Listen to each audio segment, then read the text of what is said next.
This young man was transported to the divine realm, a place where everyone aspires to become a god. Hanvu thought he would be a supreme genius, but the original owner of this body was just a good-for-nothing, only awakening at 18, while others showed their potential from birth. Although he awakened, he only received the weakest kin, the yellow locusts, and his god's domain was nothing more than a simple plain covered in young grass. On that smooth field was a swarm of grasshoppers, elegantly called the yellow locusts, which were Hanvu's core kin. Opening his status window, he saw his divine talent was heaven's favorite, and his divine abilities included accelerated growth and life sacrifice. His kin numbered up to 800,000 adults, not to mention 20 million unhatched eggs. Compared to the previous owner's memories, these two skills were completely unfamiliar. Clearly, this was a privilege Hanvu gained after transmigrating here. He clicked for more details. Heaven's favorite allowed him to gain a unique attribute ability with each level up, while life sacrifice exchanged living creatures for random items and could be used once per day. With these two special skills, Hanvu's life wasn't completely doomed. With enough effort, he could now fulfill his grandfather's dying wish. He continued to research his insects, discovering that not only did they reproduce constantly, but they also had an incredibly short lifespan of only 90 days, combining the keywords of reproduction, growth, and sacrifice, plus the fact that one day in the real world equaled 1 year in his god's domain. Hanvu immediately understood the mechanics. He resolved to take a huge gamble this time. If he won, he would crush those who looked down on him. But if he lost, he would just go back to being a good-for-nothing like before. The next morning, Tansang approached Hanfu. She asked if he had made his decision yet, and whether he would agree to become her subordinate. She promised to protect him until the end of high school, ensuring no one would dare bully him, and even offered to arrange an early marriage for him.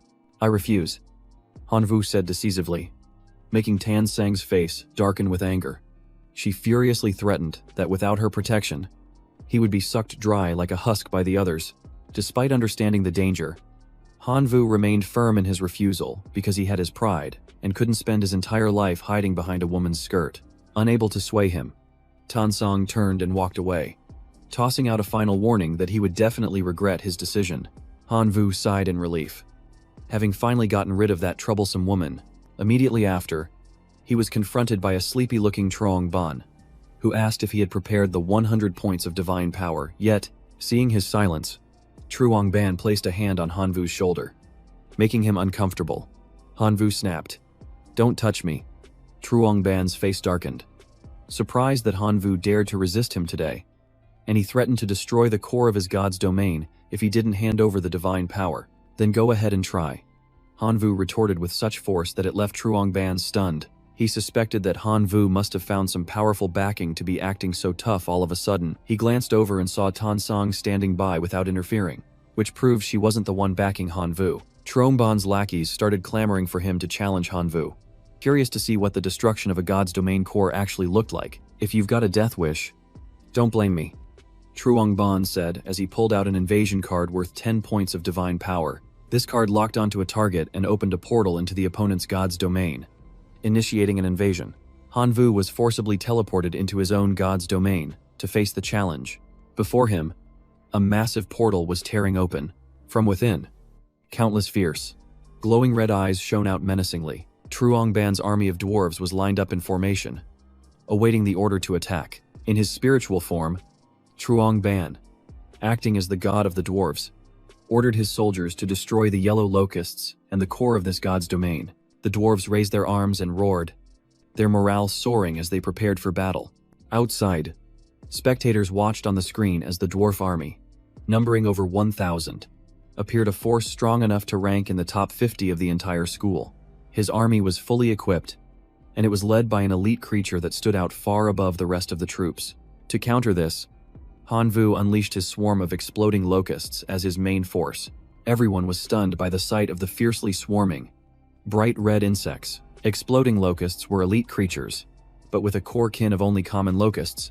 How could Hanvu possibly produce so many of them? Even though they were classified as elites, no one thought much of the exploding locusts' capabilities. Compared to the dwarves, their combat strength was significantly weaker. The two armies charged straight at each other, the impact shaking the entire dimension. The swarm of exploding locusts detonated violently like a barrage of grenades, causing Hanvu to nod in satisfaction. One day earlier, Hanvu had already prepared for this life-or-death gamble. He sacrificed his entire population of 2.5 billion locusts. He kept only 10 million of them to continue the species. After the sacrifice, the system offered him a choice of 3 rewards: 10,000 elite warriors, an eternal spring of life, or a level 1 sacred artifact called the Heart of Holy Water, which could produce core kin with explosive power. While the 10,000 elite warriors could solve his immediate problem, they were only a temporary force, and the Spring of Life was a long-term investment that wouldn't help him now. Hanvu chose the third option, investing directly into his core kin. A minute later, he received his very first exploding locust. It was a fanatical creature that only knew how to obey its god's commands and had a lifespan of 180 days. Hanvu picked it up and threw it just like a grenade. The locust exploded in mid-air, engulfing the area in blazing red flames. Although a single one couldn't take down a dwarf, Hanvu had a superior reproductive advantage, allowing him to crush his opponent with sheer numbers. The final outcome would only be clear once the smoke and dust settled. When the smoke cleared, the ground was littered with the corpses of dwarves. The only surviving elite creature was also swarmed by the exploding locusts, which gnawed it down to the point of exhaustion. Trongbon immediately ordered a retreat before his entire formation was completely wiped out by Hanvu, but it was too late. Hanvu ordered his kin to charge through the portal. The entire swarm poured into Truongban's god's domain. The exploding locusts set off a chain reaction of detonations, turning Truongban's god's domain into a fiery red inferno. Trongban screamed, ordering Hanvu to stop and withdraw all of his kin from his god's domain. Moments later, his elite units also fell one after another. Trongban panicked and begged for surrender, pleading for Hanvu to stop, an act that Hanvu found utterly ridiculous. He had just tried to destroy the core of Hanvu's god's domain, and now he was terrified to have the favor returned. He trembled as he warned that both of his parents were powerful demigods, and if Hanvu dared to make a move, they would not spare him. But Hanvu had already made up his mind. Today, he would destroy his core so that Truongban would never have a chance to rise again. Trongban burst into tears, begging to be spared and promising never to bully anyone again, pleading for Hanvu to name his conditions. "I don't need anything from you. I just need you to disappear," Hanvu said, his eyes cold and unwavering. Just then, a voice rang out. "That's enough. Hanvu, stop right now." A teacher appeared inside the god's domain, advising Hanvu not to push things too far. Truongban was overjoyed to see Teacher Lu arrive and immediately begged him to intervene, threatening that his parents would get involved. Before he could even finish his sentence, his core was shattered by the locust swarm, causing him excruciating pain. Teacher Lu looked over at Hanvu and ordered him to stop, but Hanvu just curled his lip into a cold sneer. He wondered why the teacher had appeared at this exact moment. As their homeroom teacher, he could sense the status of the students in his class. The teacher spoke as if he were responsible, but in reality, he had never once stepped in when Hanvu was being bullied. Inwardly, Teacher Lu thought Hanvu was naive. He didn't have demigod parents like Truongban, and he softly advised the boy to stop. Hanvu asked, "If I were the one whose core was being destroyed today, would you have come to save me?" "Teacher." The question left Teacher Lu speechless, and his silence was all the answer Hanvu needed. Although a bitter feeling filled his heart, Hanvu understood that this was simply the cruel reality of this world.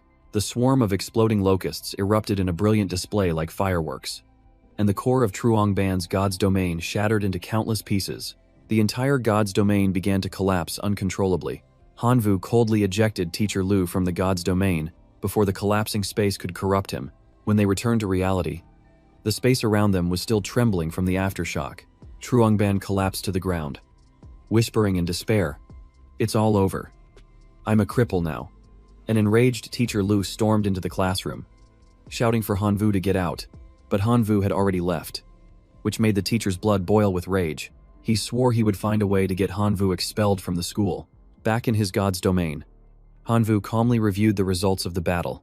His forces had been greatly diminished, so he resolved to breed more exploding locusts. He had also obtained the fragments from Trongban's god's domain and immediately integrated them into his own to see the results.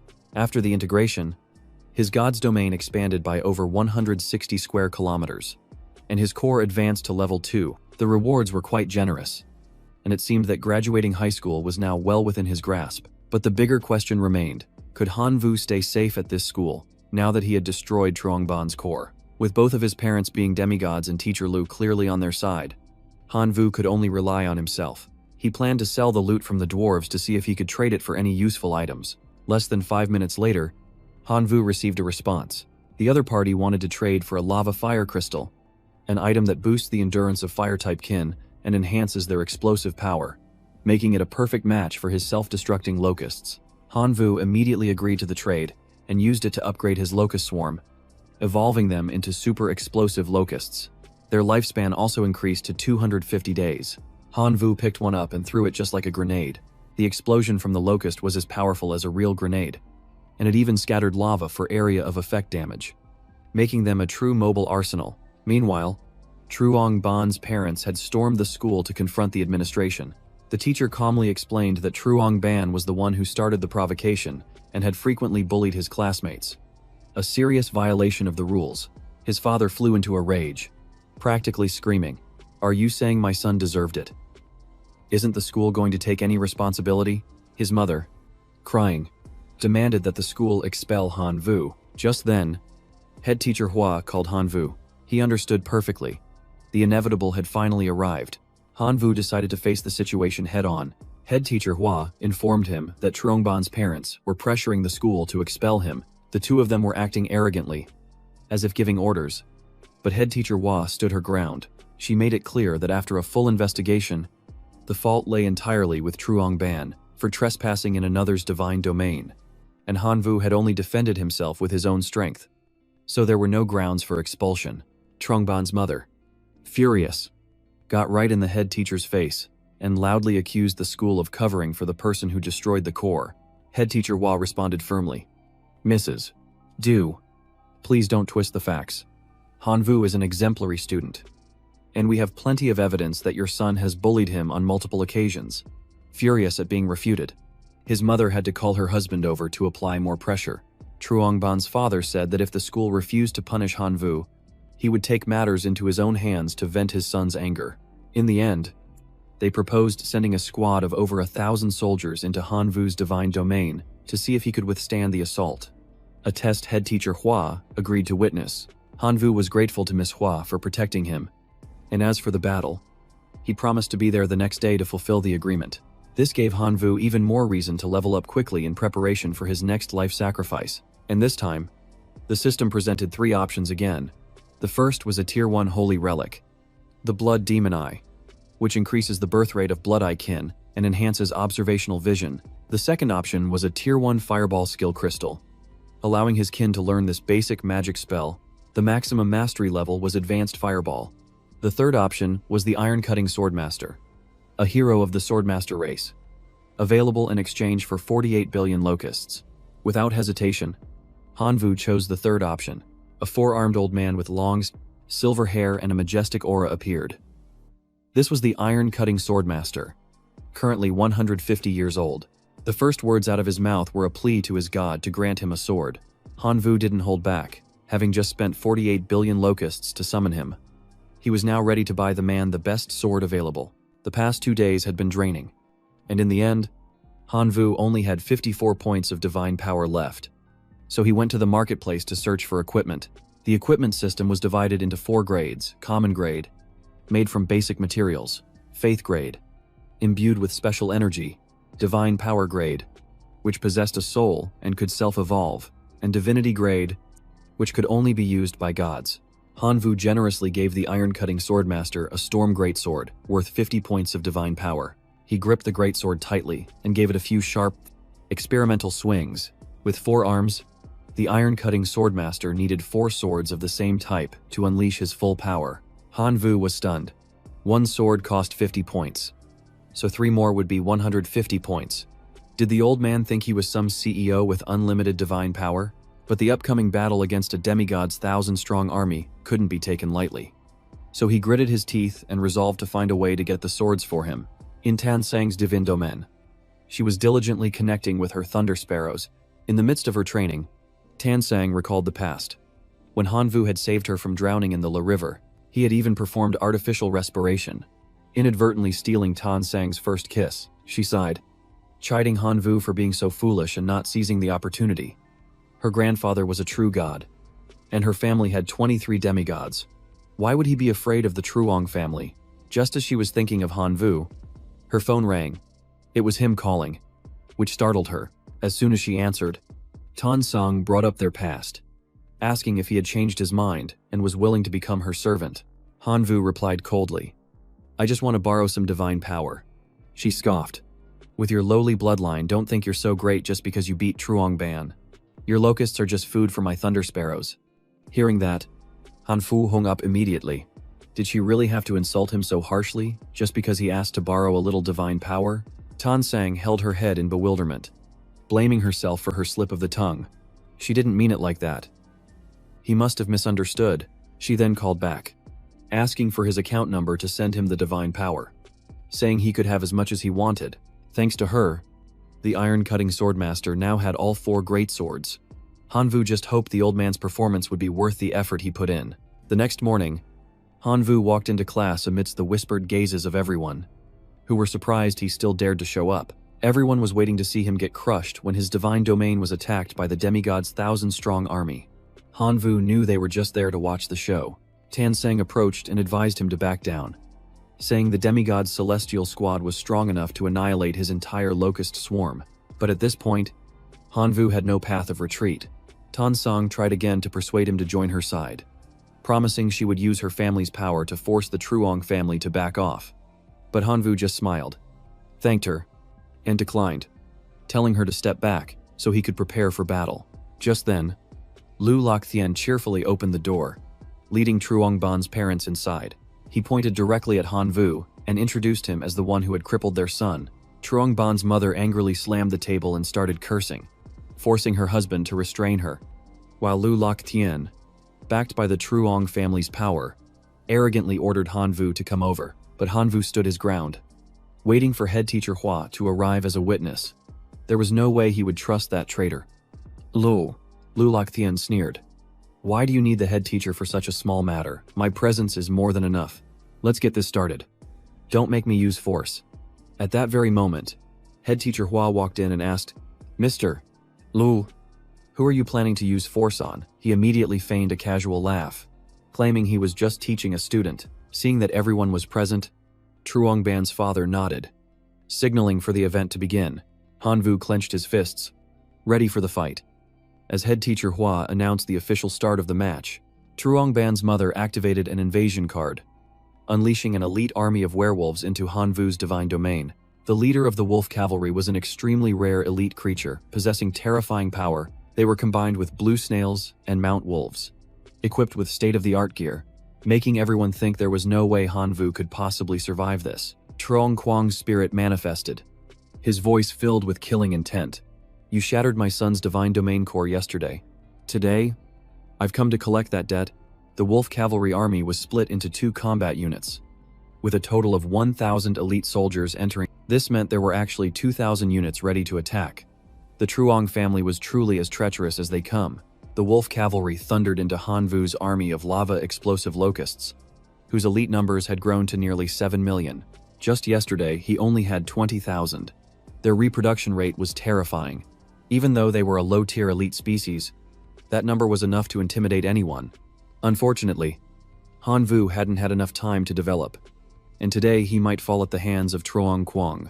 Millions of self-destructing locusts sacrificed themselves only to inflict a few scratches on the wolves. The power gap was just too immense. Suddenly, dark clouds gathered thickly, heralding an approaching storm. But this was a storm of lava locusts. The entire swarm roared down from the sky, attacking the wolf squad like a waterfall of fire. The lava locusts exploded, bringing a torrent of boiling red magma crashing down to the ground. Everyone was horrified. Their power far surpassed that of the Imperial Locust self-destruction. Head teacher Hua asked if anyone could scout this creature type and report back. A student finished their analysis and announced, "It's the lava locust, an extremely rare elite species." Both head teacher Hua and Tan Sang were stunned, never expecting that Hanvu could create another elite species in just one day. Truong Quang sneered. "How can these insects compare to my wolf cavalry?" He used his demigod power to energize 7 of the wolves. They opened their mouths and spewed out a cold mist that coalesced into a giant wall of freezing fog, blocking all the firepower. The power of a demigod was truly terrifying. A single move wiped out more than half of the Locust army, leaving Han Vu with only 500,000. His chances of survival were slim. Trong Kwang laughed maliciously. You're about to learn the meaning of despair. When your core shatters and your domain collapses, your fate will be mine to decide. He ordered his 1,000 soldiers to charge forward and destroy the core. Head teacher Hua could only sigh, unable to watch the scene before her, thinking this was the end for Han Vu. But then, someone shouted, "Look, there's something in front of the Divine Domain's core." The figure of the iron-cutting swordmaster stood tall and imposing. The old master was waiting, his hand gripping the brightly glowing storm greatsword. A single sword cost 50 divine power, meaning 4 cost 200. And no one could understand where Han Vu acquired such a massive amount of resources. Director Hua realized that the Swordwind clan was a race born with superhuman bodies, although Truong Kwang also had a wolf cavalry captain with a superhuman body. The director could sense that Ironcleaver Swordwind was a true hero, not just some ordinary creature. It took Truong Kwang his entire life to raise a single hero, yet Han Vu, who was just a high school student, already possessed such a powerful retinue. He coveted Ironcleaver Swordwind's body. If he could just destroy Han Vu's core, that body would belong to him. Ironcleaver Swordwind spoke in a deep voice. "With me here, who dares touch Han Vu's core?" As he unleashed his Storm Slash and Phantom Wind Slash skills. In the blink of an eye, the wolf cavalry was slashed to pieces before they even had a chance to react. A blue snail roared, spewing a strange mist that quickly spread across the entire battlefield. This mist didn't cause any damage, but acted as a rallying call, driving the wolf pack into a frenzy as they charged forward like madmen. Ironcleaver Swordwind raised all 4 of his hands, but it wasn't a sign of surrender. It was to unleash his ultimate technique, the Ironcleaver art. He soared into the air, channeling his energy into a ball of light before hurling it down, shaking the entire divine domain and sending earth and rock flying violently. The sight left everyone stunned, unable to believe what they were seeing.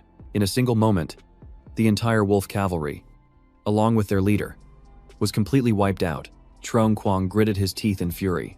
Having lost a heroic general, he immediately summoned even higher-level wolf cavalry, intending to level Han Vu's divine domain. But a calm voice suddenly rang out. "Demigot, do you intend to break the pact?" causing Trong Kwang to turn around in shock.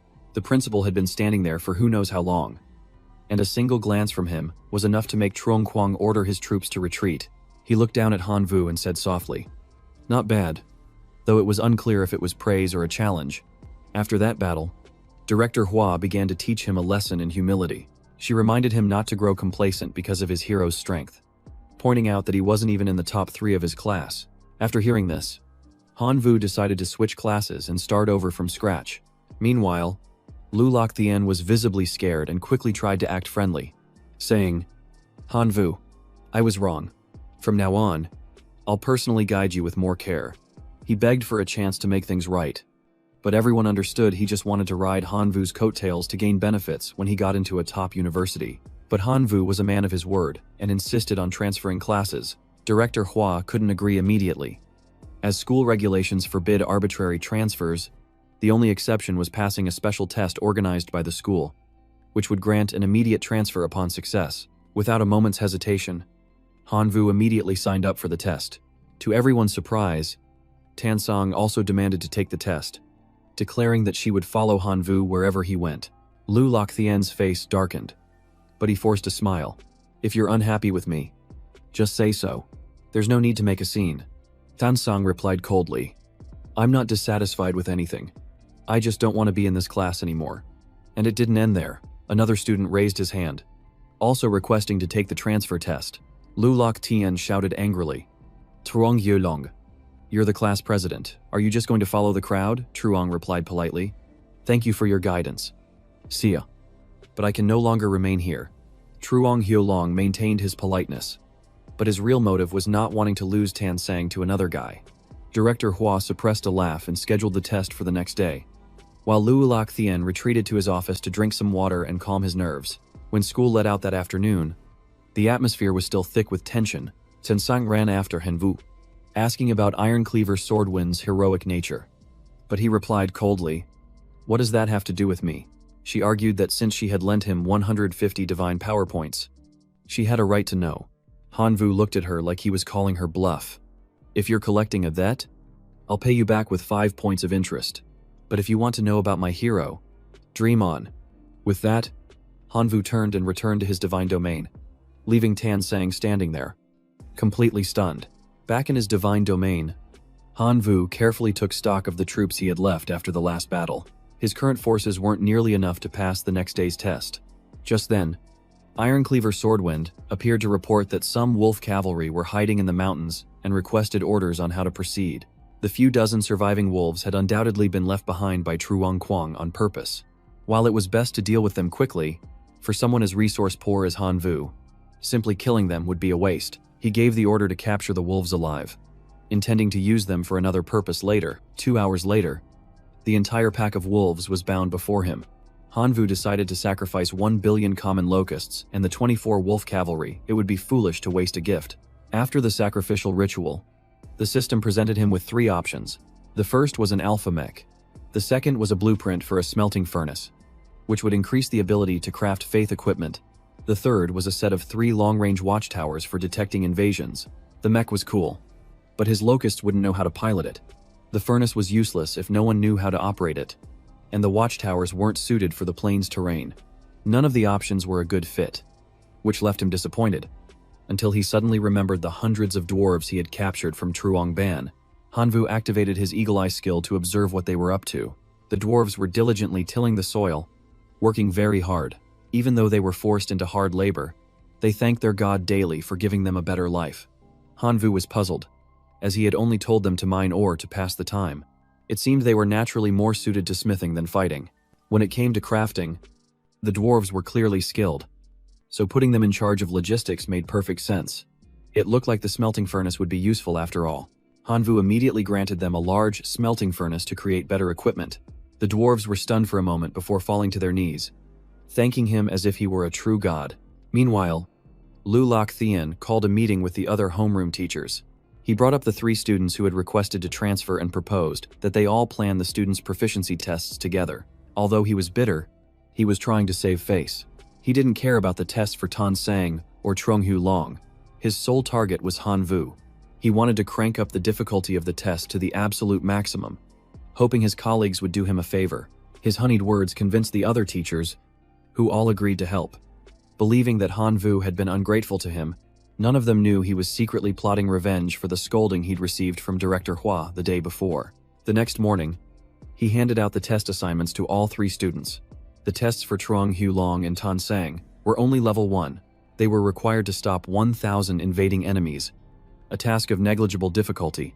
When it came to Hanvu, his assignment was level 10. He had to stop 10,000 invading enemy troops. The anger on his face was obvious, and everyone knew Lu Lok Thien was playing dirty. Director Hua also sensed something was off, but Lu Lok Thien claimed it was a collective decision by all the teachers. Hanvu agreed right away, but not without throwing a sharp, sarcastic remark his way. Lu Lok Thien's face turned purple with rage, but there was nothing he could do about it. Tan Sang once again started whispering in Hanvu's ear about becoming his servant, repeating it so often that he had it memorized like a poem. Hanvu still flatly refused, telling her they could talk about it after the test. Tan Sang could only sigh, looking disappointed. Meanwhile, Truong Hu Long stood in the background, hoping Hanvu would fail so he could find an opportunity to make his move. The test began, and 10,000 red-skinned goblins stormed into Hanvu's divine domain with a thunderous roar. The onlookers all knew his test was the most difficult, and some took satisfaction in it since he had offended Teacher Lu. Meanwhile, Hanvu could only curse inwardly. This guy really fights dirty, throwing a horde of fire-type goblins at me. Lu Lok Thien stood on the sidelines, smiling with satisfaction, confident that the army of 10,000 goblins would completely crush Hanvu's divine domain. A nearby student offered his congratulations, but Lu Lok Thien kept up his act as a dedicated teacher, smiling as he said, "There's no such thing as a grudge between a teacher and his student. This test will surely help Hanvu understand my true intentions." Hanvu commanded his swarm of locusts to charge forward and clear a path, but the red-skinned goblins immediately unleashed their rain of fireballs skill. A dense shower of fireballs rained down, incinerating the locusts in fiery explosions. The common insects weren't strong enough to inflict any significant damage. Hanvu then sent in his squad of exploding locusts, which managed to take out about 400 of the red-skinned goblins. Meanwhile, both Trong Hu-long and Tan Sang had already completed their own tests with ease. Everyone began to grow genuinely worried for Han Vu. Since locusts, after all, were fundamentally weak creatures, Han Vu deployed his tyrant locusts. But they only managed to wipe out another 3,000 red-skinned goblins before the rest of the horde closed in on his core. The atmosphere was incredibly tense, and everyone was on the edge of their seats, anxious for him, even with Ironcleaver Swordwind on his side. It would be difficult for him to stop the rest of the goblin horde all by himself. From the sidelines, Director Hua offered some advice. If you don't think you can win, you can always forfeit. A single failure isn't the end of the world. But Han Vu didn't waver. He had decided to transfer classes, and he was determined to see it through to the end. He wouldn't give up. Even if he only had one warrior left, he still refused to admit defeat. Ironcleaver Swordwind entered the fray, immediately unleashing his Storm Slash skill. A single slash wiped out several dozen more goblins. But the horde immediately retaliated with a unified barrage of fire, creating an explosion that completely engulfed him. The old warrior began to lose his strength, his body staggering within the fiery encirclement. Being dragged onto a battlefield like this at 150 years old was truly more than he could bear. Lu Lokthian couldn't hide his smug satisfaction, a slight smirk playing on his lips. Han Vu, this is the final lesson I have for you. Remember it well. But before his smile could fully form, the crowd suddenly shouted, "Look over there. What in the world is appearing?" An army of dwarves suddenly poured into the divine domain. It was the same group that had been abandoned by Truong Ban. They were armed with weapons forged from the smelting furnace that Han Vu had gifted them, and they shouted in unison, "We will protect our god." The red goblins stood frozen, staring at their former kinsmen who were now their enemies, and the entire school stadium erupted upon realizing the dwarves were once Truong Ban's main vassal race. Just a few minutes later, the red goblins were completely wiped out by the green goblins. Han Vu clapped his hands and cheered excitedly. Well played. That was a super close call. The whole stadium cheered for Han Vu's victory, while Lu Lokthian's face twisted in anger because all his schemes had failed to take the boy down. After the match, the teacher scrambled to recruit the 3 talented students. Trong Hyo-long still wanted to follow Tan Sang, while she was waiting to see who Han Vu would choose so she could follow him. Han Vu asked head teacher Hua why his test was 10 times harder than everyone else's, a level 10 difficulty, while others had level 1. Hua replied that it was a joint decision by the teachers, and she herself didn't know the specific reason. Han Vu demanded to see the results of that day's vote. At this point, other teachers began to voice their blame towards Lu Lokthian, expressing regret for listening to him and agreeing. Only 2 people had opposed this difficult test. Han Vu was very grateful, but now he had to choose one of them to study under. One offered to give Han Vu a dwarf army of 10,000, helping him aim for the academy's top 10. The other argued that insects were the true core, and he possessed many resources to help the locust vassal race evolve completely. Han Vu chose teacher Dian Van's class, and right after, Tan Sang and Truong Hu-long followed without hesitation, suddenly landing 3 outstanding students at once. Teacher Dian Van was overjoyed. Dreaming of this year's Outstanding Teacher Award, he immediately presented a special gift, a level 2 insect nest architectural card. The nest covered 1 square kilometer and could birth tens of millions of insects each year. Inlaying a sacred artifact into it would maximize its effectiveness. This gift was clearly meant specifically for Han Vu. If built within his divine domain and combined with the 2 sacred artifacts, the Heart of Violent Burst and the Fire Crystal Lava, this nest would reach its full potential, producing 10 million lava locusts every 5 days. After calculating everything, Han Vu bowed to thank teacher Dian Van. The teacher just laughed and said not to be so formal. He just needed Han Vu to get good results so he could get his own reward. Head teacher Hua clapped and reminded them that this was just a warm-up. The school-wide exam would take place in 7 days, with much more attractive prizes. Back in his divine domain, Han Vu reviewed his forces again. Now, he only had a little over 2 million locusts of various types.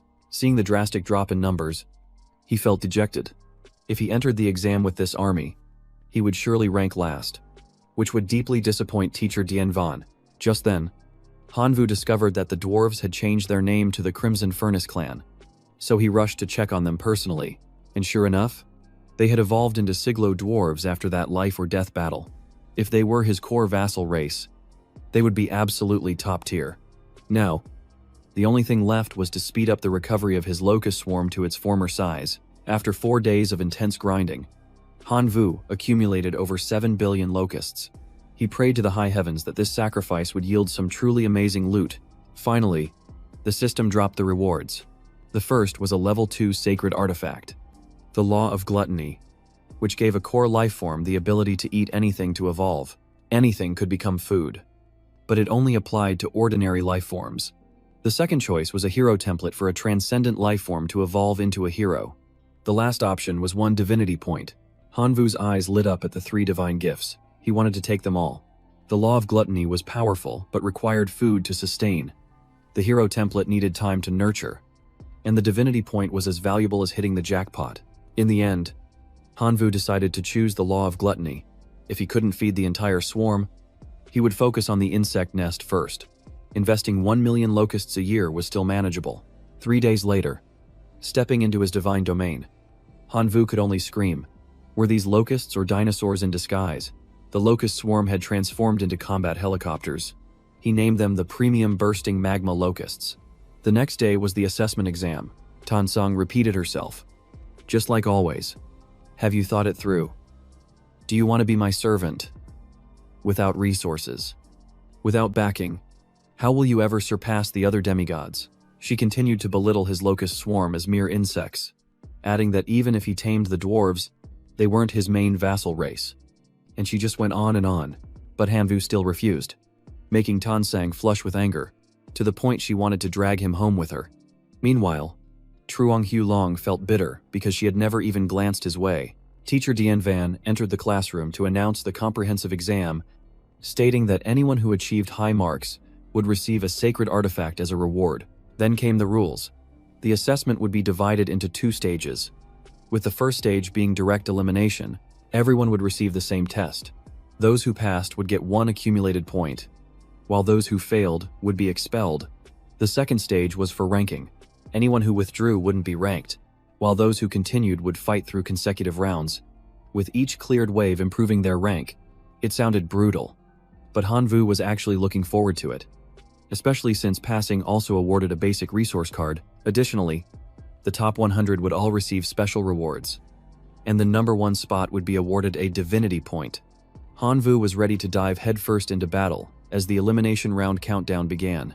Hanvu summoned his army of locusts and goblins, ready to attack.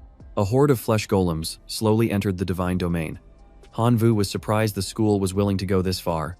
Although flesh golems were ordinary life forms, their strength was on par with elite creatures. Their skin was as thick as armor, but they moved as slowly as turtles. Hanvu ordered 50,000 bursting magma locusts to attack, opening with their lava explosion skill. After just a few steps, the golems were blown to pieces. The smell of grilled meat wafted all the way to where Hanvu stood, and he suspected this was a side effect of the Law of Gluttony, turning them into food. Hanvu had the rickshaw dwarves go up and collect all the mana puppet corpses to serve as the main course for his locusts. Just 15 minutes later, all the corpses had been cleanly devoured by the locusts. Not a scrap of flesh left, as if it were a free meal delivered right to them. In the observation room, the teachers discussed this term's difficulty. 1/3 of Teacher Dien Van's class had already been eliminated. This time, the principal had brought the vice principal to the battlefield to contend with Mao Yen. They found the flesh golems interesting and added them to the test, figuring the demigods wouldn't need to worry. Dien Van watched excitedly as Hanvu turned the flesh golems into food, what others feared. The boy treated as a feast. Moreover, his locust swarm was immune to the toxins in the golem's flesh, which was truly rare. A few teachers started taking an interest in the locust swarm, thinking it could be a species worth studying, but Lulok Thien was merely contemptuous, scoffing that locusts were just flying insects. His jealousy plain to see. Dien Van immediately retorted that luck was also a form of power.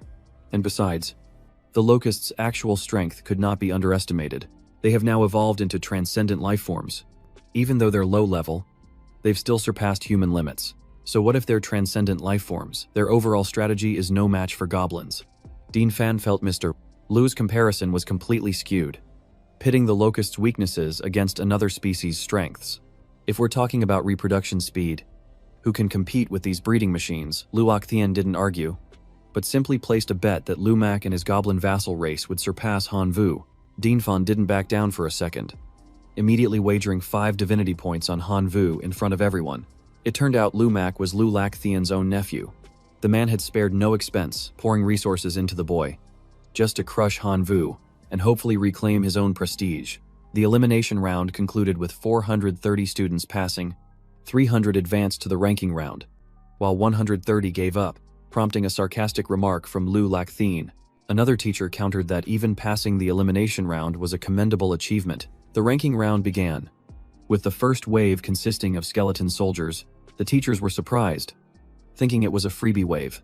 Han Vu sighed again. His locusts could only eat flesh. Bones were another story. He decided to send 1 billion locusts charging forward to see if they could even chew through them. 2 hours later, he yawned from sleepiness.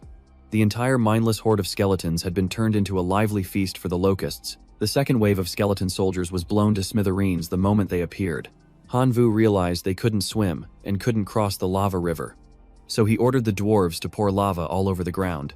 The amount of lava was so immense that it formed a river blocking the entrance to his divine domain. Any skeleton soldiers that stepped in were instantly sent to the afterlife. All the teachers had to nod in approval at Han Vu's strategy. His high-level thinking made Dien Van proud, but Lu Lac Thien remained stubbornly contrary. It's only the 7th wave. My student Lu Mak is doing just as well. At that moment, inside Lu Mak's divine domain, besides dwarves, there were also 13 arrow towers, 9 lightning towers, 12 fireball towers, and many other structures. Lu Lac Thien smiled with satisfaction. He had poured countless resources into Lu Mak to ensure he would take the top spot this time. Suddenly, the crowd was in an uproar as everyone's attention shifted to Tan Sang's divine domain. Her lightning towers alone had reached the 100 mark, and her army of lifeforms was staggeringly large. Compared to her, Lu Mak looked like new money, while Tan Sang was the heiress of an ancient, powerful family. Not even the teachers could compare their trump cards to hers. Embarrassed at being overshadowed, Lu Lac Thien didn't dare provoke Tan Sang and instead directed his frustration towards Han Vu. The 10th wave ended with only 18 students remaining.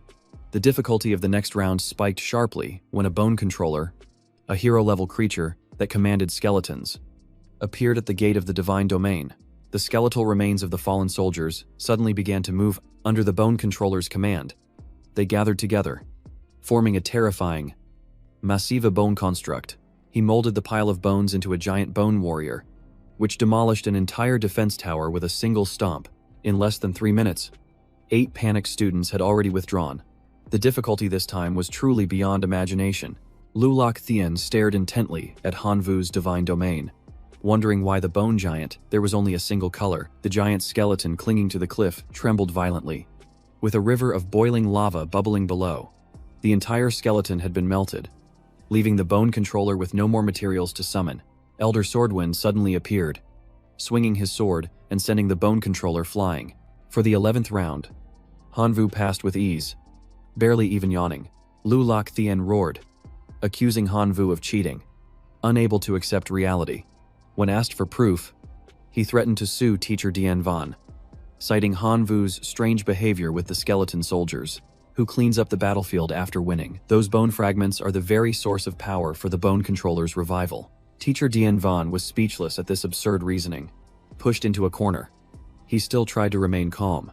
Finally, Director Hua spoke up, revealing that the test was set by the principal himself, and even she didn't know the contents beforehand.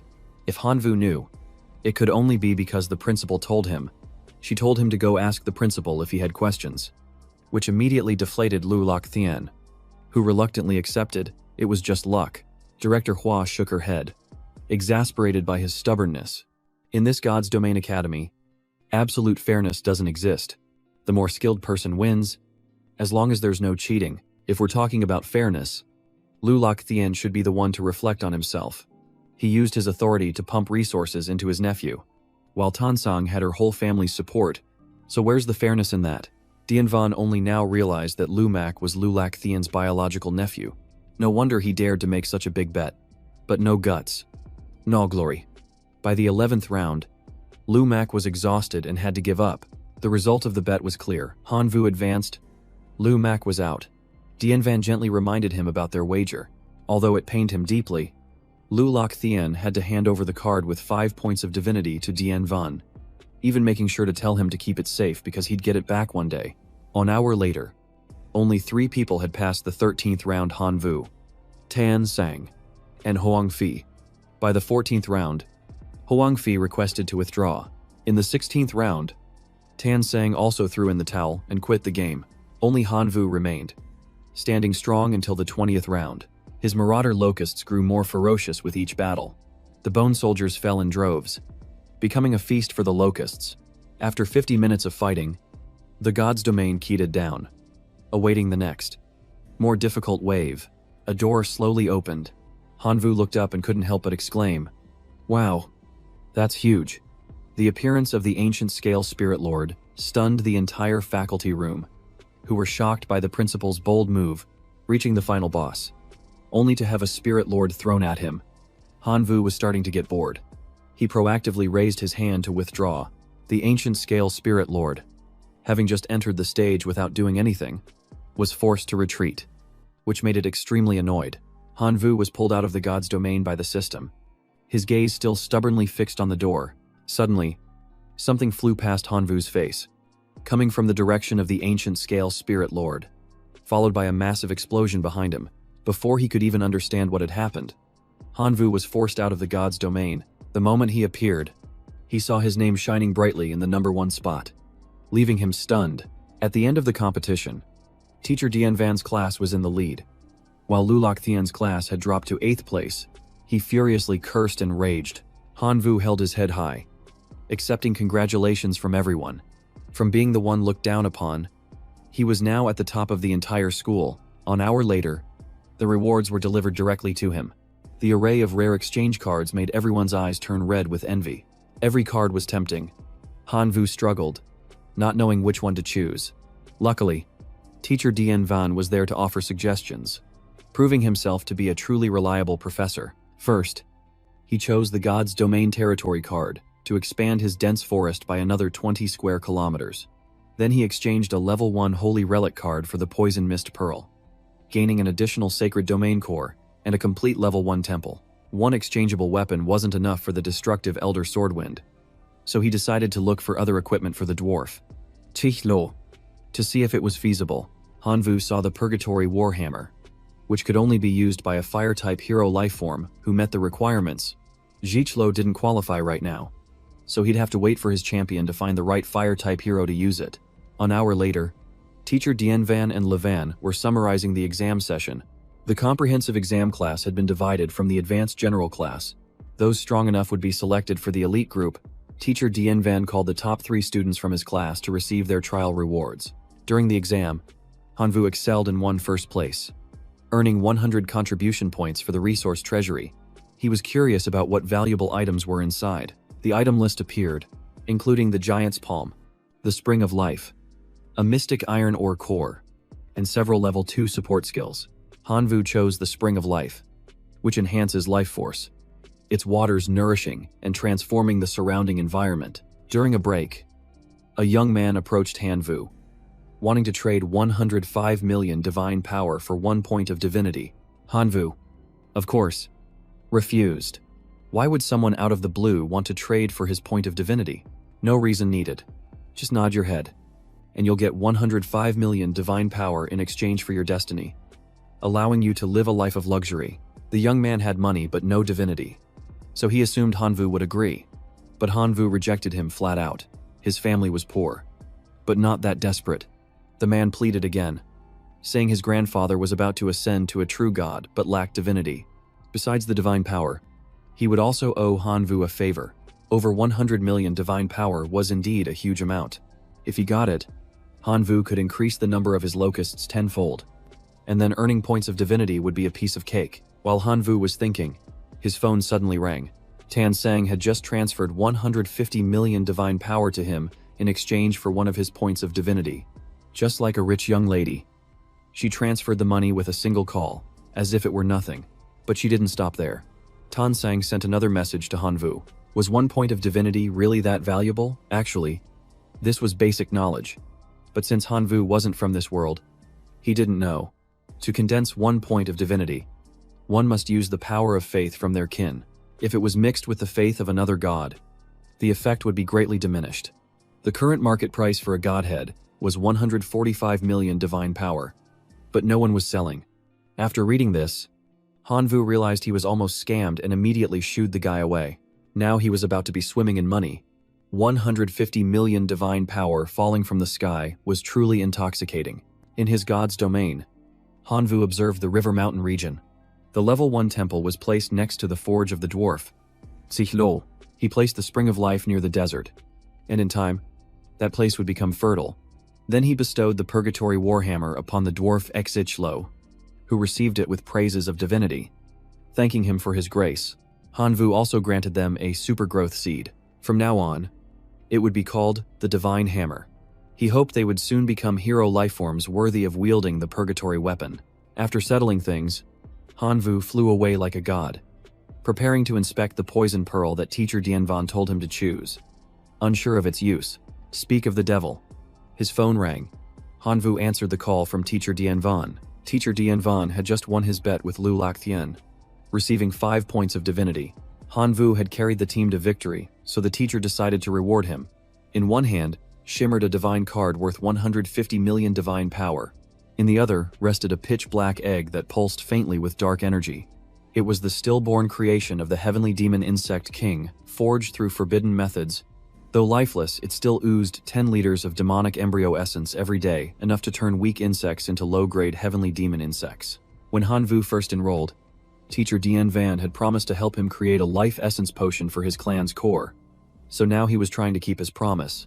Although many looked down on the Locust clan as the bottom of society, if they had a way to change their fate, they could evolve into heavenly demon insects. Their potential wouldn't match elite lifeforms like Tan Sang's, but it would be on par with races like elves or dwarves. Hanvu chose the demonic embryo egg because he wasn't short on money. And this item combined the heavenly demon insect with extreme toxicity. Teacher Dian Van further advised him to place the level 1 poison mist pearl inside it to create a surprising effect. Besides thanking him, Hanvu also asked if the teacher could provide a large quantity of meat, not necessarily high quality, because the meat sold in the marketplace was too expensive. The teacher guessed he was planning to raise his locusts and advised him not to buy from the marketplace, as the prices were high and the quality was poor. The principal had just conquered a demon abyss area, filled with demon corpses, so he could request support from there. Hanvu thanked him and hung up, continuing to wander his god's domain in thought. The level 2 holy relic consumed resources like a whirlwind. The locusts in the sacred domain were not enough to supply it, and even the internal production couldn't keep up. He needed to find a new supply source as soon as possible. Hanvu walked to the base of an ancient tree and placed the demonic embryo egg there, letting it naturally produce demonic embryo essence. He waited for the locusts to consume it and evolve. 2 days later, there was enough demonic embryo essence for the locusts to use. Hanvu waited anxiously for the result. An egg cracked open, and a mutated black butterfly shot out from the shell. It was a common-grade heavenly demon insect, with a lifespan of 200 days. Although it was only a common type, it was 100 times stronger than a regular locust. The only problem was that information on how to raise them was extremely rare. Heavenly demon insects needed demonic embryo essence to evolve. 1 drop could assimilate 1 locust. 1 milliliter contained 20 drops, and 10 liters equaled 200,000 drops. If things went smoothly, Hanvu could produce 200,000 heavenly demon insects per day, in just a few minutes. This one had already doubled in size. If the law of gluttony was effective, it would soon become an elite creature. The next step was to place the level 1 poison mist pearl into the core of the god's domain. To see the reaction, the heavenly demon insect immediately evolved into a poison mist type elite lifeform, its horrifying appearance a nightmare for anyone with a fear of insects. At the same time, the principal was tearing his hair out over a pile of rotting flesh and bones, unable to figure out how to clean up the school properly. Besides the bones, there were also fleshy demon corpses. Sealing them into cards would drain his spirit, but leaving them out would spread toxic gas everywhere. Just then, teacher Dean Fan called, even turning on the video feed, which startled the principal. The professor scratched his head awkwardly, embarrassed about the disturbance, but he still boldly asked the principal to let Hanvu use the demon corpses as food for his core familiars, the imperial locusts, which had eaten them during the exam without any issue. The principal suddenly remembered that Hanvu was the one who had fought the demigod Trung Quang. and he never expected the tiny imperial locusts to be so useful. It was just a pity that the environment of the demonic abyss wasn't suitable, so he couldn't bring the swarm of imperial locusts to clean up the mess. In the end, the principal had no choice but to seal the demon corpses into a card and give it to Professor Dien Van to deliver personally to Han Vu. The next day, Professor Dien Van called again, saying that 1 million corpses weren't enough for his swarm of locusts, and he even asked for a continuous supply. The principal was so shocked he almost screamed, but he managed to maintain a calm expression. Ahem. I can provide them, the principal proposed, but in the long run, it won't be free. I suggest a trade of 1 point of divine power for 100 corpses, with a minimum purchase starting at 10,000 points of divine power. Just a few minutes later, Han Vu confirmed the order, swiping his card to spend 1 million points of divine power at once, which left the principal completely stunned.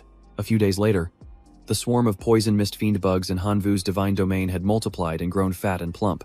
Now it was time for them to offer their lives in gratitude. In return, Han Vu got to choose one of 3 rewards. The first was 5 giant warriors with transcendent potential.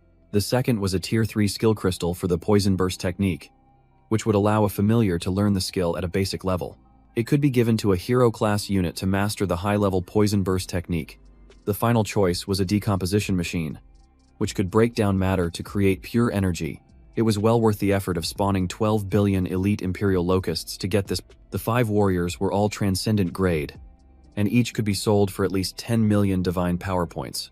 However, the second option was just as tempting with the combo of the tier 3 poison burst technique and the fiend bugs, but unfortunately, his divine domain was only at tier 3. Since the law of gluttony and the poison mist orb were already taking up slots, there was no more room for the poison burst technique. So Han Vu chose the third option. A massive decomposition machine dropped down in front of him. Han Vu tried tossing in a few chunks of iron ore, and 5 hours later, he received 3 iron crystals. This item could not only feed certain special races, but also serve as a crafting material. Each crystal was worth 5 points of divine power. This was truly a path to long-term wealth. The prayers of the Red Axle Dwarf clan echoed in the Divine Temple. They were being attacked by undead while mining. 3 of them were seriously injured, and the clan chief was still fighting, praying for their god to intervene and save them. Although he didn't understand why undead had appeared in his divine domain, he knew that anyone who dared to touch his people would pay the price. Arriving at the scene, Han Vu saw the clan chief battling a bone soldier. It seemed this bone soldier was a lord of some kind, as its actions were not mindless like those of ordinary skeletons. Han Vu didn't rush in to help. Instead, he found the bone soldier rather interesting, so he decided to try and check its information. The check failed because it wasn't one of his believers, and Han Vu didn't have a scouting skill. So, he summoned Godfather Kiem Fong to the battle. If he couldn't get the information peacefully, he'd just have to beat it out of the creature. Godfather Kiem Fong took action, and with a single slash, sent its bones scattering across the ground. But the pile of bones immediately flew back together, reassembling themselves. Han Vu ordered it to submit, promising to grant it a new body of flesh and blood in return. The little skeleton swung its arm to attack, but it was useless. Han Vu was like a spirit. To defeat his divine avatar, one would have to destroy his entire divine domain. Han Vu ordered the Red Axle clan chief and Godfather Kiem Fong to team up and fight the little skeleton until it finally submitted. After 3 days and 3 nights of being relentlessly pummeled, the skeleton finally knelt before Han Vu. He patted its skull and said, "If you just behaved earlier, you wouldn't have had to suffer." It turned out this guy was a sealed lord of the Wind Spirit Familiars, and its power of faith was still incredibly strong. With that settled, Han Vu went back to burying his head in his books to study for the exam. The upcoming exam was a major turning point that would determine the students' true strength and could even affect their entire future. This exam was tied to university admissions, which made Han Vu focus even more. His grandfather's dying wish was for him to enter the Imperial Capital Academy in the Chaotic Star Sea to find his parents, and this just happened to be a top-tier academy. His grandfather really knew how to set a difficult challenge.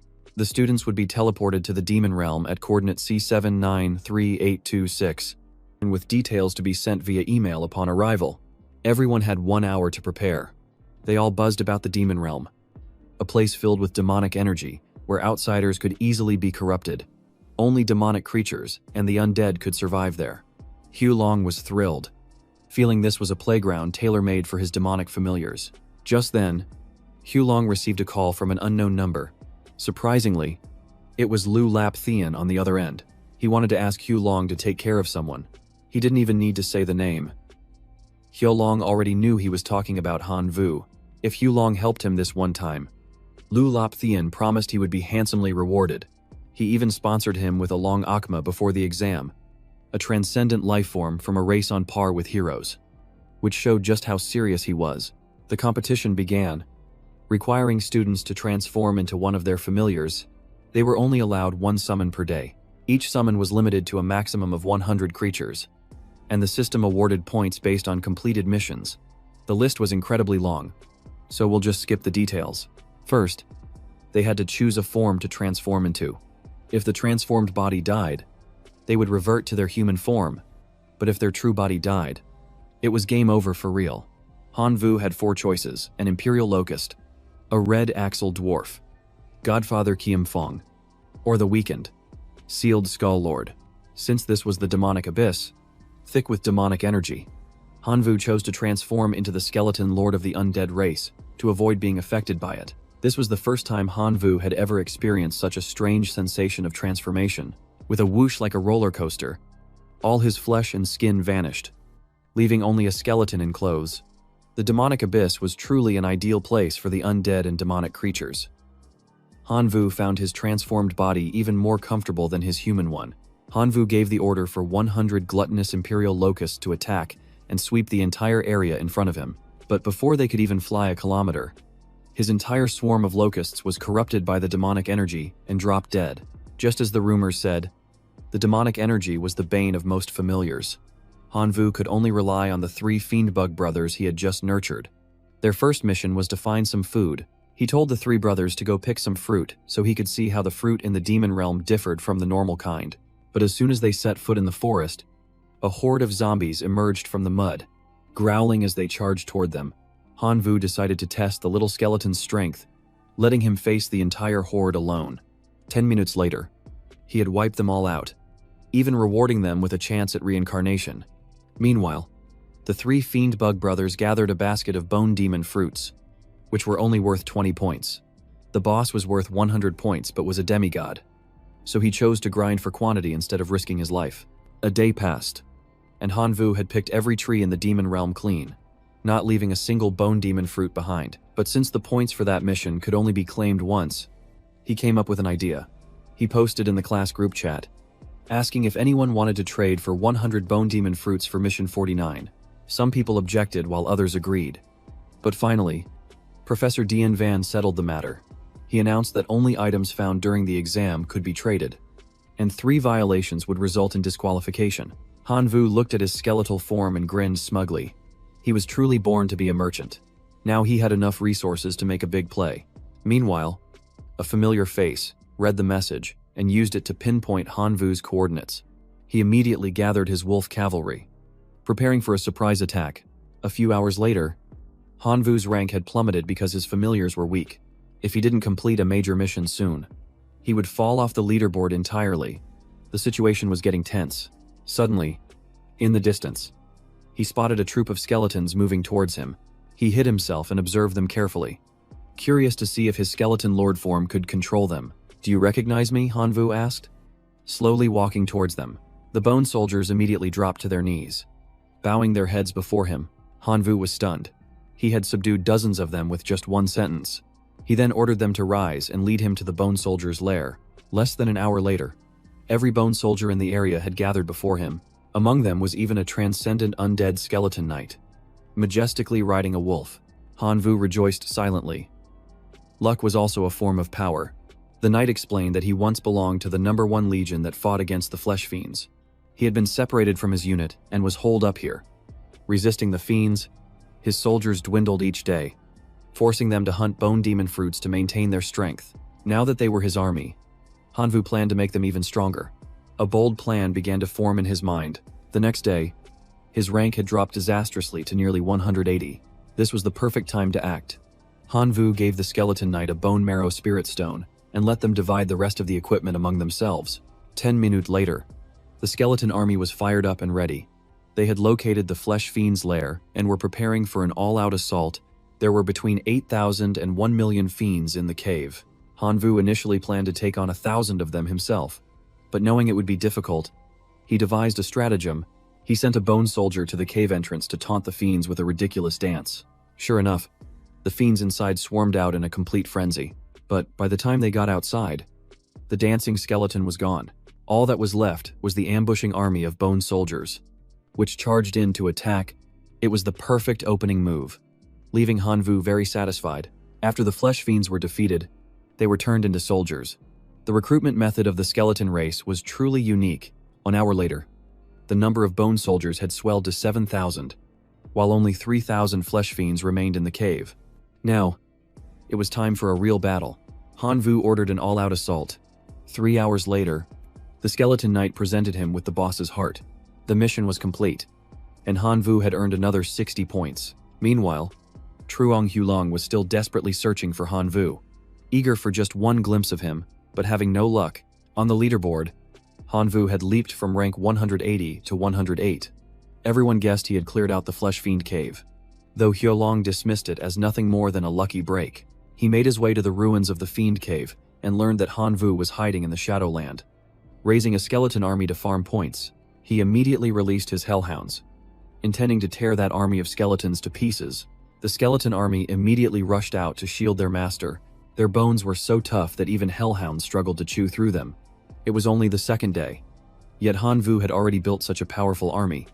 If he was given a few more days, Hulong feared no one would be able to stop him, so he was determined to end this today. He summoned his sub-dragon demon, which charged forward and bit a skeleton knight's body in half. Hanvu couldn't understand when he had made an enemy of this guy. For him to bring an army and attack so fiercely, Hulong replied in an irritating tone that he had to die simply because he was an eyesore. Then his sub-dragon demon threw a straight punch that sent Hanvu flying. The troop of skeleton soldiers immediately rushed forward to attack the sub-dragon demon, seeking revenge for their master. Seeing the mindless skeletons is not worth his effort, Hulong withdrew his forces. From the bushes, Hanvu clutched his chest and struggled to his feet, thankful that his skeleton lord incarnation could revive him. Seeing his skeleton soldiers standing there dumbfounded, he ordered the entire army to retreat from the area immediately. Only those who know when to advance and when to retreat can survive long.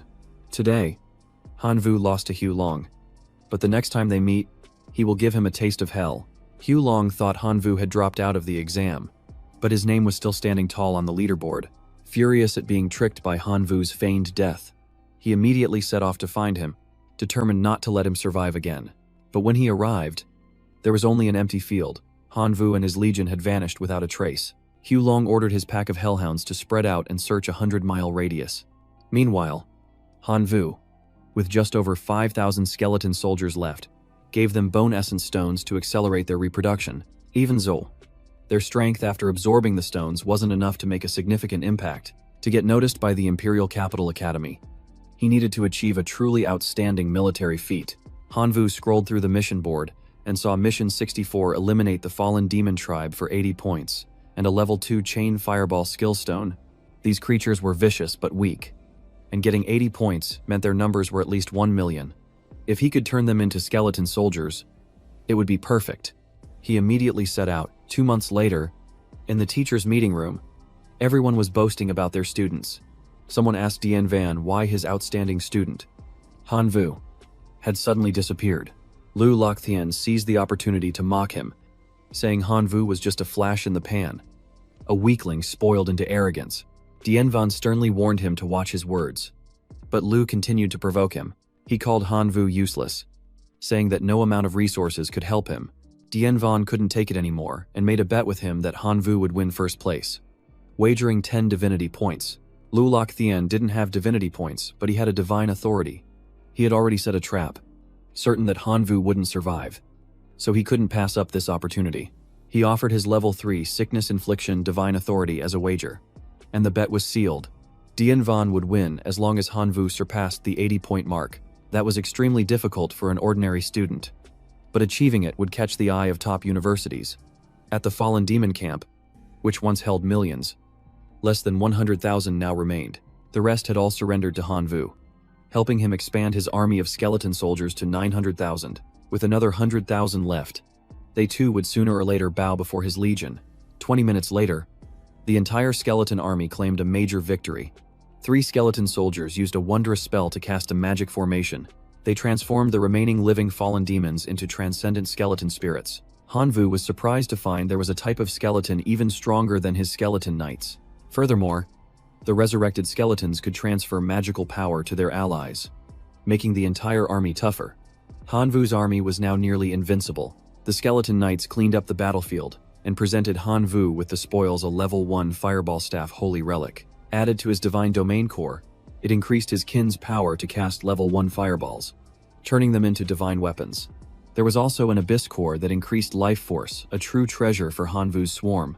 With 1,000,000 troops at his command, Hanvu no longer feared Hulong.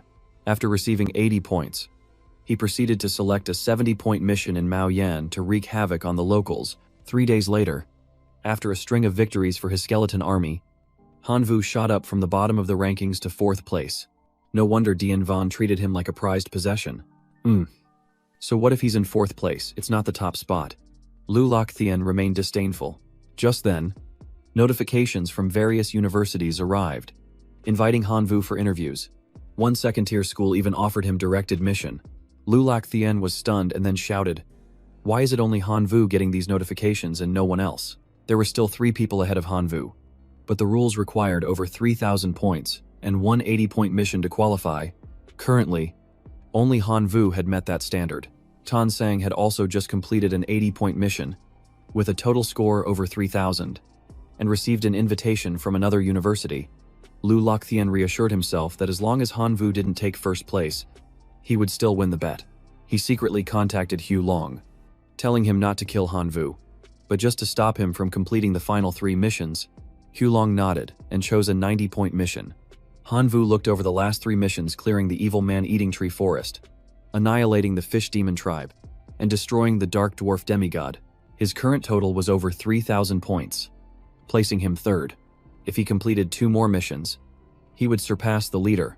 Though difficult, he had 20 million skeleton soldiers, 2 heroic units, and many transcendent life forms. Hanvu decided to eliminate the fish demons first. At that moment, in the fish demon tribe's territory, Hulong, for his own benefit, had allied with another person to attack together. The fish demon relentlessly bashed the 2 of them on the head with its club. After an hour, they were still at a stalemate. Hulong realized this wasn't going well. If they kept fighting, he'd lose his entire kin. He decided to retreat. If the 2 of them couldn't handle this mission, how could Hanvu possibly do it alone? Suddenly, the ground began to shake. They both turned around to see Hanvu's skeleton legion swarming towards them. One monster couldn't possibly fight against 1,000 skeletons. A battle was about to erupt. Hulong and his ally charged forward to join the fray, thinking that while the skeleton soldiers were numerous, their strategy was weak. So they urged each other to rush in. Hanvu gave them no chance to interfere, immediately sending out 2 skeleton mages to meet the challenge. The skeleton mages summoned a giant skeleton knight, which swung its mace and hammered them one by one like playing whack-a-mole. The resurrected skeletons chanted a spell, turning all the surrounding corpses into new soldiers. The more they fought, the faster their numbers grew. Hulong and his companion fled in a panic. At this point, their own lives were the most precious thing, but a skeleton knight blocked their path, its eyes glowing brightly as if asking who gave them permission to run. Standing on the shoulder of an earth fiend, Hanvu gave a cold smile and said, "Triong Hulong. Tu Duan. It's been a while, hasn't it? So what if my kin is the Imperial Swarm?" Seeing Hulong talking too much, Hanvu gave him a swift, spinning backhand slap. He panicked and begged for mercy, but it was too late to sue for peace. In just 1 second, Truong Hulong was sent flying like a fallen leaf. Tu Duan trembled and pleaded, saying there was no grudge between them and begging to be spared. Arguing that killing him would bring no benefit, Hanvu replied flatly, "Sparing you doesn't benefit me either." Shaking with fear, Tu Duan offered up half of his treasures in exchange for a chance to live. Hanvu shrugged. "If you had said so earlier, I wouldn't have had to lift a finger." He nodded in acceptance, and Tu Duan tucked his tail and ran for his life. 5 hours later, the corpses of the fish demons were piled up like mountains. The remaining survivors all knelt and begged to become Hanvu's subordinates. The mission was complete. With an additional 90 accumulated points, Hanvu climbed to second place, only 40 points away from the top spot. With 2 final missions ahead of him, as he was about to choose, the system announced that there was only 1 unaccepted mission left. It was likely that Tan Sang had already made her move. Hanvu wasn't surprised, as she was a young lady with extremely powerful backing from her family. To claim the top spot, his only option was to accept the mission to destroy the Dark Dwarf demigod. The difficulty was extremely high, but to catch the eye of the Imperial Capital Academy, he had to do it. Hanvu immediately ordered his entire skeleton army to form up and march straight to the Dark Dwarf's lair. By this point, 11 classes had completed the examination. Only 3 people from Dianvan's class remained: Tan Sang, Hanvu, and Tu Duan. Tan Sang was in second place, 10 points ahead of Hanvu, while Tu Duan was in 7th. Dianvan worried about what his students were planning, while Lu Loctien fumed because his plot to harm Hanvu had failed. No class had ever dared to attempt this mission before. Despite this, Dianvan had absolute faith in his students. Both Hanvu and Tan Sang were now challenging the final mission. Tan Sang arrived first and immediately sent out her flock of thunder sparrows to attack. The small birds unleashed powerful bolts of lightning, instantly incinerating several black frogs. The Dark Dwarf demigod was a talking, red-eyed frog. It immediately chanted a spell to create a protective barrier against the thunder sparrows. It let out a low growl. "You dare touch my tribe. I will make sure not even your corpses remain intact." Tan Sang realized it was charging up an extremely powerful attack, but before she could fly away, the blow had already landed. She was thrown into mid-air, thinking this was the end for her, but she managed to remain calm. Tan Sang managed to use her purification divine art in time to restore her energy and stamina. She gathered her strength and unleashed a lightning blast, sending a giant ball of lightning crashing into the Dark Dwarf's protective barrier. The entire flock of thunder sparrows followed suit, launching their attacks relentlessly like a torrential storm. One blast wasn't enough, but the resonance of 100 of them shattered the shield. All that was left was to roast the frogs inside. But life is never that easy. The Dark Dwarf summoned the mountain-devouring demon frog, a colossal frog that opened its mouth, reeking of blood, and stood menacingly behind Tan Sang. In the eyes of that giant monster, Tan Sang was just a tiny fly. It shot out its tongue and caught her in an instant. Tan Sang flapped her wings to resist but couldn't escape, and was swallowed whole into the giant frog's stomach. Inside the slimy, foul-smelling mouth, her lightning had no effect. If this dragged on, she would be digested. In the midst of the crisis, her phone rang. It was Hanvu. She was so angry, she wanted to hang up, but she answered anyway. Hanvu chuckled and asked if the scene looked familiar, and hearing his voice just made her want to rush over and smack him a few times. Seeing her temper flare, Hanvu dropped the jokes and got straight to the point, proposing a partnership. He warned that if she refused, her thunder sparrows would soon become frog food. Tan Sang thought it over and nodded in agreement. Her condition was that the Dark Frogman's divine body would be hers, while the rest of the spoils would go to Hanvu. Hanvu immediately agreed, telling her to send her coordinates so he could dispatch his skeleton army as reinforcements. Tan Sang said she was in some random rift, a location Hanvu couldn't reach, even if he ran all day. But she was just bluffing. In reality, she had already sent her legion of thunder sparrows to his position. A few minutes later, Hanvu saw the flock of thunder sparrows arrive, faster than an ex-girlfriend changing her mind. "Over here, my little birds," Hanvu called out, waving his bony hands at them. He then leaped onto the back of the lead bird and ordered the entire squad to move out, with the other skeletons climbing onto the backs of thunder sparrows to follow. Upon arrival, the flock of thunder sparrows simultaneously unleashed lightning down upon the swarm of red-eyed frogs. The Dark Frogman merely let out a hiss, and the resulting energy wave disintegrated Hanvu's skeleton troop. The entire battlefield was reduced to a pile of bone fragments, prompting Hanvu to immediately summon his bone crafter. Chanting a resurrection spell, he gathered the shattered bone fragments, merging them into a new life form. A giant skeleton knight with a fluttering red scarf appeared, its presence overwhelmingly powerful. The group of Dark Frogmen gathered to cast a ritual, summoning the Swamp of Hell. But the skeleton knight simply kicked 5 of the frogs away, laughing contemptuously as it fought. Hanvu continued to command his resurrected skeletons and the Ox Demon Mage to advance. On one side were white bones, on the other, red flesh, and both charged straight into the frog army. The Ox Demon Mage hammered the frogs one by one, sending them staggering, while the resurrected skeletons turned the frog corpses into new soldiers. The surviving dark frogmen found themselves being attacked by their own reanimated kin, although the outcome was still uncertain. With the support of the Thunder Sparrows, the odds were now heavily in Hanvu's favor. "I have underestimated you," the dark frogman roared, then chanted its dark divine art to summon darkest night. The sky turned blood red, and the life force was drained from the skeleton army, leaving only withered bones behind. With all his forces deployed, could it be that Hanvu was destined to fail here? Suddenly, a prayer echoed in his ear. "My lord, allow us to enter the battle." It was Godfather Kiem Fong and Chieftain Shichlo, two beings Hanvu had nurtured. If they joined the fight, the tide of battle could turn once more. The gate to the divine domain creaked open, revealing Godfather Kiem Fong wielding 4 greatswords, looking majestic and powerful. At the same time, the Crimson Legion of Shichlo dwarves charged forward. Even the swarms of locusts emerged to sacrifice their lives for their master. Hanvu no longer had tear ducts, but his heart was filled with emotion as he unleashed all his remaining power. This time, the system presented an excellent choice. Perhaps fate itself was on his side.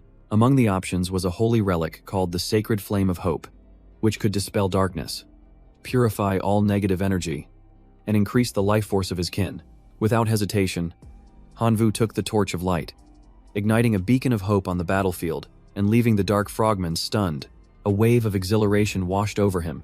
After being tormented for so long, he finally had a chance to fight back. The dark frogmen still couldn't believe that a mortal like Hanvu could nullify its divine shadow magic. But such is the destiny of the Chosen One. Hanvu flew with the flock of thunder sparrows, holding the sacred torch high.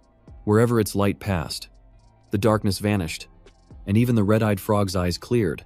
After flying around for a while, he reached the mountain-swallowing demon frog and suddenly remembered he still had to save Tan Sang. He'd been too busy striking poses with the torch like the Statue of Liberty. "Take that frog down now," Hanvu shouted. And Godfather Kiem Fong and Chieftain Shich Lo charged forward in unison.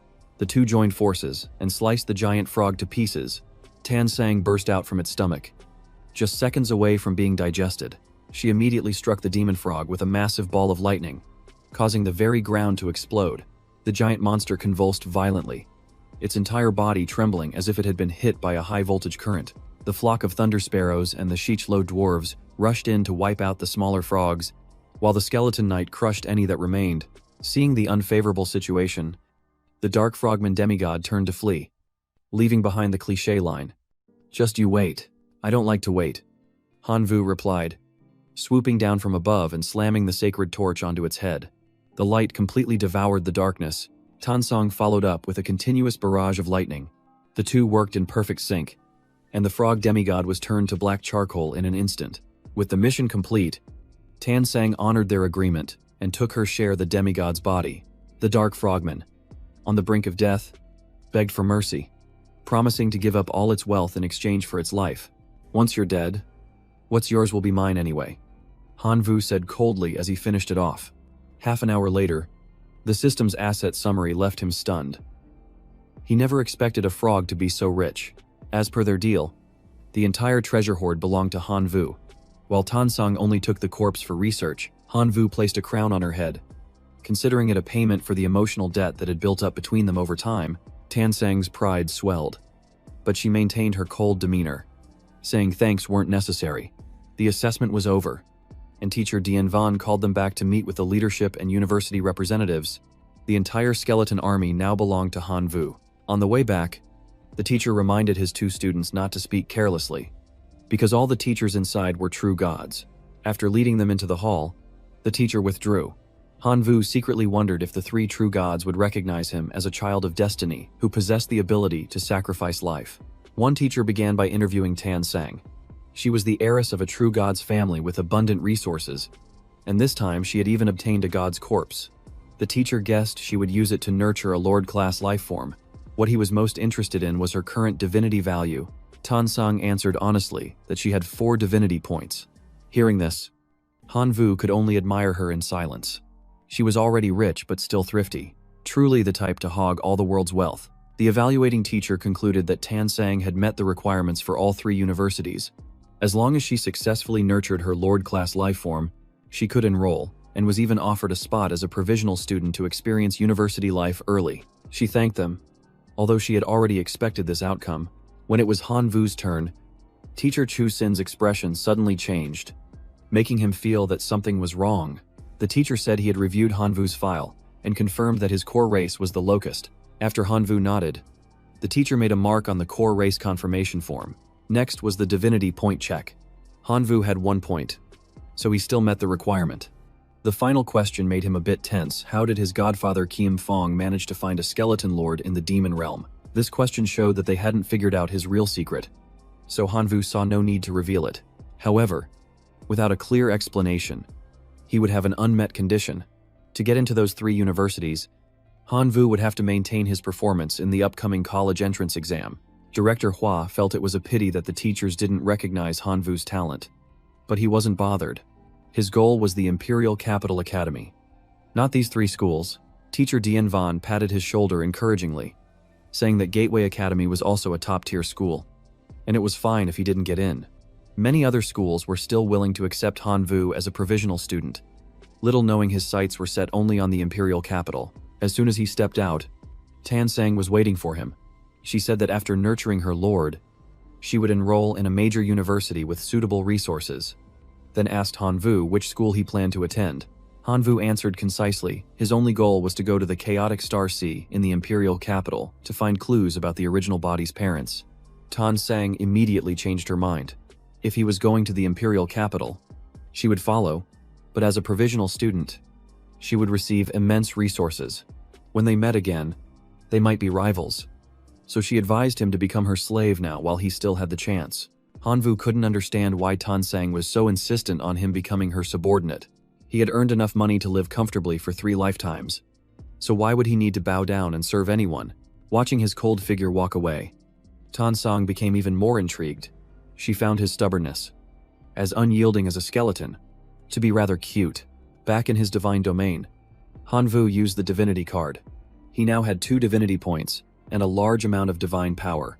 His core had reached level 3, and besides the locusts, he had many other subordinate kin. A few new faces appeared, like the skeleton tribe and the demon tribe. Hanvu planned to upgrade their equipment, but the priority was to establish an evolutionary path for the locusts first. The first path was to create the abyssal locust by using abyssal resources to forge a path of defense and counterattack. After choosing this path, the locusts gained increased resistance, extended life, higher magic resistance, and better durability, evolving into abyssal locusts. The second path was to utilize the Dark Frogman's heart to create the path of the Shadow Curse. Following this path, the locusts could fly in and out of stealth and came with effects that annoyed the enemy. They were called Shadow Curse locusts and specialized in assassination. Suddenly, the voice of a Shichlo dwarf echoed in his mind, lamenting that while disassembling ore, some idiot had accidentally disassembled a holy scepter as well, begging their god for forgiveness.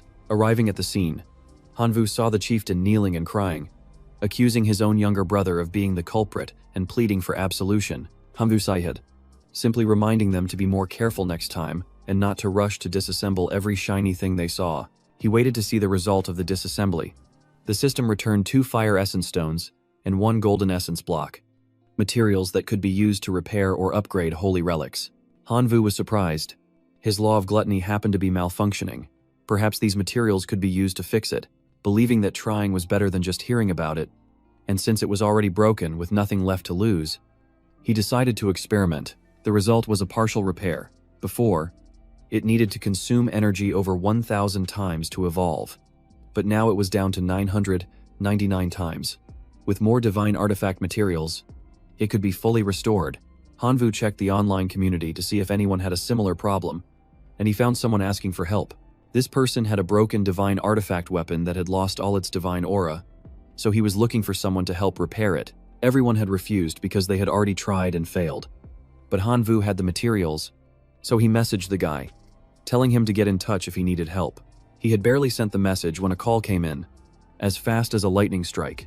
Hanvu wasn't sure if he could fix it but agreed to try. Since the other person had posted a long time ago, one more attempt wouldn't hurt. He told him to send the divine artifact over first. The other guy was afraid of being scammed, so he had installed the Divine Domain anti-scam app. He asked Hanvu what grade of divine artifact he needed. If it was below grade 4, he could send it immediately. But for anything above grade 4, He'd have to wait. Hanvu only needed grade 1 artifacts. As soon as he said that, a massive crate fell from the sky, nearly hitting him on the head. The speed was truly terrifying. Upon opening the package, Hanvu found 100 divine artifacts inside. And for a moment, he thought about just taking them and running for it. But then he remembered the other guy had installed that divine domain anti-scam app, which sounded pretty serious. So he dropped the idea. He gathered all 100 divine artifacts and threw them into the decomposition furnace. 2 hours later, the system returned 109 divine artifact materials to him. Hanvu skimmed 9 pieces for himself and sent exactly 100 pieces to the owner, hoping he wouldn't get caught. Less than a minute after he sent them, the guy on the other end was emotionally thanking him, calling Hanvu his great savior. Hanvu could only cover his ears from the shouting and laugh awkwardly, saying that helping others was its own reward. Meanwhile, at Teacher Dianvan's house, he was testing out the new grade 3 healing divinity he had just won in a bet against Lu Loc Thien. Lu Loc Thien's face was as red as a tomato, but there was nothing he could do except throw a few jabs to vent his frustration. Teacher Dean, it's a long road ahead, so watch your step. Just then, Hanvu called to ask about a small matter. He wanted to know how to obtain high-grade core resources to upgrade his divine domain, as he had searched all over online and found nothing. According to Teacher Dianvan, resources like divinities, godhood, and core fragments were so rare that major corporations would reserve them before they even hit the market, leaving nothing for ordinary people. However, if Hanvu helped him continue to win against Lu Loc Thien, he would give him his treasured collection. There was also another way. He had once participated in the Blood Crystal Tournament, where the winner would receive divine domain core fragments. But competing against creatures from other civilizations would result in heavy losses to one's kin. Though the rewards were extremely valuable, Hanvu had just invested a ton of resources into his kin and wanted to test their strength, so he decided to try his luck. He might be short on everything else, but he wasn't short on kin. The next morning, Hanvu and Teacher Dianvan entered the Blood Crystal Arena, fired up and ready to go. Before entering, they had to wear masks to hide their identities and avoid being tracked by other demigods. Then they filled out the registration form. The arena was divided into 3 tiers based on level divine creatures, demigods, and true gods. Normally, there was no cross-tier fighting without a special request. There was no limit on the number of kin. But to surrender, you had to lose more than half of your forces. As soon as he finished entering his name, Hanvu was instantly teleported into a multi-dimensional space. Faster than you can say boo, a strange voice echoed. Contestant A, I assume you're new here. His opponent this time was a young man who called himself Chwat Daijia. Despite the goofy-sounding name, he was known for being ruthless, and everyone felt sorry for Hanvu for running into him in the very first match. Hanvu heard all the chatter and felt a bit nervous about facing a big shot right from the start. Both received the command to prepare to release their kin. The battle would begin in 3 minutes. Chuo Daijia unleashed a swarm of mutated, long-tailed hamsters that squeaked annoyingly. He then laughed provocatively, thinking Hanvu would back down at the sight of their numbers. Seeing the rodents on the other side, Hanvu didn't even flinch and immediately summoned tens of thousands of locusts onto the field. Chua Daijia looked at the locust army and sneered, mocking that they were even worse than his own rats. He ordered his swarm of rats to form up, and they launched themselves toward Hanvu like a shower of arrows. Hanvu commanded the abyssal worms to form a defensive shield. Any rat that touched the shield was broken upon impact by the thick, sturdy wings. Chuo Daijia yelled for them to keep attacking without stopping, while Hanvu took the opportunity to send his Shadow Curse worms around the back. One of the Shadow Curse worms silently flew to the edge of the arena. It used 3 types of curses, causing the rats in the rear to stagger and screech. Seizing the opportunity, Hanvu sent the celestial demon worms charging forward. The cursed rats started seeing locusts everywhere, throwing their formation into chaos. The celestial demon worms shot poison from their tails, and the rats that were hit collapsed within seconds. As a result, Hanvu's kin remained almost entirely intact, while the rat faction was left with just over 20% of its forces. Chuot Daijia quickly surrendered. If the fight continued, his rats would go extinct. Hanvu won the match and received a shard of a God King's core as his reward. The moment he touched it, he felt a familiar sensation. Like the power of life sacrifice, he was teleported back to the waiting area, where Teacher Dianvan clapped him on the shoulder in congratulations. The first match was such an easy win, and it had helped the teacher earn a ton of divine power. It turned out Teacher Dian was a gambling addict and had bet on Hanvu to win. Since his kin losses were below the threshold, the teacher made a huge profit. He asked Hanvu if he wanted to keep fighting, and Hanvu agreed, seeing it as a good opportunity for his kin to get some practice. By the 32nd day, Hanvu had lost 100 million celestial demon worms but had won 89 consecutive matches, upgrading the fractured core to level 7, but getting to level 8 was much harder. The number of shards required was more than all the previous levels combined. Just thinking about it was exhausting. Teacher Dian Van suggested that Hanvu try fighting a demigod. If a divine creature managed to win, the reward would be increased tenfold. Furthermore, if Hanvu won after 90 consecutive victories, all his spoils would also be multiplied by 10. This meant he would receive up to 90 common divine domain core fragments. Hanvu thought for a moment before submitting an application to fight above his tier. The stands immediately erupted in chaos. Everyone was buzzing with the news that he dared to challenge a demigod. They knew about Hanvu's locusts, which had dominated the divine creature tier in just over a month. But demigods possessed divine artifacts and divine arts. Everyone thought he was being reckless. Teacher Dian Van was sweating bullets because he was the only one who had bet on Hanvu. The odds were 1 to 100. Hanvu then told him to bet 10 million divine power on him. The teacher only dared to bet 5 million, as it was his entire fortune. He silently promised that if Hanvu won, he would reward himself with a divine weapon. Hanvu was speechless. After hearing that, he thought the teacher was going to gift it to him. But instead, he was rewarding himself. He entered his divine domain to check. Even after leveling up, he still hadn't acquired any new divine artifacts. The law of gluttony and the venomous rain orb seemed to have changed. Viancheng was waiting in the divine domain, and as soon as he saw Hanvu, he asked if he planned on forging any divine artifacts today. Hanvu remembered what he had once said, that he had grade 4 and below divine artifacts as common as grass. So, Hanvu gave him a cunning smile and asked him to send over a few grade 2 items with poison, earth, dark, and fire attributes. Before he could even finish his sentence, a giant package fell from the sky. Hanvu sighed. A rich guy really is different. Inside were 2 grade 2 divine artifacts, the Scorching Fire Lava Sphere, with earth and fire attributes that increased defense and recovery, and the Shadow Pin, which had the dark attribute and created a skill that pinned enemies in place by shooting their shadows. Both items were a perfect match for the Abyssal Worms and the Shadow Curse Worms. Hanvu immediately fused them, causing an explosion that lit up the entire divine domain. Hanvu's worms evolved again, their forms becoming significantly more ferocious. Just as the evolution finished, the arena was ready. Hanvu was experienced with the teleportation this time. The crowd was roaring, cheering for Tuang Chu to crush him. Tuang Chu, with his colossal, muscular frame, crossed his arms and looked at Hanvu with a contemptuous smile, saying it was his lucky day to meet such a fearless rookie. "You talk too much," Hanvu replied coldly. But Tuang Chu didn't miss the chance to throw in a few more taunts. "Come forth, my legion of giant mammoths," he roared, and a series of enormous elephants appeared, drawing a deafening cheer from the crowd. Tuang Chu mounted the largest lightning mammoth, looking majestic, and said with a smirk, "Now it's your turn." Hanvu released his troops as well. The swarm of celestial demon worms, nurtured in the brood chamber, began to move. The law of gluttony, combined with the venomous rain orb, the shadow curse worms with the shadow pin, and the new earthfire abyssal worms carrying the scorching fire lava sphere. All of this made Tuang Chu even more intrigued to see the locust's remarkable evolution. The two sides clashed fiercely, with Hanvu ordering the shadow curse worms to attack first. They fired shadow pins into the mammoth's shadows, immobilizing them. As the mammoths were held fast, the celestial demon worms immediately swarmed them. But Tuang Chu still appeared confident. He claimed that no matter how strong the locusts were, they could never pierce the mammoth's thick hides.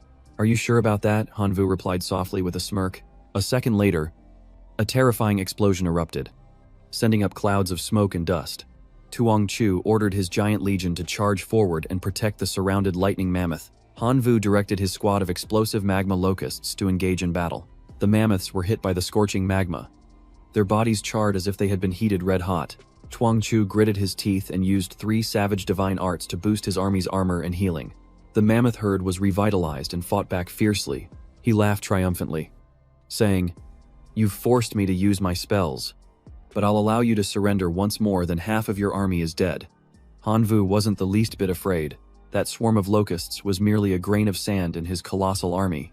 "Surrender is not in my vocabulary," Hanvu declared, summoning the bull demon tribe to the battlefield. This was the first time Hanvu had unleashed a clan other than his locusts. Catching the Elephant Lord completely off guard, the bull demons charged with their axes, smashing each mammoth until they were nothing but piles of mangled flesh.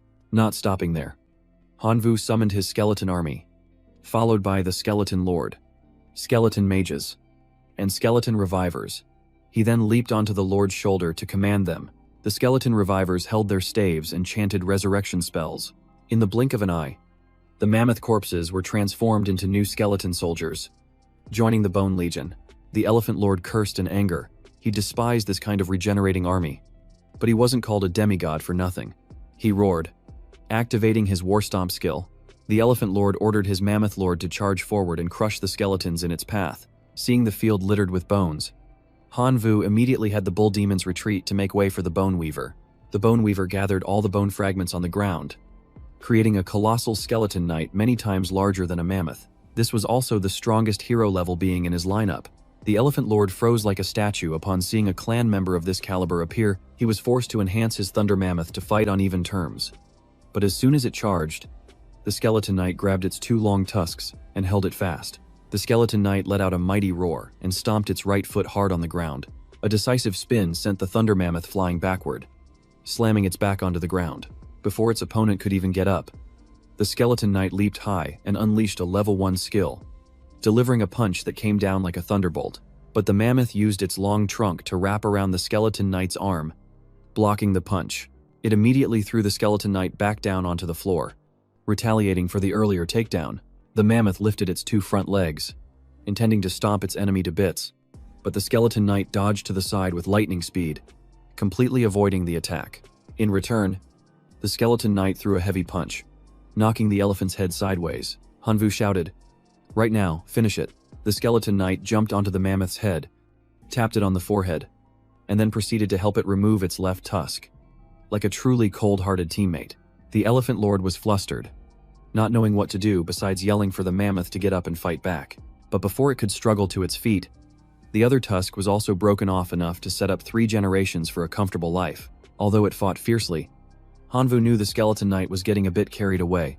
He made a mental note to retrain it later. Having lost both tusks, the mammoth had no will to fight anymore. It was kicked by the skeleton knight and sent flying right in front of the Elephant Lord, like a farewell gift.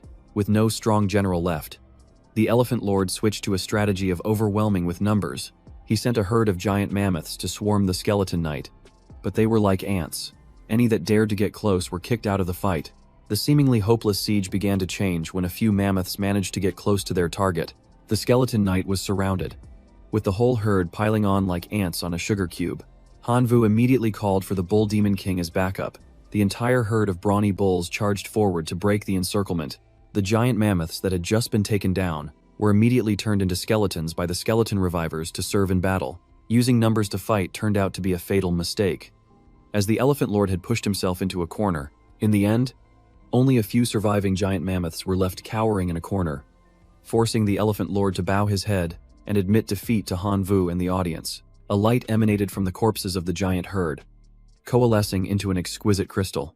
This was a fragment of a demigod's divine domain core, its quality far surpassing that of common items.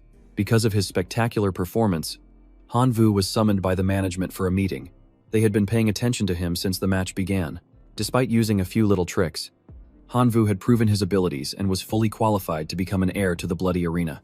This place was originally used as a trial ground to find the next master. Anyone who won against a higher-level opponent had a chance to claim the title, so when he was suddenly offered ownership of this bloody place, Hanvu was completely shocked. Countless races gathered here every day, and divine power flowed like water enough to make him a tycoon. Now, being given the right to run the entire arena, something was clearly not as simple as it seemed. Hanvu took a deep breath to calm himself. Before making a decision, he wanted to know how many other people were currently eligible to become the master, what the benefits would be if he accepted, and what responsibilities he would have to bear. He analyzed the situation calmly, not letting the benefits cloud his judgment, which further pleased the management. Currently, there were a total of 349 heirs, of whom 221 were divine beings, 118 were demigods, and there were as many as 9 who had reached the level of true gods, with only one being a main god. If he became the master of the bloody arena, Hanvu would have a permanent coordinate here, allowing him to teleport in via a fixed point without any device. Each teleportation would cost 1 million divine power points, and he would also be allowed to build his own arena in his divine domain to train and raise his army. As for his duties, when the number of heirs reached 500, the arena would hold a succession ceremony by having all eligible candidates participate in a survival battle.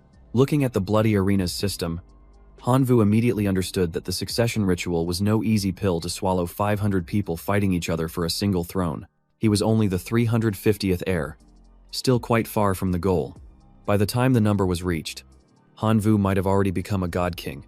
There was still a long way to go, so he nodded and accepted the challenge. Go big or go home.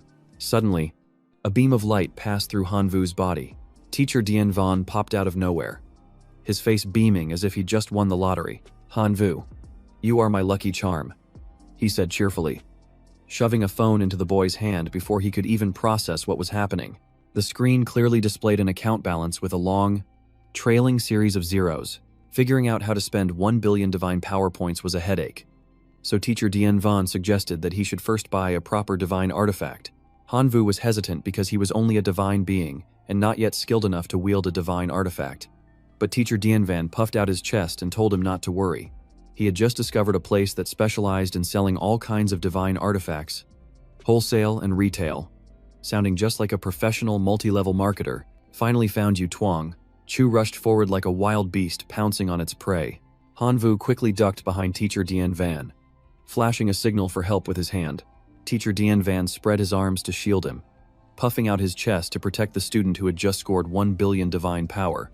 But Tuang Chu quickly raised his hands in surrender, clarifying he wasn't there for revenge. It turned out he saw how powerful Hanvu was and wanted to get to know him and be friends.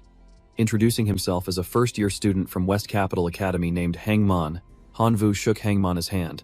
Hearing the name West Capital, he instantly understood why the guy was so formidable. Hangman looked at the young Hanvu and guessed he must be a preparatory student. Only to be shocked that he was still in high school, Hangman was stunned and couldn't believe it. Thinking Hanvu was just pulling his leg, Hanvu asked Teacher Dian Van to vouch for him.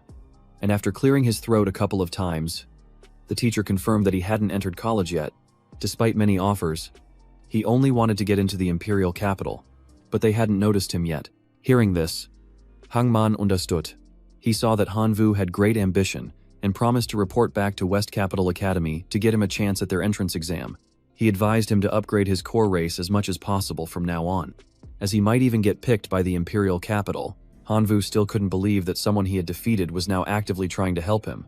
Hangman burst out laughing and explained that having strong teammates makes it easier to ascend to godhood than going solo. Besides, if Hangman's recommendation was successful and Hanvu passed, he would also get a share of resources, which explained his enthusiasm.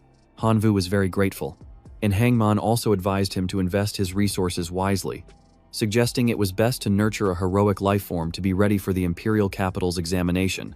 A short while later, Teacher Dian Van did indeed lead Hanvu to a treasure pavilion that specialized in second-hand divine artifacts. I'm not sure if the goods were any good, but the staff was top-notch, the kind that would make wives forbid their husbands from ever setting foot in the place. The teacher and student followed the female receptionist inside, saying they wanted to meet Master Tony. A lot of barbers share that name, so who knew what this Tony would be like as a salesman? Right now, they were standing in front of a teleportation gate.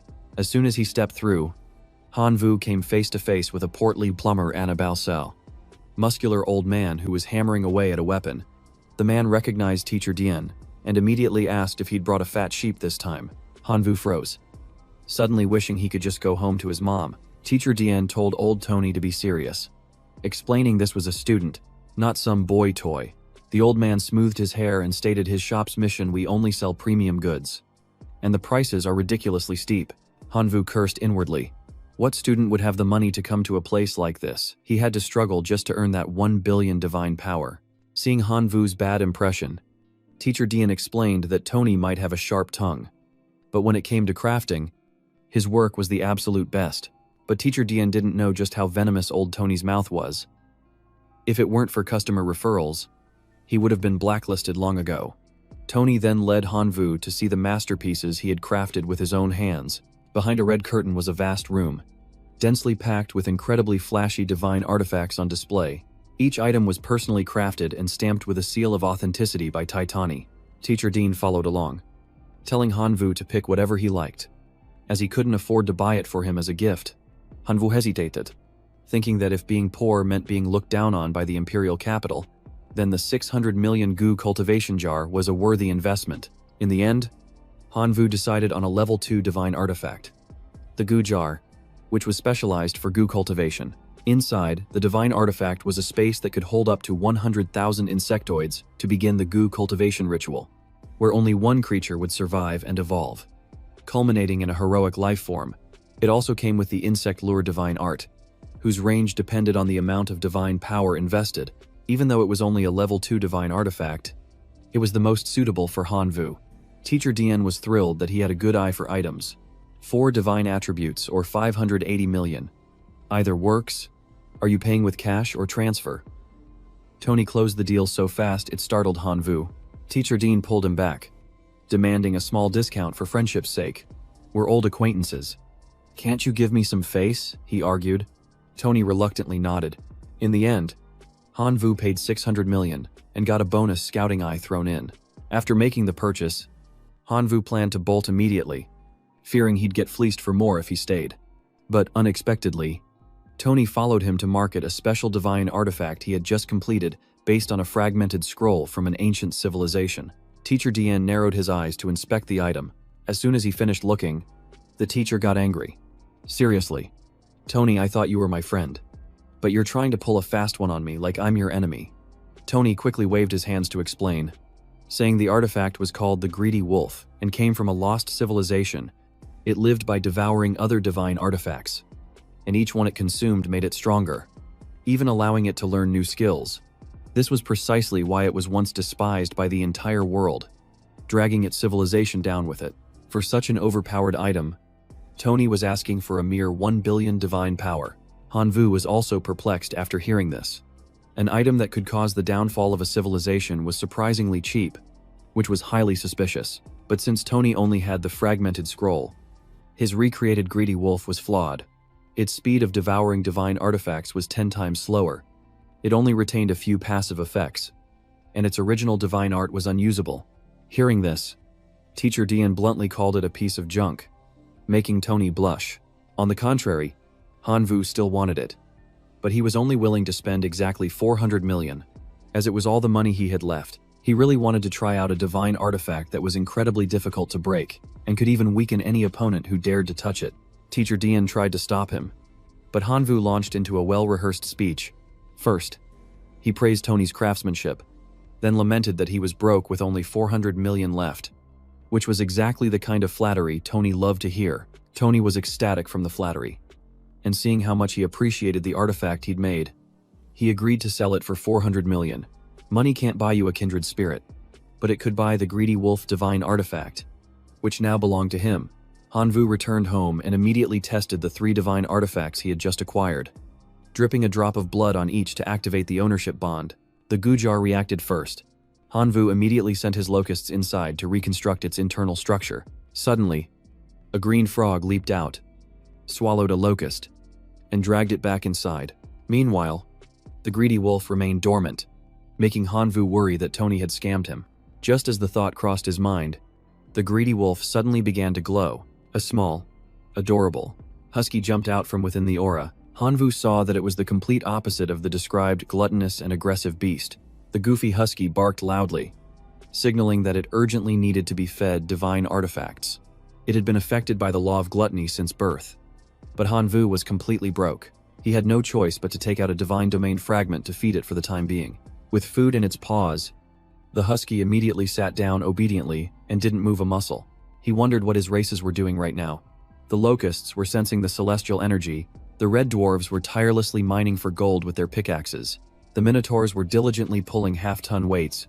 Every single creature was accelerating its training, thanks to the holy relic scammed from the final spiteful creature. Hanvu had upgraded his law of gluttony to level 3. Now, Just having a full stomach was enough for them to evolve into elites. With steady recovery and leveling up, even ordinary life forms could become extraordinary. Not to mention, Hanvu's locusts had a surplus of food, meaning the entire race was preparing for a great evolution. His eyes lit up just thinking about it. A week passed, and it was now time to begin the ritual to sacrifice for a new law. Hanvu offered 13 billion locusts to the heavens and earth, and the rewards were as long as a royal scroll. There were 3 choices: 10,000 extraordinary night demon hunters, a 3-star divine artifact called Tyrant's Edge that came with a divine art, and a level 2 transformation stone that helped non-human races evolve into demi-humans. Hanvu clenched the transformation stone in his fist and crushed it. A brilliant light erupted from the transformation stone, engulfing the swarm of locusts, which then reformed into humanoid shapes. Hanvu's eyes shone brightly. This was a great leap forward in evolution. The locusts transformed into locust folk, all of whom reached the extraordinary level, possessed rudimentary intelligence, and had a lifespan of 10 years. Hanvu was overjoyed when he read their faith and reproduction stats.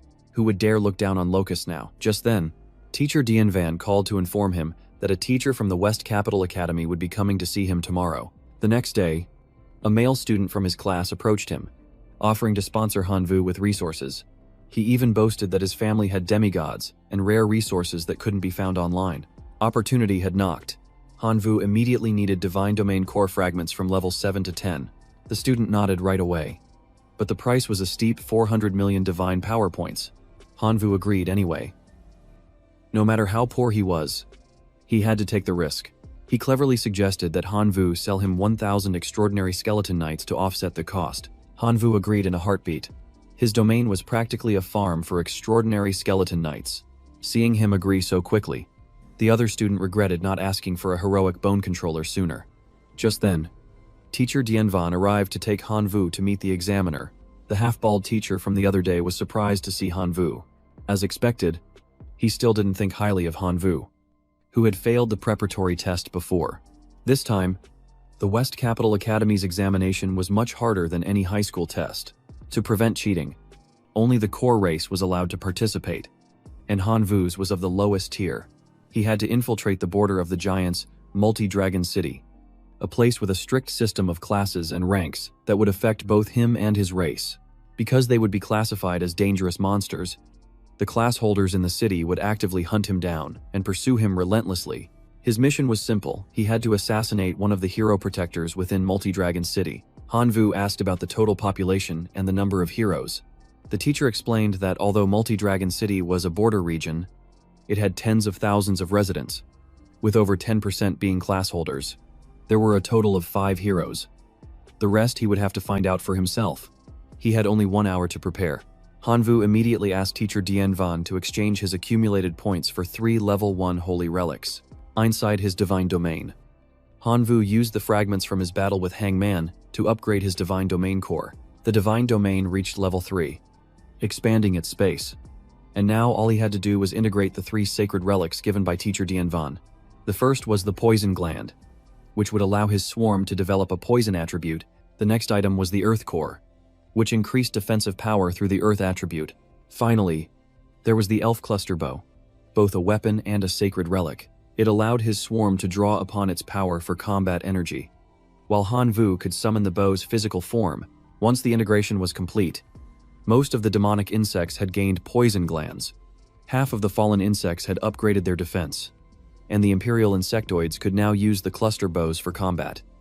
Hanvu was confident he had enough power to pass the trial. With his preparations finished, the admissions proctor activated the teleportation array, sending Hanvu to the outskirts of Dragonfall City. Experiencing teleportation through an energy portal for the first time left Hanvu slightly disoriented. He fell from the spatial gate, landing neatly on the ground, and an information panel immediately warned him that if he didn't leave the area, he would be classified as a hunted monster. His alias was the Demonic Emperor, the Spider King, level 80, and all of his personal information was displayed publicly. He took the opportunity to check the strength of the 2 newly spawned Imperial Insectoid heroes. The system panel showed they were level 60, but Hanvu didn't know how strong they truly were since he had never sent them into battle. Just then, an Imperial Insectoid warned him that a creature was approaching. Hanvu immediately climbed onto one of their shoulders to get a better view of the situation. The sky was suddenly filled with monsters, and even the second-class adventurer, Theron, began to feel uneasy, a first-class Rage Fist master. However, he was excited because more monsters meant more loot, while the water spirit user was gleeful after destroying a locust and seeing a core drop, not to be outdone. The fire mage was busy roasting fragrant locusts right in the middle of the battlefield. The four of them coordinated in a tight formation to deal with Hanvu's swarm of imperial locusts. Meanwhile, Hanvu circled high above, using glowbugs to scout, noting that Theron Evans was a level 3, second-class Dragonblood warrior.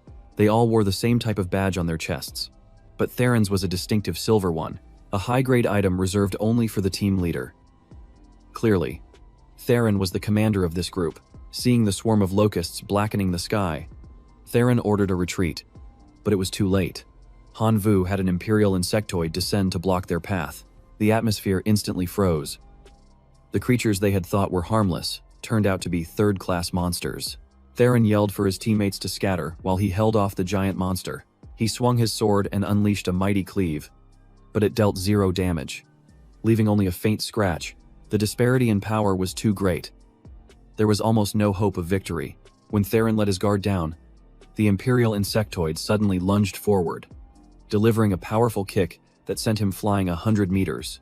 After dealing with Theron, it immediately pursued the rest of the group. They fled in a panic but were captured within seconds. The 4 of them were quickly tied up and cornered. Hanvu appeared with a cold expression on his face as the Rage Fist Master's voice echoed with nothing but curses. "Stay away from me, you ugly monster," he growled. Those words wounded Hanvu's pride, as he had always been confident in his appearance. He told them that if they just answered a few questions, they would be allowed to live. Theron and his teammates gritted their teeth, glaring at him with resentment. As Hanvu asked what kind of person he was in their eyes, the Rage Fist Master scornfully said he would never answer a monster. Before anyone could react, the imperial insectoid beside them suddenly impaled the man, causing Hanvu to freeze in shock. He shouted, reminding it that he had only said to scare them, not to attack. The locust trembled, breaking into a sweat, while the 2 remaining adventurers turned pale with fear, not daring to move, annoyed by their screaming. Hanvu ordered the swarm of locusts to release their poison and take them down as well. Theron furiously asked what Hanvu really wanted. He repeated his earlier question, putting Theron in a difficult position. He answered honestly, but described the giant locust behind Hanvu instead of Hanvu himself. He mentioned its large eyes and long antennae, which made Hanvu suddenly understand. They probably saw the locust as the terrifying image he wanted to plant in their memories, which was exactly his intention. Satisfied, he told Theron to continue, and for the next 3 hours, Hanvu questioned him relentlessly. After gathering enough information, Hanvu untied Theron as promised. The man immediately fled for his life to report back to the Adventurers Guild. Although he had let him go, Hanvu quietly watched him from above. When he saw Theron approaching the safe zone, he ordered his locusts to finish him off, ensuring that no information would ever be leaked. With that taken care of, Hanvu began his new plan. According to the information he'd gathered, there were hundreds of thousands of adventurers here, with just 3 of them. They couldn't launch a direct assault. As he was contemplating, a horde of outcast goblins arrived awaiting orders. Hanvu was slightly disappointed, but accepted them nonetheless. Most of the goblins were low level, but their chieftain had reached level 62 and was already a 3rd class. The question was how they had obtained classes. It turned out their leader had devoured many adventurers who possessed class fragments, thereby absorbing their abilities. An idea sparked in Hanvu's mind. He would assign a class to his swarm of locusts. He immediately ordered them to hunt down adventurers and collect class fragments. 3 days later, enough class fragments had been gathered, and Hanvu decided to proceed with fusing a class for his locust swarm. He tossed all the fragments into the air, and the system immediately displayed a list of available classes to choose from. In total, there were 4 types: Adjudicator, Martial Artist, Warrior, and Archer. Hanvu chose Archer, as he needed a long-range attack force for his team of Imperial Insectoid heroes. He imagined the scenario where, with this power boost, taking down a hero would be as easy as flipping his hand. A locust flew over to report that it couldn't get near a distant mountain cave. Hanvu immediately ordered it to lead the way. When he arrived, he noticed the aura around the cave was dense, with energy mixed with divine power. Looking down, he saw an orange dragon, shackled and fast asleep. He remembered his teacher once, saying that ancient civilizations often sealed away enemies they couldn't destroy.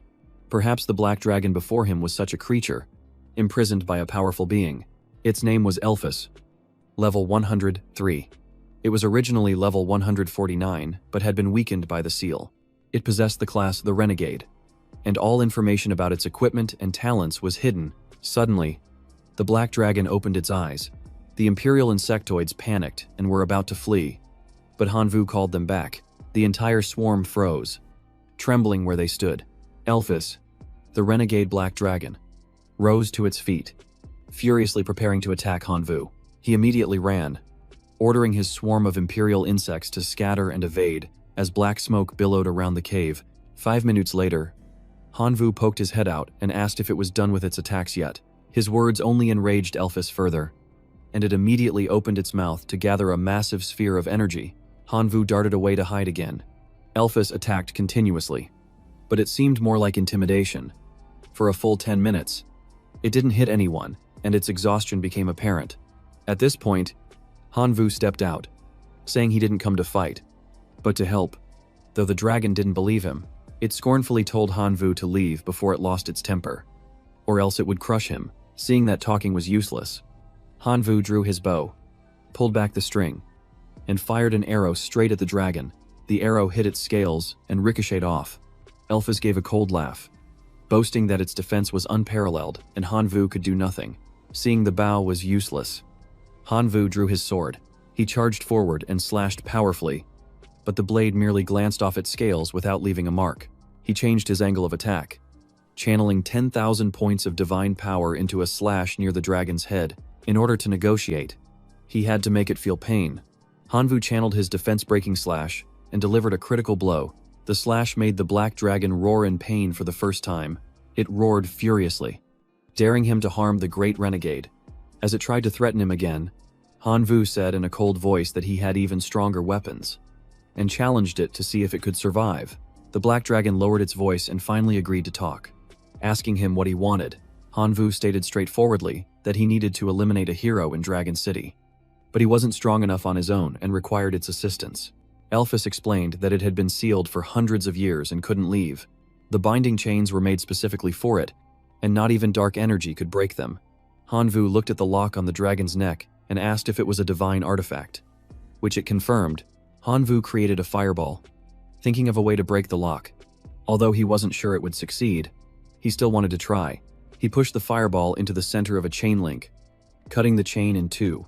Under the black dragon's astonished gaze, seeing the chain break, Elphus immediately ordered him to cut the remaining sections, calling itself the Great Renegade Black Dragon. Hanvu's face turned cold as he asked it to repeat what it had just said.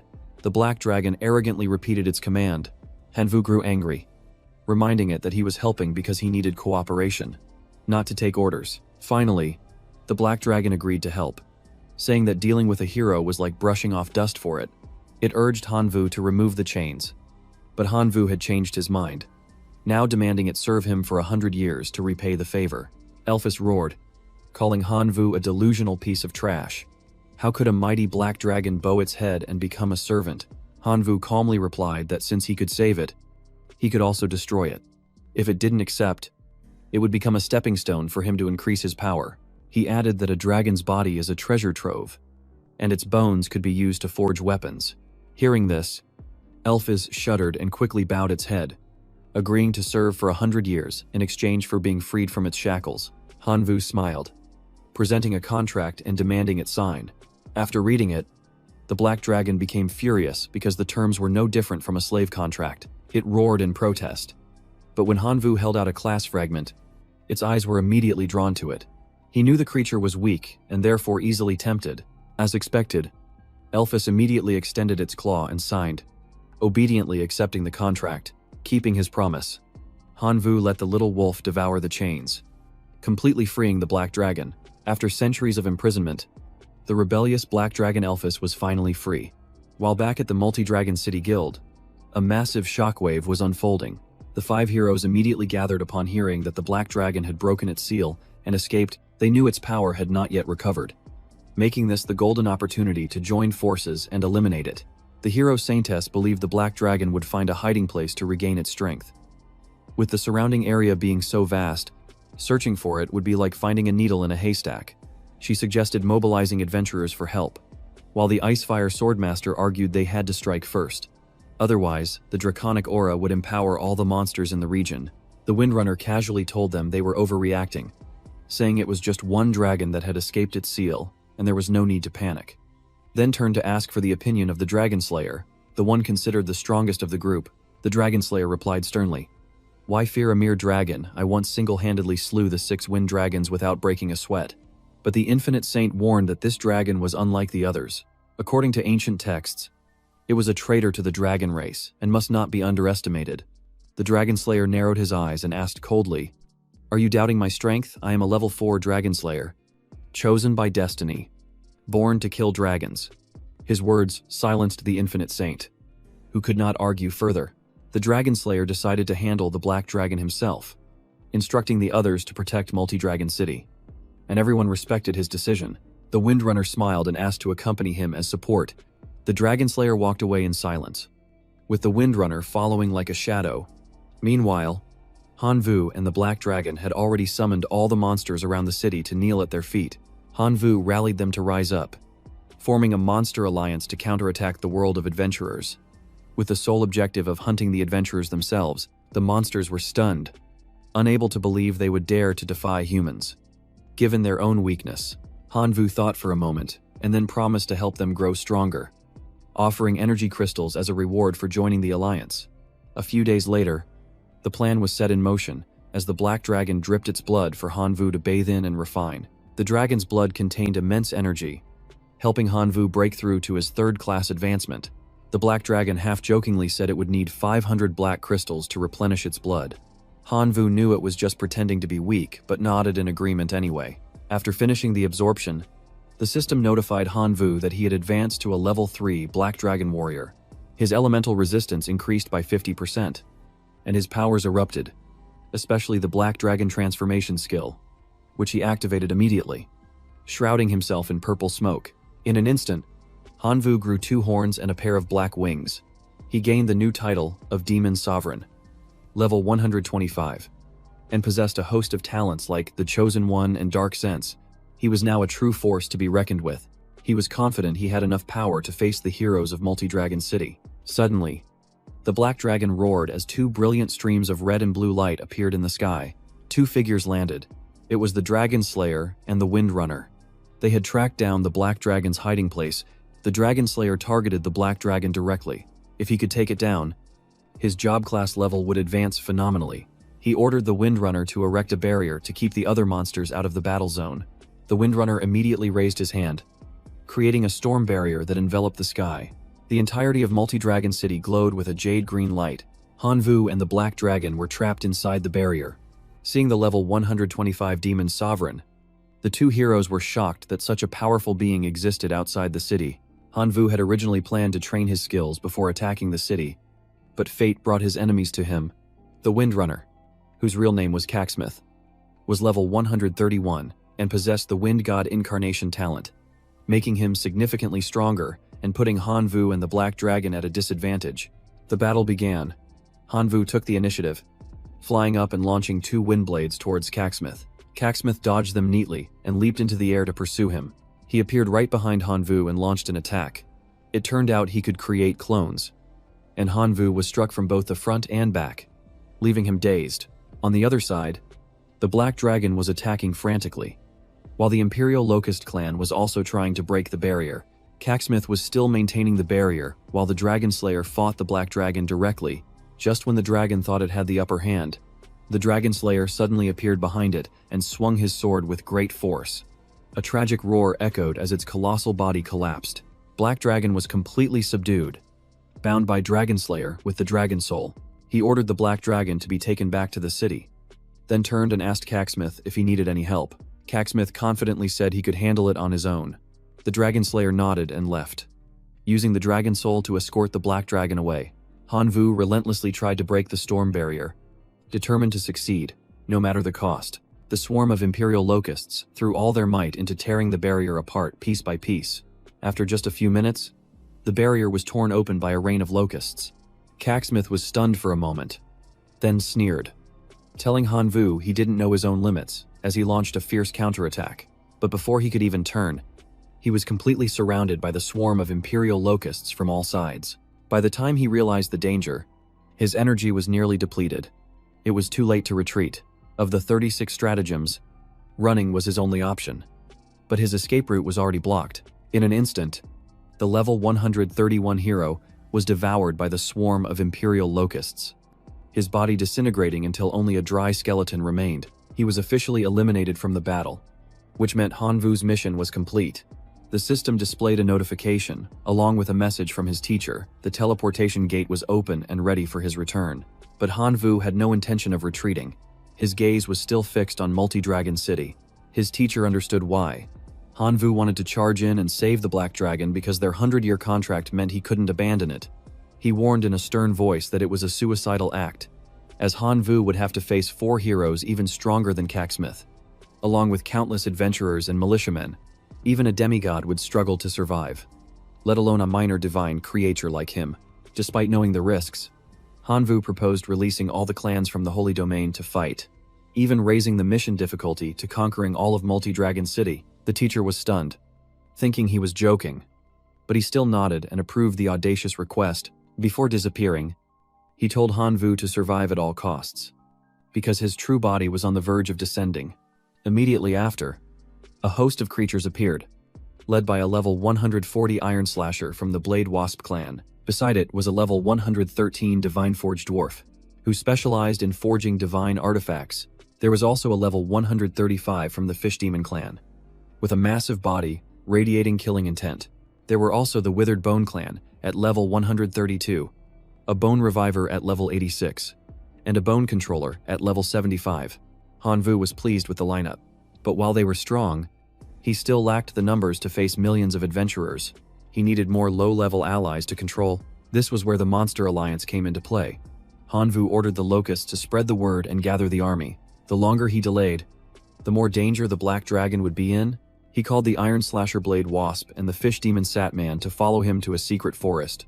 In a corner of the forest, the monsters were discussing among themselves, thinking that with the Black Dragon dead, the alliance was meaningless.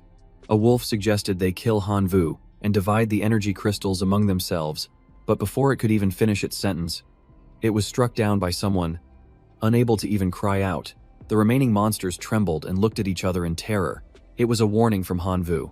Anyone who dared to betray him would suffer the consequences. His ice-cold gaze silenced the entire forest. Only a green-skinned goblin remained defiant, pointing and shouting that he only served the Black Dragon and saw Hanvu as nothing.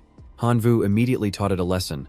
A single, decisive blow sent the goblin collapsing to the ground before it could react. He said coldly, "This isn't an invitation. It's an order. Anyone who doesn't submit can disappear." The goblins turned pale with fear and knelt in unison, begging to receive his orders. Hanvu's presence flared. He was determined to charge into Multi-Dragon City and rescue the Black Dragon at any cost. Inside the city, the Black Dragon was shackled by all 4 limbs as the townsfolk gathered to watch. The Dragon Slayer sat on his throne, a glass of wine in hand, admiring his prize. Someone came to report that the dragon's execution was ready, and Saintess Rose asked why the Windrunner hadn't returned yet. 12 hours had passed with no word from him. The Dragon Slayer just replied indifferently that he would go look for him after the execution was over. Suddenly, the ground began to shake. The wine spilled from the glass in his hand, and even his throne trembled violently. Outside, Hanvu and his monster army had arrived. Alarm horns blared throughout the city. The citizens were ordered to evacuate, while soldiers and adventurers formed a defensive line to face the massive horde. Thousands of monsters poured in one after another. Mages were ordered to use magic attacks to hold them back, but before they could cast their spells, a rain of arrows descended, felling countless soldiers. It was a volley of arrows from the Locust Men in the sky. The mages counterattacked by firing beams of energy back up at them. However, they dodged nimbly, not suffering even a single scratch. Emboldened, the monster horde surged forward with even more ferocity, their combined might shaking the human defensive line. Hanvu commanded from the rear, ordering Little Withered Bone and the Bone Reviver to charge forward. The 2 powerful creatures swept through the troops before them. The giant Tron swung his enormous axe relentlessly, each blow making the earth tremble. But he couldn't touch Saintess Rose. As his attacks kept hitting empty air, Rose immediately counterattacked, summoning dense, tentacle-like roots that wrapped around him. The roots tightened their grip, completely obscuring his vision and causing Tron to roar in a frenzy. In another direction, the Dragon Slayer unleashed his fire sword, creating a wall of light to block the monster's advance. They were forced to halt. At the same time, the Infinite Saint commanded the soldiers to form up for a counterattack, coordinating their efforts to annihilate the monsters. The mages were called upon to cast a joint magic spell, and light flooded the sky. The pressure was immense, sending many goblins flying for miles and causing their formation to start breaking apart. The joint magic grew stronger, gradually cornering the monster army. The Dragon Slayer raised his head high, excitedly urging the adventurers into an all-out counterattack, while he personally went to finish off the Black Dragon, seeing the tide of battle turn against them. Hanvu finally unleashed the Bone Controller to fight. Like a death mage, he chanted an incantation, summoning hundreds of bones that flew out like rain. They assembled to form a skeletal giant, its body crackling with high-voltage electricity, and it immediately charged toward the area sealed by fire. It swung its arm to crush the vines, tearing through the magic barrier as if it were paper. The monsters were reinvigorated, roaring in unison as they charged into battle. Hanvu's power seemed to reach its peak, and Elphys was about to be saved, charging forward while shouting her name. Hanvu made Elphys snap her eyes open. In just an instant, he was right in front of her. The Black Dragon was utterly astonished to see him charge into such a dangerous place. From above, the heroes looked down with contempt, thinking he was an arrogant fool for daring to rush into their sacred ground. The hero, Infinite Saint, immediately dove down, intending to strike Hanvu down on the spot. But just as he was about to unleash his attack, he was slapped away by a member of the Fish Demon tribe. He tumbled to the ground, and before he could even curse, he muttered, "Treason. You deserve it to die." A pink-haired hero leaped forward, with spiky vines shooting toward him. But before they could touch Hanvu, she was blocked by the Divine Hammer, and the resulting electric shock tore the ground apart. The vines burst into flames in a sea of fire, leaving the girl speechless with shock. The Dragon Slayer lost his composure. He was just minutes away from leveling up, and now everything was falling apart. He unleashed his skill, summoning a Dragon Soul, but as soon as the Dragon Soul appeared, it was swiftly dealt with. Unable to unleash its power, the tables had turned, and the monsters were gradually gaining the upper hand. While the Skeletal Tribe and the Dragon Soul were still locked in combat, the Bone Reanimator suddenly cried out that it was hungry. Without another word, it leaped onto the Dragon Soul's back. It took a bite so deep it reached the bone, causing the dragon to roar in agony. It had never imagined it would one day have its neck gnawed on by a living skeleton. The Dragon Slayer was furious. He charged forward to demand justice for his divine beast, yelling at the skeleton, "Are you asking to die?" A single sword strike sent the Bone Reanimator falling, the sound of breaking bones echoing. But in less than a minute, it had recovered and leaped up to bite again, stunning the Dragon Slayer. He couldn't believe how resilient this thing was, and the Dragon Soul took another hit. But the main goal was still to save Elphys. Hanvu ordered Greedy Wolf to unlock her cage. Having been trapped in an iron cage for so long, Elphys was overcome with emotion. She praised Hanvu as a great rebel and promised to remember his kindness for all eternity. Hanvu smiled and replied, "Then serve me for another 100 years, before tossing her 2 dark essence stones to help her recover. Though they were master and servant, they were like soulmates. Suddenly, Hanvu noticed something was wrong.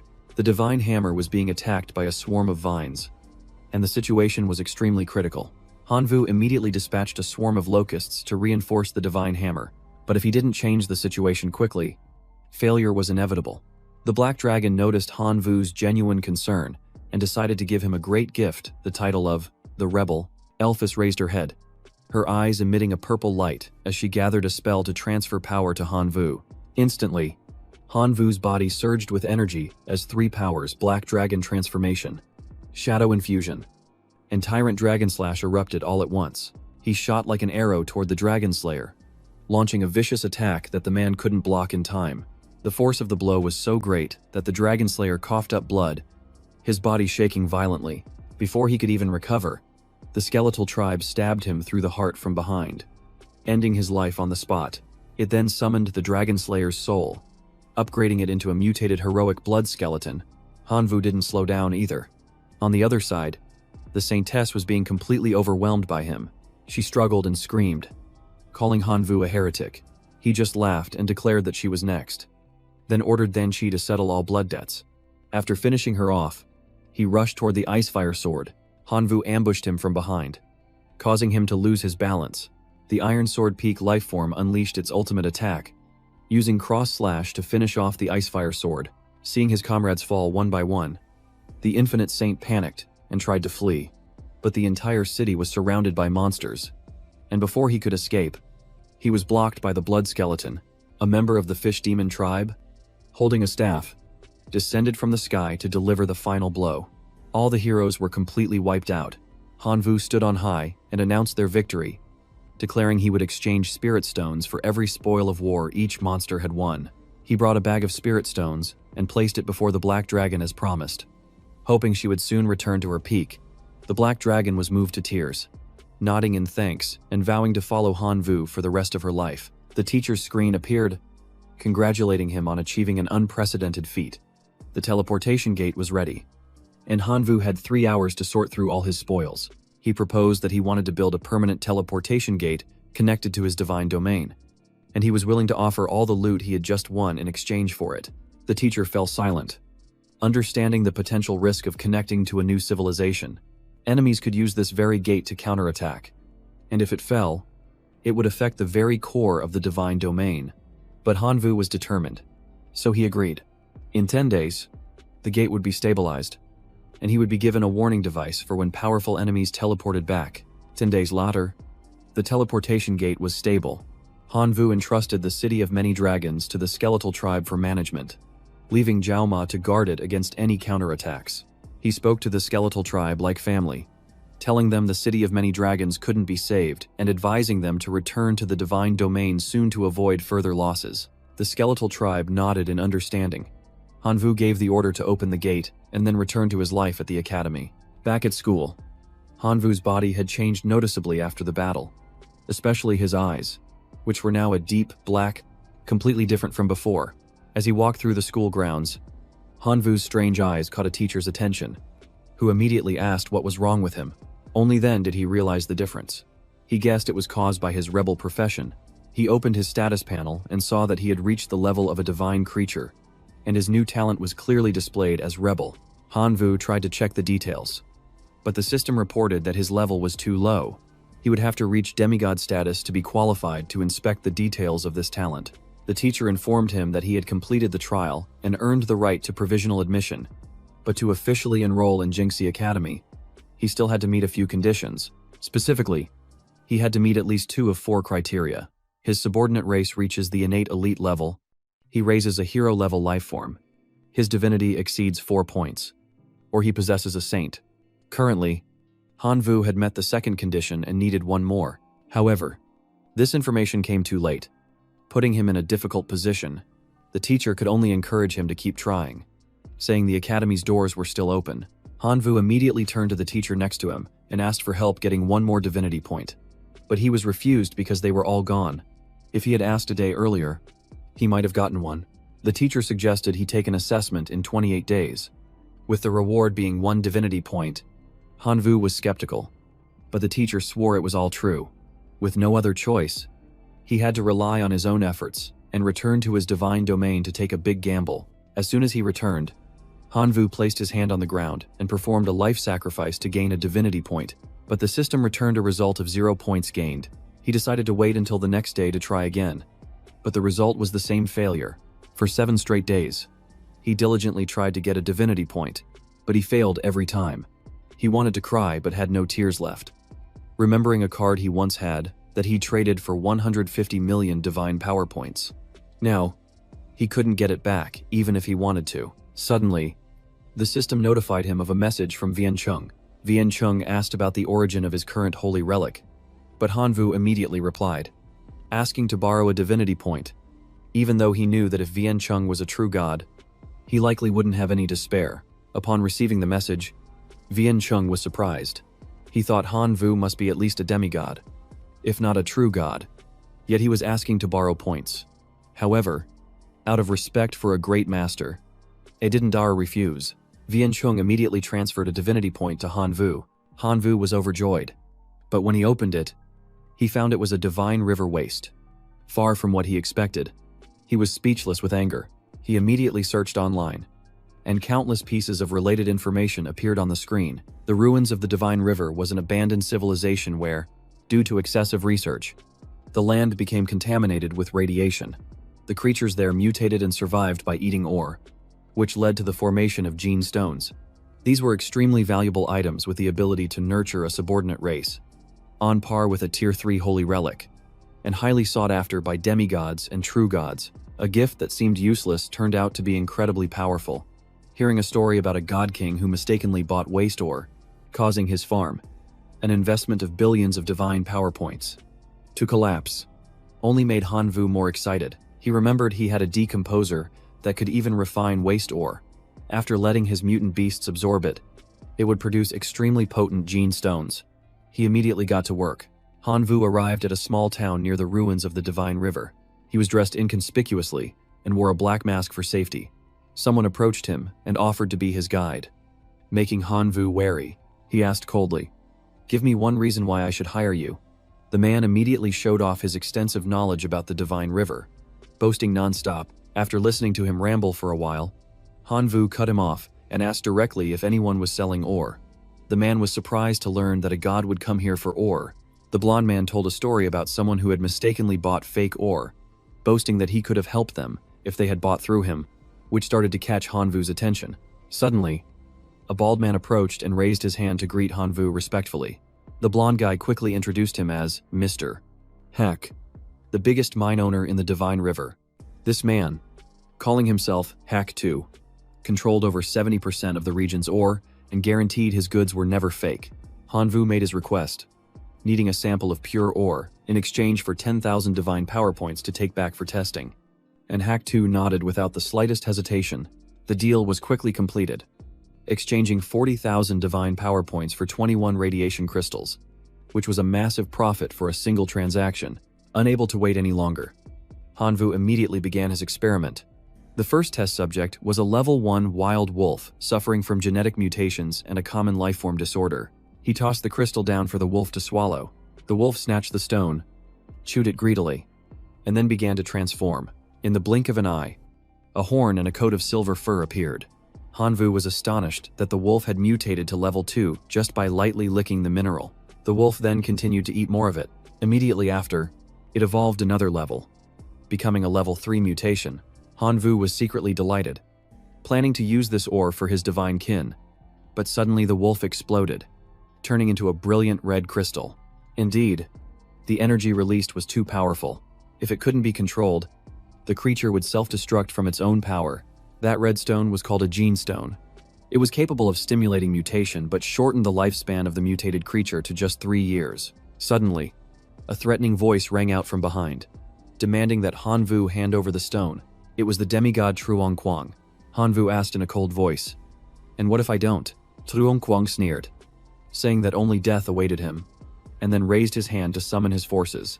A pack of fierce wolves charged from all sides, but Hanvu instantly transformed into a black dragon, his wings spreading wide as his aura surged powerfully. The wolves were stunned with terror. Before they could even react, they were met with a ferocious counterattack from Hanvu. Truongquang roared for the wolves to continue their assault, but Hanvu shot up into the sky, laughing coldly. "You fools, I can fly." Truongquang was annoyed by this provocation. He unleashed a no-fly technique, pulling Hanvu straight down from the sky. The fall left him dazed amidst the wolf pack, and trapped within the no-fly zone. His only option was to flee on foot. Ahead of him lay the Forbidden Sea, and with no other choice, Hanvu plunged right into it. He thought the wolf pack would stop, but they continued their relentless pursuit. Truongquang urged his wolf riders to keep up the chase. The situation grew increasingly dire, and all Hanvu could do was try to escape. He followed as well, furious that he still hadn't managed to take down Hanvu. When he caught up, Truongquang noticed the place's unusual aura and immediately ordered his beasts to withdraw. Hanvu hid beneath the water, waiting for them to leave before surfacing. The moment he broke the surface, he saw mutated fish floating everywhere, sending a chill down his spine. This place was definitely contaminated. He had to leave immediately. Checking his map, Hanvu discovered that this river wasn't marked at all, which meant he was completely lost. Just then, a group of mutated beasts appeared and blocked his path, forcing Hanvu to take a stance. Ready to fight, he threw a few gene stones toward them, and in an instant, the entire pack exploded, allowing Hanvu to make a lucky escape. Night fell, and Hanvu found himself still lost in the middle of a dangerous, wild forest. He looked for a place to take shelter, and as he scanned his surroundings, he spotted an ancient building in the distance. According to records, this could be the ruins of the Divine River civilization.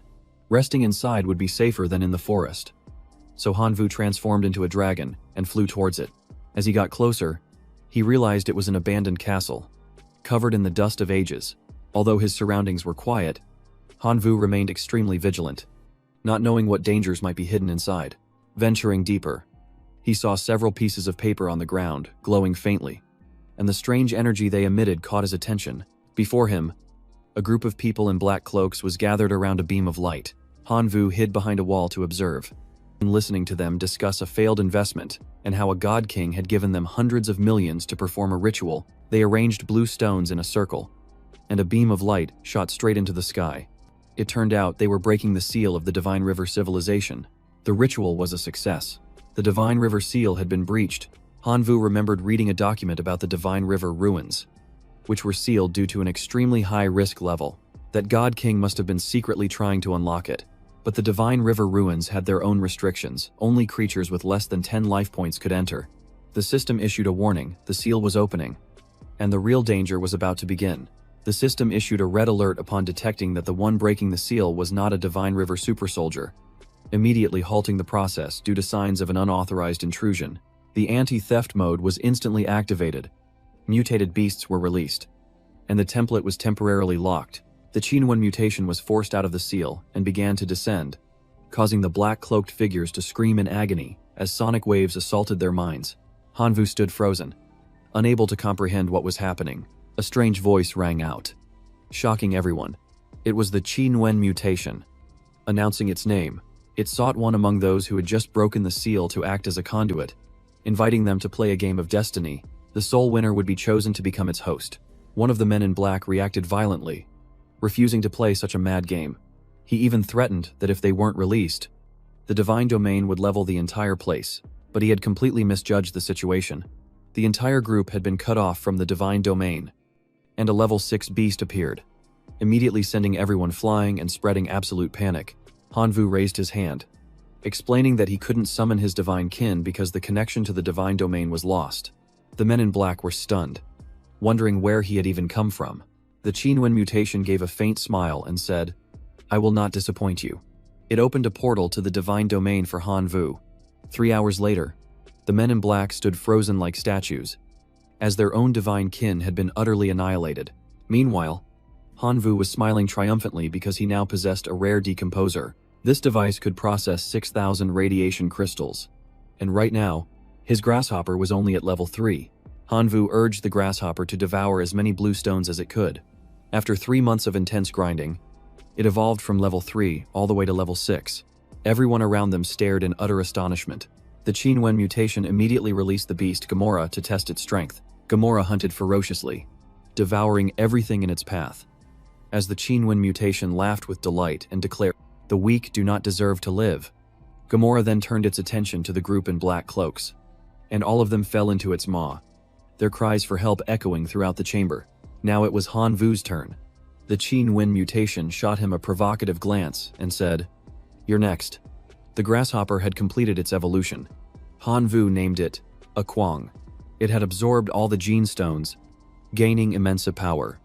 But in exchange, its lifespan was reduced to a single day. But this was its one moment to prove its worth. Hanvu had thoroughly intrigued the Qinwen mutation, which commanded Gamora to charge forward and attack. The beast shot forward like a rocket but was immediately met with a powerful counterblow from a Kwang, which drove it into a frenzy.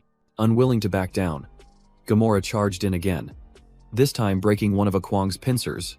Then it laughed ferociously, as if victory was already in its grasp.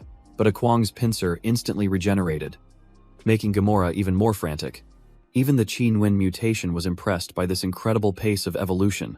The two monsters battled for many hours, neither giving an inch After 18 hours, the fight was still a complete stalemate. Gamora attacked relentlessly but consistently failed, gradually pushing itself into a dangerous predicament. The Qinwen mutation smiled, satisfied with the battle, then turned to Hanvu. You played the part of a proxy perfectly. Your pretense of weakness was almost chilling. What shall be done with this pure body? The Qinwen mutation then declared that from now on, Hanvu's body would be a shared host, and it began a chant to fuse itself with him. Immediately, his personal information panel appeared. The identity section now listed not only Hanvu's name, but also the Qinwen mutation. He himself was no longer sure who he even was. A blue flame suddenly appeared and called out Hanvu's name. It was Qinwen, the source of the super mutation now within his body. Although it was living parasitically inside Hanvu, it offered to make him stronger than the entire divine domain in return. They were now in a symbiotic relationship and had to work together to survive. The mutation rambled on, but all Hanvu wanted was to escape this bizarre place. Leaving now wouldn't be difficult, because the seal had been locked in reverse. The guardian beast, Gamora, was also dead, so they were completely free to leave. But once the seal disappeared, it would draw hordes of demigods and true gods from outside the ruins, who would come flooding in. Hearing this, Hanvu froze. If they all rushed in, he would have a hard time surviving. Being alone and unarmed, his only option was to run, so he immediately teleported to the bloody arena. A few minutes later, the seal collapsed, and just as predicted, the true gods and demigods came rushing in, but the place was already deserted. With no one in sight, only the traces left behind by A Kwang remained, leading Trong Kwang to suspect that Hanvu had been there. A man wearing a crown-like hat was furious that the treasure had been stolen. He ordered all of his divine kin to send out a signal. They had to hunt down that seed and bring it back, no matter the cost. At that very moment, Hanvu was hiding in the bloody arena. That last teleportation had consumed a full 1 million divine power points, and returning to the academy in his current state would be too risky. Suddenly, a challenge appeared on his screen from the inheritor of the evil dragon divine creature. If he refused 3 times, he would lose his right to compete in the arena. He had only just arrived and someone was already looking for trouble. Hanvu immediately accepted the challenge. The battle was about to begin. Hanvu faced his enemy, and their exchange of words only added fuel to the fire. He unleashed the skeleton tribe, surprising the heir of the evil dragon, who arrogantly declared that this time, Hanvu had messed with the wrong person.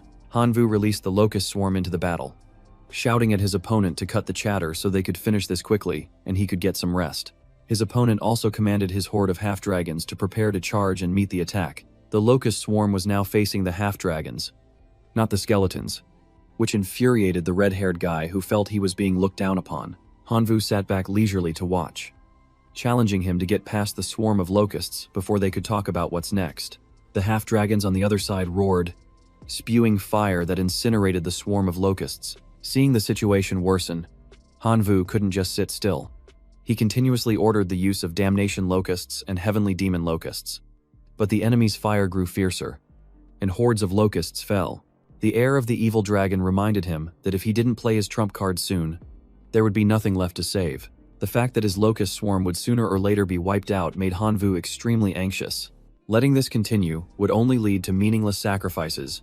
Hanvu considered summoning the divine hammer, Yao Mojia, but the source of mutation stopped him, advising him to use the power of the locust swarm to teach those half-dragons some manners. Hanvu argued that the locusts were no match for the half-dragons, but the source of mutation immediately refuted him, stating that the locusts were not weak at all. They were the ones who had destroyed the level 6 creature, Gamora. The source of mutation asserted that there are no weak races, only races that surrender, and then urged Hanvu to use the directional mutation skill to counter-attack. Hanvu agreed, not because he was being obedient, but because he wanted to test this new power for himself. He began to cast directional mutation on the locust swarm. Wondering what the outcome would be, the source of mutation asked Hanvu in which direction he wanted his kinfolk's power to evolve. After a few seconds of consideration, Hanvu chose to enhance the durability of the damnation locusts so they could hold out longer than their brethren. The system presented 3 upgrade options. The stronger the upgrade, the shorter their lifespan. The highest level would only allow them to live for 24 hours. But the battle was so fierce that he was forced to take the risk. Hanvu chose the highest level, and the damnation locusts immediately mutated into a combat-type locust form. The giant swarm charged straight into the horde of half-dragons like a tornado, sweeping away everything in its path. Hanvu felt his spirits lift. The damnation locusts did not disappoint, delivering a relentless barrage of attacks that left the enemy unable to react. The red-haired guy, who was so arrogant just moments ago, was now stunned into silence. He thought they were using stimulants from the Piaoliang Kingdom and confusedly called for the referee to intervene. On his side, Hanvu continued to command the locust swarm to attack, warning the little dragons to be careful. As soon as he finished speaking, his arrow shot forward, throwing the half-dragons into chaos. The mutated locust swarm was then ordered to continue their assault on the enemy. The red-haired guy was so terrified he started to cry, begging Hanvu to stop and admitting his defeat. A spectator who had bet 500,000 divine power points on the half-dragons couldn't accept the outcome and screamed curses. Hanvu thought to himself that he should take a quick video as a warning against gambling. The rewards for the battle were 1 God's Domain fragment, 1 Mark of the Bloody Arena, and the special building, the Bloody Arena itself, which now belonged to Hanvu. It was a place where his kinfolk could train their skills. The victor would have a chance to level up, and more rarely, to pass a hero simulation and ascend to become a true heroic life form. This was truly a spectacular comeback.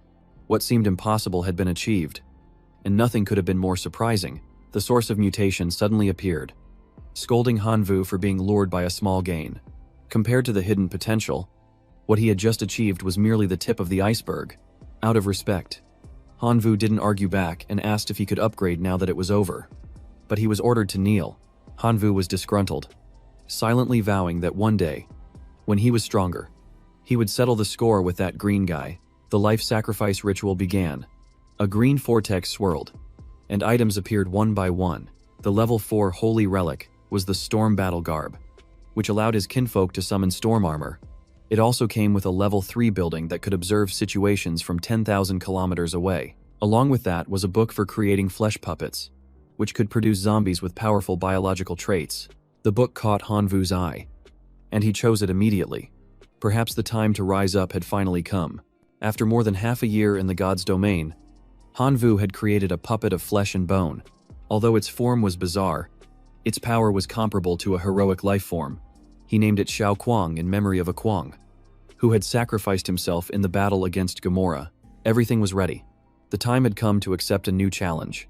Remembering his grandfather's words, Hanvu stepped through the gates of Jingxi Academy, determined to keep his promise to go to the Star Sea and bring his parents back. 3 days later, he arrived at the prestigious Imperial Capital Academy. He was overwhelmed by the sight, as most of the people walking around the campus exuded the aura of a demigod. A polite man called out to Hanvu, asking if he was a new preparatory student for Jingxi Academy. He was the one sent to pick him up. The man invited Hanvu to board the aircraft, which would take him to complete his temporary residency procedures. The aircraft landed in the Academy district, and the man led Hanvu to the dormitory where he would be staying. Stepping inside, he saw no one and asked about the teachers and other students. The man explained that this place was reserved exclusively for Hanvu, which stunned him with its luxury.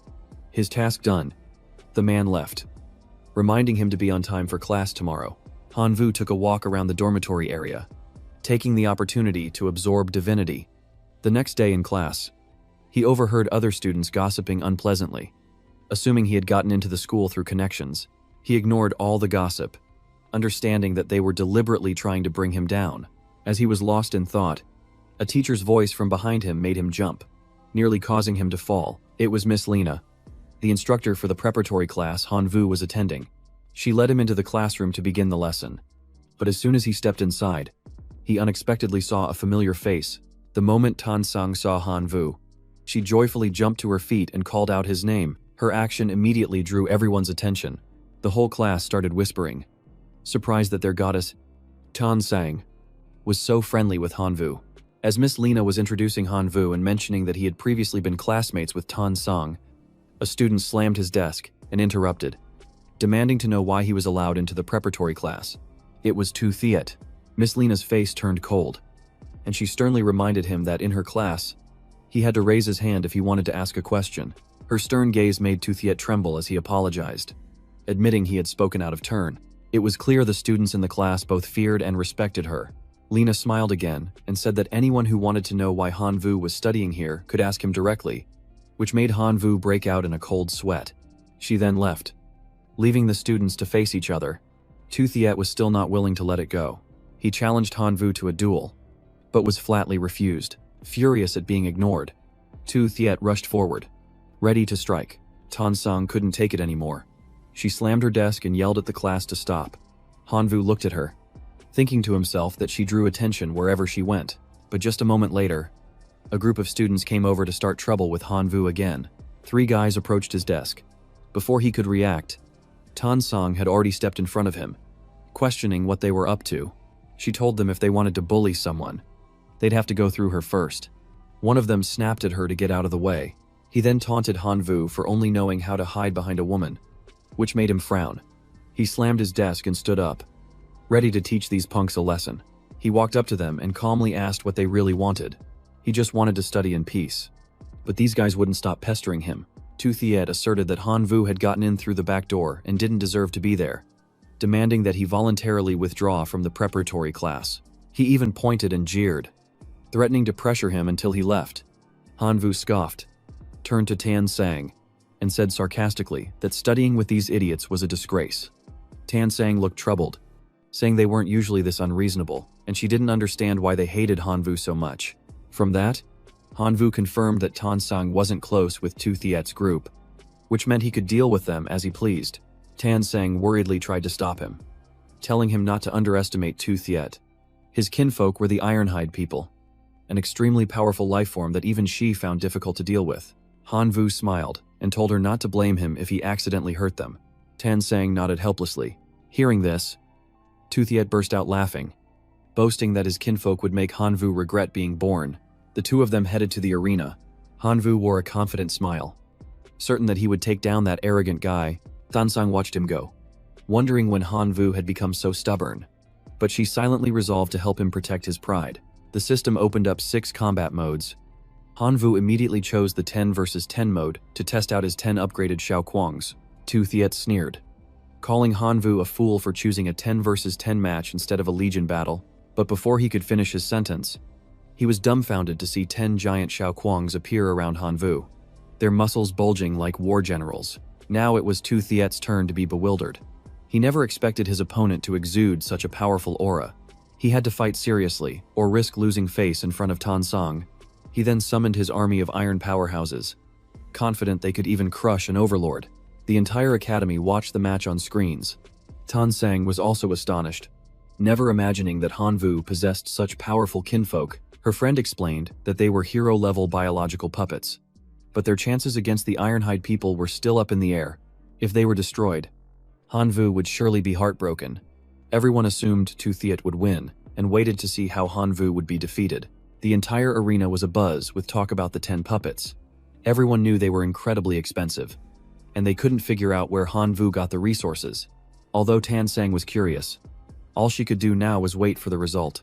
This match would reveal everything.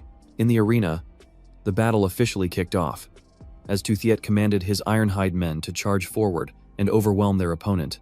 The Iron Skin men rushed forward, continuously punching the two Quangs, each blow echoing like thunder.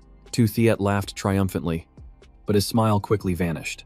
The two Quangs that were being hit stood firm like statues, completely unscathed. He panicked and yelled, asking Hanvu what he had done to their bodies. Hanvu smirked and ordered his Tia Quangs to counterattack, letting the others have a taste of true power. The counterattack was so powerful that the Iron Skin men had no time to react and were completely overwhelmed. The audience outside was stunned. Even Tan Sang couldn't believe how quickly Hanvu had improved. The once weak boy had completely transformed. Hanvu taunted Tu Thiet while fighting, infuriating him even more. He roared, boasting that he still had a final move, and ordered the Iron Skin men to combine. Hanvu scoffed until he saw them actually merge, and his expression immediately changed. After combining, the Iron Skin man was 10 times larger, with an aura like an avalanche, and the match entered a breathtaking stage. Tu Thiet bragged about the power of his summoned race, confident he would show Hanvu the true strength of a reserve student. Hanvu feigned fear, raising his hands as if to surrender. Tu Thiet, thinking it was real, said he would spare the two Quangs if Hanvu submitted. He began a 10-second countdown, but just as he reached 8, Hanvu cut in and counted straight down to 0, telling him to shut his mouth and stop wasting time. Toothiet froze as if turned to stone, veins popping on his forehead, still trying to threaten Hanvu with meaningless gibberish. While he was talking, Hanvu noticed that the injured Tu Kuangs had already healed themselves. They were smiling brightly as if nothing had happened. He immediately ordered them to attack and shatter the enemy's iron shell. One ripped out the wires, while another spat a special slime that caused the Iron Skin Man to short-circuit, contort, and then crumble into a pile of scrap metal. Toothiet's friends watching from the sidelines were horrified, admitting that the Tu Kuang's fighting style was truly terrifying. Toothiet was speechless, watching his summoned race get crushed into tiny pieces. He was stunned and collapsed to his knees, all hope gone. After his victory, Hanvu returned to the study area with a confident stride that made everyone turn their heads. A familiar voice called out from behind, calling him Grasshopper. The owner of the voice hugged Hanvu tightly. It was Manka, the one who had lost to him in the bloody arena, looking much younger than before. It turned out he used to disguise himself as an old man to avoid being bullied. But now that the school was full of female students, he had to change his image. The surrounding students apologized to Hanvu for their previous misunderstanding, and he happily accepted, quickly fitting in. Manka put an arm around his shoulder and introduced himself, saying his real name was Hangman, a first-year student. He promised to look out for Hanvu and then introduced him to his two friends, Hathian and Dieplin. Both of them gave him a friendly welcome. After the introductions, Hanvu also shared a little about himself. He humbly said that his victory against Hangman back then was just a stroke of luck. Dieplin laughed, saying luck was a form of strength, then got straight to the point. For the upcoming exam, reserve students would enter the low-level secret realm, Zombie Town, for a survival simulation. They wanted to ask Hanvu to help them retrieve an item from inside. He wondered why 3 demigods would need his help. Dieplin teased him not to be so modest, saying if he was a rookie, then Hangman was even worse, which made him cough awkwardly and change the subject. She explained that the Zombie Town secret realm was only for reserve students to train in, and demigod-level individuals like them were forbidden from entering. Hangman agreed, joking that if he went in, the secret realm would explode after just a few hits, making both Dieplin and Hanvu laugh. Dieplin said they just needed him to get the wisdom fruit, an item that enhances the cognitive abilities of non-humans, and they would pay him with divinity points. Hearing about divinity points, Hanvu was ecstatic inside, as if he'd struck gold, but he maintained a calm expression on the outside and agreed immediately. Dieplin gave him a seed, telling him it would be useful for the upcoming mission, considering it a mutually beneficial transaction. That night, Hanvu tossed and turned, thinking about the divinity points. Initially, he had planned to collect 6 points to perform the demigod ritual, but Miss Lena's words made him understand things on a whole new level. It turned out that reaching 6 points only made you a low-level demigod.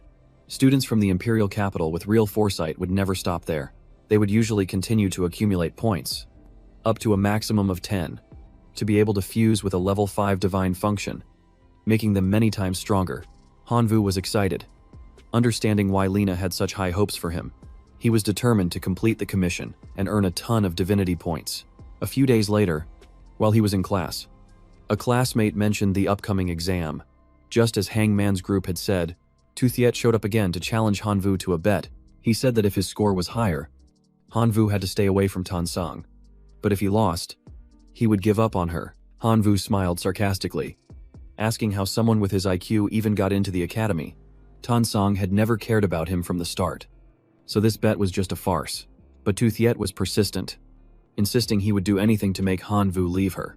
Just then, Tansang walked over and confirmed his words, forcing him to swear on his honor that he would stop pestering her if he lost. He had no choice but to bow his head and promise. Tansang asked Hanvu to help her with the bet, framing it as a personal plea. Hanvu nodded in agreement, but reminded her that the students here were all geniuses, so she shouldn't blame him if he lost. Tansang remained firm in her belief that Hanvu would beat Toothiet. Just then, Miss Lena walked in to announce the start of class. The entire class was transported to the Zombie Town's secret realm, a bizarre place where hospitable zombies greeted people by biting their heads off, and at night, they would parade all over the place. 2 students next to him started complaining about being hungry as soon as they arrived. But in this area, All spatial divine artifacts were sealed. Hanvu thought to himself that deities don't need to eat. But if divine artifacts were useless, this must be a survival test. He opened his system to check and saw his skills were still intact, meaning he had a way to survive. Hanvu invited Tansang to take a walk around the town, and she happily agreed without any hesitation. Tansang summoned her peacock to fly over the town. She offered Hanvu a ride, but he declined. He said he didn't need one, then transformed into a black dragon, spreading his wings and soaring through the sky. Tansang followed right behind him, and the two of them explored to see what secrets Zombie Town held. After circling around for a while, they had ventured deep into the town's central area. While Hanvu was still looking around, Tansang's stomach rumbled loudly. He laughed and invited her to try some nearby eateries, making her blush and tell him to stop laughing. They chose a worn-down roadside diner. As soon as they walked in, the owner greeted them warmly. Hanvu awkwardly explained that they were from out of town and had lost all their money. Upon hearing this, the owner's attitude changed instantly. He pulled out a gun, pointed it at them, and started making threats. An angry Tansang was about to act but was stopped by Hanvu, who reminded her to stay calm so they wouldn't blow their cover. At that moment, Hanvu remembered the seed Dieplin had given him, something that could be useful in this secret realm. He took out the seed, placed it on the table, and asked if the owner was interested. The moment the man saw it, his eyes lit up like headlights. The owner's expression changed in a flash. Just moments ago he was cursing them, but now he was bowing and calling Hanvu a valued customer. He offered to buy the seed for 10 gold coins. Hanvu requested they serve the food first and settle the bill later, to which the man happily agreed. A short while later, the table was filled with delicious-smelling dishes, and neither of them could hide their excitement. While they ate, Hanvu took the opportunity to ask more about the situation in the town. The owner explained that it was a strange place where humans and zombies coexisted. Humans hunted zombies for resources and money. Meanwhile, the zombies ate human brains to grow stronger. At night, they flooded the streets, hunting every living creature. Besides firearms, humans also used special types of plants for defense. The owner said Hanvu's seed was a level 3, which was extremely rare, and he wanted to buy it at any cost. Hanvu realized this setting was exactly like a game he used to play. Level 1 plants were equivalent to common life forms, while level 3 was a transcendent life form. If they wanted more seeds, they could buy them at the town shop or get them by killing zombies. Hanvu looked at Tansang, and they understood each other with a single glance. The nights here were too dangerous. They needed to find shelter first. The owner suggested they see the mayor to buy a house or rent a hotel room, but warned them never to go out at night. Having gotten the information they needed, the two left the diner immediately. Just as they left, another student walked in, begging for food.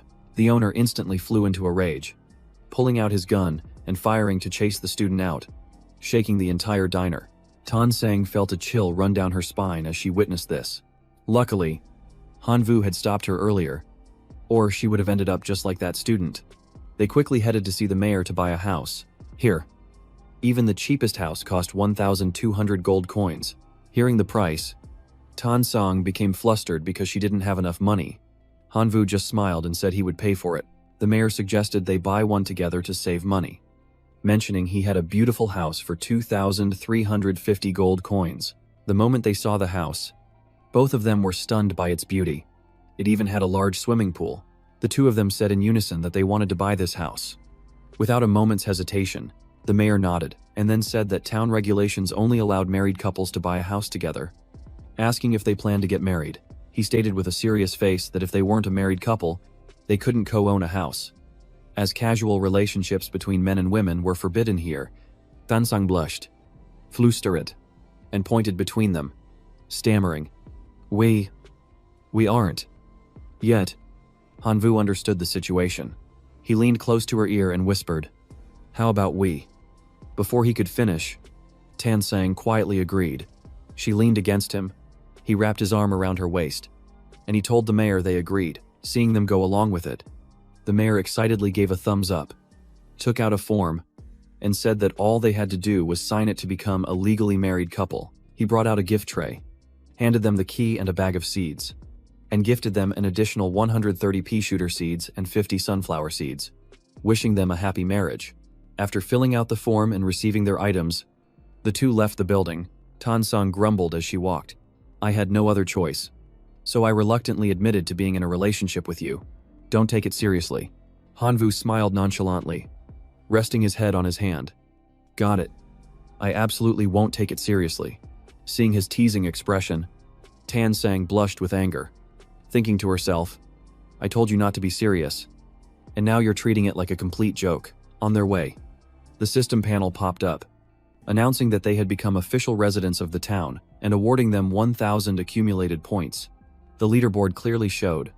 First place, Hanvu. Tan Sang. As soon as they arrived, Hanvu's eyes lit up at the sight of the luxurious villa. He exclaimed in awe. This place is huge. Tan Sang crossed her arms and shot him a contemptuous sideways glance, thinking, what a country bumpkin, who's never seen a mansion before. Inside the house, Tan Sang complained as she climbed the stairs, saying she was going to take a shower and go straight to bed. Meanwhile, Hanvu was excited about the bag of seeds in his hand, thinking it was time to see if these pea shooters and sunflowers could produce any special skills. As afternoon slowly faded, the house was bathed in the hazy glow of twilight.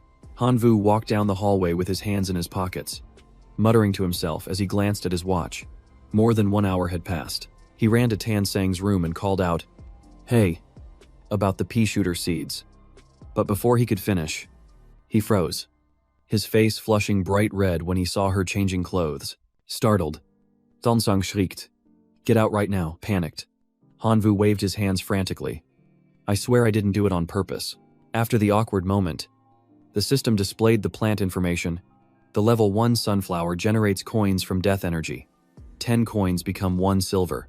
10 silver become 1 gold. And 1,000 gold become 1 diamond. With a lifespan of 1 year, the pea shooter fires 1 pea per second, dealing damage to undead creatures, and also has a 1-year lifespan. Hanvu was amazed. They grow so fast. I wonder how powerful they'll be. Tan Sang walked over and asked what he was muttering about. Startled, Hanvu blushed and stammered that it was nothing. She gave him a suspicious look and asked, Why are you blushing? Don't tell me you were thinking about... Hanvu's expression changed instantly, and he quickly waved his hands. No, I wasn't thinking about anything weird. Really? Tan Sang pointed a finger right at Hanvu's face, gritting her teeth and shouting, Don't you dare have any perverted thoughts. You didn't see anything. Just then, they both heard a strange sound. Turning around, Tan Sang narrowed her eyes suspiciously, then immediately raised her hand, channeling light and shouting, Light art. A horde of over 20 zombies suddenly swarmed towards them. They roared and shrieked like wild beasts, their sharp teeth glinting in the darkness. Hanvu crossed his arms and smirked. Let's see what you guys have got. Immediately, the pea shooters opened their mouths and rained a shower of peas on the zombie horde. The peas hit the zombies directly, but they didn't seem to inflict any damage whatsoever. Hanvu frowned. Who? Is that all they've got? What pathetic combat power. He immediately channeled his energy, summoning a green aura and infusing dark power into the plants to force an evolution. Instantly, a red light flared up. Afterward, the pea shooters transformed into their dark version, their auras erupting with immense power. The peas could now destroy the zombies. The system reported defeated a level 1 regular zombie. Plus 1 point. Defeated a level 1 flag zombie. Dropped a small flag. Plus 1 point. Defeated a level 1 social zombie. Plus 1 point. Watching the scene unfold, Hanvu scratched his chin. The dark skill drains stamina too quickly. If this keeps up, we'll be surrounded. Tan Sang suddenly cried out. This is bad. Toothiet got a house too, and his score is already at 1,300. At this rate, we're going to lose. Hearing this, Hanvu looked at the pea shooters with a grim expression. This won't do, he thought. I have to find a way to eliminate these zombies faster. An idea suddenly struck him. Plants are living organisms, so they must have genes, which means they can be mutated. Energy surged in his palm as red light burst forth and he shouted, Directed mutation. The system flashed a menu. 1 boost range for lifespan cost. Max 13 times lifespan set to 12 hours. 2 boost firing speed. Each step costs 2 months of life. Up to 7 times faster lifespan set to 12 hours. 3. Add barrels for more damage. Each adds 3-month penalty. Max 5 barrels lifespan set to 12 hours. 4. Grow root size. Each double costs 6 months. Max 3 times. Lifespan set to 12 hours. Hanvu smirked. Not bad. In that case, Let's just try them all at once. After the mutation, the pea shooters grew 2 extra eyes, radiated a murderous aura, and were enveloped in a brilliant golden glow. They fired giant, rocket-like peas that sent the zombies flying. The system displayed defeated level 1 intellectual zombie, plus 1 point. Defeated level unapunk zombia. Dropped hair growth potion, plus 1 point. Defeated level 2 regular zombie, plus 2 point. Just then, a gray-black leg as thick as a pillar stomped down hard, cracking the earth and kicking up a cloud of dust. A horde of massive, muscular zombies advanced, their leader holding a flag high. Hanvu observed grimly. Looks like we've run into some high-level ones this time. The leader charged forward, gathering momentum to hurl its flag toward Hanvu and Tansang. With one heavy stomp, it leaned forward and powerfully hurled the flag at the pea shooters. The ground shook as a white cloud of dust billowed out. The leader stared in bewilderment, not understanding why no one was hurt. Its mind filled with question marks. Before it could comprehend the situation, the pea shooters unleashed a continuous barrage of red peas at it. Just as the flag zipped past their heads, Hanvu caught the flag and examined the pole. Noticing small sparks of lightning, he smiled. Made from hundreds of types of precious steel, what a waste. I'll be taking this. Then he turned to the sunflowers and commanded, "It's your turn now, all of you." Mutata. The system displayed the sunflower's mutation options. 1. Versatility. To increase production. Each doubling reduces lifespan by 1 month, for a maximum of 13 times, with the final lifespan being 12 hours. 2. Absorption. To increase the range for absorbing death energy. Each doubling reduces lifespan by 2 months, for a maximum of 7 times, with the final lifespan being 12 hours. Without a moment's hesitation, Hanvu yelled, "I want it all, the more coins, the better." Coins shot out like a downpour. Tansang looked at the leaderboard, shouting with excitement and joy. "We passed him, your score just surpassed 2 Thiets." Elsewhere, 2 Thiets stared at the leaderboard in horror. What Hanvu is in first place with 1,436 points, while I only have 1,313. He clutched a level 4 plant seed, a fire dragon grass, in his hand and muttered, "Hanvu, don't even dream of surpassing me. You never will." 2 hours later, the fire dragon grass had transformed into a giant green dragon. Its entire body emitted a golden aura as it let out a ferocious roar, opening its mouth to spew destructive flames at the zombies before it. The erupting flames completely engulfed the zombie horde, incinerating them in an instant before they even had a chance to dodge. Thiet checked the system panel. His accumulated points had skyrocketed.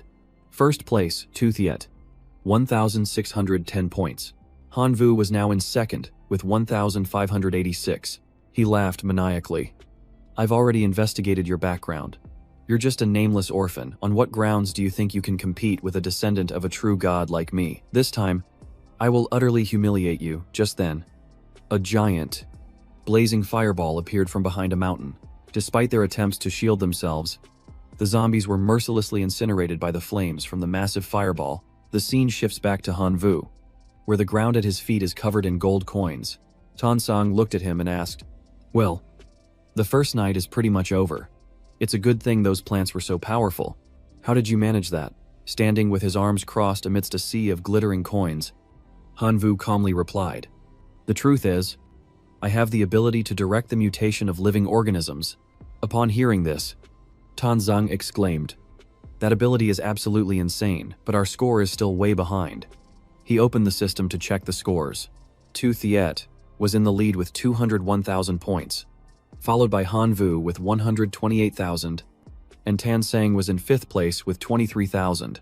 Hanvu reassured her, "This is just the beginning. We'll exchange all these coins for high-level seeds." Time passed quickly as the twilight faded, making way for the silent moon as it rose high into the night sky. Beside Hanvu stood 2 giant, murderous-looking plants. With a row of pea shooters in front, he nodded in satisfaction. "With these level 2 and level 3 plants, we should be fine." From the roof, Tansang looked through binoculars and reported, "This wave looks tough. The zombies don't seem normal." In the distance, a troop of zombie knights on horseback was slowly approaching. She confirmed in astonishment, "They're level 3 zombie knights, and even a level 4 dancing king zombie." One wearing a red vest with long hair appeared, causing Hanvu to exclaim, A level 4 dancing king zombie. How are we even supposed to fight that? Panicked. Dunsung asked. So, what's the plan? He thought for a moment before saying, turn off the lights. They're attracted to light. Hopefully. The dancing king hasn't spotted us yet. Tansang nodded, and immediately did as he said. The entire house was plunged into thick, oppressive darkness. The two of them hid behind a curtain to watch.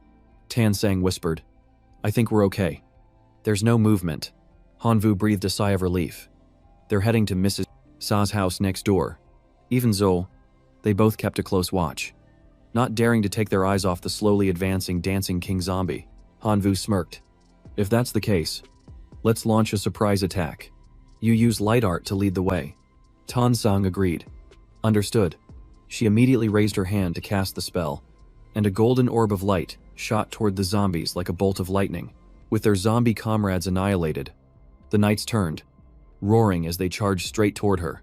The pea shooters immediately opened fire, unleashing volley after volley of peas relentlessly. The relentless barrage of peas knocked the zombies back, but one spurred its horse and charged straight for Tansang. Just as the attack was about to land, a punch from a level 3 plant suddenly slammed right into the enemy's face. Hanvu crossed his arms as he checked the leaderboard. Tu Thiet was still in the lead, with 232,000 points, while he was in second with 140,200. Tan Kan Nien had shot up to 99,000. He frowned. Kan Nien. How did he climb the ranks so quickly? Just as he was pondering this, Tan Kan Nien's voice rang out from behind him. Hey, transfer student. Impressed by my speed, Hanvu turned to see him with an arm around Hana Salan. Laughing heartily, Hanvu thought bitterly, is this guy really just riding a woman's coattails? Just then, a group of agile zombies leaped high into the air like track and field athletes. Seizing the opportunity, Ton Khan Nin shouted, Oakwood sharpshooters, attack. The sharpshooters immediately began spitting projectiles at the enemy. The grenade-like oak nuts struck the leaping zombies, and Tan Kan Nien laughed with glee. Ha ha ha, bring it on. First place is mine for the taking. Seeing him gloat, Hanvu frowned in annoyance. I can't believe a freeloader like him is interfering. Tansang couldn't help but tease him. What's wrong, feeling a little jealous? Seeing her teasing him, Hanvu retorted, if I lose, you'll have to deal with that idiot Tu Thiet chasing you again. At that moment, the Jiangxi martial king clenched its fist and unleashed a grand summoning technique, instantly calling forth two new Jiangxi, one old and one young. With shimmering blonde hair, the three of them joined forces and began to advance deeper into the house. Hanvu stood at a distance, crossing his arms with a smirk. Huh. A level 4 Jiangxi has already broken through that freeloader's line of defense. The martial king, leading the way, stepped on something green and cried out in surprise. The object sprang up violently, sending him flying backward. It turned out to be a spring bean trap. Hanvu's eyes widened in astonishment as he saw the Jiangxi get knocked down, and he exclaimed, "What the heck?" With his mouth agape, he blurted out, "Dumb." He immediately pointed and commanded, "Pea shooters, concentrate your fire, take down that martial king now." The plants opened fire in unison, a storm of peas flying through the air, but the martial king stood as still as a statue, the peas just clattering uselessly against its body. It even curled its lip into a provocative smirk. Seeing this, Tanzang suggested, "Let's retreat into the house. The plants can't hold them off anymore." But Hanvu shook his head. "If we retreat, we lose." He immediately transformed, a pair of wings sprouting from his back. "I can't accept such a humiliating defeat. I'm going in." With that, he charged straight at the martial king, throwing a punch. Before the Jiangxi martial king could even revel in its arrogance, it took a full-force punch to the face from Hanvu. After the thunderous punch, a black scorch mark was left on the Jiangxi martial king's face, with smoke billowing from the wound, but Hanvu still frowned. The damage was too light. "Looks like I have to go all out." He adjusted his stance, crossing his arms over his chest in the style of his idol. Joff, preparing to unleash his next move, he roared, relentlessly hammering his opponent's stomach with a rapid barrage of blows. Unleashing his cannon fist technique, the Jiangxi martial king couldn't take the assault. Its entire body bent backward as a gruesome cracking sound echoed from its neck. A single blow sent it crashing to the ground, dead on the spot. The system announced the drop's one level 4 seed, a pair of crocodile leather boots, a clacket art book, and 500 accumulation points. Hanvu rubbed his aching hand and sighed. All that work for only 500 points. Not far away, someone was watching the fight through binoculars, a faint smile on their face. This kid is quite interesting.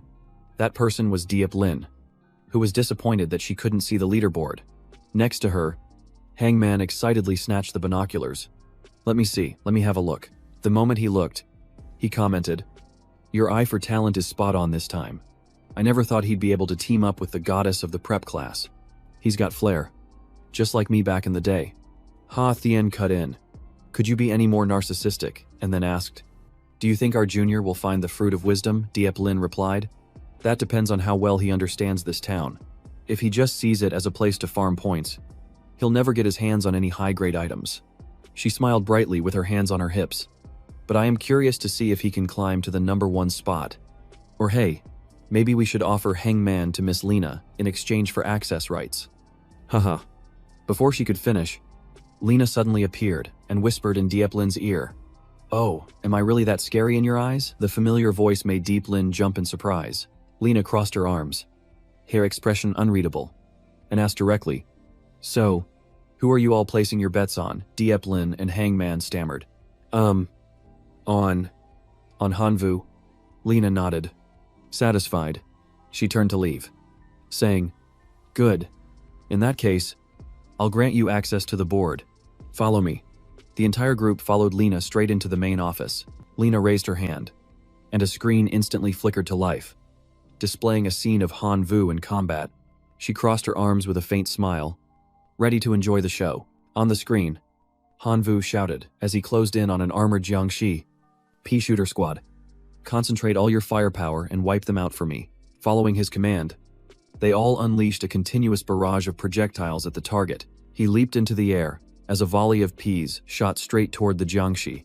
Diep Lin remarked in astonishment, "The firepower of this pea shooter squad is as strong as a level 2 plant. It's no surprise Hangman lost to him." She suddenly frowned in confusion, wondering, "This is strange. Why would a level 3 Jiangxi appear in his territory? According to the rules, this place shouldn't attract monsters that powerful." In the screen, Kan Nian was standing behind Miss Sai, Hana Salon. In front of them was a series of spring bean traps, knocking back any enemy that approached. The group whispered amongst themselves, "That's a pretty nasty way to play. He's clearly just bullying them." "Who is this reserve student? He's so strong." Lena calmly answered, "His name is Tan Kan Nian, and he has no sponsor." Hangman was skeptical. How can he be that strong without a sponsor? Seeing how close Kan Nian and Miss Salon were, Diep Lin gritted her teeth and cursed. "What a leech. You really see all kinds of reserve students, willing to abandon their pride just for some points." The leaderboard popped up, showing Tu Thiet in first place with 314,000 points, followed by Tan Kan Nian with 213,000, and Han Vu in third with 198,000 points. Everyone's eyes widened in surprise. Who is this Tu Thiet to be leading by such a wide margin? Let's check out his battle. In the arena, a fire dragon grass was spewing flames, incinerating a horde of Jiangxi, while Tu Thiet simply stood with his arms crossed, laughing victoriously. "Ha ha ha. Han Vu, what have you got that can possibly compete with me?" Diep Lin recognized it instantly. That's a fire dragon grass. Tu Thiet must be sponsored by their rival, Hoang Thangquan. Hang Ming fumed. Hoang Thangquan already swept through Jiangxi town and hoarded all its resources, and now he wants to exploit the students too. Lena nodded in confirmation. That's right. Tu Thiet and Hoang Thangquan made an under-the-table deal.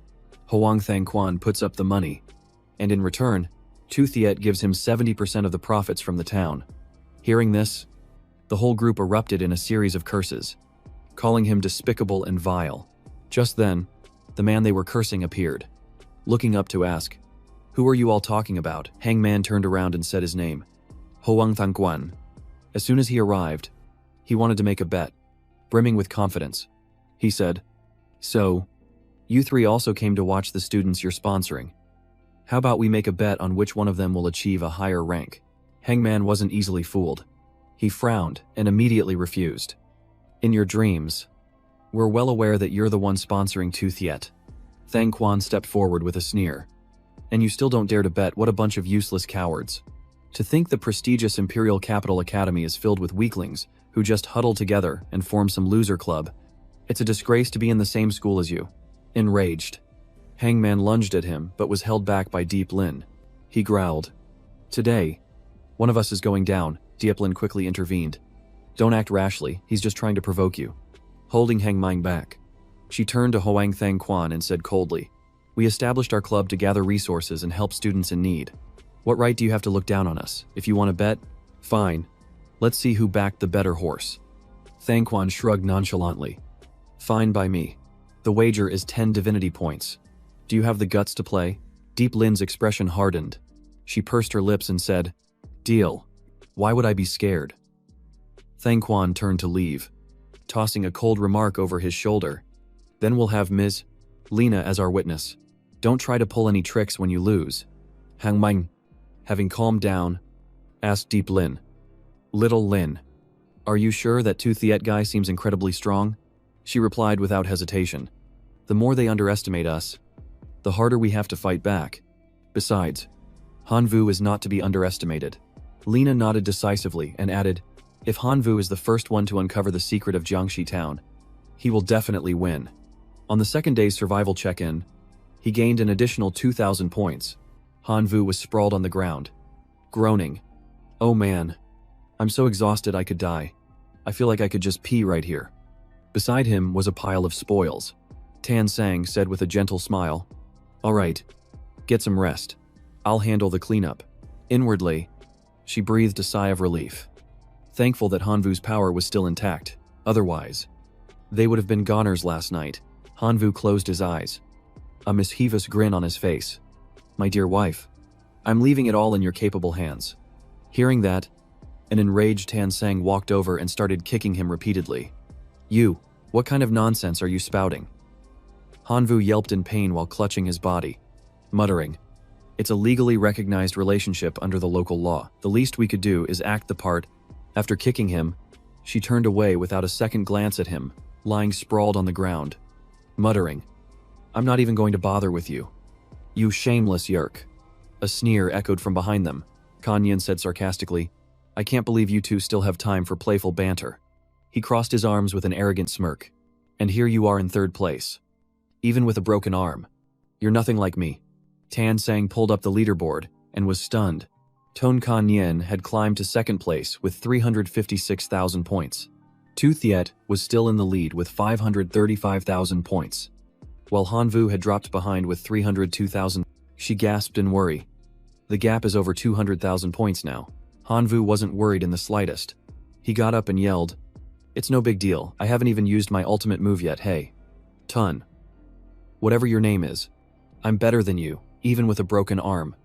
While you look like you're about to break your middle leg, Tan Sang stifled a laugh and covered her mouth, chiding, you're being so inappropriate.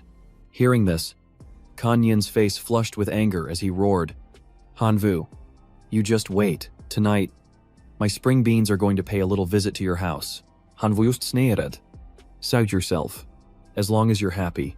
Suddenly, his eyes caught a red seed on the ground. He murmured in suspicion. Who? Is that a level 4 seed? The system information popped up. Level 4, bewitching mushroom. Its energy projectiles induce sleep, can control Jiangxi, and can also brainwash anyone who eats it. Then there was the level 4 corn cannon, which can instantly kill a level 3 Jiangxi and deals massive area of effect damage. He excitedly picked it up. The bewitching mushroom is a true treasure. It can both control enemies and track battle beasts. And the corn cannon is basically a guided missile. These are the perfect tools for racking up points. Seeing him rambling on, Tan Sang packed their things into a cart and hurried him along. Let's go. We should head to the spoil shop to see if we can trade for some better seeds. He was about to call her wife again, but remembering the kicks, he quickly corrected himself. All right, Ms. Tan. Tan Sang knew exactly what he was up to and just snorted. Just keep up. She thought to herself, if he'd actually said it, I would have killed him for real. An hour later, they had sold their items and were heading down the stairs. Hanvu Sayed. I really thought the blueprint for the level 4 Dance King's Clack Kit dance was a treasure, but who knew nobody would want it? Her eyes sparkled as she held the bag of gold. In total, we got 243 gold coins. which is pretty good. The shopkeeper said Chief Chan specializes in collecting melee weapons. We should try going there to see what we can trade the pole for. Han Vu replied. The decision lies with the mistress of the Han residence. Tan Sang frowned, her cheeks flushing slightly. Why not the Tan residence, she asked. Han Vu replied matter-of-factly. Well, if it were the Tan residence, then I'd be the one in the subordinate position. At his words, Tan Sang flew into a rage and started chasing him. You've done it now, teasing me again. Han Vu scrambled away, yelling, Domestic abuse. This is domestic abuse. Right at that moment, at Chief Chan's house, a voice echoed. What's that? You want to trade for a weapon from my collection? The man looked them over, his tone gruff. That pole of yours is a rare piece, and I'm quite interested. If you want to make a trade, come over here and pick something. He didn't answer, remaining silent, and the atmosphere between the three of them suddenly grew heavy. Suddenly, Han Vu looked up as he felt a strange aura. Hey, he called out. I think that sword over there is calling to me. He walked over and picked up the sword, and a red-gold aura immediately flared around it. He stated with conviction, It's definitely resonating with the Huolong bloodline within me. Han Vu spun around, his eyes sharp and cold as he declared, Chief Chan, I'll take that one. Chief Chan nodded and added a condition. Your pole alone isn't enough for this trade. Do you have anything else to offer? Han Vu immediately pulled out the Clack Kit dance scroll and 2 level 3 seeds, saying they were his most valuable assets. Chief Chan shook his head. The scroll is useless to me. I want the 2 seeds. Seeing this as a good deal, Han Vu quickly agreed. The chief smiled and added, While that scroll is useless to me, it might be a treasure to the Queen of Dance. I'm talking about your wife. He slung the sword onto his back, turned, and started to walk away, saying cheerfully, All right, let's go pay a visit to Tonkon's sponsor. Just as they stepped outside, they came face to face with Tu Thiet and his fire dragon grass. Han Vu whistled in admiration. Now that's impressive. What a powerful presence. Tu Thiet spoke arrogantly. Han Vu, you've fallen to 3rd place. Why don't you just surrender? I might even let you and Tan Sang be classmates. Han Vu didn't even bother to answer him. He just stuck his hands in his pockets, took a step back, and asked Han Sang, Hey wife, do you know this moron? She simply shook her head. Nope. Never met him. Hearing Han Vu call Tan Sang his wife, Tu Thiet instantly lost his temper and roared, What did you just call her? Are you asking for a thrashing? Ignoring his outburst, Han Vu casually took Tan Sang's hand and started to walk off, saying, Don't pay him any mind. Let's go. Watching them disappear hand in hand, Tu Thiet gritted his teeth. I'm not just going to win. I'm going to chop off your hands. By that time, Han Vu and Tan Sang had already arrived at a small house and were knocking on the door, calling out, Is Ms. Salon home? Hannah Salon and Kan Nien opened the door. Kan Nien put on a welcoming smile. Well, look who it is. Our friend Han Vu has come for a visit. Ms. Salon, assuming he was there to demand compensation, immediately cut him off. I already heard from my darling about what happened last night.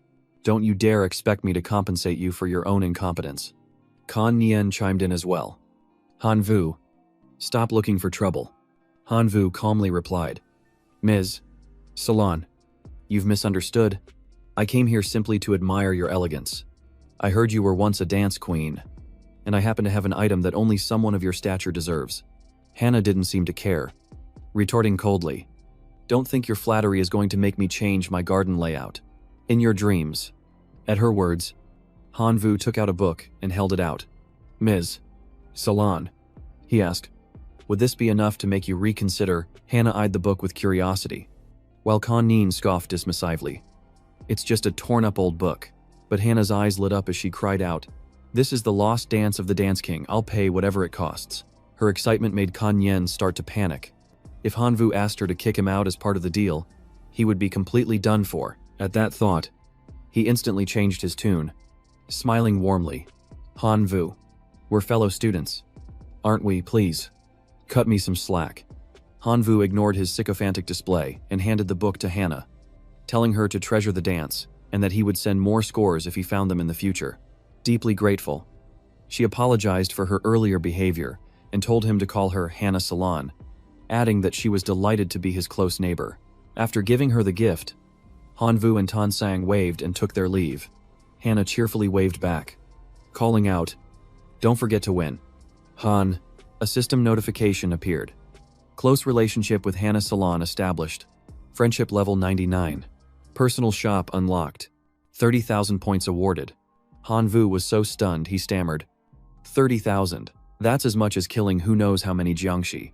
Could this be the final reward for the whole Jiangshi slaying questline? Tansang asked curiously. What's wrong? What did you just do? Hanvu smiled. I established a close relationship with Hannah and also got some points. Since we're married, you probably got a share of the points too. That's a huge gain. Thinking that, he teased her again. This is what a husband should do. No need to thank me. This time she didn't punch him. Tansang just blushed and walked away. You're so outrageous. I'm ignoring you. Seeing her leave, Hanvu opened the system panel to see what interesting things Mrs. Salon's shop had. The system showed that the shop had 3-leaf clover seeds for 30 points, a dance course for 20 points, a divine power outfit for 35 points, and a fruit of wisdom for 90 points. Hanvu was overjoyed. The fruit of wisdom was the commission his senior had given him, but it required 90 points. He'd buy it after the test. The scene then shifts back to their house. Hanvu stood with his hands on his hips, looking at the 2 level 4 seeds with predetermined mutations. Tonight he could really rack up some points. At the same time, a horde of zombies swarmed in to attack. Unfazed, he ordered the corn cannon to fire a rocket. A blazing golden orb shot down, exploding violently and pushing back the zombie horde. Hanvu wondered, why aren't there any high-level zombies today? These small fries barely give any points. Suddenly, he frowned, his eyes catching something, and he let out a soft snort. In the distance, Hannah Salon stood at the gate, waving and calling out, so that's what it was. She smiled brightly and shouted, Han, I've cleared out all the golden bullets for you. Consider it a thank you. He let out a soft sigh. It seemed he wouldn't be able to show off his skills tonight. Well, maybe taking a stroll through the streets would be nice. With that said, he transformed. His wings spread wide as he soared into the sky. Observing from above, Hanvu approached the group of zombies, chuckling to himself. These aren't zombies. They're just points. As soon as he finished speaking, he drew his sword and charged in to attack. A single sword strike slashed forward, landing right in the middle of the zombie horde as Hanvu unleashed his violent dragon slash. The slash created a gash on the zombie's face, revealing a golden coin. Hanvu spun around and flew off, the zombies chasing after him. He thought, I should go find a level 4 beast. These little ones are a waste of energy. 4 hours later, Hanvu was standing on the roof of a tall tower. He opened the leaderboard. Ton Kanyen was in first place with 831,000 points, followed by Tu Thiet with 757,000, and in third place was Hanvu with 723,000 points. He smiled. The gap is closing, but I still need to speed up. On the third day's check-in, he gained 3,000 points. When Hanvu returned home, he saw a man standing in front of his door and asked suspiciously, Who are you? The young man turned and smiled, introducing himself. I am Eric Grimm, a resident of this town and the captain of the protection squad. I saw you fighting bravely last night and came to invite you to join the team. Hanvu put a hand on his hip and asked, I've only heard of the Galaxy Guard team. What does the town's protection squad do? Eric Grimm replied, Our mission is to protect the entrance gate and stop level 5 zombies. And above, without us, this town would have been besieged long ago. Hearing about level 5 zombies, Hanvu got excited. That sounds like a battle worth a lot of points. Thinking that, he immediately said, Captain Eric, let me join the team. Eric smiled and patted his shoulder. Welcome. The protection squad needs people like you. Immediately after, a system notification appeared, establishing a friendly relationship with Captain Eric Grimm, unlocking his personal shop, and receiving 60,000 points. Joining the protection squad, unlocking the achievement shop, and gaining an additional 50,000 points. The leaderboard updated. Hanvu shot to the top with 836,000 points. Tun Kanyen was second with 834,000, and Tu Thiet was third with 761,000. He was stunned. I'm number 1 now. After recruiting him, Eric left with a wave. Remember to come tonight." As soon as he stepped inside, Tan Sang ran over and cheered. "You're number one. You're amazing. Tell me, what did you do last night?" Han Vu was still in shock, only managing to stammer, Suddenly, a noise at the door made him turn his head. He frowned and opened the door. Who could be looking for me this early in the morning? In front of him was a blonde girl with a seductive smile, who said softly, "Han, you're so strong." Han Vu paused, trying to search his memory. He didn't know this person, so he asked, "Who are you?" She leaned in, still speaking in that sweet tone. "Watching you last night really got me excited." From behind, Tan Zhang glared. "Han Vu, what exactly were you doing last night? Someone's already come looking for you at our door." Han Vu broke into a cold sweat as the girl cut in. "Oh, and this is..." Tan Sang was embarrassed but still puffed out her chest and said, "I am Han Vu's wife." "And who are you?" The girl paid her no mind, moving closer to ask, "Han, you're married so young. Isn't it boring? I'm Jessica. If you're willing, I can be your mistress." With that, Jessica turned to leave, tossing back before she left. "See you at the protection squad tonight, Han." Tan Sang's face darkened, watching him still waving goodbye. She was so angry she could bite him. He pretended not to see her. Tan Sang grabbed his ear and snapped, "You scoundrel. Who were you flirting with in the middle of the night? No wonder your points shot up. Are you trying to follow in Tan Kanyen's footsteps?" Han Vu yelped, "I'm innocent. I just went out to hunt monsters for points, and the captain noticed me and invited me to join the protection squad. The points increased because of the rewards. There was no vixen involved." Hearing that, Tan Sang let go of his ear, slightly ashamed. "So that's what happened. I misunderstood because she said you were strong." Han Vu smiled and rubbed his hands. "Ah, so you were jealous. I was just trying to get more points to help you surpass Tu Thiet." Tan Sang blushed and argued, "Who's jealous? What does it have to do with me?" Han Vu took out a bag of seeds and handed it to her. "Tonight I'm going to the front lines to kill high-level zombies. I'm leaving the home base to you. These are high-grade seeds." She took them and whispered a reminder. "Then you have to be careful. Take care of yourself. Don't get..." Han Vu cut her off, smiling confidently. "Don't worry. I've already tested the black sword. Killing level 4 zombies is a piece of cake," he said and left. Tan Sang shouted after him, "I meant don't get seduced by a vixen." Night fell, and the town sank into silence. Han Vu headed to the meeting point, where Jessica was already waiting. Seeing him approach, she waved.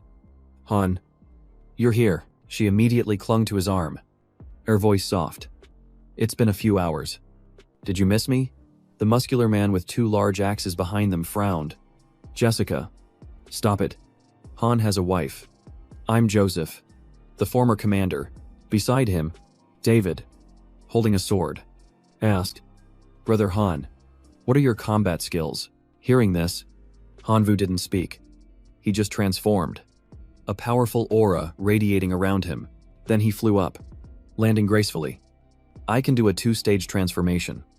Jessica stared, mesmerized, her eyes sparkling. "That's so cool.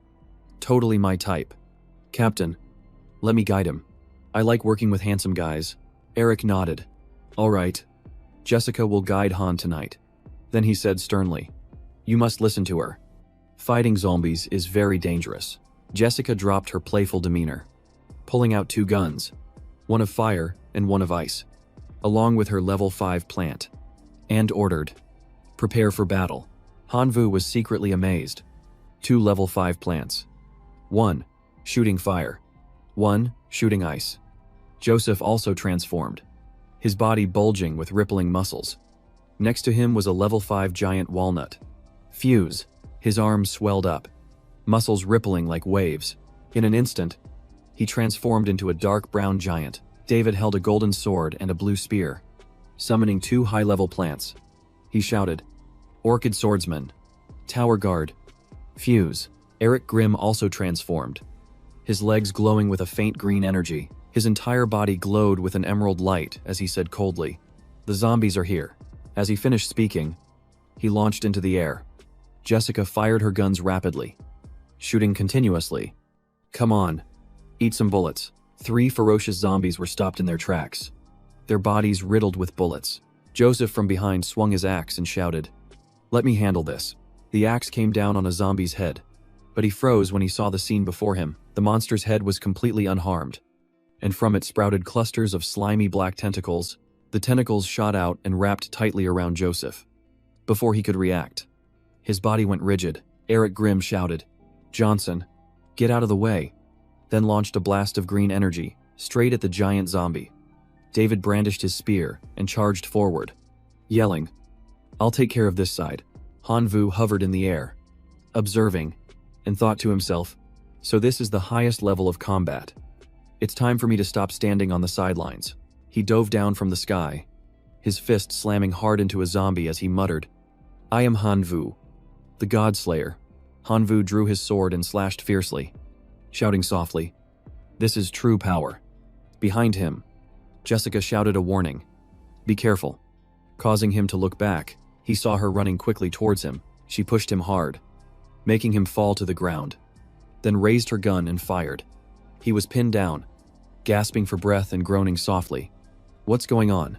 The sound of a gunshot rang out, the bullet lodging in the arm of the zombie behind him. Jessica said as she fired, "Level 5 zombies have many times the resistance of level 4s.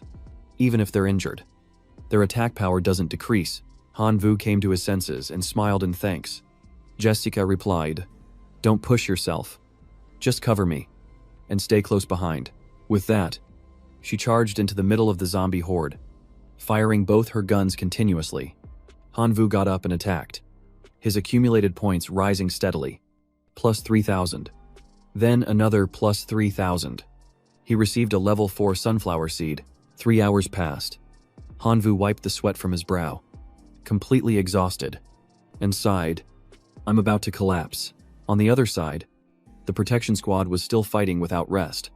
He wondered, are they on some kind of stimulant? Saying him punting, Jessica teased, "Little handsome, tired already after just getting started. With stamina like that, how can you be worthy of being my lover?" Hanvu thought, "If I still had my divine state, I could fight all night without a problem."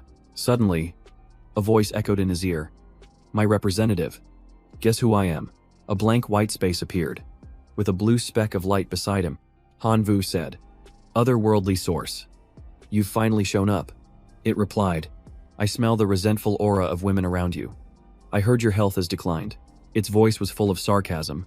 "My representative being called weak by a woman. I'll grant you a new authority, to stand firm against all female creatures." Chains and locks appeared as it said, "This power is called Gene Lock. Sit down. Let's begin." As soon as the words were spoken, the chains shattered and the locks burst open. A new stream of power flooded Hanvu's body, a golden light enveloping his entire being. His eyes lit up with excitement. It felt so refreshing, like he had endless energy. The otherworldly source explained that by unlocking the gene lock, he could borrow powerful biological strength for a temporary transformation. Hanvu glanced at the sunflower seed and thought he'd give the fusion a try. Without hesitation, he swallowed the sunflower seed. His body absorbed it, and a golden light spread out. Hanvu shot into the sky, carrying the brilliant energy of the sun. He spread his arms, creating a golden sphere that enveloped his body. The light shone down, incinerating the zombies, which shrieked in agony. On the ground, Jessica shielded her eyes and shouted, "That light is coming from him." Someone next to her exclaimed in shock, "An angel." The guard team immediately pressed their attack, and Eric Grimm yelled, "Full-scale assault." He took the lead, unleashing a barrage of attacks that decimated the zombie horde. Suddenly, a zombie made a disperate charge, its hand reaching out to crush Hanvu. Eric shouted, "Protect Han, stop it." Johnson rushed forward, but was violently swatted away, sent flying while groaning in pain.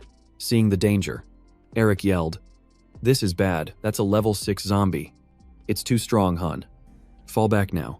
Hanvu remained still, his eyes fixed on the incoming fist. His eyes blazed like the sun. He smirked slightly. Right on time.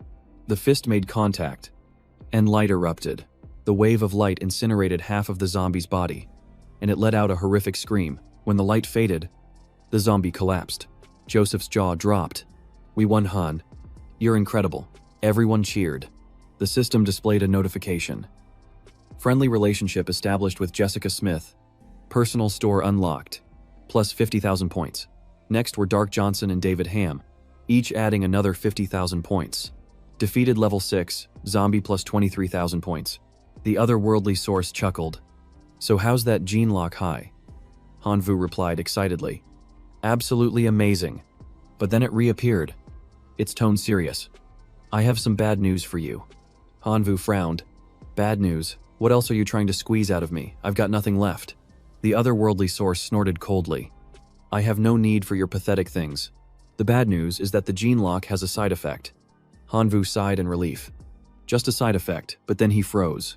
Wait. A side effect? Why didn't you tell me sooner? What is it? The otherworldly source laughed. Calm down. You possess the ultimate mutation. You have nothing to fear. The side effect isn't dangerous. It added, it's just that you can't use the gene lock again for a while. As you guys would call it, the skill is on cooldown. Hanvu scratched his head. You even know about cooldowns. If it's just a waiting game, that's fine. But for how long, and what happens if I ignore it? It replied, with your weak constitution, you'll need to rest for 10 days for it to recover.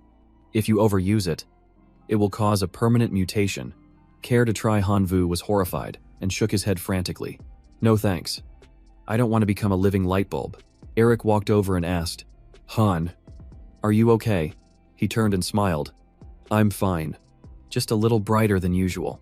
Jessica leaned in again, lifting Hanvu's chin with her finger, her voice as sweet as honey. Hey handsome, that fight just now really got my heart racing. You're finally qualified to be my man. Want to spend a memorable night with me? Hanvu blushed and stammered.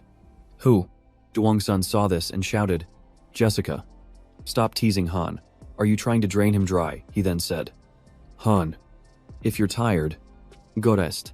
I'll take care of the rest. Hanvu smiled faintly. I am a bit tired. I'll leave this battle to you all then. I'm going to fall back and rest for a bit.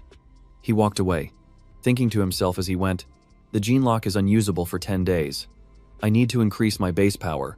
The guard team has its own private shop. I should go see if there's anything I can buy. He opened the system store, laughing gleefully. From now on, just call me the little overlord of splurging. Half an hour later, he selected the plant fusion skill. Overjoyed. Perfect. This can be a temporary replacement for the gene lock. The otherworldly source sneered. Huh.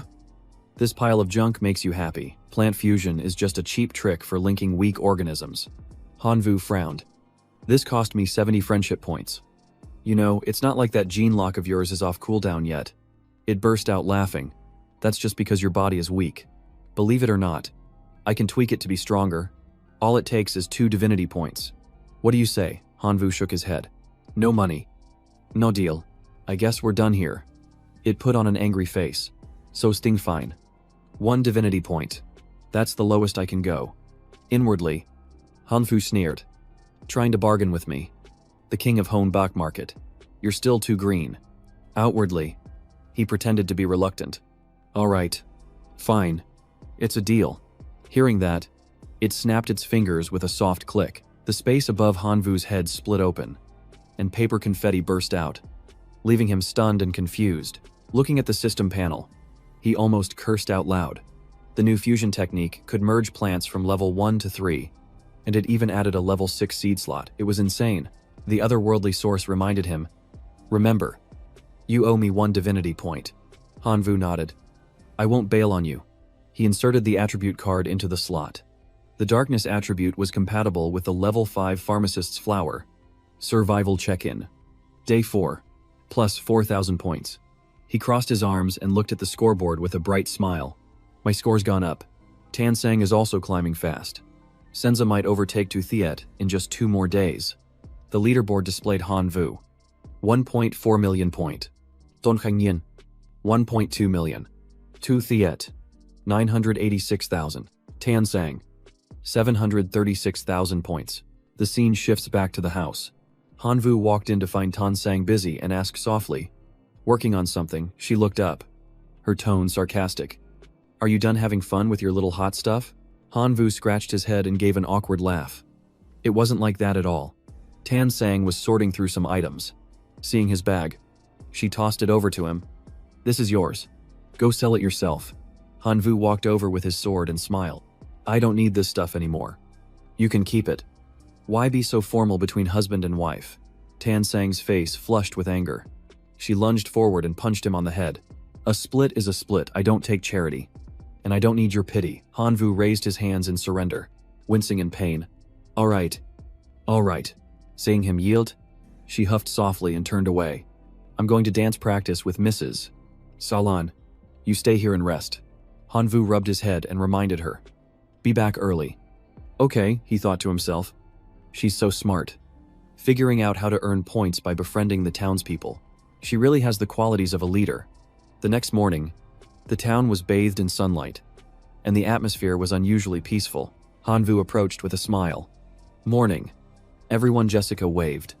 Hey there. Handsome. But everyone's expression was worried.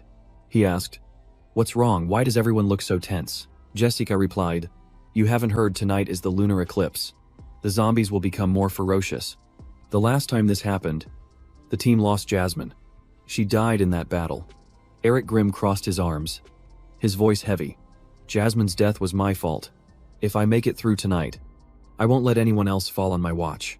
Johnson and David said in unison, Captain Eric. Jessica came closer and took Hanvu's hand. Her voice filled with worry. I might not be able to protect you tonight. Promise-me. If you're in danger, you'll run. Hanvu thought pensively. I'm the weakest on the team. I could be the first to die. But she's worried about me. He gave her a warm smile. I'm a man. I should be the one protecting you.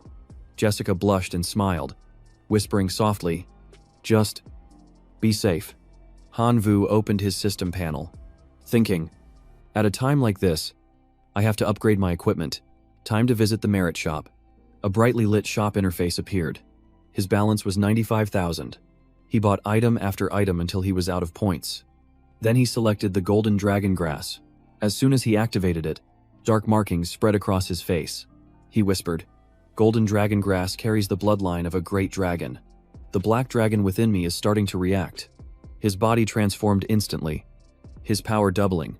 Eric looked up as the sky changed color and said grimly, It's time. Just as he spoke, Hanvu raised his head to see the sky being completely swallowed by darkness. The sunlight vanished, and the zombies below began to howl. They began to mutate, their gaunt bodies swelling with muscle, hovering above. Eric shouted, The zombies are mutating, their levels are rising, prepare for battle. Jessica gripped her gun, her eyes blazing with determination. Roger that. Captain. A now muscular Joseph nodded. Roger. Captain David, clad in armor, stood ready with his gleaming spear. Hanvu, hovering in the air, replied, Roger. Captain. The zombies roared and charged forward like a storm. Eric created and launched a green energy orb. Yelling, Hold the line. Jessica fired her gun repeatedly, riddling a zombie with bullets. But it remained unfazed. She kept up the suppressing fire, shouting, Take this, but the monster held strong. Johnson grabbed its arm and yelled, Captain. Jessica, provide long-range support. We'll hold them off up front. From a distance, Hanvu shot forward like a lightning bolt, thinking to himself, I can't just stand by and watch. He drew his sword and unleashed the Tyrant Dragon Slash, cleaving horizontally through a giant zombie. The zombies below saw Hanvu and charged at him. Without hesitation, he executed his flash kick technique, planting his foot squarely in the lead monster's face. From behind, Eric Grimm shouted encouragement. Han, nice one. An hour later, zombie corpses were strewn everywhere. The monsters kept coming. Eric ordered, Jessica, go find Town Chief Schwarzenegger and call for reinforcements. She turned and shouted as she ran. Everyone, hang in there. On the other side of the battlefield, David was bitten on the shoulder by a zombie, blood pouring from the wound. As he let out a soft groan of pain, Joseph rushed over to block the attack, shouting as he fought, Don't worry about me, just worry about yourself. Seeing the critical situation, Eric also charged forward, providing covering fire. I'm here, hang on, he yelled, before landing a powerful punch on a zombie's face. Just then, the system announced the end of the cooldown period. Hanvu smiled. Just in time, he dashed to the front and said quickly, Captain Eric, let me hold them off. Everyone else, get ready. Eric warned worriedly. Han, Don't be reckless. Retreat if it gets dangerous, Hanvu smiled. I'm a member of the guard team. It's my duty to protect this town.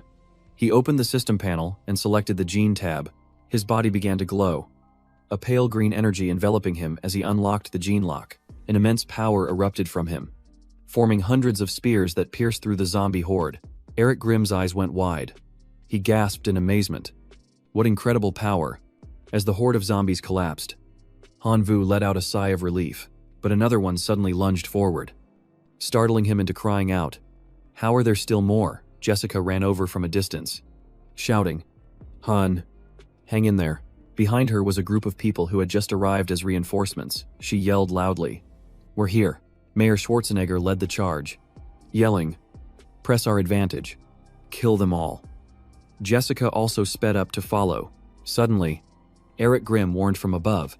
Stop. There's something strange ahead. The mayor immediately took out his binoculars to observe. He frowned. The fog is thick. This isn't good. Eric approached and reminded him, Mayor, the fog has rolled in. I can see through darkness, but not through fog. Do you have any plants that can counter it? Use it now. Hearing this, the mayor took out a level 4 wind-blowing clover seed and planted it in a pot. Just a few seconds later, a lush green plant shot up. Hanvu watched in amazement. The growth speed was unbelievable. The clover plant immediately transformed into a giant fan, blowing powerfully towards the zombies. Hanvu activated his scout's eye, and the pot began to glow. The system announced, Special Ceramic Pot. 100-fold growth. Hey Marveled. It's truly a divine artifact. The mayor smiled kindly. If you like it, I'll give you a few later. You did very well tonight. When the lunar eclipse ends, I will reward you. Hanvu replied. Thank you, Mayor. The system immediately announced friendly relationship established with Mayor Arnold Schwarzenegger. Personal shop opened. Plus 100,000 points. Hanvu opened the list, his eyes shining brightly. The mayor's shop must be full of treasures. This is amazing. I can't miss this. The first item that caught his eye was the Black Death fungus, which could spray millions of spores that absorbed the zombie's death energy to reproduce. Hanvu immediately threw it towards the clover. Millions of spores spread, and the zombies shrieked. He grinned triumphantly. Just a little more, and I'll have a new strategy. He watched the process. The fungus was spreading rapidly. Whether this battle is won or lost depends on it. Hanvu spread his wings and flew high, his entire body glowing brightly as he shouted, Black Death fungus. Life sacrifice. A golden light enveloped the entire horde of monsters. The light exploded, and the zombies were blown to pieces. The system presented a choice first. A level 9 wisdom tree to maintain the god's domain. Second, a golden flower pot that makes plants immortal. Third, a level 4 plant treasury that creates random seeds. Hanvu looked at the options, annoyed. This system really loves to mess with people. He sighed and chose the golden flower pot, believing that with directed mutation in this pot, an immortal plant would be born, and level 9 seeds would come in the future. But just then, Eric shouted, Trouble. The zombies are reviving. Everyone, get into position. Hanvu frowned. The Black Death fungus was still too weak. It had to evolve quickly. He looked at the golden flower pot and commanded, Activate directed mutation. He planted the Black Death fungus in the pot. The system reported mutation successful. Increased spore spraying ability, increased activity, and increased growth speed. Hanvu laughed heartily and ordered, Activate all 3 mutations at once. The clover swelled to a gigantic size. He hugged its stem tightly, yelling, Amazing. Millions of spores once again exploded, spreading across the entire battlefield. Eric Grimm observed, overjoyed. The zombies' speed has been drastically reduced. Cheers erupted. The townspeople shouted, This is great. We've won. But the mayor looked up at the sky and warned, The lunar eclipse is about to end. The final counterattack will be extremely fierce. Everyone, be careful. Suddenly, Hanvu felt that something was not right. As the light of the lunar eclipse reached its zenith, the zombies grew horns, and their power skyrocketed. Like beasts sprouting wings, Mayor Schwarzenegger immediately raised his hand and signaled, All units, retreat. Concentrate defenses at the entrance. The populace fled in a panic, their screams filling the air. We're dead. We're done for. I'm so scared. Hanvu watched the scene and thought to himself, Morale is plummeting. We're going to lose this battle. I have to raise their spirits. He flew high into the air and shouted, "The zombies are nothing to fear. We will definitely win." He circled around a small group of zombies and easily wiped them out. Seeing this, the people immediately got excited and cheered. "That was great. He's amazing. Kill them all." Hanvu looked down and smiled. But just as he was about to speak again, a strange green tentacle suddenly shot towards him. It wrapped tightly around his body, leaving him bewildered. He had no idea what was happening and yelled, "What is this?" Jessica saw Hanvu being dragged away and immediately rushed forward, calling out, "Hun." Eric Grimm held her back, saying in a stern voice, "If you rush in now, it's certain death. We need to work together before we can save him." He stepped forward and reassured him, "Han, hang on, we're coming for you." Hanvu became enraged. He spread his wings, tore the tentacle apart, and roared, "Let go of me, you disgusting thing." He flapped his wings and soared high into the sky, escaping the horde of zombies below. He looked around, calculating. If he flew in the direction he was being pulled, he should return to the small town. But after half an hour, he still couldn't find a way out. He was bewildered. How can every direction be wrong? Suddenly, a familiar voice rang out. "Hey, don't you get it yet? You're trapped." He turned and asked Deity Nguyen, "Is there a way to escape?" It pondered for a moment, then said, "To me, a scene like this is nothing. For just one divinity point, you can get out immediately." Hanvu's voice deepened. "Do you want a divinity point? Or do you want to die? The choice is yours." Deity Nguyen gave a cold laugh. "In that case, I wish you luck. As a super gene, I'll give you some honest advice. Don't wait for dawn.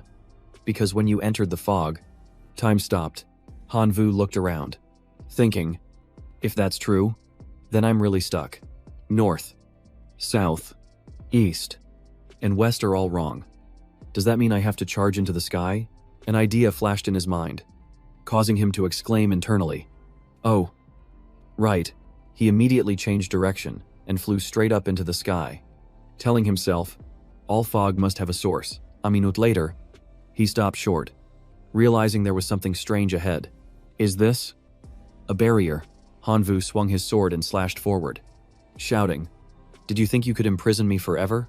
The barrier only sustained a small crack after the first blow. He was surprised, then unleashed a series of slashes, yelling, "This thing is tough. Let's see how long you can last." The barrier gradually cracked and then shattered into pieces, sending fragments flying everywhere. Hanvu looked at the scenery outside the barrier, stunned. What in the world is this place? Before him was a giant, ancient tree. A voice spoke. "Welcome, Outlander, to my domain." Hanvu tightened his grip on his sword. Suspicious. Could this ancient tree be behind everything? Moreover, how does it know I'm an Outlander? Didn't I hide my identity in the simulation test? Seeing his reaction, the tree reassured him. "Relax. I don't intend to kill you." He asked again. "Then why did you drag me in here?" The tree replied. "I need you to do something for me. I need you to save this world." Hanvu was surprised and lowered his sword, asking quietly, "You mean destroy all the zombies?" "Right," the great tree answered firmly. "No, it's to drive all the residents out of the small town." He sat down and asked seriously, "Why? Tell me the reason." The tree began its story. "I am the wisdom tree, the guardian of this secret realm. This place was once peaceful, until outsiders occupied the land and brought people to harvest the precious seeds I protect. They turned my descendants into commodities for trade, which broke my heart, but we have always lived peacefully and lacked the strength to fight back. In the end, I had to beg the god who rules over death, trading my freedom for power. From that day on, I gained the ability to turn corpses into zombies. Wave after wave of zombies appeared." The tree continued. "The war between humans and zombies lasted for thousands of years. Humanity gradually weakened. 30 years ago, I launched an all-out assault. I thought victory was within my grasp. But a powerful individual appeared out of nowhere. He used level 4 fire dragon grass, causing me heavy losses. For many years, I couldn't attack. I realized he might be an outlander. Seeing you today, I see that same similarity. You don't belong here either. So I ask you, are you willing to help me? If you agree, I will give you 10 fruits of wisdom." Hanvu froze. 10 fruits of wisdom. Is that equivalent to 10 divinity points? The tree quickly added, and 3 ancient divine corpses. Their bodies are still perfectly preserved despite being thousands of years old. He swallowed hard, his resolve wavering. It was truly too tempting, but he thought about how the small town was a strategic base for the Imperial Capital Academy. If he betrayed them, the consequences would be unimaginable, and offending the gods would be even more serious. Hanvu turned away decisively, his voice cold. "I'm sorry. I can't do it." Seeing him leave, the great tree immediately made a more tempting offer. "If you help me, I will lead you to meet His Highness, the God of Death." Hearing that, Hanvu immediately turned back and asked, "His Highness, the God of Death?" A thought flashed through his mind. If I were granted the rank 5 godhood of death, I would be revered by all the gods. Seeing this, the tree gave a slight smile. "That's right. So, do you agree now?" Hanvu turned away, hesitating, then replied softly, "I will try, but I have one condition. I want to contact my god's domain and bring my clan here. It's impossible for me to do this alone." The great tree hesitated for a moment, then said, "It's not impossible, but you must swear an oath before the God of Death. If you break your word, your entire clan will be cursed to extinction." Hanvu was stunned. Then he suddenly understood. "It must be afraid that I'm like the Outlander who betrayed it before. But you underestimate the value of a rank 5 godhood." "I agree." Hanvu raised his hand to make the oath, and an insignia immediately appeared on the back of his hand. He looked at his hand in confusion and asked, "Who?" "So I've been marked just like that." Immediately after, the tree used its branches to weave a small circle. Hundreds of scouts' eyes flew out. Hanvu closed his eyes to feel the light of his god's domain. Thinking to himself, "I should have been the Lord of Life by now." The great tree gently reminded him, "All right, Outlander, I hope you complete our agreement soon." Then it shoved him forcefully back down to the mortal realm. "Go on." He was pushed back down, yelling, "May God." "What is this?" Hanvu landed in the middle of the zombie horde. He looked up at the sky and cursed angrily. "That old tree is so rude. It didn't even offer me a cup of coffee before pushing me out. Now I have to figure out how to drive the townspeople away. But first, I need to get back." He immediately flew back to his original position. The moment he landed, Eric Grimm cried out, "It's Han is back." Jessica also whipped around to look at him, her eyes filled with emotion. He landed in front of the group, and Jessica rushed forward to hug him tightly, her voice trembling. "Han, I'm so glad you're okay." While Hanvu was still blushing in embarrassment, Johnson and Eric ran over to pat his shoulder. "Han, you were totally awesome." Mayor Schwarzenegger placed a hand on his shoulder and laughed. "For your contribution this time, I will grant you the title of honorary citizen." Hanvu scratched his head and smiled. "Oh, come on. It was nothing." The zombies disintegrated under the light as the townspeople cheered. "The lunar eclipse is almost over. We've won." The system board appeared first. Hanvu with 12,300,000 points. Second, Tansong with 8,720,000. Third, Tan Kan Yen with 7,920,000. And fourth, Tu Thiet with 7,890,000. Tu Thiet gritted his teeth. What did he do to surpass me? A wicked thought flashed through his mind. If he couldn't win head-on, he would just have to resort to a stab in the back. Immediately after, Tu Thiet left his house carrying a large sack. 20 minutes later, he slammed the bag onto a table, looking at the assassin across from him and grinding his teeth. "You're the strongest in this town. Right. Here are 8,000 gold coins. I want you to kill Hanvu." The assassin nodded firmly. "Done. Just wait for the good news."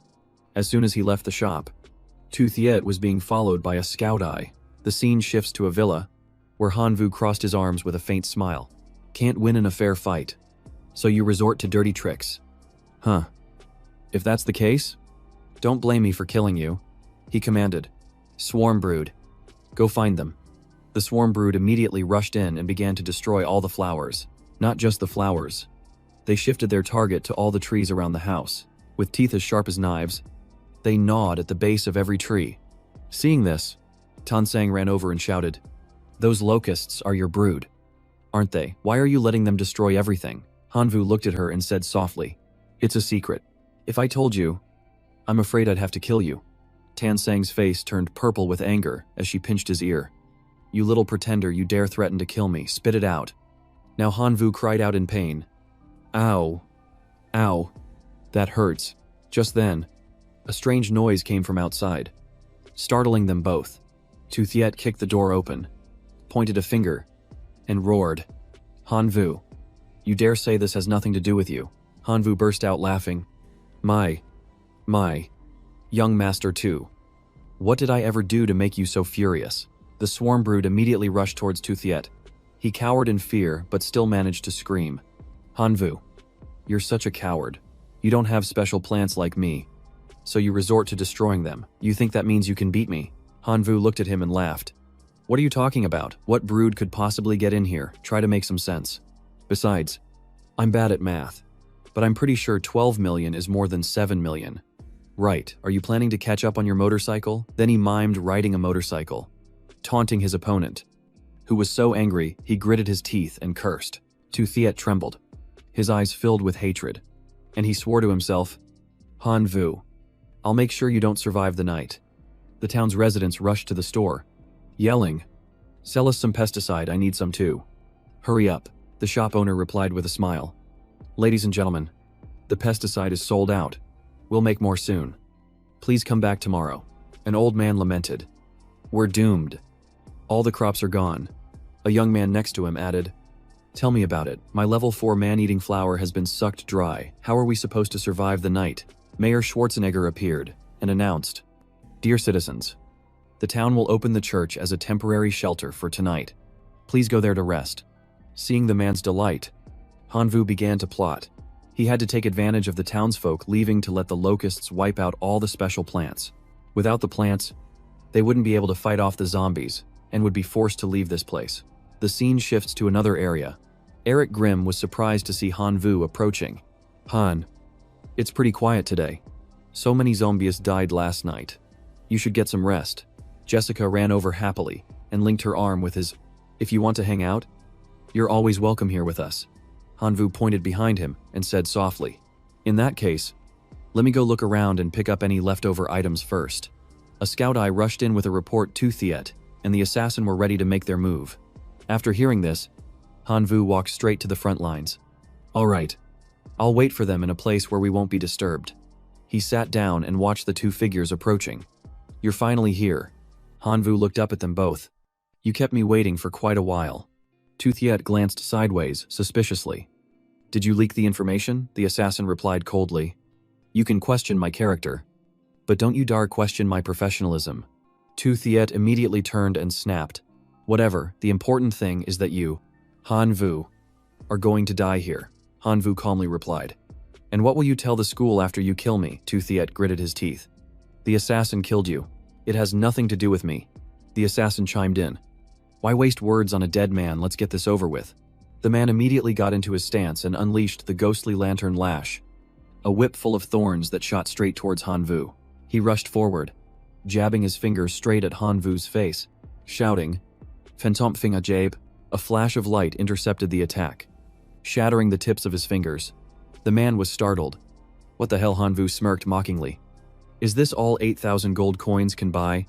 The shocked assassin turned back angrily and cursed. "Tu Thiet, you dare set me up?" Tu Thiet frantically shouted. "Hanvu, how did you know about this?" Hanvu summoned his brood and laughed coldly. "Now it's my turn to counterattack." He turned and commanded, "My children, go entertain our guests." Tu Thiet screamed in panic. "Impossible, how can you control a brood?" Hanvu said nothing more, simply pointing and ordering, "Kill the assassin for me." The brood immediately swarmed forward, throwing the assassin into a state of desperate panic. Hanvu drew his sword and slowly advanced towards Tu Thiet, his voice low. "As for you, I'll deal with you myself." Tu Thiet backed away, shouting, "You can't kill me, the school will record this." Hanvu smirked. "You're right. In that case, I'll let the zombies handle you. No one can blame me then." Seeing the danger, Tu Thiet turned and ran for his life, screaming as he fled, "Stay away, help me." Just a second later, Hanvu dashed forward, grabbed him by the collar, and pulled him back. He gently threw him to the ground. Tu Thiet's face was bruised and swollen as he begged, "Stop hitting me. My family will get revenge." "You'll see what happens." Hanvu pulled him up with a cold smile. "Bring them on. I'll be waiting." With a flick of his hand, he sent him flying towards the horde of zombies waiting outside. Elsewhere, Hanvu was discussing his plan. He ordered his subordinate, Tan Bao, check the area. Don't miss anything. Oh, and remember to leave some soup for me. Then he flapped his wings and flew off. You guys take a break. I'll take over. The red sun slowly set. The scene changes to an emergency meeting in town. The people were in a chaotic discussion. It's over. There are no plants left.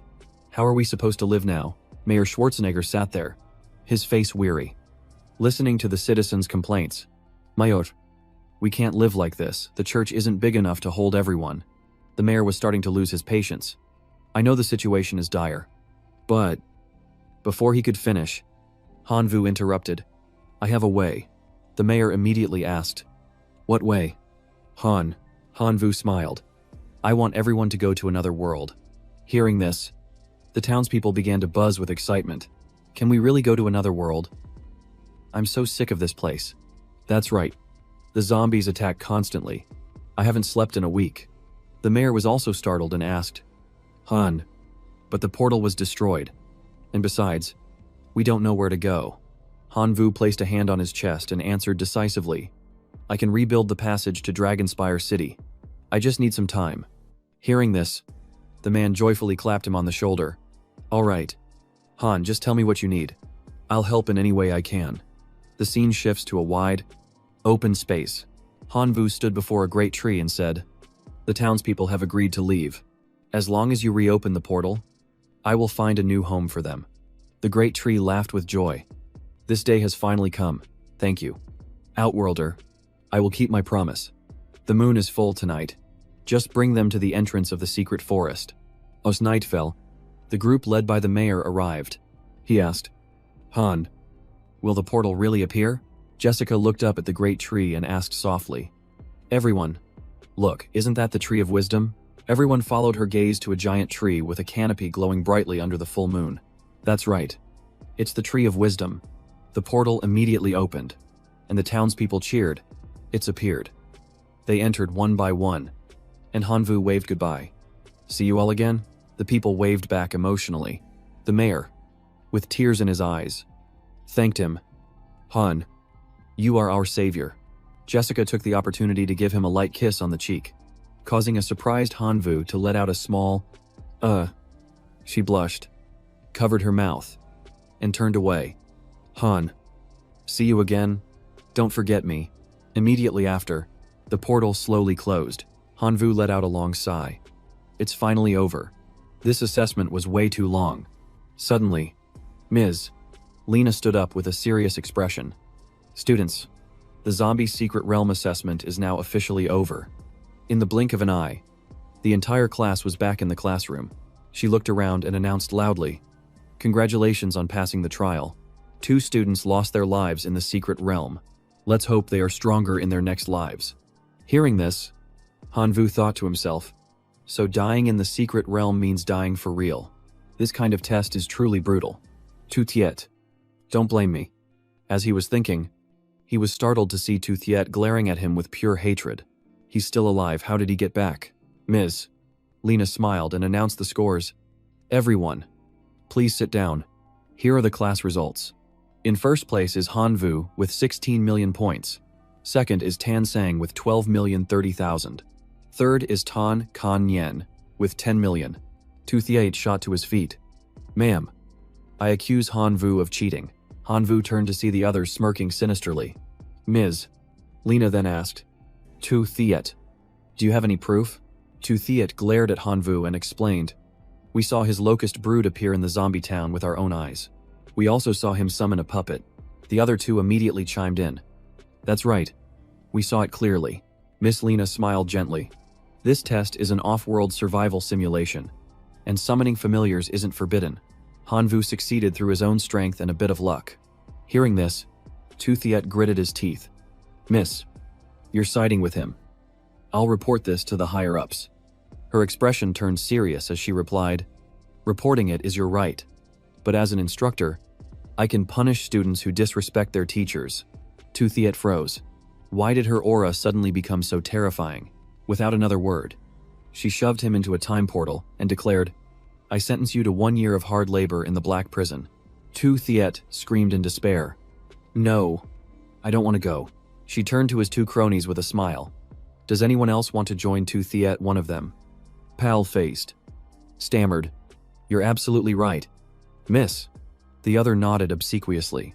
Who would dare disrespect a teacher? He totally deserved it. She cheerfully changed the subject. Next up is the award ceremony. Hanvu will receive a jadeite flower pot. And as for Tan Sang, after the award ceremony ended and class was dismissed, Hanvu was walking down the hallway when someone called out, Junior brother Hanvu. Over here. Seeing three familiar faces approach, he greeted them in surprise. Senior brothers. Senior sister. I didn't disappoint. I brought back the fruits of wisdom. Hungmun asked. How many did you get? Hanvu thought to himself. Asterisk. I exchanged all my points for 12 fruits and already used 9 of them for divinity points. Asterisk. Outwardly, he humbly held out his hand. This is all I got. But 9 points isn't too bad. Right. Hathian gave him a thumbs up. Getting 9 fruits is amazing, Dieplin smiled brightly. Thanks to you taking first place in the exam. Junior brother. We won back 10 divinity points from Hoang Thong Quan. So, you should keep these. Now, let's go get some spicy food. Haha. Suddenly, a voice came from behind them. Going out to eat, you sure know how to enjoy yourselves. Hoang Thong Quan walked up, his face grim. You're the one who made me lose 10 divinity points. Aren't you? Hangman stepped in front of Hanvu and shouted. What do you think you're doing? Hanvu, confused, asked. Brother man. What's going on? Dieplin smiled and explained. Someone's just being a sore loser. Hathian chimed in. That's Hoang Thong Quan. He's never liked us. And he was running his mouth before the exam. So, we made a bet on who would get first place. Thanks to you, we won 10 divinity points. Hanvu looked at him and asked, Senior, who were you rooting for? Hathian answered for him. The kid who used the fire dragon grass. Hearing this, Hanvu let out a sarcastic laugh. You mean Tu Thiet? Then you really backed the wrong horse. Hoang Thang Quan angrily yelled. Say that again? I dare you. Hangman and the other two stepped forward in unison, challenging him. So what if we say it 10 times? What are you going to do about it?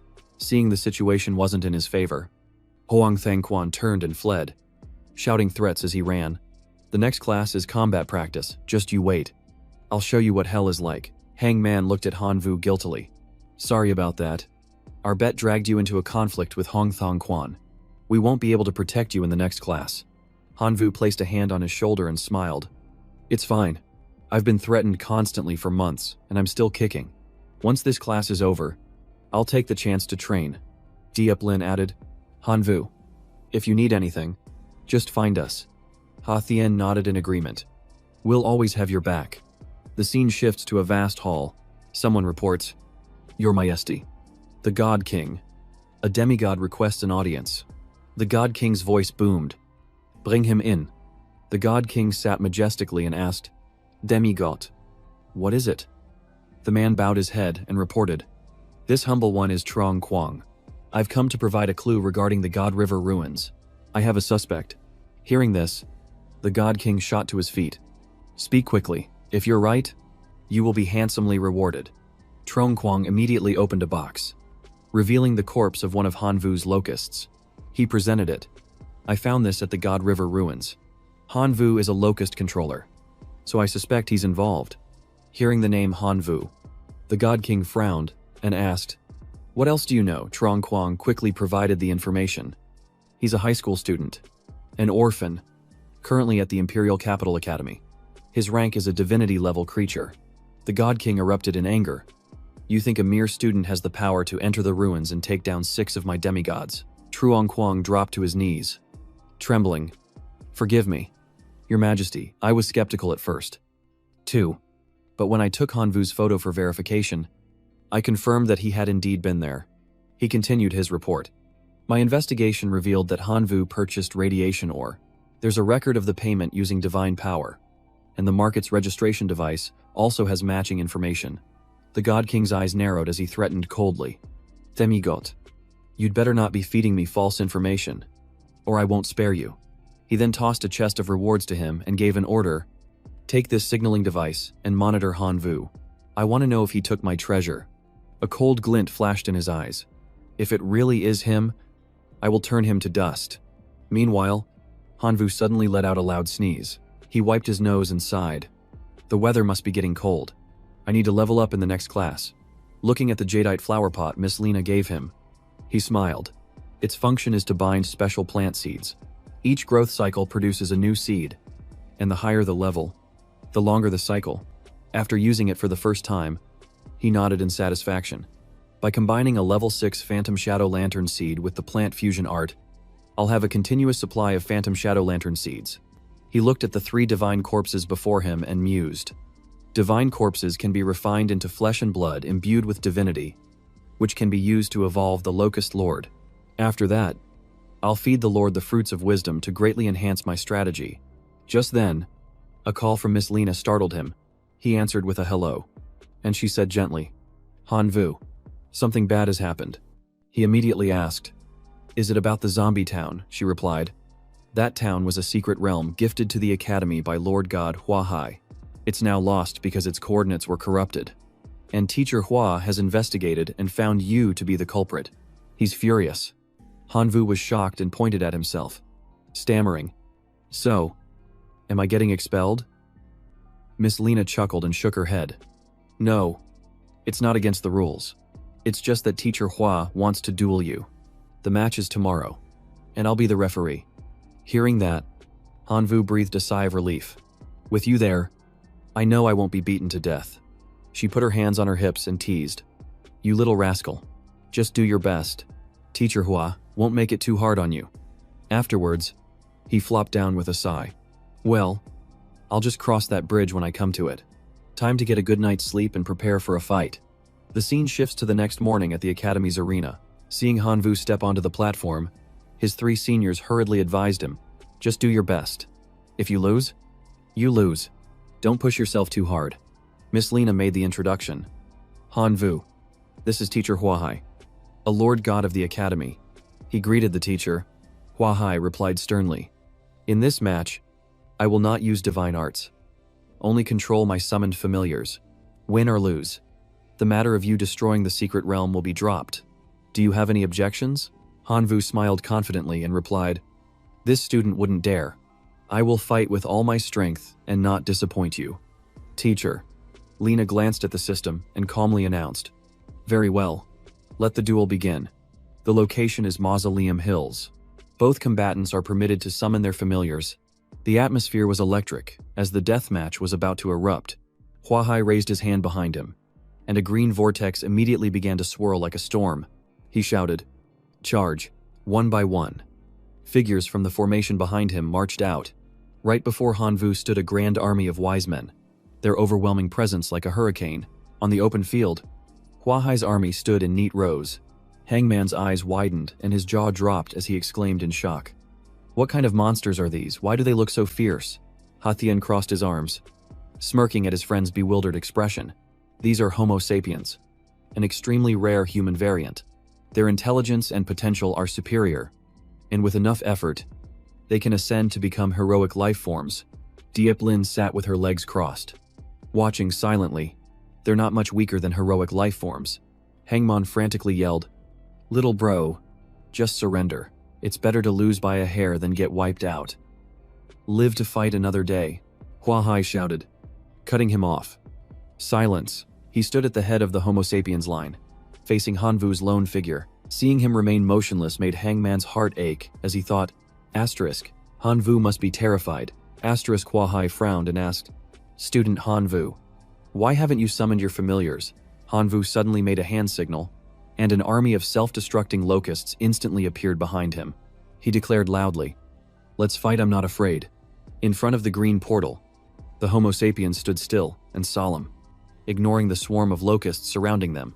At first, he had looked dismissive, but now Huahai was stunned, silent. The sight struck him like a bolt of lightning.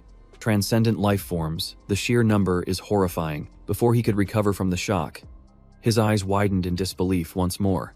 What in the world is that? Before his eyes, an incredibly powerful entity stood out among the swarm of self-destructing locusts. The presence of a spirit lord life form left him dumbfounded. Then, behind them, Fierce red dwarves appeared, led by yet another spirit lord. Everything Hanvu summoned was exceedingly dangerous. Even the bull demon tribe was present, but how could they also be spirit lord life forms? Following the formidable army was the iron-slicing sword wind. Its appearance made Huahai choke. A sword wind tribe spirit, Lord 2, just how many familiars do you have? I'm almost speechless. From a portal with a barrier, white skeleton soldiers marched out behind a skeleton commander. Their aura was not to be underestimated. Huahai was completely shocked. The skeleton tribe too, 5 types of spirit lord life forms, and the skeleton commander is as strong as a heroic life form. Even a demigod couldn't assemble this lineup. Is that kid really just a divinity-level creature? Hangman was shocked while munching on snacks. He whispered to Ha Thien, I thought I was going to lose badly, but now I see I wouldn't even have had a chance. Ha Thien comforted him. Who knows? There probably aren't many male students who can do what Hanvu does. Unlike the 2 chatterboxes, Dieplin watched the match intently with an admiring gaze. She thought to herself, asterisk, if he gets into the Imperial Capital Academy, he'll surely soar to new heights. The 3 of them each had their own thoughts, but they were all cheering for him enthusiastically. Go. Little bro Hanvu, show them what you've got, spurred on by Hangman's encouragement. Hanvu gave the command. Self-destructing locusts. Attack. Receiving their master's command, the swarm of locusts immediately shot towards the motionless Homo sapiens. Attacking with a sword rain, the Homo sapiens remained completely unfazed, simply raising their hands in unison and muttering a few words.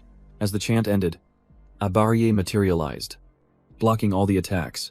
The locusts' assaults were completely ineffective, and Hanvu cried out in panic. What is this? After creating the shield, the sapiens immediately launched a counterattack. As exploding fireballs targeted the swarm of flying locusts, the counterattack was so powerful that it devastated Hanvu's army. He was stunned and quickly shouted, This is bad, self-destructing locusts. Fall back, lava locusts. Take their place. Immediately, a swarm of larger locusts appeared, obeying their master's command and continuing the mission. But no matter how they attacked, they couldn't inflict any damage on the sapiens. Huahai let out a scornful laugh. How can such a weak defense possibly stop my sapiens? In the crimson twilight, Huahai's army stood like an imposing fortress. He gave a signal, and the sapiens simultaneously raised their hands to attack, unleashing their skills. Hanvu stood at a distance, his eyes wide and his jaw dropped as he saw the energy converging within the barrier. He yelled in shock. What the hell is that? Is that a spirit bomb? Has this master seen Dragon Ball before? Huahai raised his hand, a surge of power emanating with his command. Fire. The army immediately launched a decisive attack that vaporized everything in its path.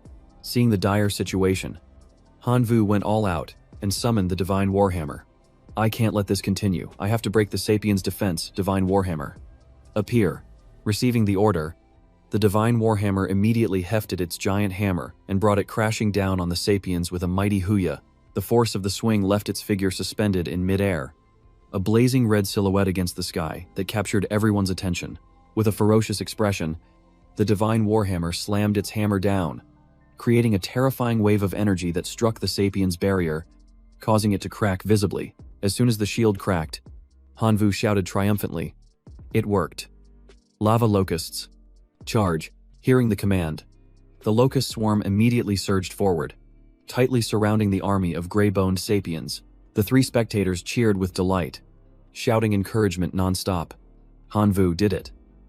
Even though Huahai saw his defense shatter, he remained calm, thinking to himself, the game has only just begun. Across the vast sky, dense black clouds formed by the locust swarm gradually began to envelop the sapiens' army. Hanvu observed the situation, knowing full well that despite his superior numbers, his army's combat power was still low. But even killing a few of them was enough to ignite a spark of hope. His gaze shifted behind him, to where the withered Bone Lord stood majestically. That is my escape route. He gestured with his hand. Advance. Withered Bone Lord. His eyes then returned to the battlefield where the sapiens were furiously counterattacking, and he couldn't help but feel a sense of admiration. These sapiens are so strong. All of their combat skills are at the maximum level. Realizing the battle was tilting heavily in the sapiens' favor, he fell silent, his face pensive. This isn't good. Too few sapiens have died. I need to increase the locust's damage output. Activate the source of mutation. Suddenly, a voice echoed in his ear, startling him. The warning left him stunned. This opponent is far too high level. To avoid being exposed, I will temporarily go into hiding. Directed mutation is temporarily locked. See you later. After hearing Qin Wen's words, Hanvu flew into a rage and screamed, "Are you kidding me? You're just a coward who preys on the weak and fears the strong. Get out here." But no matter how loud he yelled, there was no reply, and his heart sank into an abyss. He could only mutter grimly, "The targeted evolution is a lost cause now. You've got to hang in there, little skeleton." The withered bone lord crushed one sapien after another. Step by step, Hanvu watched with all his hope and anticipation, betting everything on him.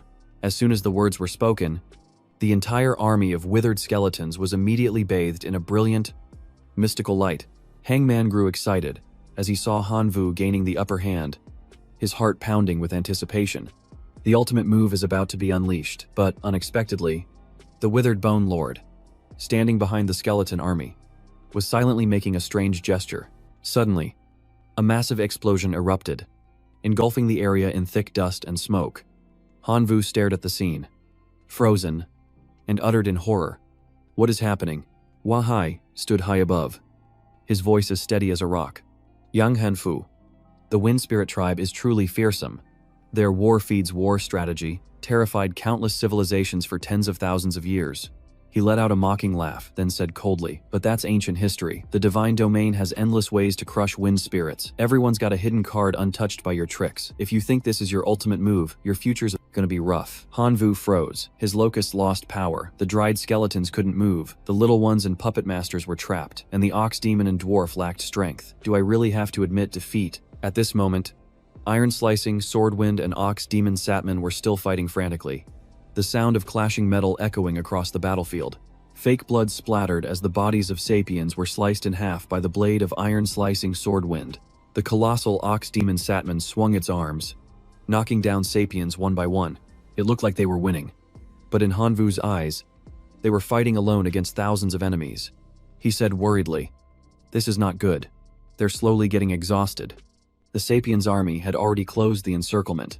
If this dragged on, his summons would die from exhaustion before they could even launch a proper counterattack. Knowing the situation was critical, Hanvu immediately summoned his strongest unit. Huang Zhongran drew the Dangduong bow. "By my master's command, Dark Emperor, attack." An arrow brimming with energy shot forth. The arrow tore through the wind, soaring into the sky and merging with the brilliant light, drawing the gazes of all the sapiens. In the blink of an eye, the arrow split into 10,000 smaller projectiles, raining down like a storm. Phantom arrow rain. The black arrows carried a corrosive and immobilizing poison, paralyzing the sapiens on the spot. Hanvu watched the attack in awe. What a difference! The Dark Emperor has evolved tremendously. Seizing the opportunity, Iron Slicing Swordwind and Ox Demon Satman charged into the sapiens' army, wiping out everything in their path. The small bodies of the sapiens were sent flying like broken dolls, falling in heaps across the battlefield. Despite being continuously struck down, the sapiens quickly revived, standing up to form new ranks. Hanvu frowned. Their recovery speed is too fast. Suddenly, something flew over his head. Hanvu looked up in surprise to see the black dragon Amphius somersaulting in the air, laughing heartily. "Your great comrade has come to help you." Amphius's colossal body cast a shadow over the battlefield. With just a flick of his tail, a series of enhanced clones appeared. The 10 little strong ones had arrived. The scene left the 3 spectators stunned. Dieplin tugged on Hathian's sleeve and pointed. "Hathian, look, a black dragon, a pure-blooded great dragon." Hangman's jaw dropped as well. "Me god, that's a pure-blooded dragon. It could evolve into a monarch in the future." Hathian teased Hangman. "Serves you right for losing," causing him to crouch down and draw curse circles on the ground. Meanwhile, Huahai silently watched the black dragon Amphius, filled with admiration. He's just a reserve student, yet his power is already this terrifying. He smiled and said, "Young Han Fu." His gaze shifted to the 10 little strong ones summoned by Amphius, and his expression tensed slightly. What species are these? They look unsettling. The appearance of these bizarre creatures flustered him, but then he slowly lowered his voice. "A student is still a student. Your combat power is too high. Continuing this will lead to heavy losses." He decided to speak up. Yang Hanvu, why don't we stop here? Hanvu looked at Amphius, who was preparing to dive in for an attack, and asked doubtfully. Stop. Fighting Amphius roared fiercely. Clearly disagreeing, Hangman jumped up and shouted. Did I hear that right? Master Huahai is asking to stop the fight, Hathian added. Could it be that even the teacher is wary of our junior? Hanvu, Dieplin cheered excitedly. If this news gets out, won't Hanvu become… A familiar voice sounded from behind her. Hanvu will become what? Lena walked over and said firmly. You guys don't understand anything. If Teacher Hua went all out, Hanvu wouldn't stand a chance. He's just valuing his talent. Dieplin was surprised. Miss Lena. Lena smiled confidently. The power Hanvu has shown has been recognized. Teacher Hua won't overlook a precious seed like him. Young Hanvu is about to be highly regarded. Huahai walked forward, his voice gentle. Young Hanfu, I don't want to drag this out any longer. Continuing to fight is pointless. I want to gift you my entire army of sapiens. The Black Dragon Amphius roared in protest. No way, we have to keep fighting. Hanvu turned to him with a frown. Stop making trouble. Then he smiled and asked, Teacher Hua, are you serious? Huahai clasped his hands behind his back and said sternly, I will gift you the Sapiens clan. But on one condition, when you enter the Imperial Capital Academy, you must accept me as your master. Hanvu's eyes widened as he pointed to himself. Become your disciple. Lena immediately pulled his shoulder. Hurry up and thank him. Teacher Hua is one of the top 3 instructors in the Imperial Capital. He's both powerful and a great teacher. She gave an example. During every admission period, the line of students wanting to become Teacher Hua's disciple stretches for half a kilometer. Hanvu smirked. What's 500 meters? With 2 people per meter, that's only 1,000 people. Lena replied proudly. Exactly. Because the academy only accepts 2,500 students each year. Upon hearing this, Hanvu immediately bowed 90 degrees. Teacher, I agree. I can perform the discipleship ceremony right now if you need me to. Huahai smiled gravely. Very good. I'll take that as you accepting my condition. I'm entrusting these 820,000 Sapiens clansmen to you. But we'll wait for the official discipleship ceremony until you've formally entered the academy.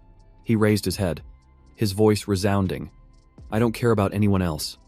But if you want to be my student, you must aim for the highest goal, reach the perfect demigod level before you enroll. Hanvu nodded in response. Understood. That means I have to reach a divinity score of 10. His voice lowered. One more thing. You must find clues related to the god of death. Complete these 2 tasks, and you will officially be my student. Hangman and the others ran over, cheering. Junior Hanvu, congratulations. Huahai's face turned serious. Have you eavesdropped enough? What you saw today must absolutely not be leaked to anyone, especially not to your teacher. Understand? Hathian grinned mischievously. We know what our teacher is like. Who would dare not to tell, knowing their intentions?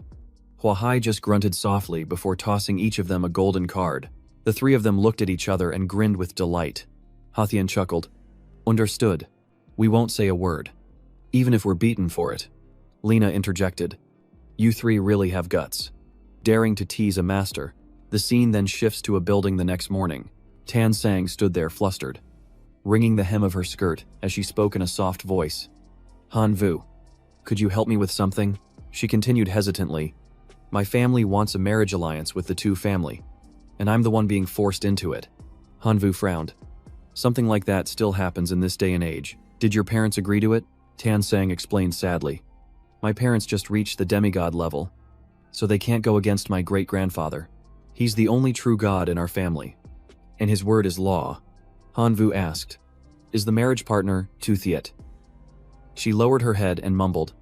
It was supposed to be him, but after he failed the exam, his older brother, Tu Kwang, took his place. Hearing this, Hanvu understood. He said softly, It seems the Tu family is determined to have you. If you need any help, just ask. As long as it's within my power, I'll do everything I can. Tan Sang was moved and replied softly, Thank you, Hanvu. Hanvu turned to her and teased with a smile. What are you thanking me for, after all? We were husband and wife for a little while. Upon hearing that, Tan Sang blushed with anger and slapped him right across the face. Shouting, Shut up. Hanvu clutched his stinging cheek. his eyes welling with tears. But then he chuckled softly. Now that's the real you. Don't be afraid anymore. If you don't want this, I'll go back with you and break off the engagement. His words made her heart tremble. Tansang closed her eyes and said in a soft voice, Okay, I agree. 3 days later, the scene shifts to the Tan family manor. In a bustling city at sunset, two voices could be heard arguing. Are you a princess or something? The other replied. It might not be the imperial capital, but the Tan family manor is still in a major city of 10 million people. Just then, a servant approached and said respectfully, Young miss, the master and madam sent me to pick you up. They are waiting in the main hall. It was Uncle Trung. Tanzong greeted him politely. Thank you, Uncle. This is my friend, Hanvu. The man was surprised. Ah, a classmate of the young miss. Then you must also be a preparatory student at the Imperial Capital Academy. Forgive my lack of respect. Hanvu returned the courtesy. You're too kind, Uncle Trung. They exchanged a few quick words before getting into the car and setting off. In the car, Tansang was silent, her eyes filled with a deep sadness. Hanvu, sitting beside her, gently patted her shoulder. Don't worry, I'll protect you no matter what happens. Hearing this, she let out a soft sigh and replied quietly, Okay. Before long, she looked out the window, her face tense, and whispered, We're here. The car stopped in front of a tall iron gate. Lights blazed from the mansion, and the sound of arguing echoed from within. Last year's profit sharing didn't include me. And now you want to marry off my daughter for an alliance. No way. Whoever wants to get married can go themselves. My daughter isn't going anywhere, sixth brother. Don't say that. The girl has benefited from the family's resources since she was a child. She has to learn to contribute. Behind the door, the two of them could hear every word clearly. Third brother said, Whose daughter doesn't use the family's resources, why don't you share some of yours? She only got into the prep academy through connections. So marrying her off would save us resources. Another voice interjected. Sixth brother, watch your words. Don't be disrespectful to your third brother. Hanvu frowned. What a bunch of people. Treating a person like a commodity. Tansong couldn't take it anymore and burst in, shouting, I will not marry into the two family. The house was filled with guards. Third brother, dressed in red, slammed the table in anger.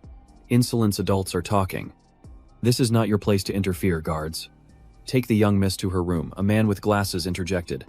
Little sang, You are a member of this family, and you must sacrifice for the family. The two family is rich and powerful. You won't want for anything if you marry into it. The guards immediately rushed forward, but Tansong's father leaped in front of his daughter to shield her. His voice boomed. I'm standing right here. Let's see who dares to touch my daughter. Third brother took a drag from his cigarette and sneered. Sixth brother, spoiling her like this will be her undoing. The father retorted angrily. She's my daughter. I'll spoil her if I want to. She's a preparatory student at the Imperial Capital Academy with the potential to become a true god. I won't let anyone ruin her future. The eldest, Tianjiang, pointed a finger and yelled, This is rebellion. Sixth brother, do you really want to force the true god ancestor to come out and beg you? His neck veins bulged and his face turned beet red as he screamed.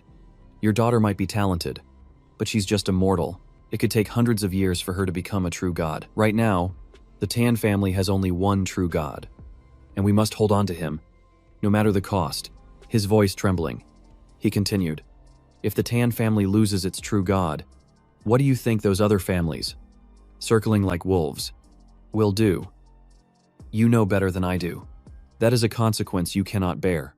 Outside, Hanvu caught every word. He turned to Uncle Trung and asked, So how's the marriage alliance tied to the true god? Uncle Trung sighed. The Tan family's only true god is trapped in an outer world and only another true god can save him.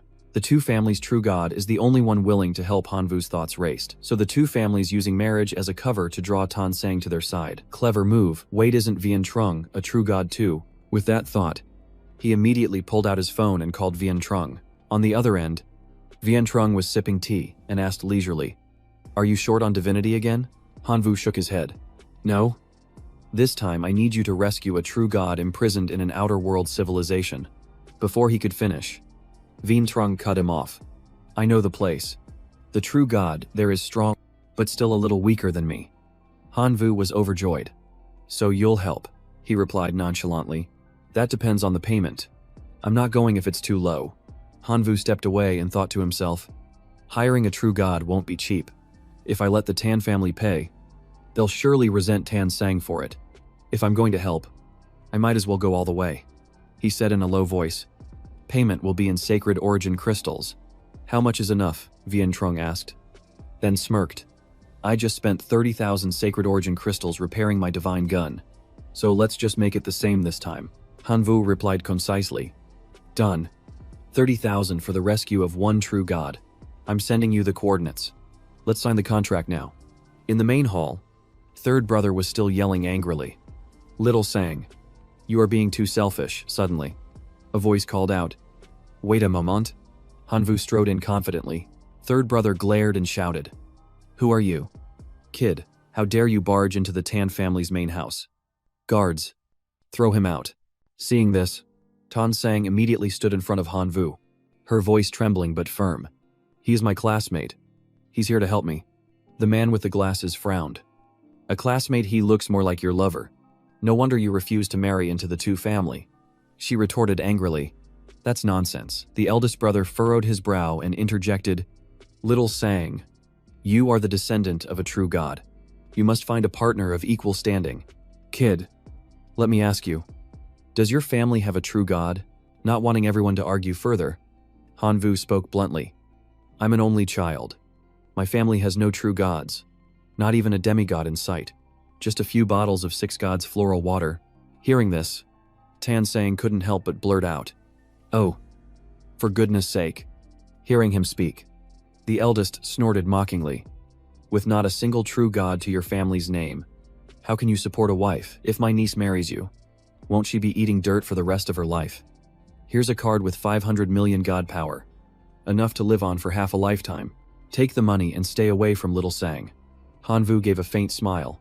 Very well. I'll consider this money a fee to hire a true god to save the old master of the Tan family. Seeing his calm demeanor, the eldest turned to Tan Sang with a disdainful laugh. 500 million is all it takes to see a man's true colors. You hear that? He even claims he'll use that money to hire a true god to intervene. The man with glasses laughed mockingly. You want to hire 10 true gods with 500 million. Do you think true gods are vegetables at the market? I think this kid is just trying to stall for time. Although he didn't approve, Tan Sang's father reminded her gently. This boy truly has feelings for you. But don't say such unreasonable things. Before he could finish, Tan Sang interrupted. I believe in Hanvu. If he says he can do it, he will. The eldest became furious. If you're so capable, then go ahead and summon a true god. Let's see how you do it. Feeling their scornful gazes, Hanvu said coldly, Who said I was planning to invite the true god from the two family? Is he the only true god in the world? The eldest snapped in anger. You've taken the money, so get lost. If you weren't Little Sang's classmate, I would have thrown you out long ago, but suddenly, the third brother cried out in alarm. Eldest brother. Wait a moment. Just then, the eldest also felt it. It was unmistakably the aura of a true god. Hanvu smiled. The true god I invited has arrived. The third brother's eyes went wide. It's really true. The Tan family has been renowned for so many years. Would no true god really help them in their time of need? The man with glasses also chimed in. Just wait until the true god gets here. We'll see how your lies get exposed then. Hanvu waved his hand in annoyance. Yes. Yes. You're all so clever. Just wait and see. And you can ask him yourself. Vian Trung had been standing silently up high, observing the entire scene unfold without a word. When he descended, everyone rushed out in a panic. The eldest of the Tan family hurried to greet him. We welcome you. True God, you must have heard about our ancestors' predicament and come to help. Vian Trung looked at him without a hint of respect. Why would a mere demigod be worthy of my concern? Hearing this, the eldest turned away in shame. Hanvu covered his mouth to hide a smirk, not wanting to waste any more time. Vian Trung asked directly, Who is Hanvu? From a distance, Tan Sang's father frowned in doubt. Could this true god really be the one my daughter invited? Both the third and the fifth were dumbfounded. Did that kid actually manage to summon a true god? Hanvu nervously raised his hand. That's me. Vian Trung was surprised. Oh, really? He studied the boy's face. Just a demigod who hasn't even achieved divinity. Am I really supposed to call him brother? Then he asked. Are you truly that Hanvu? The boy blurted out. Who? Hanvu took out an object and confirmed with a smile. If it's not me, who else could it be, old Vian? You recognize this sacred relic of origin, don't you? Vian Chung clapped Hanvu on the shoulder. I never expected you to be so young. Hanvu immediately shot back. You don't look much older yourself. Stepping into the guest hall, Vian Chung glanced around and asked, Are these people your relatives? Hanvu turned to the eldest of the Tan family. No. They have nothing to do with me. His gaze sent a chill down the eldest's spine. Who thought, this kid really knows how to hold a grudge. The eldest glanced nervously at Tan Sang's father and said quickly, Sixth brother. Young Hanvu is your daughter's classmate. You should remind him to help the Tan family. The third chimed in. That's right. Sixth brother, we're all family. In times of crisis, we must put personal matters aside. The fifth also added, as long as that true God takes action, your daughter won't have to be married off anymore. Isn't that what you want? Not knowing what to say, he looked at his daughter, who was also staring blankly at the three of them. Then, Tan Sang's father whispered, Daughter, you've done so well, choosing someone more capable than that other family. If your grandfather is saved, you'll be the #1 hero of this family. Who would dare to force you into a marriage then? Tan Sang blushed and lowered her head in embarrassment. Dad, what are you saying? We don't have that kind of relationship. Seeing his daughter's shyness, he burst out laughing. It's only a matter of time. I know you better than anyone. Why would you bring him home if you didn't have feelings for him? He seems like a bright young man. 2. Go on. Go talk to him. Tan Sang hesitantly called out. Hanvu. But before she could say anything, he turned to her. Tan Sang, come here. He's agreed to help. Quickly inform your family to bring the token and information about the true God. He's ready to set out immediately. Tan Sang was surprised. So quickly, what about the proper etiquette? And was it really 500 million God power before she could finish? Hanvu covered her mouth. Don't worry about the formalities. Just do as I say. She thought to herself, how could 500 million be enough? Hanvu must have secretly paid the rest himself. He's so good to me. Vian Chung glanced at the eldest of the Tan family and reminded him, don't forget what you promised me. The old man nodded hastily. Of course, I remember. A moment later, Vian Chung departed. Hanvu raised a hand and called after him. Don't worry. Old Vian, I can handle things here. The 3 Tan family members were beaming. The eldest said warmly, Hanvu, you've worked hard. Have you eaten yet? The third also offered, let me give you a tour of the Tan family estate. Hanvu pulled Tan Sang closer. If it weren't for her, I wouldn't even be here. So all the credit belongs to Tan Sang. You should all be thanking her. In the distance, Tan Sang's father nodded proudly. Well said. This kid is pretty decent. Scene change. 2 days later, at the Imperial Capital Academy. In the hallway, Tu Thiet blocked the path of other students, asking, have you seen Hanvu and Tan Sang? The person on the left replied, not at the sports field. The person on the right also shook their head. They're not in the cafeteria either. Hearing this, he got angry and cursed. This is weird. Haven't seen them for 2 days. They must have gone back to the Tan family estate. The scene shifts to the Tu family, where an angry shout rings out. Grandmother. I'm sure of it, Tan Sang really took that Hanvu guy back to the Tan family. Old Ancestor Tu and his 2 sons were burning with rage. Your betrothed is running around with another man. If word gets out, it will be a great humiliation, Tu Thiet. Tu Kwang, follow me to the Tan family estate. The 2 gritted their teeth and said in unison, yes. Father Tu Thiet clenched his fists tightly. Hanvu, this time, I'm going to finish you. Meanwhile, Hanvu and Tan Sang were sitting and meditating peacefully. Hanvu thought to himself, 500 million exchanged for over 100,000 sacred relics of origin. I'll keep 30,000 and use 70,000 to upgrade my laws. Soon, I'll have a powerful locust army. Tan Sang looked over and saw him smiling so wide he was drooling.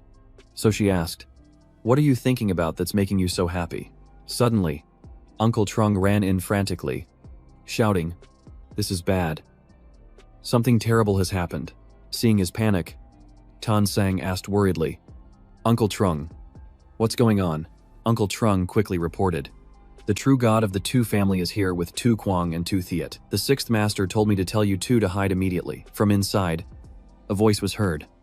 According to the formation's prediction, they will arrive in less than 10 minutes. The two families' true god wouldn't come here for no reason. It's most likely about the marriage alliance. Tan Sang retorted in frustration. Someone is already saving our ancestor. So the marriage alliance isn't necessary anymore, the eldest sighed in response. Sixth brother. You're thinking too simply. The two families' true god is no pushover. If he finds out the truth, he'll use it as an excuse to cause chaos and drag the entire Tan family into turmoil. Hearing this, Tan Sang's father's face turned purple with anger as he growled. Then we'll hide it. Just stall for time until the old ancestor returns. The third brother interjected coldly. You think it's that easy? The two families' true god came in person. He's definitely thought this all through. The fifth let out a long sigh. Right now we have no true god to protect us. If the two family really forces the marriage, we should just agree. If we anger them, the 10 seconds of millions in the Tan family estate will suffer. Tan Sang's father pounded his chest. I will never sell out my son-in-law. Don't forget, the true god he invited is the one saving our old ancestor. He is our true benefactor. The third snapped. Sixth brother, do you want the whole clan implicated because of your daughter? He immediately pointed at the third brother and roared. I've had enough of you implicated in what? Spell it out for me. The eldest stomped his foot and yelled, Will you two please grow up? You're fathers yourselves. And you're still acting like this. The eldest calmly proposed. We can't afford to offend either side. Why don't we hold a martial arts competition to select a husband? Whoever wins gets to marry Tan Sang. The three of them were stunned. Tan Sang's father roared in anger. Are you treating my daughter like an object to be traded? The fifth gave a thumbs up. I think that's a great idea. That way, the Tan family offends no one. The third tried to persuade him. Sixth brother, don't hesitate. This is the only way to save our family. Just then, a stern voice rang out, freezing everyone in place. Where are the juniors of the Tan family? Is no one going to come out and welcome this true god? The eldest quickly led everyone out to greet him. Old Ancestor 2, your presence brings great honor to our humble Tan family estate. Old Ancestor 2 boomed. Enough with the pleasantries. I am here to marry off my grandson before I depart to rescue your family's ancestor. Bring Tan Sang out now. The eldest stepped forward and said quietly, Old Ancestor 2, the girl's friend has already invited a true god to save him. Please be magnanimous and let this matter go. Hearing this, the ancestor's face flushed with anger, and he roared, A mere demigod dares to act so presumptuously in my presence. Do you think I am without wrath? A blinding light exploded in the courtyard, bringing with it a terrifying pressure that crashed down like a tidal wave. The entire crowd dropped to their knees, pleading in unison. Please, Old Ancestor 2, withdraw your divine power. Just then, Tan Sang rushed in, screaming, Stop it, don't destroy my home. Tu Thiet pointed at the approaching Han Vu. That's him, that's Han Vu too. Kwang nodded coldly. Very good. He D's today. Old Ancestor 2 stepped towards Tan Sang, his voice dripping with menace. If you want me to spare the Tan family, then you will obediently become my grandson's wife. I won't treat my own family poorly. Tan Sang exploded with anger, shouting, Who on earth would want to marry your grandson? Keep dreaming. The third jumped in, waving her arms and begging her father to stop. Don't rile Old Ancestor 2. The eldest piled on. Please calm down. The girl is naive. We will punish her when our ancestor returns. Old Ancestor 2 jabbed a finger at Han Vu and roared, Is this your benefactor who dares wreck the marriage alliance between our families? If you do not explain clearly, do not think of leaving alive today. Han Vu replied coolly, I was only helping a friend. Is that banned in the divine realm? Tu Thiet immediately rebuked him. Han Vu, you are too arrogant. How dare you be insolent to my grandfather? Han Vu laughed. I'm just speaking fairly. Is that considered disrespectful? Is the true god of the two family really that petty? Tu Kwang's eyes widened as he cursed. Han Vu, if you know what's good for you, back off now, and the two family will let this go. Otherwise, consider this a declaration of war. Han Vu stared right back without a hint of fear. So what if it's war? I'm not going anywhere. Tu Kwang immediately raised two fingers, preparing to strike. You've got goots. Then you'll die here today. Tan Sang's father rushed forward to stop them. Wait, but Tu Lao, to raised a hand to block him. This is a matter of the two families' honor. It's best if the Tan family stays out of it. Immediately after, Tu Kwang charged towards Han Vu, unleashing a wave of divine power that sent a shock through Han Vu. He opened a portal and appeared right in front of Han Vu, smirking mockingly. Is your divine domain still a barren wasteland? How rustic. Hundreds of soulless, iron-armored warriors appeared. They were the ironclad soldiers, a transcendent race of familiars, possessing the ability to transform their bodies with thick armor. Hanvu narrowed his eyes, analyzing them.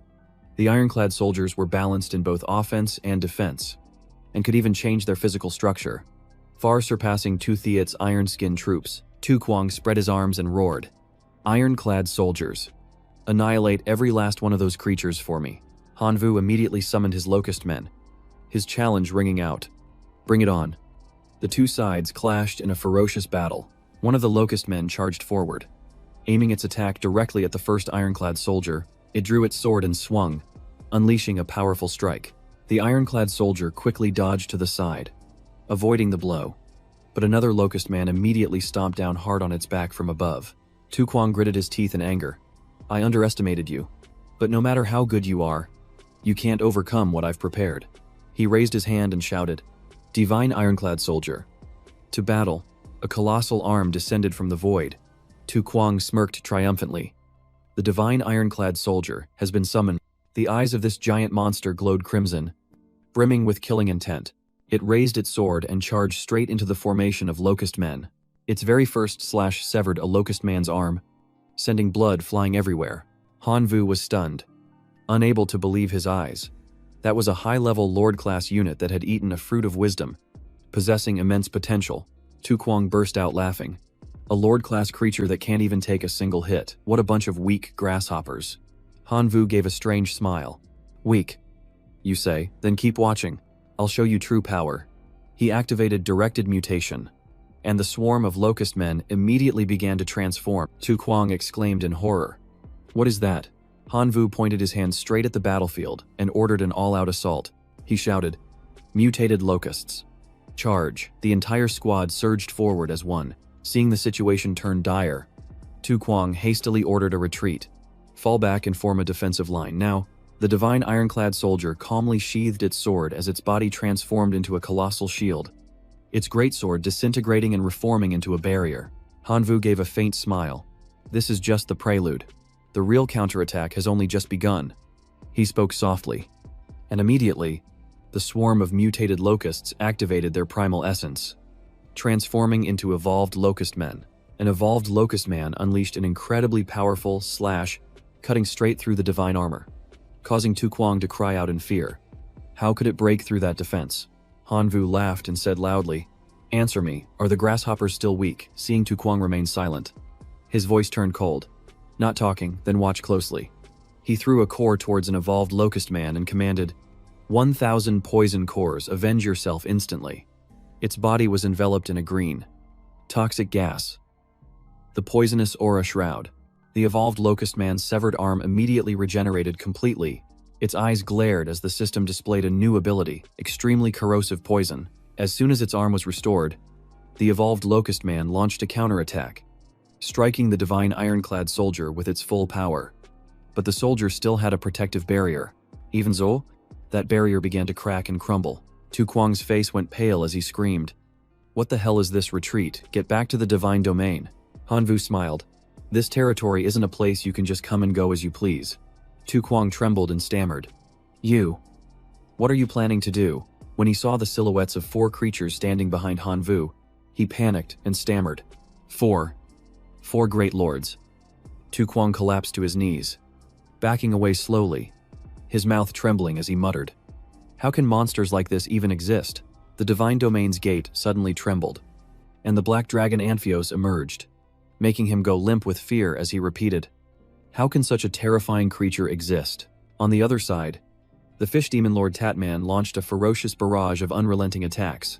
Another lord also charged in, its power no less formidable. The withered bone lord raised its hand, controlling hundreds of soulless skeletons and summoning the Skull Knights. Tu Kuang clutched his head and screamed, "I give up. I'll withdraw from the divine domain. Stop attacking." Hanvu's voice turned stern. "Is your invasion over? Now it's my turn. All familiars, advance into Tu Kuang's divine domain." Tu Kuang backed away, his heart filled with dread. "This is bad. If I don't stop him, my divine domain will be destroyed in the counterattack." He gritted his teeth, made his decision, and raised his hand to command, "Close the portal now." The portal began to close, its faint light slowly fading away. But a few of Hanvu's locusts had already slipped into Tu Kuang's divine domain undetected. The divine ironclad soldiers fled in a panic. Tu Kuang let out a sigh of relief, thinking he was finally safe. Just then, the great gate burst open again. He was stunned and screamed. "What the hell is going on?" Hanvu walked forward slowly and said, "A few of my low-level locusts can build a bridge between divine domains. As long as they're alive, you'll never be able to sever the connection. Just you wait until I devour your entire domain." He collapsed to his knees, begging in despair.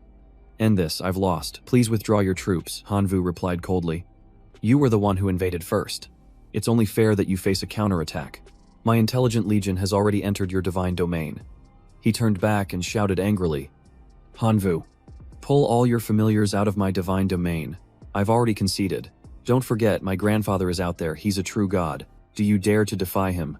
Hanvu scoffed. "Do you think I'm stupid? If I retreat, your grandfather will crush me with his divine might. Right now, you're the hostage. He wouldn't dare make a move while I have you." Tu Kuang's tone changed in panic. "Please, spare me. I promise my grandfather won't do anything to you." Hanvu raised a hand to silence him. "Shh. Don't speak.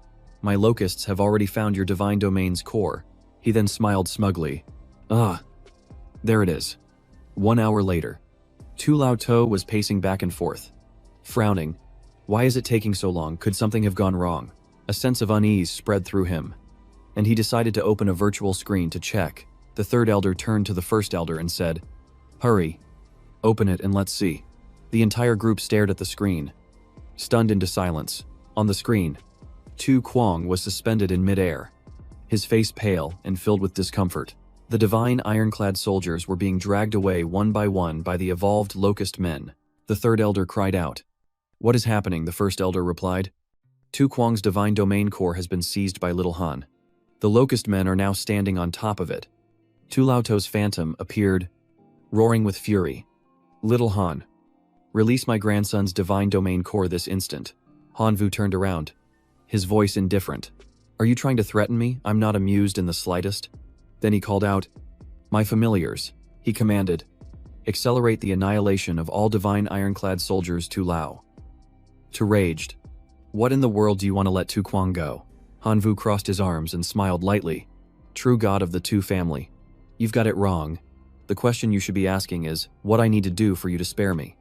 Tu Lao gritted his teeth and swore silently to himself. "Fine. You little brat. Once Tu Kuang is free, I'll make you wish you were dead for 3 days and 3 nights before I finally finish you." Suddenly, Hanvu felt the aura of a true god descending and was immediately delighted. Grand Minister Vian has returned. And another true god. That means Tan Lao To is back as well. The members of the Tan family, watching through the screen, cheered with joy. The old ancestor is back. The first elder of the Tan family clasped his hands in a salute and said with a smile, "Tu Lao To. Our old ancestor has returned today, and the Tan family is holding a grand banquet. Why don't you stay and raise a glass with us?" Tu Lao Tu was furious, but still replied coldly, "There's no need." Inside the divine domain, Tu Lao Tu roared in anger. "Hanvu, the true god you were waiting for has arrived. Why haven't you released my grandson's core yet?" Hanvu gave a faint smile. "I'll let go once all my friends are back. Who knows if someone might launch a sneak attack." Grand Minister Vian stepped forward to assure him, "I am here. No one will dare to touch you." Hanvu looked at him in surprise. "You're back, that's great." Hanvu understood immediately. The true god of the Tan family had also returned. He smiled and announced, "Poison Emperor. Order all familiars to withdraw from the divine domain core. We're pulling back." He immediately dispelled his divine domain. Tu Kuang strode forward angrily. "Hanvu, you better remember my face next time. Only one of us will leave alive." Hanvu laughed coldly. "Worry about rebuilding your iron armor soldiers. They're too weak to even be worthy of fighting me." Enraged, Tu Lao slapped Tu Kuang hard across the face. "Shut up, haven't you lost enough face already? Get back home." Seeing them flee, Tan Lao shouted, "You despicable cowards, daring to bully a descendant of the Tan family while I was away. From this day on, the Tan and Tu families are finished. The engagement of Sang Ni is hereby cancelled." Everyone from the Tan family looked up and watched the 3 generations of the Tu family flee in disgrace. Feeling a great sense of satisfaction, Tan Lao to handed an item to Han Vu and smiled. Young friend, thanks to you, the Tan family was saved from disaster. Please accept this gift as a token of our gratitude. He looked down and saw it was a primordial stone fragment, which could help any living being restore its ancestral bloodline. He furrowed his brow in thought. If I use this on the locusts, they could revert to their most ferocious ancestral form. That would be truly terrifying. 3 days later, a voice called out, Han Vu, we've brought some intel for you. Ha Thien and 2 others called out loudly. Over here, Han Vu smiled and walked over, asking, Brother man, Brother Ha Thien, Sista Deep Lin, what's so interesting? Ha Man said excitedly, the new course is about to start, and Hong Thang Quan will definitely target you. This is the intelligence handbook we prepared for you. Ha Thien nodded. You have to be careful. He's the strongest first year. He flipped through the documents, recalling his swarm of goblins, and silently praised him. To lead the weak goblin race to this level. He's a true genius. Deep Lin smiled. You led the common locust race to such results. You're much better than he is. Ha Thien agreed. Right. He only has a few hundred lords, 3 monarchs, and 3 god-tier units. So don't worry. Han Vu was surprised. And that's not supposed to be scary. The 3 of them pretended not to hear. The scene shifts to Han Vu's home, a quiet and cozy space.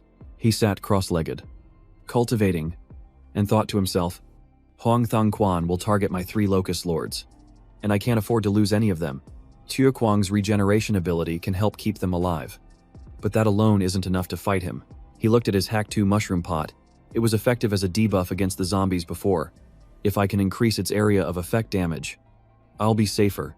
He opened the system search, and a few minutes later, he exclaimed, Found it. He placed the newly purchased item in his hand, and the system announced, Order successful. He began to fuse the Hack 2 mushroom and the new item into a single entity. The scene shifts to a hallway in the Imperial Capital Academy. Miss Lena pointed to the board and said, This lesson will test your divine domain defense capabilities. The top first-year students will be the attackers, and they will only use the strength they possessed last year. Those who defend successfully will be rewarded, and those who fail will face the Black Prison Trial. Get ready. The invasion is about to begin. A large portal of light appeared in front of Han Vu. He slowly stepped into the glowing area, where someone was already waiting for him. Hoang Thang Quan sneered. I told you. Han Vu, today you will taste hell. Before he could react, Hoang Thang Quan gave the order. Kill. Han Vu's eyes widened in silent admiration. What a magnificent formation. Before him stood an army of elite goblins, the old Ligan combat unit. In another direction, ranged goblins were lined up neatly with ferocious eyes, while the red goblins formed the Blazing Flame Squad, and the blue goblins formed the Frostbone Squad. All of them, superhuman tier. 2 goblin leaders riding large wolves advanced leisurely. Han Vu identified them as Lord-level lifeforms. He charged forward, shouting, In that case, my Locust Legion will also enter the fray. Han Vu spread his arms and commanded his Locust Legion to form up by unit type, consisting of regular, Sky Devil, Fallen, Dark Curse, and Primeval Locusts. Finally, the Locust Lord appeared, its presence overwhelming. Hoang Thang Quan shivered slightly. To become so strong with such a weak race, he grew very. I can't underestimate him. He immediately gave an order. Frostbone and Blazing Flame Goblins, prepare to attack. As soon as he finished speaking, thousands of magical projectiles flew forward, and Han Vu's locusts were caught in the dense barrage. He observed, thinking to himself, trying to overwhelm me with sheer force, not that easy. Then he ordered, Fallen Swarm, form a defensive line, Sky Devil Swarm, and Dark Curse Swarm. Circle around the flanks and attack the ranged goblins from the rear. The army immediately obeyed his command. Moving into their designated positions, the goblin squad in the front fired their crossbows relentlessly. Hoang Thang Quan realized the situation was turning bad and quickly shouted, Melee squad, fall back and defend. Han Vu smiled and gave the order. Let it rain. Prime Val Locusts. Counterattack. Instantly, the swarm of locusts descended, crashing straight into the panicking goblins. Han Vu charged forward, issuing rapid commands. Sky Devil Swarm. Dark Curse Swarm. Attack the ranged goblin formation. Hoang Thang Quan's face darkened, but he sneered. Do you think I'm like Hathian or Haman? Let me show you my true power. Hoang Thangquan pointed and ordered. Attack 3rd and 4th formations. Switch to fire magic. Concentrate all firepower. The moment he spoke, a massive volley of mana projectiles shot towards Hanvu. Hanvu's barrier cracked. He thought anxiously. This is bad. The shield is about to break. Hoang Thangquan didn't stop, continuing to shout. 3rd and 4th formations. Fire at full power. The ground exploded. The locusts outside the defensive barrier were hit by the magic projectiles and scattered everywhere. He spread his arms and laughed arrogantly. Let's see if Hanvu can handle the price of angering me. Goblin Lords. To battle. 2 Goblin Lords immediately appeared, swinging their swords towards the locust army, ordered to destroy the enemy lords. Hanvu observed and analyzed, with 2 lords holding the formation. My heroic locust units can hardly deal any damage. Mobilizing them now would be disadvantageous. He changed his plan. Locust Lord. Lure the 2 Goblin Lords away from the formation. Receiving the order, the Locust Lord turned and charged away, and the 2 Goblin Lords immediately gave chase. With the Goblin Lords led away, Hanvu immediately commanded, Locust Army carrying Black Death Mushroom spores. Infiltrate the Goblin formation. The 5 Black Death Mushrooms in the air simultaneously gave the command, and countless black spores flew down, clinging tightly to the Goblin forces. A pitch-black mushroom sprouted on the head of one of the lords. Hoang Thangquan cried out in alarm. What is that thing? Hanvu smiled as he watched the lords pull the mushrooms off themselves, thinking, the time has come. The real show is about to begin. Less than a second later, a massive explosion erupted in the middle of the Goblin formation. He shouted in terror. What kind of attack is this? When the smoke cleared, the stunned goblins hadn't yet understood what had happened. Seeing that the goblins were still standing, Thangquan burst out laughing. This magic is too weak. Are you trying to tickle my army? Hanvu calmly said. This move is called the Regenerative Chain Cannon. It will explode continuously, each time stronger than the last. How many rounds do you think your army can withstand? As soon as he finished speaking, the next explosion resounded. Goblins collapsed to the ground, each one screaming in agony. Realizing he'd been tricked, he gritted his teeth and raised his hand. A stream of green energy shot out as he shouted, Divine Wood. The green energy spread out, enveloping the goblin squad, and a restorative light shone forth. It was a wide area healing divine art. Hanvu saw that his own locusts were also being healed by the spell, and laughed loudly. So you're my ally. Senior Thangquan frowned. You think this is a game, you blow one up. I save one. Let's see who loses. Before he could finish his sentence, another explosion erupted in the middle of the goblin formation. He stared, stunned, at his collapsing army, their bodies strewn everywhere. The losses were too heavy. He couldn't believe it. Thangquan's jaw dropped. Impossible. Didn't you say it would only get a little stronger? Hanvu scratched his head and smiled. That's right. But thanks to your divine art, it's growing much faster. He gritted his teeth in anger and asked, What? A goblin looked up, a huge black mushroom growing on its head, and stared at him with wide eyes. Thangquan was startled. Wah! What is that? Hanvu sat cross-legged, resting his chin on his hand with a smile. Based on the current situation, the next explosion might just wipe out your entire team. He broke out in a sweat, thinking to himself, this exam was supposed to be my chance to prove myself. If I lose here, my reputation will be ruined. Even if I have to use all my trump cards, I can't be defeated. He looked up and said, Hanvu, you're strong, but it's still not enough. Hanvu raised an eyebrow. You still have another move. The ground suddenly flashed with light as divine art formations appeared, increasing morale, endurance, and reducing the sensation of pain. Thangquan held up 2 fingers as purple light spread out, chanting, Divine War Art. The goblins' eyes blazed with fire as they bared their fangs and attacked.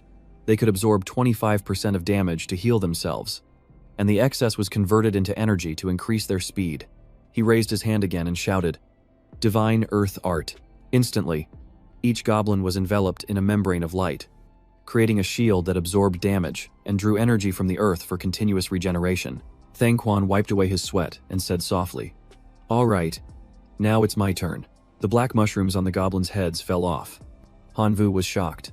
My ultimate move was nullified. The goblins raised their swords as holy light spread, chanting in unison, By the grace of the goblin god. Destroy the enemy. They charged forward in unison, shouting as they ran. Kill for the glory of our god. Hanvu held out his hand and ordered, all locust forces, counterattack. The sound of beating wings filled the air. Lena and the other teachers were still watching the battle on a screen. She asked softly, teachers, what are your thoughts on the scoring for the prospective students? The bald teacher said, I support Tan Sang.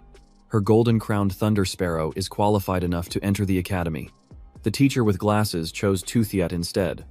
His Iron Man is excellent, and I heard his older brother possesses the rare steel armor clan. We might be able to recruit them both.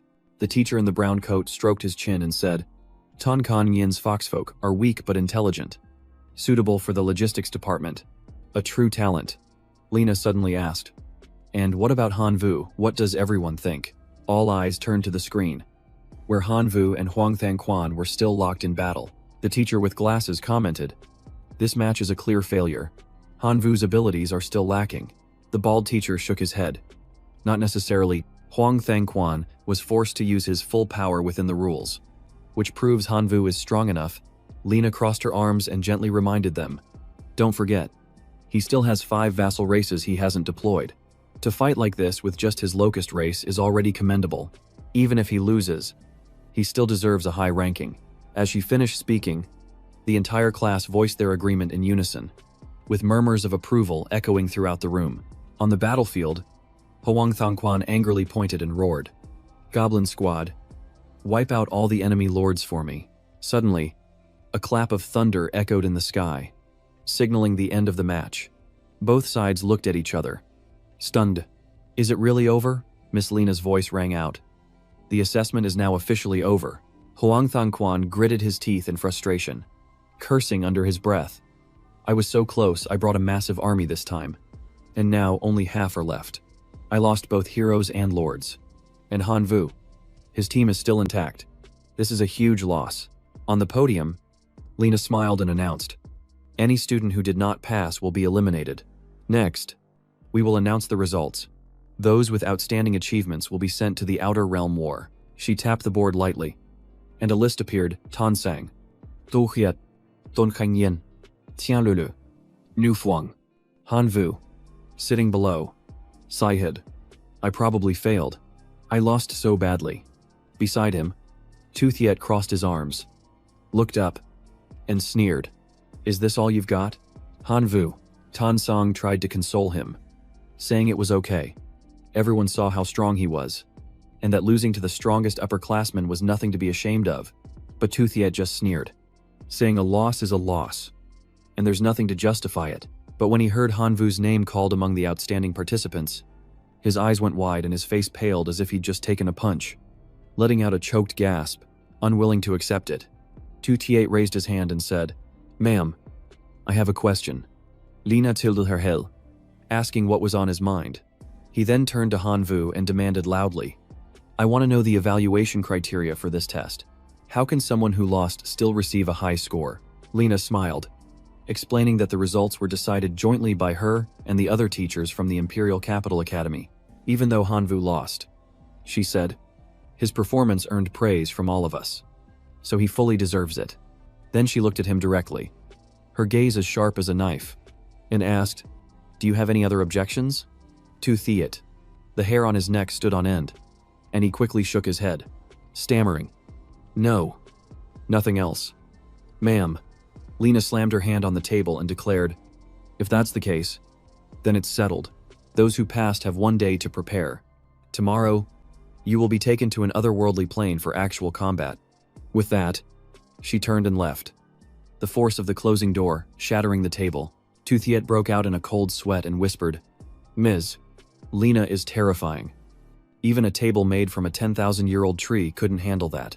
Beside him, Tozo mumbled, she really is the war goddess of invasion. He then shot up from his seat and walked away, saying coldly, Hanvu, don't get too happy just yet. Just you wait and see. Tan Kan Yen secretly ran over and tapped Hanvu on the shoulder, whispering, I heard Toothiet is teaming up with Huang Thangquan to come after you, so watch your back. Then she smiled and waved. Well, I'm off to find my rich big sister Tan Sang. Watched her go, and remarked sarcastically, "If you admire her so much, why don't you just go with her for good?" Hearing this, Hanvu turned his head and pouted. "I can't stand people who are just moochers, always freeloading instead of relying on themselves." Tan Sang put her hands on her hips and nodded in agreement. "Yup." Outside the door, Hangman poked his head in and waved, calling out, "Hanvu, come on, let's take a break." In a temple, a voice rang out. The Imperial Capital Academy is invading 3 otherworldly civilizations. Ha Thien continued. They are the Rune, Totem, and biomechanical civilizations. There are some things we can't tell you, but we have a gift for you. Diep Lin handed him a brocade pouch, instructing carefully. Inside is information on the 3 civilizations and some support items. Don't open it until you're on the other side. Hanvu accepted the 3 brocade pouches, thinking to himself, to join Master Hua Hai's sect, I have to ascend to a perfect demigod. I can't afford any mistakes in this trial. Diep Lin's group raised their pom-poms to cheer him on, shouting, "Go! Hanvu, you can do it." The next day, Lena gave 2 bracelets to Hanvu and Diep Lin, explaining, "These are Divine Realm login devices. They help divine beings like you, reserve students, connect to the Divine Realm. Everyone is waiting on the rooftop. Let's go." Afterwards, they boarded the spaceship. The spacefaring vessel shot through a wormhole, entering the vastness of the universe. The journey continued like this, with the ship gliding through the infinite expanse of space. Inside the cabin, Hanvu looked out the window as the system announced, "The otherworldly war has begun." The ship stopped in a desolate region. He stepped onto a large rock to survey the area, then took out the brocade pouches and whispered, "Let's see what's inside these." Suddenly, 2 of the brocade pouches disintegrated into dust and vanished. His eyes widened as he cried out, "What? They're gone. Is there only one left?" Curiously, Hanvu opened the remaining red brocade pouch, muttering, "What in the world is in here?" Inside the pouch were a scroll and several runes. He opened the scroll and read that this plane was ruled by the Rune civilization, where runes were the source of all power. There were 26 basic characters which could be combined to create billions of variations. Stable combinations were known as the language of runes, capable of world-altering feats. After reading, he took out 10 runes and immediately understood this was origin energy, a special power that helped level up life forms during the otherworldly war. The more origin energy one had, the higher their level. The most common way to obtain it was by hunting the creatures here. He thought for a moment, then waved his hand and commanded, "The 5 strong ones, come forth." Hanvu's gaze turned cold. The hunt was on. An hour later, he sat down to rest with a satisfied grin. "I've already gathered 0.5 units of origin energy in just 1 hour. Time to pick up the pace." Looking at the remaining rune pouch, Hanvu immediately summoned more. Still have 5 cards left. He called forth 50 primal locusts. From below a cliff, he observed his surroundings, selected a target, and shouted, "Let's move out." My pets, the army of locusts received the command and flew straight down to swarm the target. Far away, Tuthiet held a box and chuckled to himself. Hoang Thang Quan really has everything. This ironclad demon is beyond lord level. It'll definitely be able to take care of Hanvu. From his pocket, he pulled out a small plastic bag containing a strand of black hair. According to Hoang Thang Quan, all he had to do was place Hanvu's hair inside, and the ironclad demon would lock onto its target. Without hesitation, Tuthiet placed the strand of hair into the box. As soon as he put it in, the box began to glow with a purple light, startling him. He then handed it to his subordinate and ordered, "Go smash that thing." The man obeyed, smashing the box on the ground. It shattered, releasing a thick cloud of purple smoke. From within the purple smoke, a massive creator emerged. It was the unsealed demon. The demon saw Tuthiet's lackey and immediately lunged forward, tearing him to shreds. Tuthiet roared with excitement. "Excellent, Hanvu. Your day of reckoning has come." Without another word, the demon turned and roared, "The one who imprisoned Ano for 1,000 years. I will wash away this humiliation with your blood." Meanwhile, Hanvu had just finished off a pack of wolves and was holding 10 units of origin energy. He closed his eyes and said in a low voice, "It's time for a breakthrough. Unlock Black Dragon Transformation." Hanvu took out a rune, consumed 5 more units of energy, and summoned the rest of his minions. completing the formation. The 10 strong ones entered the fray. Suddenly, a pair of giant wolf paws slammed onto the ground, followed by the appearance of a red-eyed wolf with a prominent mark on its forehead. He immediately shouted, "The 10 strong ones, attack!" A ferocious roar echoed through the dense forest. Deep inside the Wolf King's cave, there was a scroll, a fang, and 4 stones engraved with symbols. Hanvu was stunned when he saw them. "This is..." He curiously picked them up to examine them, his jaw dropping in surprise. He couldn't believe it was the rune of contract. Hanvu sat down, arranged the stones he had collected, and formed 7 runic characters. The system announced rune language. Wild nature. Low grade. Increases strength by 10%. Defense by 20%. And recovery by 20%. If applied to a bladed weapon, it increases attack speed, lifesteal, and the chance to cause bleeding. After arranging the runes, he took off his shirt and felt his body change. He thought to himself, "Wild nature has fused with me," testing his power. He felt his strength surge.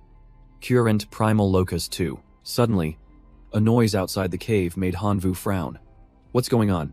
He rushed outside like a powerful torrent. As soon as he landed, he called for reinforcements. Just then, a cat appeared out of nowhere, leaping up to attack one of the strong ones with a loud meow. It swung its sharp claws, slicing one of the strong ones in half.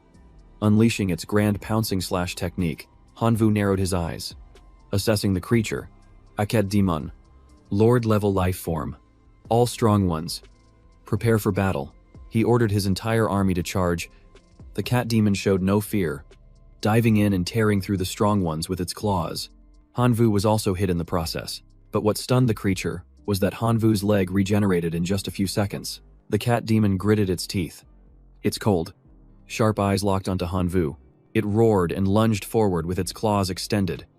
But suddenly, Hanvu's aura surged. He said coldly, "Perfect timing." The cat demon moved at extreme speed, rushing straight towards Hanvu while hissing, "Meow." Hanvu clenched his fist, his eyes glowing intensely as a red aura erupted around him. The black dragon transformation skill had been activated. Before its claws could touch him, a thunderous punch shot out, sending the cat demon flying. It died on the spot. The system announced, "Successfully eliminated a lord-level creature. Received 2 units of origin energy." Hearing the system notification, Hanvu smiled in satisfaction. "Good. Now I can summon the Bone Clan. If things go smoothly, I might be able to ascend to demigod right here in this otherworldly plane." 3 days later, a locust buzzed near Hanvu's ear, reporting that a fire crystal mine had been discovered up ahead.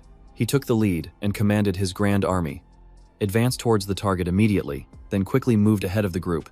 As he neared the cave, a wisp of purple smoke drifted out, making Hanvu pause. He grew suspicious. A human presence. Could someone have discovered this place before me? He proceeded cautiously into the cave, carefully observing his surroundings with every step. A sudden heat wave blasted him before he could react. "So hot," he cried out. Before he could recover, a fire-scale lion appeared, and his expression changed. "This is bad." Hanvu immediately activated his black dragon transformation, his body enveloped in a red aura as he roared, "Bring it on, lion." The charging fire-scale lion suddenly screeched to a halt, leaving Hanvu confused. It turned out there was a girl behind it, holding its tail and pulling it back. The fire-scale lion broke into a sweat as the girl yanked hard and yelled, "Where do you think you're going?" It tried to flee, but its legs were held fast, and it let out a pleading roar. Hanvu looked closer and was shocked to recognize her. "It's Nu Fuang." She was still holding the lion's tail, ignoring its tearful eyes, and roared at him, "This is my territory, get out." Hanvu sneered. "Let's not even discuss whether this is your territory or not. Even if it is, I'll take what I want. Do you think you can stop me?" Provoked, Nu Fuang let go of the fire-scale lion and charged, screaming, "I've shown you enough courtesy. If you won't leave, then die." Hanvu stood his ground as a green aura exploded around him. Great Tear of Death Plant Fusion, Ghostly Shadow Lantern. He prepared to meet her attack. Vines sprouted all over Hanvu's body as his energy surged violently. Nu Fuang frowned in surprise and asked, "What kind of skill is that?" Hanvu drew his sword and replied coldly, "The one that's going to take your life." She threw an incredibly powerful punch at Hanvu, but it only hit the ground. Hanvu had used ghostly shadow flicker to vanish. Nu Fuang was stunned, unable to believe he had dodged it. In the blink of an eye, Hanvu was standing behind her. He said coldly, "Next time, I'll aim straight for your neck." Hearing this, she held her breath and turned her head, beads of sweat forming on her forehead. After a few seconds of silence, Nu Fuang sighed and conceded, "I lose. The fire scale lion is yours." Hanvu sheathed his black sword. "I don't need the lion, it's just a low-level lord. I want the entire fire crystal mine." She pondered for a moment, then nodded. "All right, the lion is mine. Let's work together from now on." Hanvu turned and gave an order. "Bone Clan, go mine the ore." Just then, the sky turned dark as black gas flooded in, and an intense dark aura poured out from the cave. Nu Fuang frowned and looked over, asking, "Is this also part of your army?" Hanvu chuckled softly. "This seems a bit much even for me. I think an elemental is about to be born." A pair of blazing red, clawed feet suddenly appeared in the hazy smoke. The Iron Thorn Demon, holding a skull in its hand, charged at Hanvu the moment it saw him. It swung its long iron thorns and roared with hostility. "Ano will wash away this shame with your blood." Hanvu immediately transformed, unleashing his golden dragon grass technique to merge with the surrounding plants. The two dragons behind him roared, unleashing a golden dragon breath that sent the Iron Thorn Demon flying. Seeing its attack broken, the Iron Thorn Demon sneered. "You think a golden dragon can stop this?" He activated the supermass of iron thorns, his clothes tearing apart. But Hanvu wasted no time, counterattacking with the ghostly shadow toad. Beside him, Ngu Fuang clasped her hands to chant a spell, and a great fireball erupted, attempting to incinerate the iron thorns. Hanvu frowned, realizing that the fire element could counter this demon. So he immediately summoned the Red Furnace Golem Divine Hammer. He activated a rune and burned an origin card, and the Red Furnace Golem immediately materialized. Hanvu pointed and commanded, "Divine Hammer, smash that demon to pieces for me."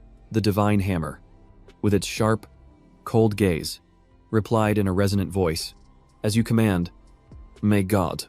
He raised his weapon as a purple aura billowed around him. The Iron Thorn Demon snorted, unleashing a volley of shuttle arrows and screaming. For Lola, a swarm of snakes emerged from behind the Divine Hammer. Lunging forward to intercept the attack, the Iron Thorn Demon couldn't react in time and had half its body torn apart by the snakes. It begged in terror, "No, stop attacking." The Divine Hammer ignored its pleas, raising its hammer and bringing it down along with the swarm of snakes. A massive explosion kicked up a thick cloud of dust and smoke, obscuring everything within. Hanvu cheered from the sidelines. "Great job, don't stop. Keep smashing him." Hearing this, the excited Divine Hammer brought its hammer down for another decisive blow. Hanvu covered his face with his hand and exclaimed, "Dumb. That's brutal." The Iron Thorn Demon lay flattened on the ground.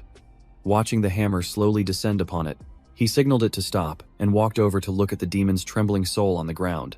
The grasshopper said, "His soul is still intact." Hanvu nodded. "This one is really persistent. If we keep him around, he might come back for revenge someday." Hanvu said in a cold voice, "Let the hollow bone devourer consume his soul." The Iron Thorn Demon hastily stammered, "No surrenders. I'll be your slave. Just please spare my soul." Hanvu crouched down and pointed at him. His words made the demon break out in a cold sweat. "I don't trust you. Not unless you sign a contract with me." The demon trembled and replied, Okay. Hanvu immediately opened the system and drafted a slave contract between Hanvu and the Iron Thorn Demon, standing nearby. Ngu Fuang's eyes widened in admiration. "You're even more cunning than a professional scammer." He pointed at the Iron Thorn Demon, and a sparkling blue light flowed into its body. The contract was complete. Hanvu looked at him and asked, "What skills do you have?" The demon replied timidly, "Ano is a demon with the reset bloodline. I can shapeshift and reset both metal and life." Hanvu turned away. "Your abilities are decent, but there are many fire-type users in the god's domain. Your weakness is too obvious." Seeing Hanvu about to leave, he pleaded, "If you don't mind, Ano can transform into a weapon. With my reset bloodline, I can merge with any weapon I touch." Hanvu paused, considered it, and then nodded. "All right, do it." Hearing his master agree, the demon breathed a sigh of relief. Hanvu drew his sword and plunged it into the demon's soul. And it immediately merged into the blade. Hanvu happily slung the sword over his shoulder. With this new weapon, his strategies would be several levels stronger, making his path to becoming a demigod even more certain. Now, he just needed to continue fighting to expand his origin. The scene changes to a large forest several days later. In a clearing, someone in a green cloak was hiding in the shadows of the trees. Observing, he gasped in shock. "Me God. It's the Undead Legion." Looking at the massive army, he shuddered. The number of undead had reached 500,000. He had to report to the city lord immediately. With that thought, he turned and ran back to the city to report to the lord of East Wolf City. When the lord heard the number, he became furious and shouted, "What did you say? 500,000 undead?" The subordinate broke into a sweat, trembling as he kowtowed. "My lord, that army is currently a few dozen miles away." The city lord fell into deep thought. His forces here numbered less than 50,000. Even with mercenaries, he could only gather 100,000 troops. If they were attacked by 500,000 undead, the consequences would be unimaginable. His face paled as he immediately gave the order, "Send word to the neighboring cities for reinforcements." The subordinate acknowledged the command and left. A day later, on the city wall, a subordinate reported, "My lord, the reinforcements have arrived, a total of 300,000 soldiers and 50,000 clerics from the church." The city lord stood on the city tower and shouted excitedly, "Excellent, the clerics specialize in countering the undead. This time, we have a chance to wipe them all out, guards, mercenaries, and clerics. Prepare for battle and defend the city." Below, the soldiers shouted in unison, "Protect our homeland, destroy the undead." The city lord, clad in silver armor, raised his hand high from his horse and gave a rallying cry. "Grand Army, march out, destroy the Undead Legion." At the same time, Hanvu and Ngufuang were sitting under a tree listening to a report. The messenger informed them, "A human army of 350,000 is approaching." Hanvu jumped up excitedly. "Oh, so they want to pick a fight with me, do they?" Ngufuang asked in bewilderment. "What's going on?" He jumped up, cracking his knuckles and grinning with fighting spirit. "My scouts report, a large army is coming to surround and kill us. So, I want to fight a big battle and earn some more planar origin." Ngufuang frowned. "Are you trying to use me as a tool? I'm not that stupid." Hanvu ignored her and stealthily crawled closer to the enemy army, lying low to observe.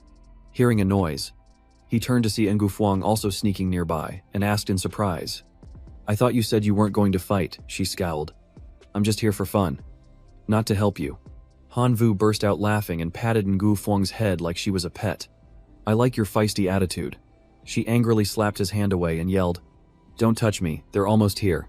In the distance, a cloud of dust billowed into the sky as the mounted army advanced in an incredibly orderly formation. Seeing the time was ripe, Hanvu leaped up and roared, "Skeleton Legion, ambush them now." A panicked soldier screamed, "It's an ambush. Quick, get into formation." The entire army trembled, their faces pale, as they cried out in despair, "We've been trapped, oh God. I want to retreat." From the distance, a storm of skulls and sharp claws rushed toward them. The Skeleton Legion charged into a deathmatch with the soldiers, controlled by the nation controller. They attacked relentlessly without stopping. The general of East Wolf City saw this and urgently shouted, "Holy clerics, act now." The group of holy clerics immediately unleashed a spreading wave of jade green energy. The energy quickly enveloped the skeleton army, weakening them. Hanvu frowned and yelled, "This is bad, we have to take out the holy clerics first." Ngufuang immediately accelerated, rushing past Hanvu like a whirlwind. He transformed as well, his eyes burning with determination. "There's no way I'm letting you get ahead of me." She charged into the group of holy clerics who were channeling energy, striking them down one by one, while Hanvu swung his sword to cut down the rest. The two of them stood back to back as Hanvu roared the command, "Into your army, charge." Hearing the command, the Skeleton Legion launched an all-out assault on the human army. A soldier staggered in to report to the city lord, unable to speak clearly. "My lord, we've been routed. The Undead Legion." Hearing this, the city lord rushed to the balcony, and seeing the slaughter, he screamed, "We're done for full retreat." A few hours later, Hanvu said wearily, 350,000 skeleton soldiers for one planar origin. What a waste. Ngu Fuang, however, held her cheeks gleefully. We've struck it rich this time. Hanvu threw cold water on her excitement. Is that all you care about? There are some runes among the loot. Let's divide them. Hanvu's system scanned Great Strength Rune, plus 40% muscle, Mace Enhancement, Shatter Effect, Raging Fire Rune, plus 20% Fire Resist, plus 15% Affinity. Staff gains Raging Fireball, plus 20% damage. Armor gets Protective Shield negative 30% fire damage. Aegis Rune Light Aura for armor, plus 50% durability. He thinks 4 empty slots left. Saved for my kin. The woman beside him snags the Raging Fire rune. Her body erupts in a red glow. She grins. I'm one step closer to Monarch lifeform integration. Thanks. Hanvu. Hearing that, Hanvu winked and replied with a smile. It was nothing. Ngu Fuang put her hands on her hips and chuckled. You sly kid. It seems Henzi Tan has really taken a liking to you. In a dark castle, a shocked voice rang out. Is it true?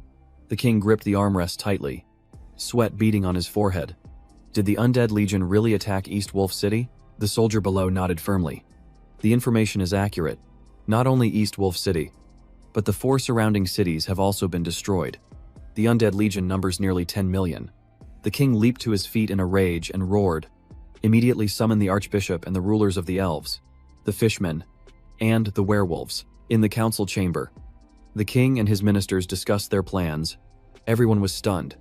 How dare the Undead Legion cause such chaos? The werewolf representative proposed an alliance. The werewolf Grand Army is ready for battle. The Elven Queen nodded. As are the elves. The king frowned. Our 4 nations and the church will join forces to annihilate them. In the princess's chamber, Ata and Ton Kanin were being intimate. The princess sat on top of him and whispered, My father will definitely form an alliance with the clerics, elves, fishmen, and werewolves to destroy the Skull Army.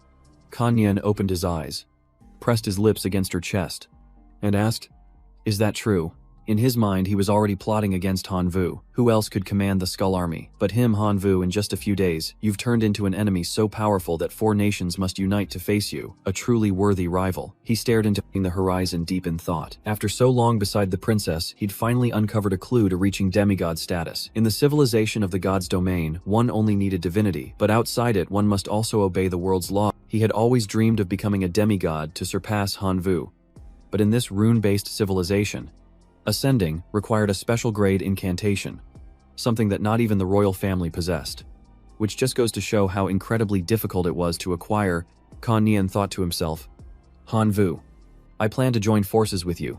I have the clues, and you have the army. If we cooperate well, we can obtain the special grade rune, so you absolutely cannot be in danger. I must ensure the allied forces can't lay a finger on you. Seeing him distracted, the princess pouted. I'm talking to you and you're not even listening. Tomorrow, the Elf Queen will be meeting with my father. Her words snapped him back to reality. He smiled gently. The Queen, so what, she could never compare to you, he said, as his hand secretly caressed her waist. He thought gleefully, Excellent. The Elf Queen. There isn't a woman alive I can't handle. He turned and gently pushed her down, and she playfully chided him. You are so naughty. The scene immediately cuts back to Hanvu. The news from the Dragonfly Messenger left him stunned. An allied army of 4 nations, and the church are hunting me. Gu Fuang placed a hand on his shoulder. What's the big deal? You've got a massive skeleton army. But he shook his head. Their numbers mean nothing. They're too weak. They'll be completely crushed by a well-trained allied force. Hanvu rubbed his chin. This time, I'm in real trouble. The source of mutation appeared with a wide grin. When push comes to shove, I'm always the one to bail you out. Hanvu asked impatiently. Do you have a way out of this? It seized the opportunity. I do, but payment is required up front. 1 point of divinity. Hanvu trembled with anger. You're demanding payment before you've even told me the plan. Is asking for divinity points all you know how to do? He snapped. Tell me the method first. Then I'll decide if it's worth a divinity point. It chuckled slyly. Actually, I know of a rune incantation that is extremely effective at enhancing mutations. Hanvu asked hastily. What kind is it? Spit it out. Seeing the logic in its proposal, Hanvu reluctantly conceded. Handing over 1 divinity point with a grudge, the creature took it gleefully. Thanks for your business. and then leaned in to whisper in his ear. After listening, Hanvu crossed his arms and smirked coldly. How interesting. Let's give it a shot, he thought. This divinity point wasn't a waste after all. Seeing his expression shift, Nufeng asked curiously, "Did you come up with a plan?" He narrowed his eyes and let out a laugh. "Just you wait and see how I turn the tables."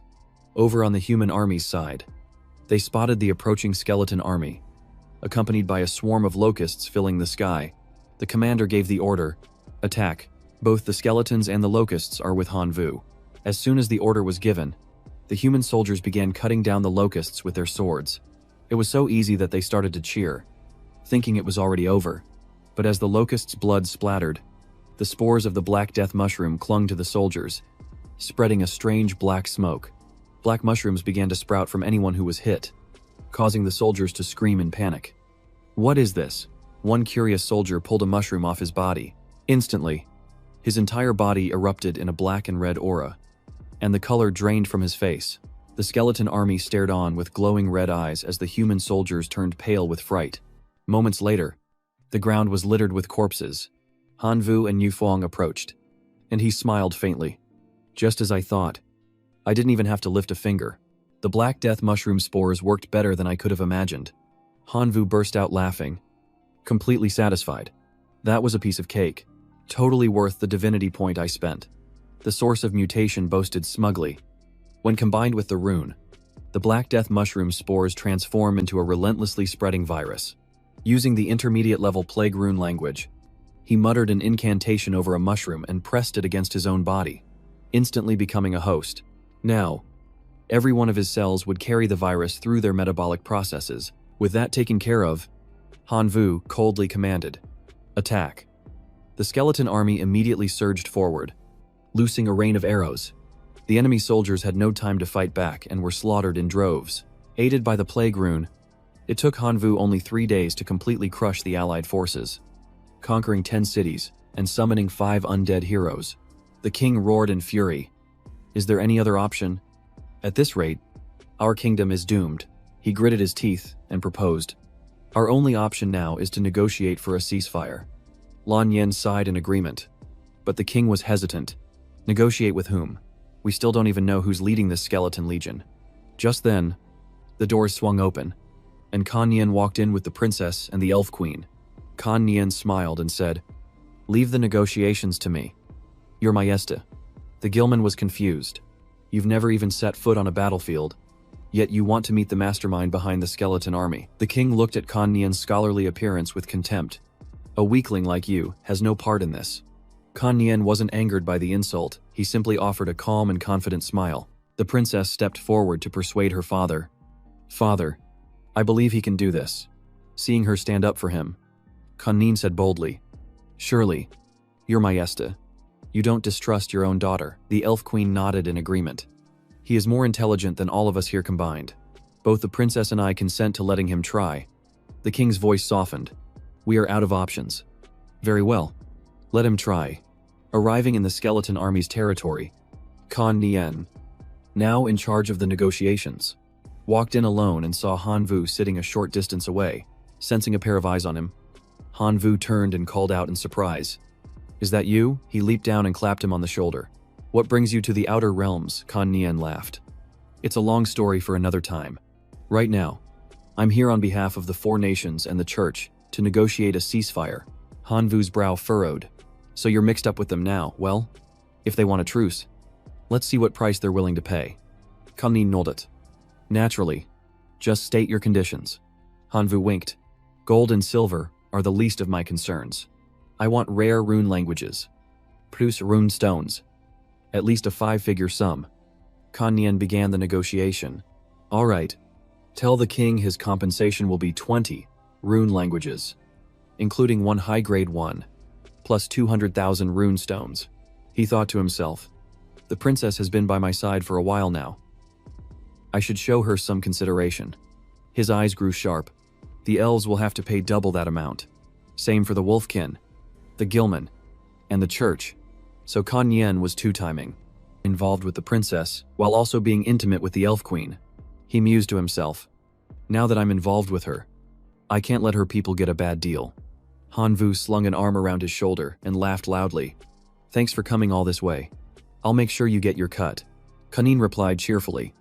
My whole reason for blending in with the humans was to find clues about ascending to demigod status. And I've just found my first lead. As he spoke, he leaned in close to Hanvu's ear. We just need to find the ruins of the ancient gods. Hanvu nodded. Deal. We'll cooperate. With their business concluded, Kan Nian prepared to leave. I'm heading back to announce your conditions. I'll see you again after I've handled them. Hanvu nodded. And make sure you tell them. If they refuse to pay up, I'll lead my army of monsters to flatten their cities and turn every last one of them into undying spirits.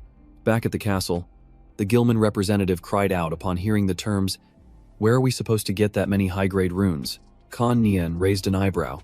If you don't have enough, you can substitute them with information about the ancient gods' ruins. Or, you could trade points of divinity. The Elf Queen took his arm, protesting. The reparations for my people are far too high. Why are the humans paying so little? Kan Nian replied. Because many humans have already been turned into his spirit monsters. Surely you don't want the same fate to befall the elves. The princess on his other side leaned her head on his shoulder and whispered, My father says he'll follow your lead completely. He gave her a charming smile. Since the negotiations went so well, don't I get a reward? She blushed and stammered in response. Of course you do. Before she could finish her sentence, the door burst open and the God King stormed in, bellowing, You are being openly extorted. And you're just going to accept it. The righteous church will never surrender to some spirit monster. Kan Nian just shrugged nonchalantly and said, Sound yourselves. The Gilman and the Wolfkin leaders shared a thought. Let the church fight one more battle. If they win, we're free from paying. If they lose, we can still pay the price then. Outside, the Skeleton Legion was already in formation, poised to strike. The God King stood atop the city wall, lost in thought. In the previous attacks by the Spirit Army, even though they had deployed numerous paladins, they had yet to commit the church's core military strength. Now, for this holy war, he had summoned all of the elite paladins, along with 3 main army legions. Their captains were warriors on the verge of becoming demigods, who had never once tasted defeat. This battle would be the decisive turning point. In the city known as the Port of Light, light crystal stones sprouted everywhere. The entire fortress was constructed from them, radiating a holy power that was extremely effective at suppressing undead creatures. Hanvu, draped in a black cloak, observed the human army from a distance, thinking to himself, The Pope already gave me all the intel on this elite legion. Hanvu frowned. Their combat power was truly fearsome. The Port of Light was currently fortified like a steel fortress. It's lucky I chose to simply surround it instead of launching a full frontal assault. He thought, if I want to take this place, I'll have to find an opening. But how am I going to deal with the Port of Light now? He took out a purple crystal stone and swallowed it without a second thought. Instantly, vibrant green vines shot up from the ground around him as a new power awakened, activating a hidden gene. Hanvu closed his eyes, and a demon shadow lantern, wrapped in thick roots, materialized in front of him. He gripped it firmly, thinking to himself, Time to see what this thing can do. With a solid grip, Hanvu swung his arm, and the demon shadow lantern shot forward. Looking at the weapon now in his hand, he felt a sense of satisfaction. It was even more powerful than he had anticipated. He sprang forward, the thorny demon shadow lantern held tight in his hand, ready to engage the paladins in battle. Hearing the commotion, several paladins turned around. Who's there? One of them shouted. Don't move. Hanvu raised his sword, the demon shadow lantern glowing behind him. Without a single word, he swung both his blade and the spectral weapon directly at them. 2 of the paladins were too slow to react, standing frozen as the attack came crashing down. The demon shadow pierced through one man's wrist, making him scream in agony as dark energy gushed from the wound. Seeing his comrade wounded, the other paladin shouted, Purification, but the injured man just shook his head and trembled. It's no use. Hearing the screams, nearby soldiers rushed to the scene and, upon seeing Hanvu, yelled, Zaitsahim. One fearless soldier leaped high into the air, hurling his spear toward Hanvu with all his strength, as if to say, Let's see you escape this. As the axe head swung right towards his face, Hanvu remained as still as a statue, making no move to evade. But the moment the axe struck the earth where he'd been standing, his image flickered and vanished, The ground shattered from the impact, leaving the soldier stunned. But I hit him. Before the man could process it, Hanvu reappeared at his flank, his sword slicing clean across his abdomen. The soldier, having suffered a fatal wound, clutched his stomach and writhed in pain as blood poured out between his fingers. He staggered backward, swinging his polearm in a wide arc as he hissed with rage. Damn you to hell! The axe head of the polearm came hurtling toward Hanvu again. But with a mere glance, his form flickered out of sight, reappearing behind the soldier like a ghost. Without a moment's hesitation, Hanvu brought his sword down, delivering the final, fatal strike to the soldier's back. The man collapsed, still clutching his wound. As Hanvu turned away coldly, he glanced back with a faint smile. Only one soldier remained before him, standing as firm as a stone wall, completely fearless, with a brilliant golden aura radiating from his body. Hanvu glanced at the golden light and immediately recognized it as holy light. He grew wary. This was bad. That stuff suppresses undead energy. While Hanvu was distracted, two clerics unleashed a mana formation, shouting, "Now's our chance, get him." Hanvu whipped around and charged straight at the two of them, his sword slashing across their necks without hesitation. His plan was to take them down first. But before he could retreat, the soldier with the holy light lunged forward, and two more clerics closed in from behind. After some time, a thick purple mist rose from a nearby building. The ground was littered with the bodies of clerics, their corpses piled high in layers, perched on the trunk of a phantom demon tree. Hanvu narrowed his eyes calculatively.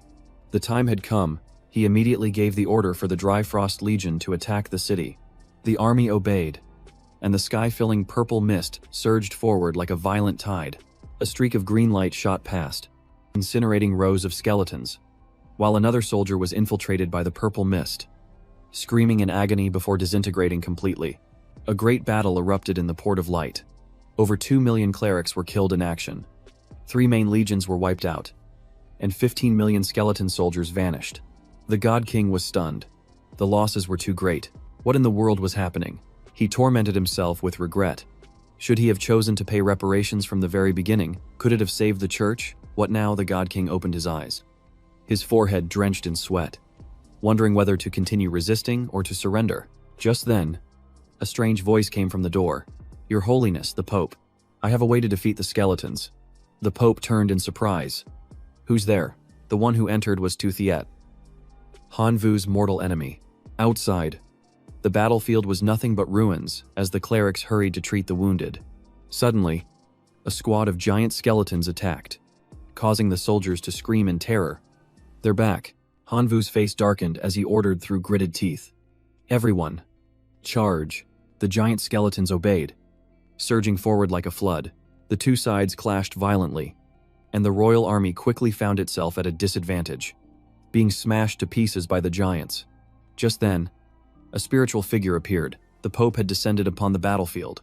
He roared, his voice both boosting his troops' morale and issuing a warning. "Hanvu, stop this at once. Withdraw from the Port of Light, and you might live. If not, the gods themselves will punish you." The skeletons paused for a moment, vaguely sensing that something was wrong. Suddenly, countless mystical specks of light fell from the sky. From within iron spheres, an army of iron men emerged, their every step shaking the ground. They were the iron arm of justice, here to crush the undead. Hanvu stood frozen, his eyes wide in disbelief. Iron men. He gritted his teeth and looked around suspiciously. Since when did Tuthiet team up with the Pope? From a hidden corner, the Pope watched in secret as the ferocious iron men charged forward, using their brutal strength to crush the skeletons' necks. The clerics regained their morale and summoned their power, shouting in unison, "Kill all the undead, avenge our fallen comrades. Glory to the gods." Hanvu's expression hardened. He raised a stone in his hand and commanded in a deep voice, "Giant skeletons, attack." From the sky, a purple mist descended, forming a colossal giant that radiated a killing intent, so strong it made the very air feel thick. At the same time, from the opposite direction, an object shot past like a flash of lightning. A Haze aura appeared, and wherever it passed, the Iron Men shattered into countless pieces. A giant Iron Man lunged forward, throwing a punch straight at the skeleton giant's body. The Pope watched intently and then nodded. "Tuthiet, keep releasing the Iron Men. I'll provide as much planar essence as you need. Tu Thiet watched the battle through a communication orb. Laughing with gleeful excitement, he immediately nodded. The deal is a success. As soon as he finished speaking, a new legion of Iron Men began to slowly descend from the sky. Rewinding a few minutes, in the Pope's office, Tu Thiet had confidently proposed a partnership. I can counter the skeletons, but I need planar essency. The Pope was skeptical. Why should I trust you? He gave a sly smile. I'll let you test them first. Hanvu will definitely be back tomorrow. Back in the present, thanks to the army of Iron Men, the Pope's side had gained the upper hand. The clerics immediately launched a pursuit, hunting down the remnants of the skeleton army. Hanvu narrowed his eyes as he assessed the battlefield. He knew he couldn't risk it any further. Continuing would lead to heavy losses. He had no choice but to order a retreat, deciding that dealing with the church would have to wait. With his mind made up, Hanvu shouted, "Retreat!" The skeleton legion quickly withdrew into the forest. Gu Fuang stepped out from behind him and asked curiously, "The Port of Light is heavily guarded by those Iron Men now. What's your next move?" Hanvu gritted his teeth in anger. "I should have dealt with Tu Thiet sooner." She reminded him in a serious tone. "This isn't the time for that. The merfolk and werewolves are siding with the Pope, and they've declared an alliance to attack our legion again." He shook his head slightly, his voice ice cold. "Those turncoats are nothing to worry about. I'll deal with all of them when the time comes. It's just..." Suddenly, a skeleton arrived with a report the human king had sent an envoy who wished to see him. Hanvu's expression grew grim, but he nodded for them to be let in. Wary that the humans were trying to fish in troubled waters, Kanmin approached calmly, stating that the king agreed to the reparations, asking only that Hanvu no longer attack human territory. Hanvu laughed in satisfaction. He knows his place. We'll do as he asks. He put an arm around Hanvu's shoulder and asked wittily, "So, how do you plan to handle the church?" Hanvu gave a faint smile. "Let the Pope enjoy his victory for a few days. I'll take out his minions first." Kan Mien excitedly agreed. "I'm in. I have some personal business too. I've found a divine relic. We can go together after this is over." In the following days, the skeleton army relentlessly swept across the werewolf territory. Those foolish wolves couldn't hold out. After 5 days and nights of fighting, their entire army collapsed. Unable to withstand the deadly mushroom poison and the skeleton's ability to resurrect, in the end, over 2 million werewolf soldiers were assimilated, becoming new skeleton soldiers in the Legion. Under Hanvu's command, a small nation vanished from the map. The werewolf kingdom had fallen. Seeing this, the terrified Minotaur kingdom immediately surrendered. Hanvu crossed his arms and sneered. "Scared now, it's too late. Double the reparations, or I'll flatten your entire country." The Minotaur king trembled as he knelt, begging for mercy. "I agree," in his heart. He seethed with regret for following the church and the werewolves, realizing he had truly dug his own grave. After settling these trivial matters, Hanvu returned to the magic formation, standing thoughtfully with his arms crossed amidst a dazzling aura. All 10 high-grade runes were precious, but his body had its limits. He had to choose the most useful ones. After contemplating for a moment, he pointed and made his choice. "These are the ones." Hanvu opened his hand and blazing energy surged through him. The Imperial rune language amped up his skill power. The Berserker rune grew stronger with every creature he slew. The Blood Essence rune heightened all his abilities at the sight of red. And the Nature rune let him commune with every living being. Power roared inside him. High-grade runes were on a whole different level. His entire body overflowed with unstoppable strength. He curled his lip into a slight smile and leaped high into the air, his voice booming. "We march on the Port of Light again, to wash away our shame." The entire skeleton army assembled in unison, their morale soaring, awaiting the order to depart. His brows furrowed, his eyes as cold as steel, as he vowed internally, "Tu Thiet, this time, I will make you pay." The scene shifted. At the Port of Light, just as they arrived, Hanvu ordered a halt. Kan Mien stood stunned in horror, unable to believe his eyes. Not a single person survived. Who could be so cruel? Hanvu walked over to examine the body of a nearby cleric. Looking at the deep, gaping wounds, he could see the man had clearly been beaten to death with bare hands. The two exchanged a glance, both thinking the same thing, the Iron Men. Suddenly, a weak voice called out, "Skeleton! Legion!" Startled, Hanvu followed the faint sound. He was shocked to discover the Pope, lying on the verge of death in a pool of ritual blood. Hanvu rushed over and demanded, Where is Tu Thiet, remembering the betrayal? The Pope replied with a tremor in his voice. He's gone. He whispered through gritted teeth. He drained the church of its essence and ordered the Iron Men to slaughter all the clerics. I want revenge. Kan Mien tilted his chin and scoffed. Weren't you the one who invited the wolf into your own house? The Pope had no strength left. His eyes rolled back. He coughed up blood, and then he stopped breathing. Hanvu sighed softly. So the church was silent because it had been completely wiped out. Kan Mien crossed his arms nonchalantly. Well, whatever. Let's hurry and find that divine relic. This place is a total ruin. Hanvu chuckled and agreed. But we can't just leave these essence crystals behind. They're far too valuable to pass up. After collecting all the spoils of war, they ventured deep into the dense forest. Hanvu reminded him quietly.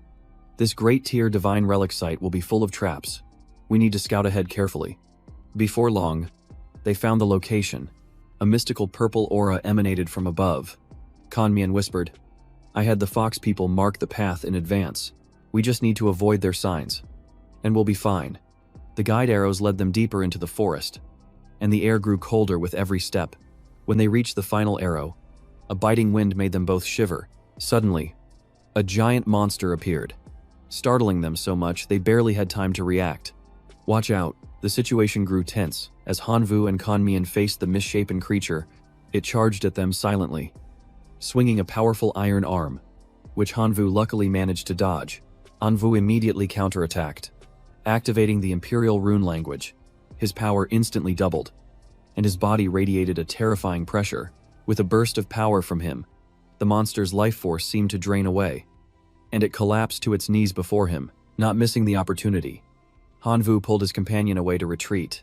Kan Mien was still full of praise. That imperial power is incredible. Hanvu cut him off in a serious tone. Stop talking. Let's go. Soon after, they reached a path leading down into a cellar. There, they ran into several more giant monsters, all of which immediately took an attack stance. Hanvu frowned in annoyance. More of them, he muttered, forced to activate the nature rune language to open a conscious communication link with the creatures. He closed his eyes and sent a telepathic message. We're only here for a trial. We mean no harm. Please let us pass. The monster horde roared back in fierce protest. Hanvu said, then stomped his foot and launched himself into the air. If you won't take the easy way, you'll have to learn the hard way. So don't blame me. He slammed his fist straight into the monster's chest, right where its core was located. It didn't even have time to react before it collapsed instantly.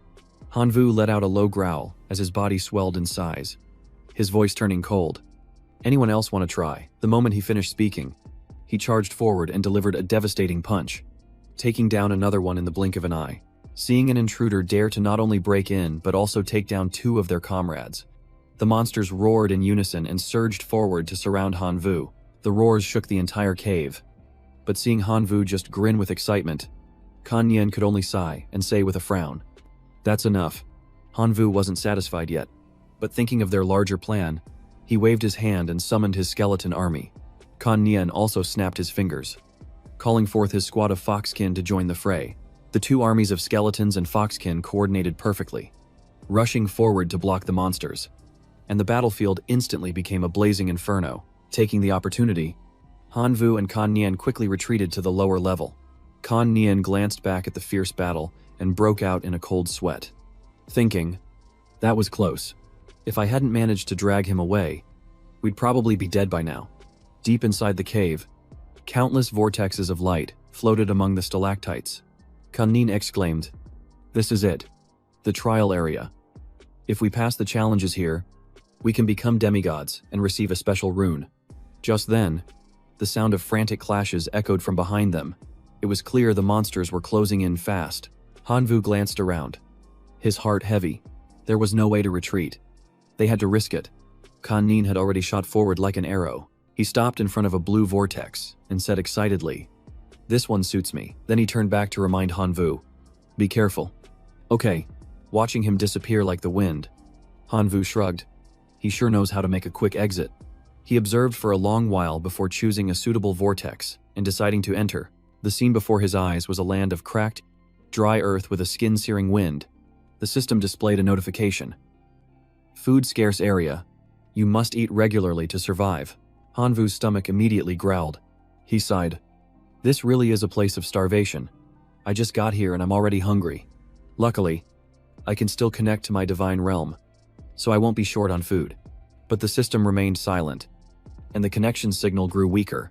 Hanvu frowned. Why isn't there a mission? Could it be that my link to the divine realm has been severed?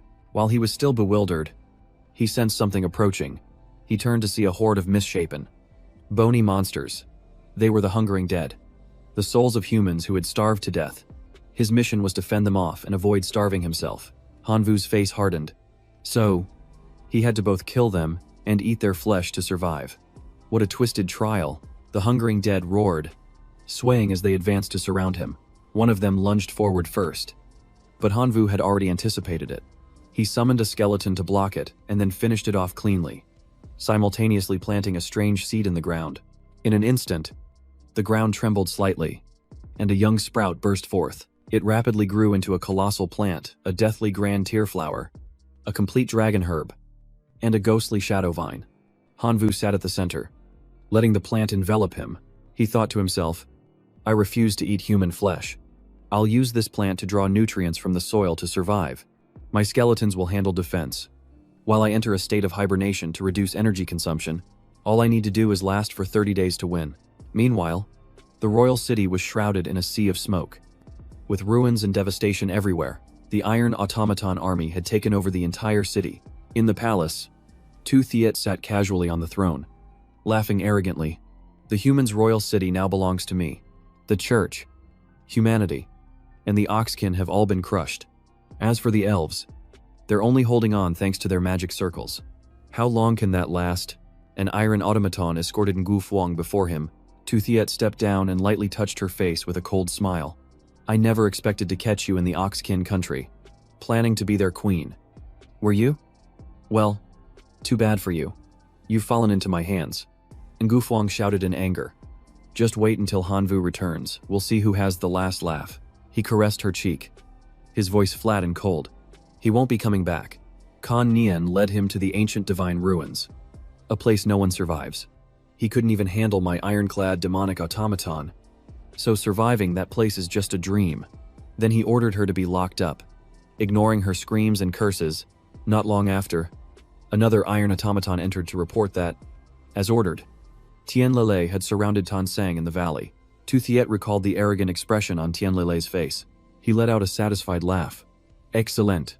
Tianlele may be greedy, but she takes her work seriously. Thinking of Tan Sang, he whispered smugly, You won't escape this time.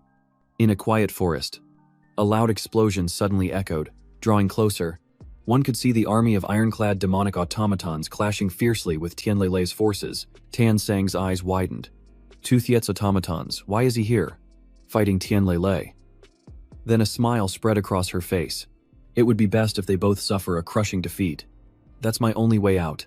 But just then, the battlefield exploded once more. The frantic sounds of battle suddenly fell silent, replaced by a terrifying quiet. She shivered. Why did it get so quiet? Suddenly, a voice called out, Classmate Tan Sang, I knew you'd be here. Tu Thiet appeared with a gentle smile. I heard Tianlele was trying to harm you, so I rushed here to help. I'm glad you're safe. She's already fled. Tan Sang gave a curt reply. Thank you. But he stepped closer, his voice sickeningly sweet. Classmate Tan Sang, you're being too formal. It was nothing. Sensing his intentions, she quickly moved to her giant bird and ordered it to fly. He asked curiously, Are you planning to leave? He smiled and suggested, Why don't you stay and cooperate with me? We can fight the native forces of this rune civilization together and split the spoils. But inwardly, he was sneering. I spent so much money to stage this play. I can't just let you walk away. Previously, he had met with Tianlele to negotiate. She had loudly demanded her payment. I've cornered Tan Sang in the valley exactly as you asked. Now pay me the rest of the money.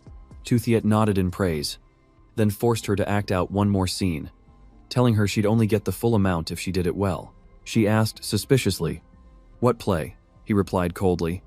Pretend to be defeated by my iron automaton army. Tianlele pointed a finger in fury. I have 2 million giant stone golems. Do you know how many planes I had to conquer for them? How can you just tell me to lose? Tu Thiet calmly stated. If you'd like, I have 30 million iron automatons we can discuss this with. Frustrated, she had to concede. Fine, but I'm keeping 500,000 of my stone golems, and you have to double the payment. Inwardly, she was calculating confronting him was suicide. His automatons outnumbered hers, and if she defied him, she'd have nothing left to lose. Having reached an agreement, he smiled in satisfaction. Good. Then it's settled. Back in the present, Tan Sang firmly refused. Classmate 2, I appreciate your kindness, but I have personal matters to attend to. Let's part ways here. As she turned to leave, his voice turned cold. You're planning to find Han Vu, aren't you? I'll be honest with you. Is dead. Killed by my ironclad demonic automaton. Tan Sang didn't believe it and immediately retorted. Han Vu is very strong. An ironclad demonic automaton couldn't necessarily defeat him. And besides, he has his skeleton army. Before she could finish, Tu Thiet cut her off. His skeleton army is nothing. Against my automaton legion, they'd be wiped out in a single blow. Furious and unwilling to argue further, Tan Sang yelled, I don't have time to talk to you, I'm leaving. The moment she spoke, the ground began to shake violently. She turned back and saw her giant bird being restrained by an ironclad demonic automaton. She screamed in anger. Tu Thiet, what are you doing? He dropped the pretense and smirked. Keeping you here. Of course, I'm the strongest one now. My word is law. If you defy me, you can forget about ever leaving this place. He reached out, grabbed Tan Sang by the throat, and lifted her into the air, his eyes full of defiance. Let's see you run now. She screamed and cried in terror, calling his name. Han Vu, save me, save me. That call startled Han Vu in his dream. He shot up, gasping for air. It was just a dream.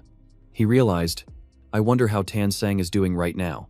When he looked down at his own skeletal hands, Han Vu froze in stunned disbelief. He couldn't believe it. Looking at his current state, his face filled with confusion. How did I end up like this? The sounds of his skeleton army fighting the hungering dead snapped Han Vu out of his thoughts. He pushed himself up, causing both sides to freeze. Looking at the carnage before him, he let out a laugh. Just like that, 30 days have passed. Having passed the harsh trial, Han Vu acquired the special grade Rune of Famine, which granted him control over the ability to digest life force. He lifted the rune to examine it, a satisfied smile flashing across his face. Without hesitation, Han Vu absorbed the rune. A small, brilliant vortex appeared in his mind, merging with his consciousness. In just a few seconds, energy surged through his entire body. Han Vu felt it for a moment, then whispered, The demigod realm. I've reached it. At the same time, an exit opened. Han Vu turned and saw the doorway leading outside. Thinking of Tan Sang, he made an instant decision. I'll get out first and figure things out from there. He then led his skeleton army forward. As soon as he left the secret realm, the door behind him closed. Han Vu took a deep breath, eager to test his new power. The system immediately responded. Identity Han Vu. Origin mutated. Level Outer Realm Demigod. Grade 3 Super Gene Warrior. Divine Ability. Directional Mutation. Skills Ultimate Power Slash. Shadow Possession. Dirun Dragon Slash. Black Dragon Transformation. Emperor's Triple Aura. Divinity, 9 points. Currently absorbing the remaining 5 points. Upon completion, will achieve Perfect Demigod. Divine power over 30 million. Also possesses numerous high-grade sacred artifacts. Han Vu scratched his head and sighed lightly. I reached the demigod realm and only got one new divine ability. How stingy. But oh well. At least it's an evolution. Once I absorb all the divinity, I'll be complete. Before he could finish speaking, a swirling portal suddenly appeared above his head. Before he could react, Kan Nian fell out of it. He landed on Han Vu with a thud, laughing dazedly as he said, I finally became a demigod. Han Vu caught him and sighed softly. You're unbelievable. Just go to sleep. Then he tossed him back into the portal. Suddenly, a loud noise erupted near the exit. Han Vu immediately shot to his feet, his gaze fixed warily in that direction. Outside, Tianlilei's soldiers were fighting the monsters guarding the gate. Han Vu ran over and was stunned. She's here too. Knowing Han Vu and Tan Sang were connected, Tianlilei smirked. I have some news about her. A matter of life and death. You want to know, the price is 100,000 planar essence. Without hesitation, Hanvu immediately transferred 10,000 planar essence and urged her, spit it out, tiens-le-le. Slightly regretting her low price, but still keeping her word, revealed that Tansang was trapped in a valley by Tu Thiet and might not make it out alive. Hanvu was shocked and yelled, "What?" A surge of anger and worry washed over him, and Hanvu immediately summoned his wings. In the blink of an eye, he transformed into his beastman form and shot off to rescue Tansang. Hanvu sped through the mountain range, continuously calling her name. Tansang. Tansang. Before long, he arrived and landed gently on the valley's peak. He scanned his surroundings, then focused his spiritual power to search for her aura, thinking to himself, "First, I need to find her location." But no matter how hard he tried, he couldn't sense a thing. Hanvu gritted his teeth in frustration, annoyed that he couldn't track her presence. Just as the tension peaked, something shot past his back, startling him into a sharp turn. It was the golden thunder rocket. He was shocked to see its feathers fluttering down everywhere. At the foot of the mountain, the thunder rock was being pinned down and captured by Tu Thiet's iron men. Without hesitation, Hanvu spread his serpent wings and activated the incantation. Runic script glowed on his abdomen, and a fierce gale from his wings sent the iron men stumbling. He ground his teeth in anger, preparing to unleash another strike. Hanvu didn't hesitate to test his new power, and immediately a surging wave of energy shot forward. The Divine Desolation skill unleashed its might, forcing the iron men to the ground, and the thunder rock seized the opportunity to break free from their grasp with a powerful flap of its wings. Before it could celebrate, the thunder rock shivered as it sensed an immense power approaching and quickly turned to investigate. The one who had just arrived was Hanvu. He clung tightly to its tail and gave a firm command. "Don't worry. Just get me to Tansang. We're running out of time." The thunder rock understood immediately, lowering its body for him to climb onto its back before rocketing through the sky. At the same time, a small, shimmering cave entrance appeared deep in the forest.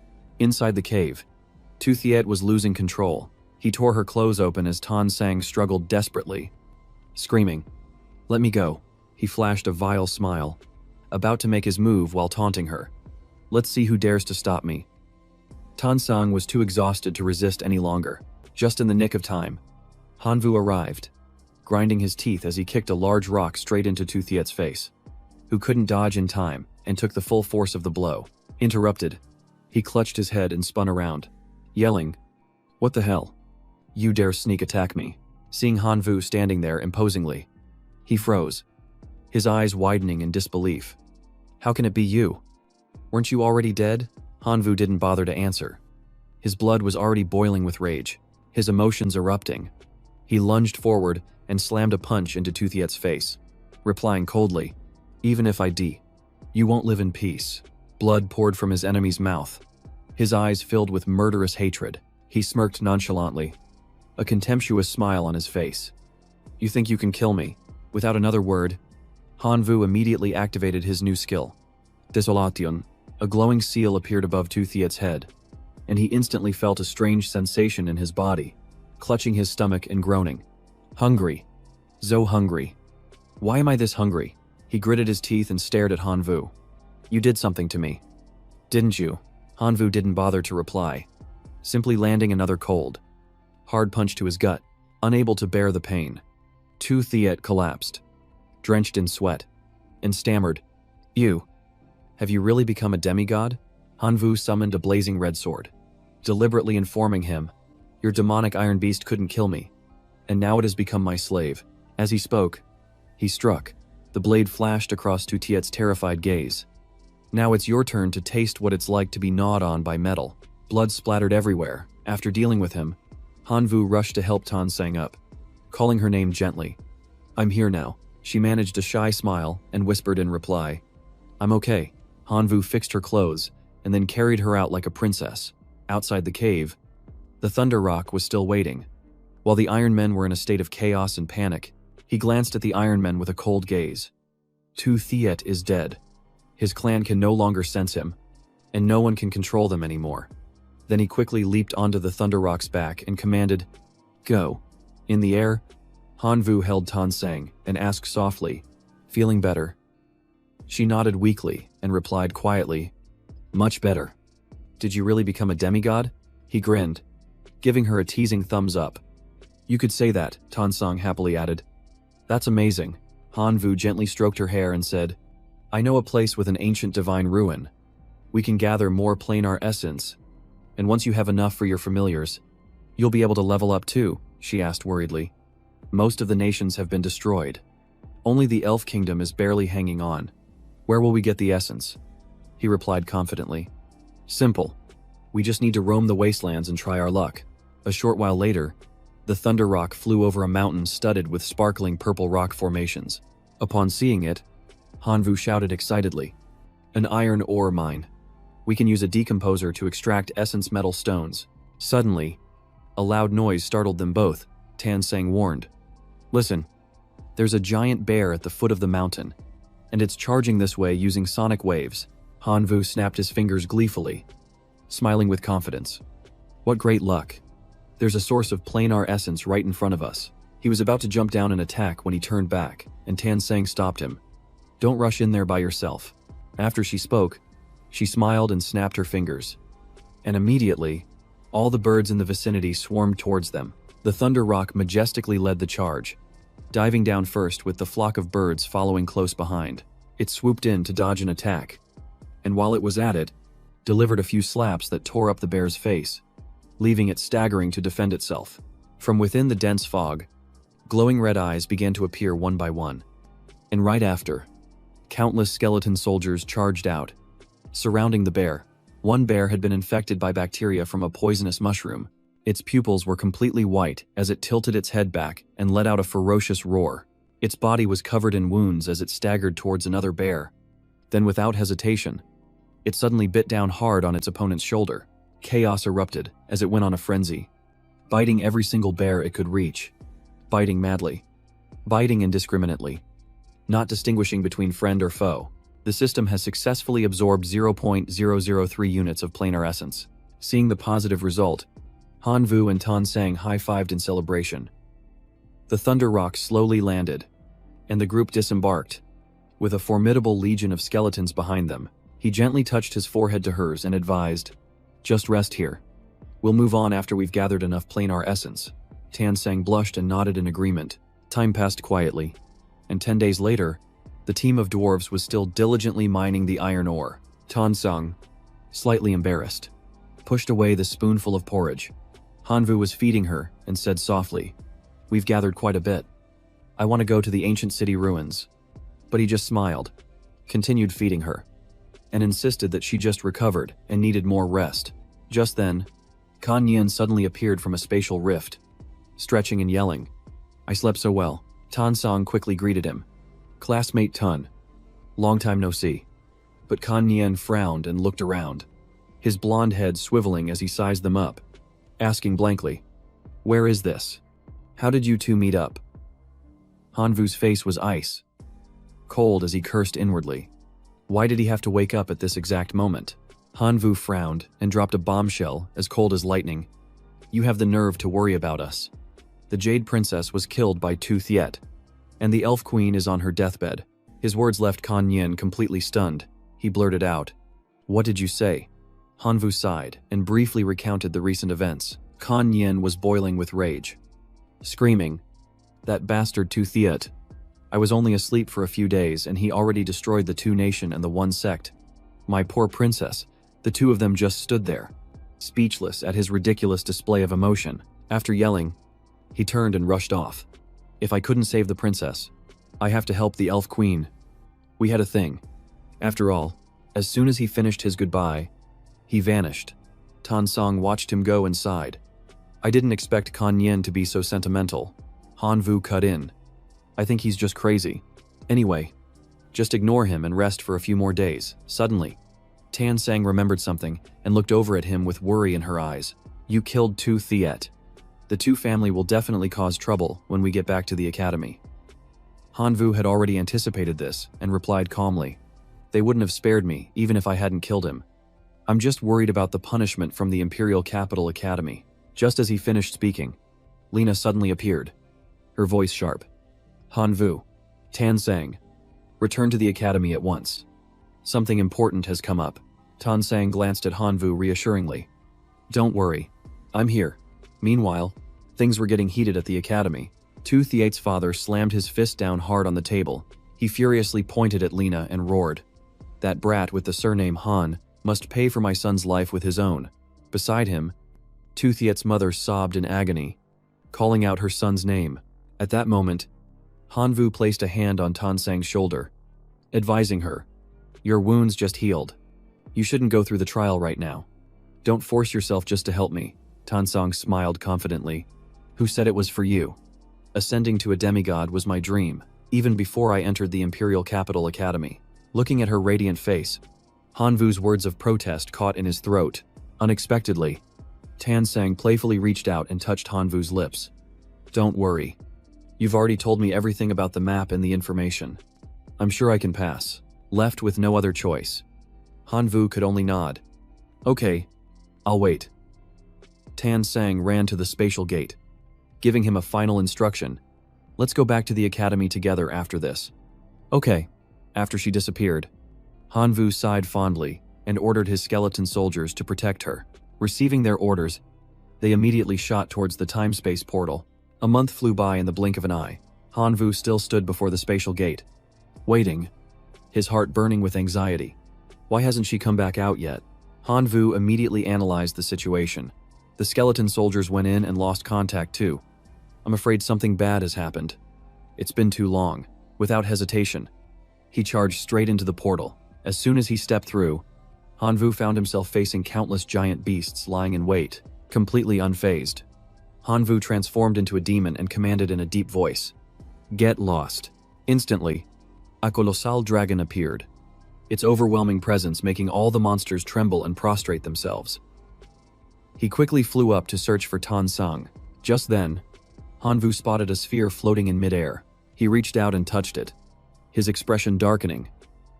This trial gate is locked. It can't be opened from the outside. If I can't open it, then I'll just have to break it. Hanvu gathered his strength and charged at the sphere, but was immediately knocked back. He frowned in confusion. Could it be that someone who has already passed can't enter again? Unwilling to give up, Hanvu unleashed his ultimate move, simultaneously activating all three of his seal incantations to attack Honor Ulterimus.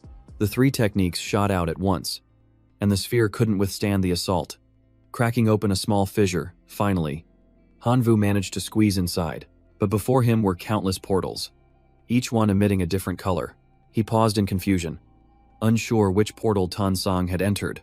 Realizing he was being too reckless, Hanvu took a deep breath to calm himself and used his divine sense to find the strongest trace of Tan Sang's aura. Just then, a portal high above flashed with light. Immediately after, Tan Sang stepped out from the glowing portal. Seeing that she was safe, Hanvu couldn't hold back and shouted her name. He rushed to catch her as she landed, and Tan Sang came to her senses in his arms as Hanvu asked with concern, "Are you okay? Are you hurt?" Unfortunately, Hanvu's foot tripped on a small rock on the ground. He lost his balance, causing them both to fall hard onto the ground. When they collected themselves, the scene was enough to make anyone blush. Hanvu was still holding her, their lips almost touching. Tan Sang, beet red, quickly pushed him away. "Let go." Hanvu awkwardly scratched his head. Right." She excitedly summoned her sigil, boasting, "Look, I've leveled up. It's the unique Thunder class, increasing my lightning skill's power 5 times. And I've even grasped the domain of Thunder." Hanvu smiled and praised her. "Your energy is now close to that of a monarch-level life form." Suddenly, Lena's stern voice came through. "Hanvu, the academy requires your immediate return." The signal cut off abruptly. Tan Sang firmly grabbed Hanvu's hand and said, "I'll go back with you." Elsewhere, 3 people stood before a teleportation gate, their expressions cold and the atmosphere heavy with pressure. As soon as the gate fluctuated, the headmaster ordered through gritted teeth, "Arrest Hanvu sight." The 2 of them stepped out of the glowing ring with powerful auras. Tan Sang stood protectively in front of Hanvu and quickly explained, "Tu Thiet was trying to do something horrible to me. That's why he acted." Tu Thiet's father roared in protest. "That's a baseless accusation." His mother also questioned her furiously. "What gives you the right to defend him?" Tan Sang stepped before the headmaster and pleaded, "Sir, you can view my memories. I'm not making this up. The headmaster nodded and used his ability to look into her memories. The images appeared clearly, Tu Thiet forcing himself on Tan Sang, and Hanvu appearing to stop him. Tu Thiet's parents still denied it frantically. Impossible, the headmaster gestured with his hand. Guards, please escort them out. He turned and said sternly, Hanvu, even though you were saving someone, you used excessive force. Your punishment is suspension until the university entrance exams. Hanvu was surprised. Is that all? Tan Sang worried. Suspension is already a heavy punishment. Hanvu smiled reassuringly. It's fine. I was planning to take a break to focus on absorbing divinity and reach the demigod level in the god's domain. 15 days later, he stood before the ancient statue and reported, Absorption complete. Divinity has reached 10 points. I request to ascend to a perfect demigod. As soon as he finished speaking, the stone statue erupted in a brilliant light. A golden beam shot out from the statue's central eye, and pure energy enveloped the space. A crystal entered his body directly, and power surged around him. Hanvu was overjoyed. It's divine light. My prayer has been answered. The divine light contained the power to transform all things, and with proper cultivation, it could even nourish his god's domain. He blurted out, So, have I leveled up? He tried to sense it. The powerful energy transformed his aura. He could now reach the monarch-level lifeform without even needing his black dragon transformation. Suddenly, Adim, dark light appeared, putting him on alert. What is this? A new information panel lit up, clearly displaying name Hanvu, rank demigod, class level 2 supergene warrior, talents, divine talent, child of heaven's choice, unique, rebellious, abilities directed mutation, unique life sacrifice, skills fusion, giant force slash, violent dragon slash, black dragon transformation, along with a host of other god-level abilities. Hanvu mused aloud. Ascending to demigod has unlocked my rebellious divine sense and awakened the guardian soul pupil. What I'm seeing are the free souls in this space. He rested his chin on his hand, pondering. Fusion. Is this my divine power? After that, he tried combining all his skills, auxiliary seals, black dragon transformation, plan fusion, and emperor's aura. The streams of energy swirled around and merged into a completely new power. His physical form changed, sprouting a pair of wings and a curving black tail. He swung his arm, unleashing a massive blast of energy that tore through the air. The stone wall cracked apart. Hanvu smiled. This power is extraordinary. I'll call this move Black Dragon Metamorphosis. Reverting to his normal form, he summoned a Tazi insect emperor to test the fusion on a living creature. A cloud of black energy enveloped the monster. A light flashed, and its body underwent a drastic transformation. Before him stood a giant beast. Hanvu praised it. Excellent. It has reached the hero-level life form, strong enough to wipe out the hero-level fish demon tribe in an instant. He nodded in satisfaction. But the fusion consumed too much divine power. A few attempts had already cost him several million. Looking at his remaining energy, an idea struck him. Fire crystals. The energy condensed into a brilliant red crystal. He calculated mentally, one fire crystal could be sold for 1,600,000 divine power. If he crafted one per day, he could earn hundreds of millions in a year, enough to exchange for 1 point of divinity. Hanvu laughed excitedly. I found another way to earn divine power. He continued practicing fusion. A few days later, at the academy gate, a guard stopped a stranger. No entry for non-staff or students. It was Hohai. He frowned and muttered, "But I'm a true god." He decided to let it go. This is the Imperial Capital Academy. There are true gods and even god kings here. Causing trouble would be foolish. He thought to himself, the signal responded so quickly. That means I'm very close to the thief who stole the god king's treasure. Hohai hesitated, wondering if the Hanvu inside this academy was the one he was looking for. He needed to find a way to get inside. As he was thinking, he suddenly heard Tuthiet's father shouting at the gate, accusing the academy of harboring a murderer. While Tuthiet's mother cried and screamed Hanvu's name, an idea struck Hohai. He approached them with a smile. You two can help me. My target is also Hanvu, and the reward will be generous. Later, in a reception room, they had somehow gotten inside. Tuthiet's parents continued to cause a scene, claiming Hanvu murdered their son. Lena replied coldly, "The cause of death has been determined. Persisting like this is pointless." Hohai stood quietly in a corner. activating a device and aiming it straight at Hanvu. A strong reaction wave emanated from Hanvu's body. Ho-Hai smirked in satisfaction. So it really is the one who stole the God King's treasure. If I can capture him, the reward will be immense. Now I just need to figure out how to lure him out of this place. Tu Thiet's father cursed furiously. Hanvu, you won't die a peaceful death, his mother chimed in. Lena frowned and warned them. The academy is not a place for you to cause trouble. Get out now, Ho-Hai casually interjected, pulling the other two away. All right, that's enough. Let's go. As the door closed, Tu Thiet's father asked urgently, Lord True God, we helped you get in here. Are we just going to let that brat Hanvu off the hook? Ho-Hai replied confidently. Leave it to me. You two will get the justice you deserve. But don't interfere. Knowing it was useless to argue further, the two left resentfully. Ho-Hai stayed behind, secretly pressing his ear against the door to listen. Inside, Lena's voice was gentle and reassuring. Hanvu, don't pay any mind to their words. She smiled encouragingly. Tu Thiet's death was his own doing. You did nothing wrong. Hanvu nodded. Don't worry.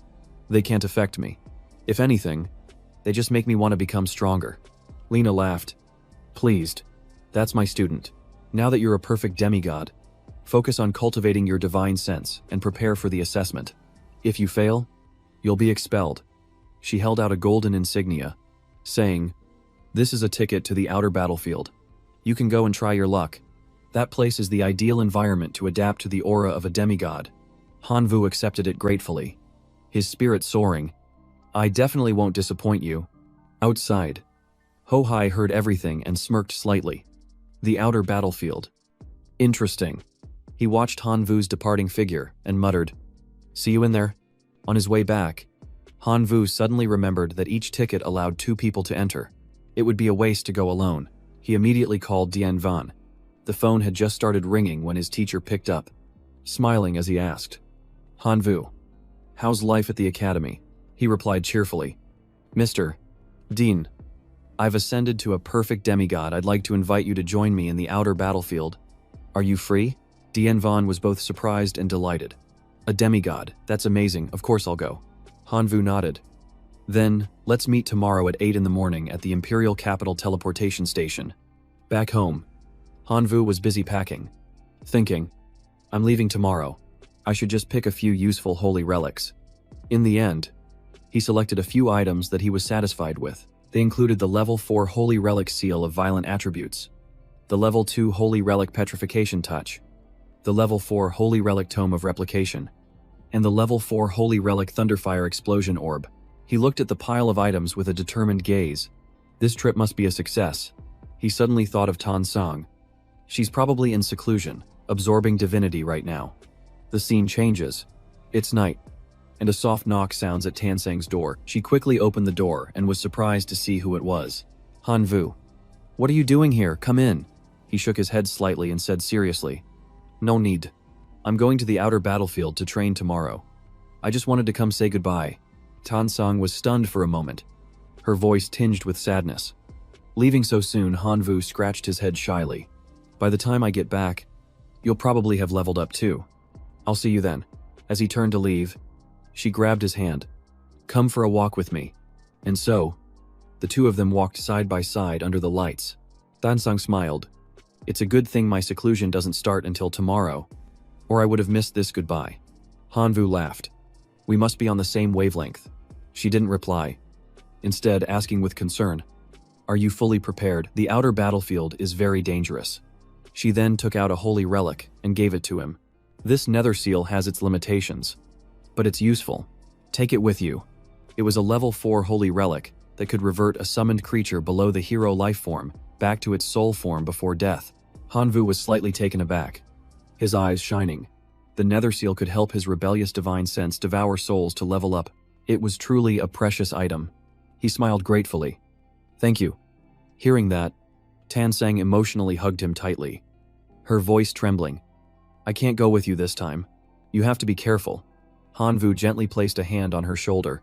He leaned down and gave her a surprise kiss. But, unexpectedly, Tan Sang didn't pull away and even deepened it. Hanvu's heart filled with joy. She hadn't rejected him. After that kiss, they both understood each other's feelings. He held her one last time. Reluctant to leave, Hanvu blushed and told her softly, "Wait for me to come back." She blushed and nodded, reminding him, "Be careful." The next morning, Hanvu met Tianvan at the teleportation station.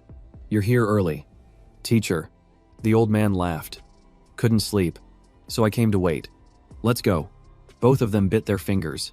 They dripped blood onto a golden emblem to activate the guiding portal. As soon as the blood fell, the emblem flared brightly, and a dark red stream of spiritual power coiled around it.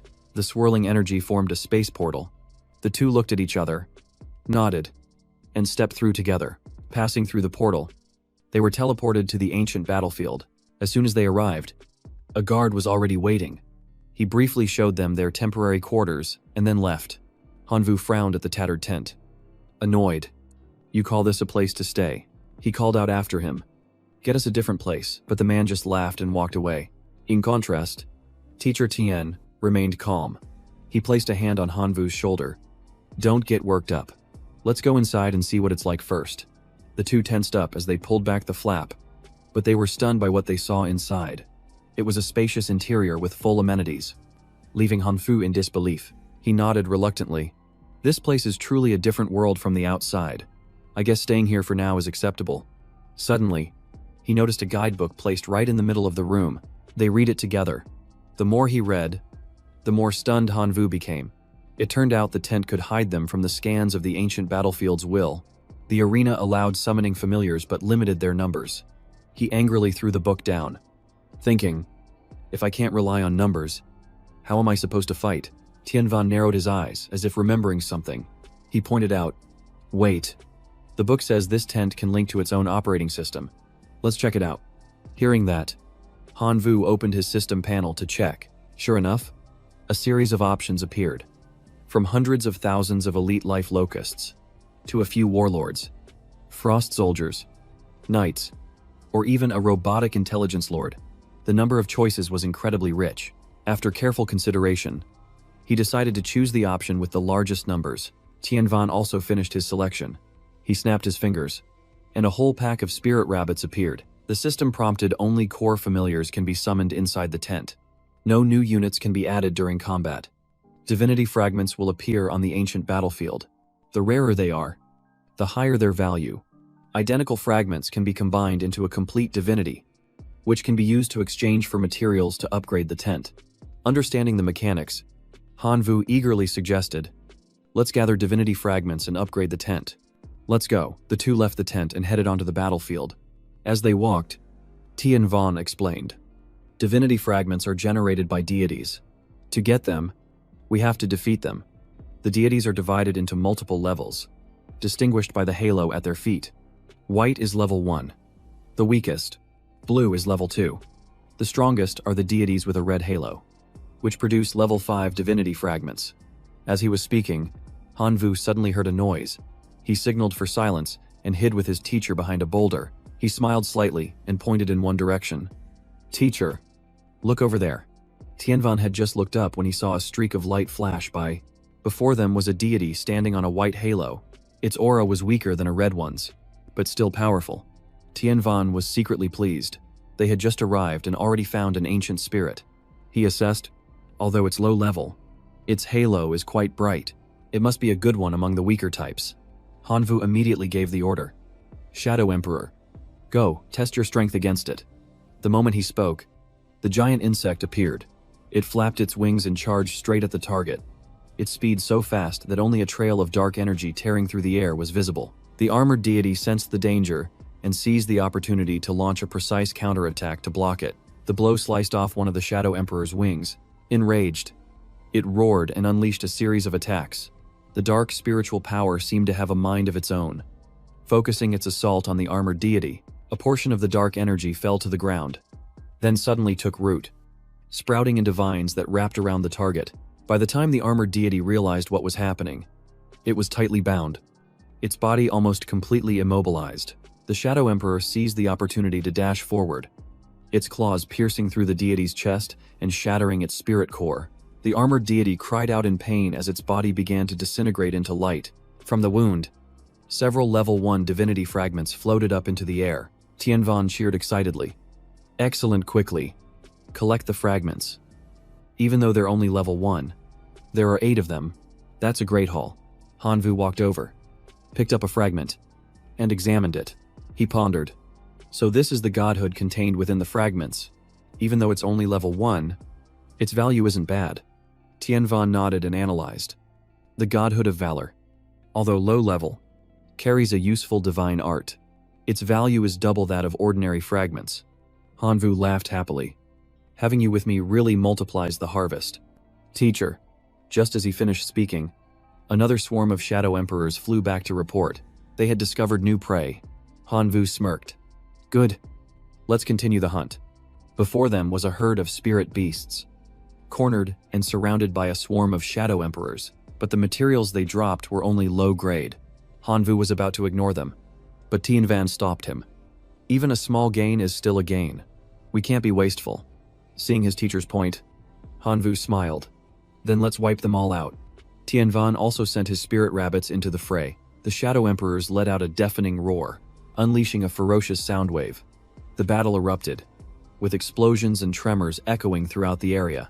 In the end, Hanvu and Tianvan wiped out the entire herd of spirit beasts. Looking at the sky full of floating divinity fragments, the harvest was meager. Tianvan assist. A dozen or so deities only yielded 30 fragments, and level 2 fragments are rare among them. Hanvu Sahid.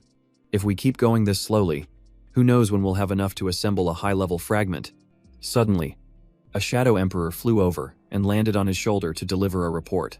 Hanvu's expression turned serious. He quietly said to Tianvan, "Behind you, at a 30-degree angle, there are 2 people watching us. It looks like they want to steal our fragments. What should we do?" His face grew cold, and the corner of his mouth curled into a provocative smirk. "If anyone dares to make a move, let them try. I'll teach them a lesson they'll never forget." The 2 stalkers behind them were still gleefully plotting. "Big bro, look at their setup. They're obviously newbies. An easy meal."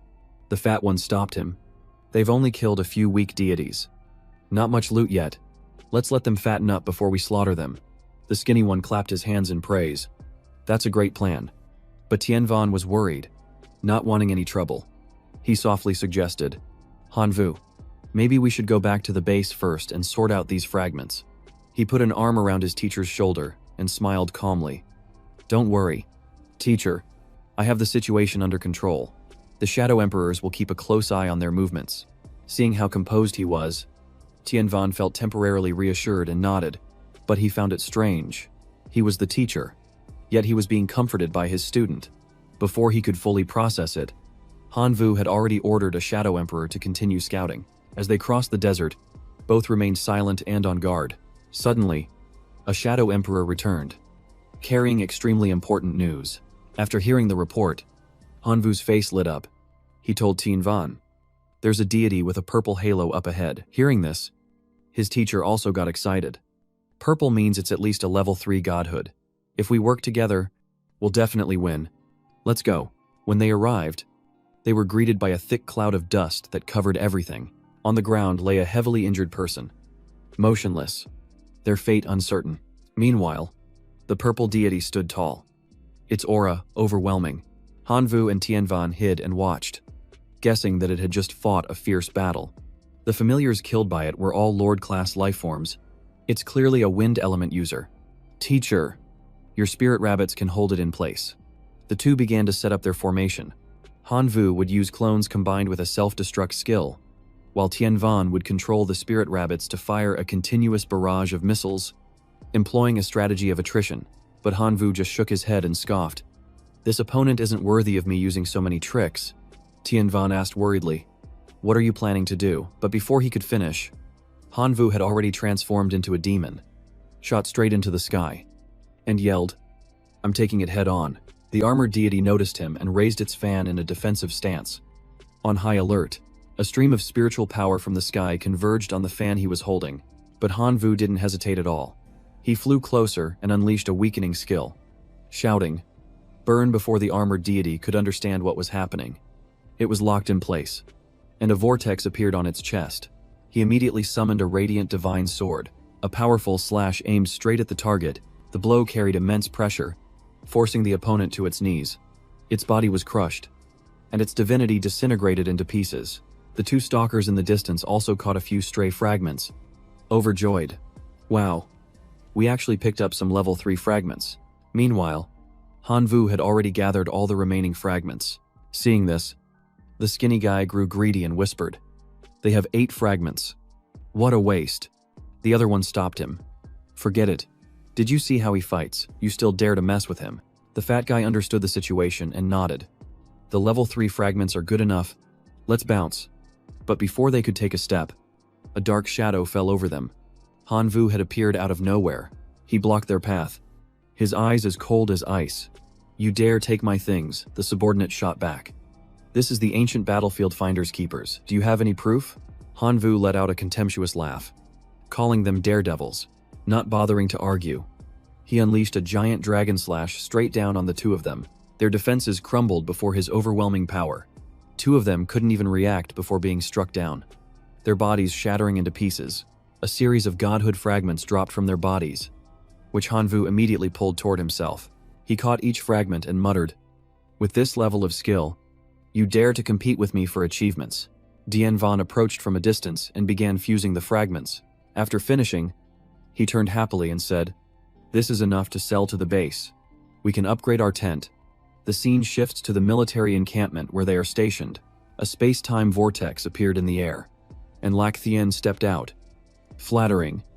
"Brother Truong, you're truly amazing. You even managed to get a ticket to the ancient battlefield."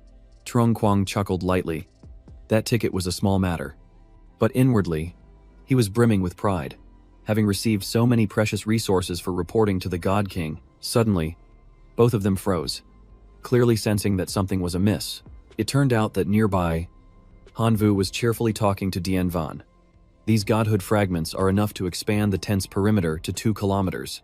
Let's go find more to upgrade further." Just as he turned, they unexpectedly came face to face with Lac Thien and Truong Quang. Both sides stood frozen.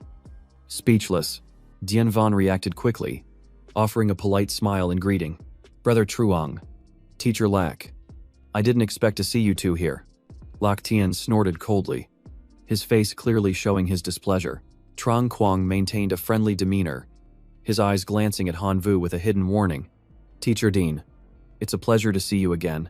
And you, Hanvu, I've had a hard time looking for you since we parted at the Divine River ruins." Hanvu gave a faint smile, pretending to be clueless. "I don't understand what Mr. Truong is talking about." He wondered to himself how he knew he'd been to the ruins.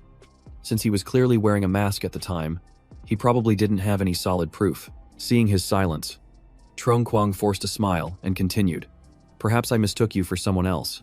But your progress is truly astonishing. You're the same age as my son, yet you've already reached the demigod level." Though he was smiling on the outside, he was screaming internally with regret for his useless son, whose godly domain had shattered, dooming him to be a commoner for life. Dien Van quickly ended the conversation. "Mr.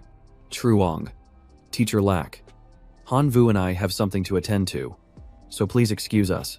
He glanced over warily, thinking they needed to leave immediately, as any more conversation would surely lead to conflict. Seeing no reaction from the other party, Dien Van immediately pulled Hanvu away. When they were at a distance, Lac Thien asked angrily, "You're just letting that brat go. He's the one who crippled your son," Truong Quang replied coldly. "There's no rush. As long as he's in the ancient battlefield, we're bound to run into him again." With that, he turned and left. Lac Thien continued to watch Hanvu's retreating figure, smirking smugly. "True. Once the silver tent is upgraded, we'll crush them with our familiars. I refuse to believe a newly minted demigod can stand against us." Back at the tent, Dien Van frowned and warned, "You don't have a divine art yet. Fighting Truong Quang is very dangerous. You must avoid conflict." Hanvu frowned, unconvinced. "Teacher, don't overestimate him. We got here before them, so we have many advantages. I don't think he's that strong." Dien Van sighed and explained, "You still don't understand Truong Quang. I heard he's recently been backed by a major power and has even cultivated a monarch-level life form." He patted Hanvu's shoulder, advising, "You have the entrance exam for the Imperial Capital Academy soon. Conserving your strength should be your top priority." But Hanvu stubbornly refused. "Teacher, You know how precious this trip to the battlefield is. I can't give it up because of Trong Quang. Dien Van was furious, thinking, this kid is so stubborn. Han Vu turned his head and grinned slyly. That's why we need to get even stronger. It seemed he was already prepared. In just a few days, Han Vu used his Soul Guard's eye to enhance his heretic godhood. He now possessed a completely new form. After 6 consecutive uses, the heretic godhood had accumulated enough experience and successfully upgraded. Satisfied, he awakened his heretic divine art once again.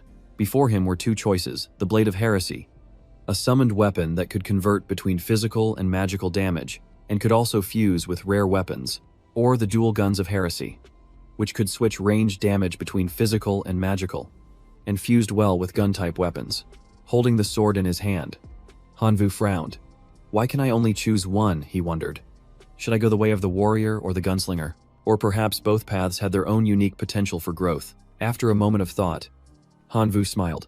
Having made his decision, he raised the sword high and chose the Blade of Heresy. With his skills leaning towards close combat, a great sword was the best choice. This sword could also change its form, making it a perfect fit. He gently stroked the blade, and was delighted to discover that the more souls it absorbed, the more its shape would change. His preparations complete, he stood up, pushed aside the tent flap, and strode out with the sword slung over his shoulder. Full of vigor, he channeled energy into a basic test swing, and the sharp arc of the blade instantly snapped the tree in front of him. Staring at the fallen tree, Han Vu was stunned. He clearly hadn't used any attributes, yet it still caused immense damage. What was happening? He swung the sword again. Determined to investigate further, the sword lit up and sliced cleanly through the tree trunk. But this time he had tried to apply a corrosion effect, and nothing happened. This left him even more confused. To figure it out, Han Vu swung the sword down at the ground to test it. The strike cracked the earth, sending dust and stone flying, and a shattering effect, like that of a heavy weapon, appeared again. He raised the sword to examine it closely. It clearly had the dark attribute, but it didn't produce its usual effects. The Blade of Heresy was truly heretical. Suddenly, an idea struck him. If he used this to misdirect his opponents, it would surely be incredibly effective. Dien Van appeared from behind him, announcing excitedly, Han Vu, we've been allocated our god points. It's enough to upgrade the tent. He then looked at the surrounding scene, startled, and asked, what are you doing? He grinned and replied, I just developed a divine art that's a perfect fit for me. He then recounted everything. The art defied common sense and worked in completely unexpected ways. After listening, Dien Van's jaw dropped. Something like that can actually happen. Han Vu slung the sword over his shoulder and declared confidently, if Trong Quang dares to cause trouble, I'll take care of him. Dien Van gently reminded him, you should still be careful. But Han Vu, exuberant, paid him no mind and pulled him along. Let's go see how the tent upgrade looks. Dien Van could only offer a wry smile. A short while later, they arrived at the newly upgraded campsite. A system notification popped up. Congratulations on the successful upgrade. Combat area expanded to 4 square kilometers. Han Vu stepped inside, his eyes lighting up as he looked around. Han Vu was thrilled. 4 square kilometers, that's enough to summon more familiars. Dien Van nodded in agreement. We have to make every minute count. Afterward, both of them entered a state of serious cultivation. Han Vu focused all his energy on developing his swordsmanship, and just a few days later, his heretic godhood experience skyrocketed. Dien Van also acquired a powerful, lord-level life form. Both were satisfied, unaware that Ho Hai had appeared silently, secretly observing Han Vu and planning to capture him to present to the God King. Behind him, another spatial gate opened. 2 Thiet's parents appeared, asking urgently as soon as they stepped out, Lord True God, can we really kill Han Vu? Ho Hai frowned and replied, since I've brought you 2 here, I will certainly help you get your revenge. Hearing this, they finally nodded in relief. Unexpectedly, another portal opened, and Trong Quang and Lac Thien also arrived. Lac Thien greeted them cheerfully upon seeing them. He smiled and asked, we've been watching Han Vu for a long time. When do we make our move? Ho Hai calmly replied, no rush. Let him get used to the battlefield first. Inwardly, he felt annoyed. A true god and 4 demigods having to deal with a newly promoted kid was ridiculous. But it was an order from the God King, so he had to comply. He gave a faint, confident smile Hanvu. This time, there's no escape for you. In the following days, Hanvu and Dianvan continued to hunt divine spirits. With the Shadow Emperor tightly surrounding the enemy, upon receiving the command, the red-winged Shadow Emperor and Dianvan's rabbit spirit charged in from two directions. The divine spirit couldn't react in time and disintegrated moments later. The spirit form vanished, turning into a floating stream of spiritual energy, which Hanvu neatly absorbed. He smiled. Now I can summon more, strategize better, and upgrading my godhood is smoother too. Dianvan also absorbed the spiritual energy and praised him happily. The effect is remarkable.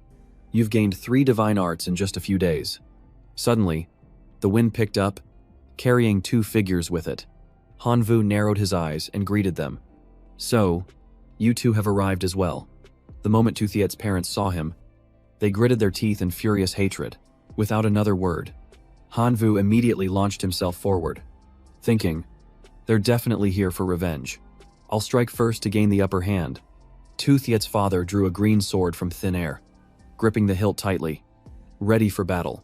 The two clashed, and Hanvu's blade of heresy gradually shattered his opponent's sword. The man roared in fury. You bastard, you killed my son and broke my weapon, I'll tear you to shreds. Hanvu smirked. You won't have to wait long.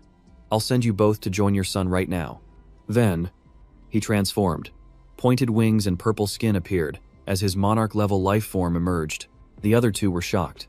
He was only a demigod, yet he had already reached the monarch threshold. If they didn't eliminate him now, the future consequences would be unimaginable. He shouted, summoning an army of iron men that charged forward. Hanvu smiled and dodged aside, gesturing lightly with his hand to prepare an attack. Dianvan, worried, immediately summoned his rabbit spirit to provide support. Tuthiet's parents summoned a seal, and a dark green orb of magic swirled into existence. The army of iron men instantly merged into a single, colossal figure. Hanvu smirked and called forth his Shadow Emperor, which immediately charged forward for a direct assault. But the Iron Giant shattered the Shadow Emperor's armor with a single swing of its sword, its body crumbling to pieces. The couple laughed gleefully. Not so arrogant now, are you? Don't even dream of surviving this time. Hanvu frowned slightly, but kept his smile. It was just as he planned. Instantly, a swarm of other Dark Emperors swooped down from the sky. Before the Iron Man could react, it was annihilated, its body trembling before completely disintegrating. The other two screamed and charged at Hanvu. Yelling, Justy, he leaned to the side to dodge, then swiftly circled behind and landed a powerful blow to the back of Tuthiet's father's neck. A resounding thud echoed as the man collapsed on the spot. Tuthiet's mother's eyes widened in fury as she charged in a frenzy. Dianvan suddenly appeared behind her, intervening to stop her and then delivering a fatal stab. She crumpled to the ground, unconscious. Hanvu flew over with a radiant smile. Thank you, teacher. That was a perfect move. Suddenly, a strange aura descended. Dianvan's face paled as he warned, we need to get out of here. Now. But it was too late. Trong Quang and Lak Thien appeared in the distance, riding their beasts with ice-cold gazes. There's nowhere to run. Dianvan clenched his fists warily. What are you planning to do? All around them, charred bodies lay scattered and motionless. Lak Thien sneered mockingly, his eyes darkening. Teacher Dean, Hanvu, you two have really improved these past few days, killing 2 demigods without shedding a single drop of blood. The bodies of Tuthiet's parents were still warm. Hanvu narrowed his eyes, considering their options. Their Spring Clan numbers were overwhelming, and his side had already lost their kin. Fighting now would be disadvantageous. Seeing his hesitation, the teacher thought to himself, it'll be good enough if I can save one of you. Dianvan seriously proposed a plan. In a moment, I'll risk my life to open a path for you. You just need to fly high into the sky to escape. Hanvu was moved, his gaze fixed on his teacher. You're going to risk your life for me, the man replied sternly. Don't talk nonsense. I'll only make one move, so you have to seize the right moment. Hanvu squeezed his teacher's shoulder reassuringly. Teacher Dean, the situation isn't that dire yet. I can still turn this around. Just trust me. All we need is to be careful. Lak Thien scoffed. Turn this around with what against this mighty Spring Clan army? You two are nothing but trash. Trong Quang stood tall with a dignified air, his voice deep and gruff. Teacher Dean, we are only targeting Hanvu this time. If you don't interfere, you won't be involved. Dien Van was resolute. As a teacher, I cannot stand by and watch my student be harmed. That is my principle in life. Loc Thien narrowed his eyes coldly. Dien Van, you think you're so noble. When your entire clan is wiped out, let's see if you can still hold on to your principles. Truong Quang interjected. What a pity. You and I could have been friends. The order was given, and the pack of wolves snarled, baring their teeth as they closed in. The wolf riders charging forward. Dien Van immediately turned to summon a flock of rabbit spirits. Activating their magic bombs, the rabbits spun rapidly, transforming into a white whirlwind that crashed into the wolves. But the ferocious wolf riders swung their claws, tearing them to shreds until they vanished. Dien Van gritted his teeth, shutting his eyes tightly, unable to bear the tragic sight. The rabbits he had raised and cherished like his own life were now being slaughtered. Hanvu frowned, took out a magic leaf, and put it in his mouth and swallowed. The sword in his hand immediately transformed. Its sharp tip retracted, enveloped in a dark green smoke, and a tree trunk grew out from behind him as he let out a challenging roar. Hanvu maintained a cold expression, delivering precise slashes at the wolf pack, each one howling before turning to ash. From the bodies of the fallen beasts, twisting vines sprouted and coiled tightly. Thorny vines shot out, blocking the wolf riders. Truong Quang gritted his teeth, thinking bitterly, this kid is really full of tricks. He pointed, and the largest green-furred wolf stepped forward, with blazing red eyes. Its claws tore through all the vines, leading the wolf pack to surround them. Hanvu instantly dashed up from behind it, smiling to himself. You've fallen right into my trap. The largest vine suddenly whipped down, and red blood splattered everywhere. He soared into the air with an axe blade, unleashing a furious attack. Hanvu let out a grim laugh, his eyes provoking his opponent without a hint of fear. He raised his weapon and charged straight at Truong Quang and Loc Thien, yelling, Di Truong Quang. Enraged, took out a fan-shaped gem. The downward strike of the scythe's blade slammed into the ground, causing a massive explosion. The shockwave spread, and the gem in Truong Quang's hand cracked and then disintegrated. He panted. Luckily, I still had a defensive divine artifact. Suddenly, blood sprayed into the air. He turned around, frozen in shock to see Loc Thien beheaded, collapsing beside him, dead with his eyes wide open. Hanvu's hand suddenly trembled. He felt a bit dizzy from a strange sensation. He turned his head and realized the time limit for the phantom shadow lock was up. Dien Van urgently shouted, Run now. Truong Quang roared in fury. You think you can run after killing my wolf riders? A giant wolf, as large as a mountain, charged out as he yelled, Fan Li Ni. Stop them. The massive wolf swung its claws, and both of them were sent flying into the distance. At that exact moment, the vines on Hanvu's body also vanished into thin air. He closed his eyes as he fell, screaming in agony. The gene lock has worn off. I can't use it for the next 10 days. His eyes were sunken and dark as he struggled to crawl up, asking in a panic, Teacher Dean, where are you? Before him, Dien Van was lying motionless amidst the rubble. The large wolf bent down, snatched them both in its jaws, and brought them before Truong Quang. He gritted his teeth, his icy gaze fixed on Hanvu. This was his only chance to finish him. Just then, Ho Hai suddenly appeared in mid-air. Truong Quang, what do you think you're doing?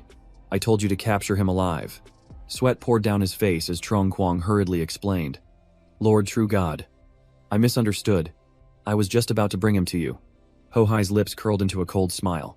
He lifted Hanvu up and said, Remember to collect your reward from the God King later. Hearing this, Truong Quang was overjoyed and thanked him profusely. He glanced at Dien Van, thinking with a cold smile, killing this demigod will surely be beneficial too. Hanvu trembled, mustering his last bit of strength to press a sharp blade to his own neck, threatening, If you dare kill my teacher, I'll self-destruct right now. Truong Quang frowned, smiling contemptuously. In your dying state, do you even have the strength to self-destruct? Hanvu gritted his teeth and looked straight at Ho Hai, his voice cold. If I do, you'll have no one to report your results to. As he finished speaking, a strange green energy spread across his body. He activated the divine self-annihilation technique. Ho Hai was startled and yelled, Don't touch him. Leave with me immediately. Truong Quang clenched his fist and turned away, his face filled with annoyance. I'm not getting involved. Whether you live or die is your own problem. Hohai grabbed Hanvu's wrist tightly and pulled him into a space portal. Preparing to return to the God King, Trong Kwang pointed at Hanvu being dragged on the ground and said mockingly, Lord True God, it's a long way back. Do you plan on carrying him the whole time? Hohai gave a faint smile.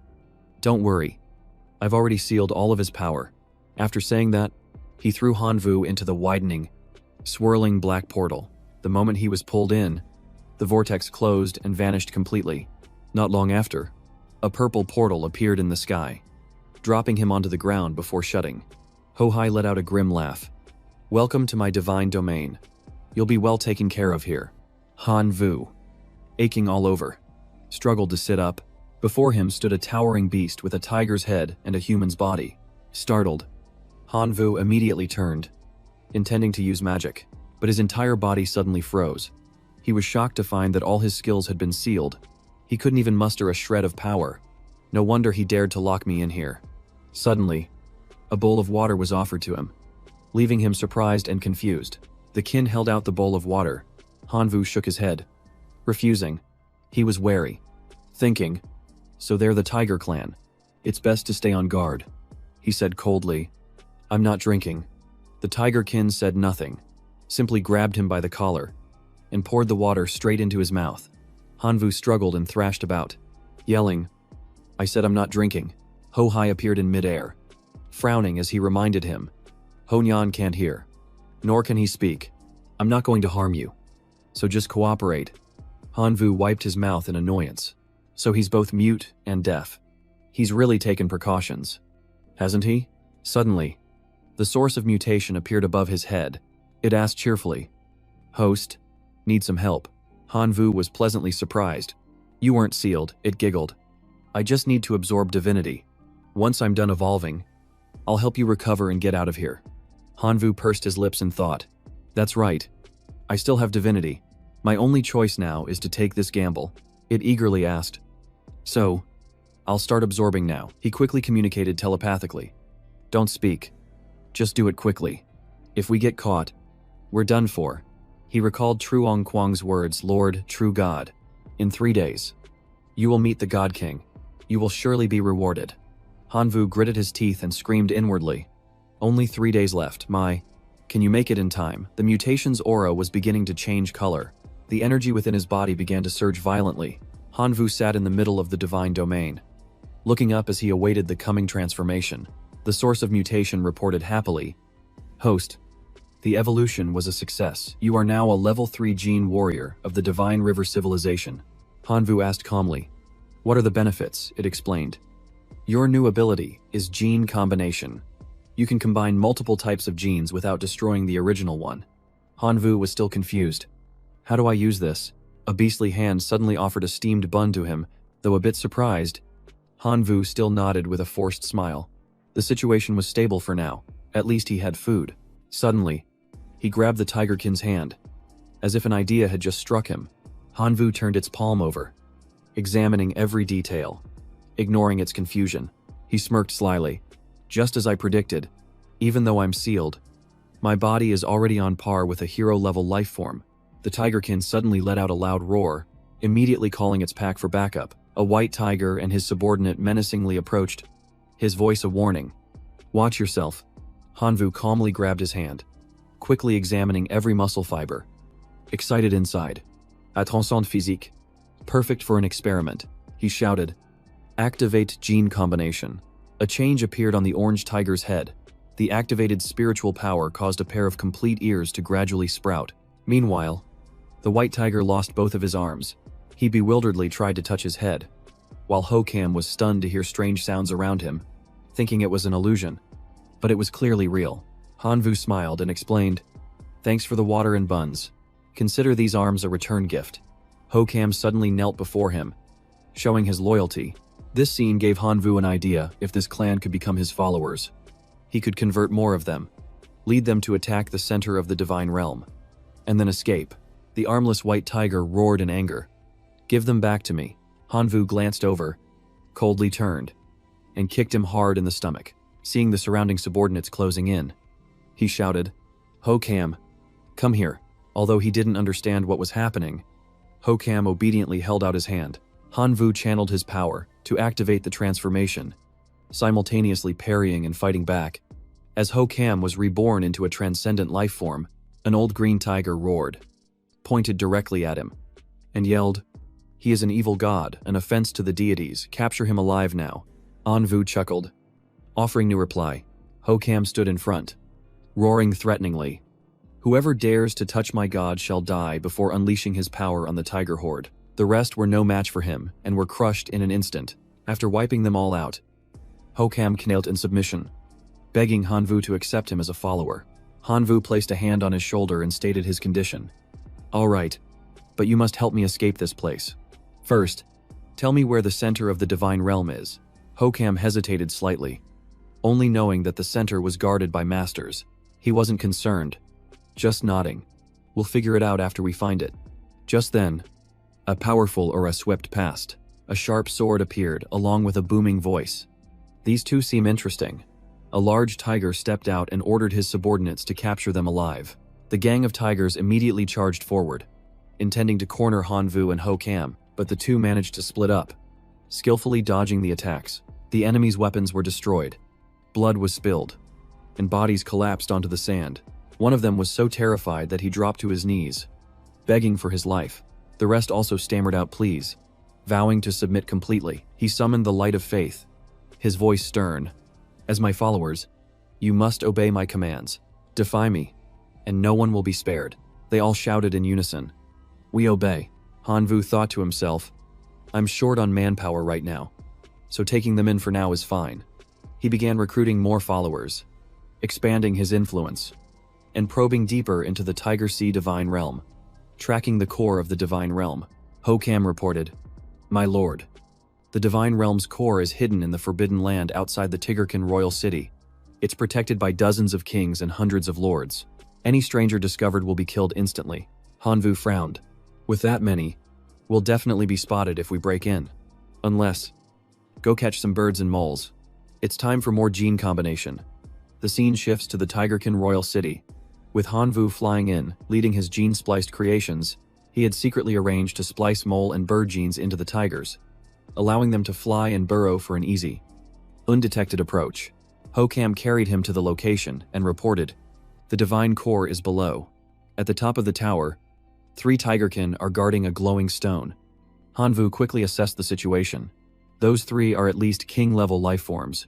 Dealing with them won't be simple. Ho-Cam suggested, "My lord, tomorrow is the Royal City's Life Celebration Festival.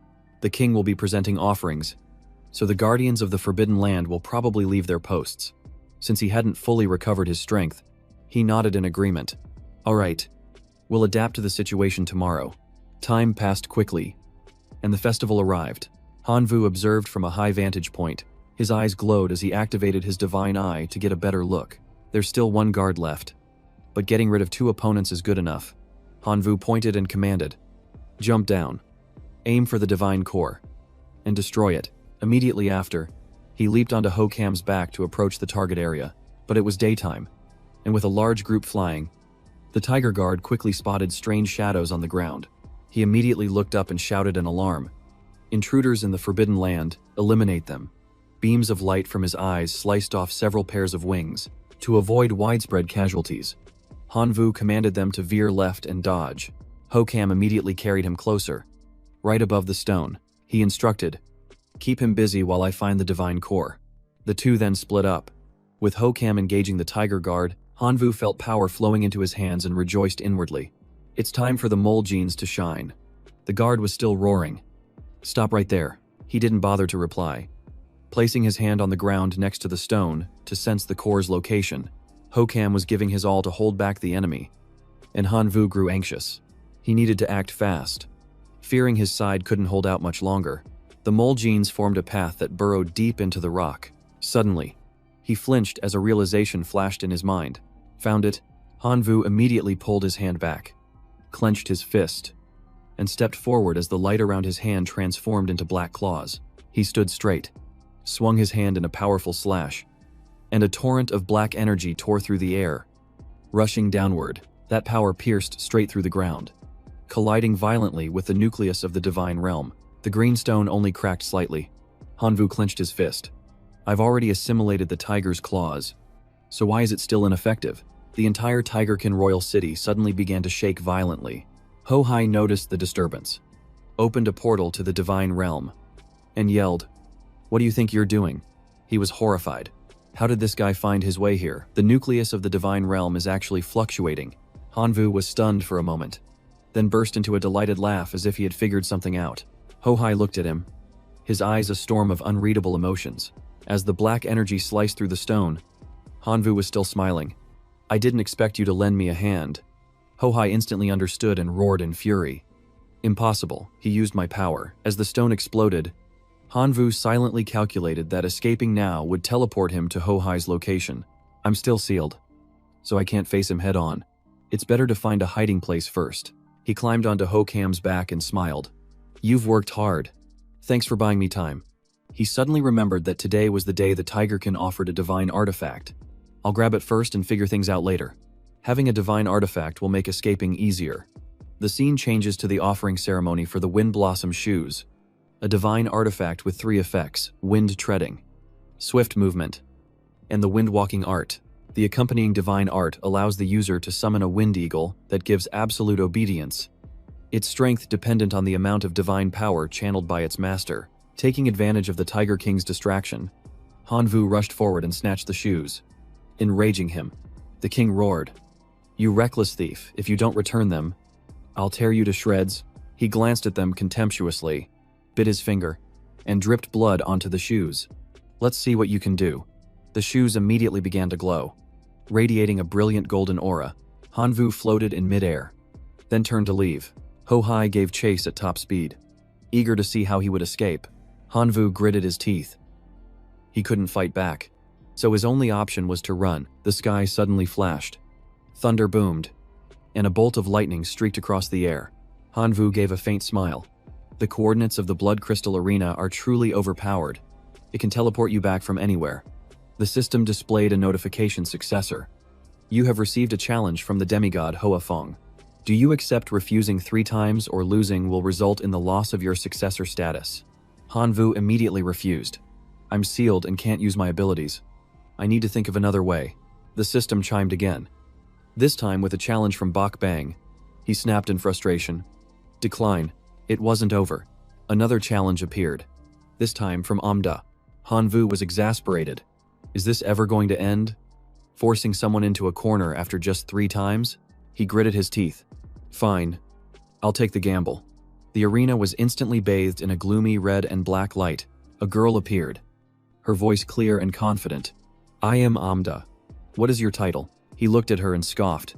"Just a greenhorn daring to challenge me." But he still answered calmly.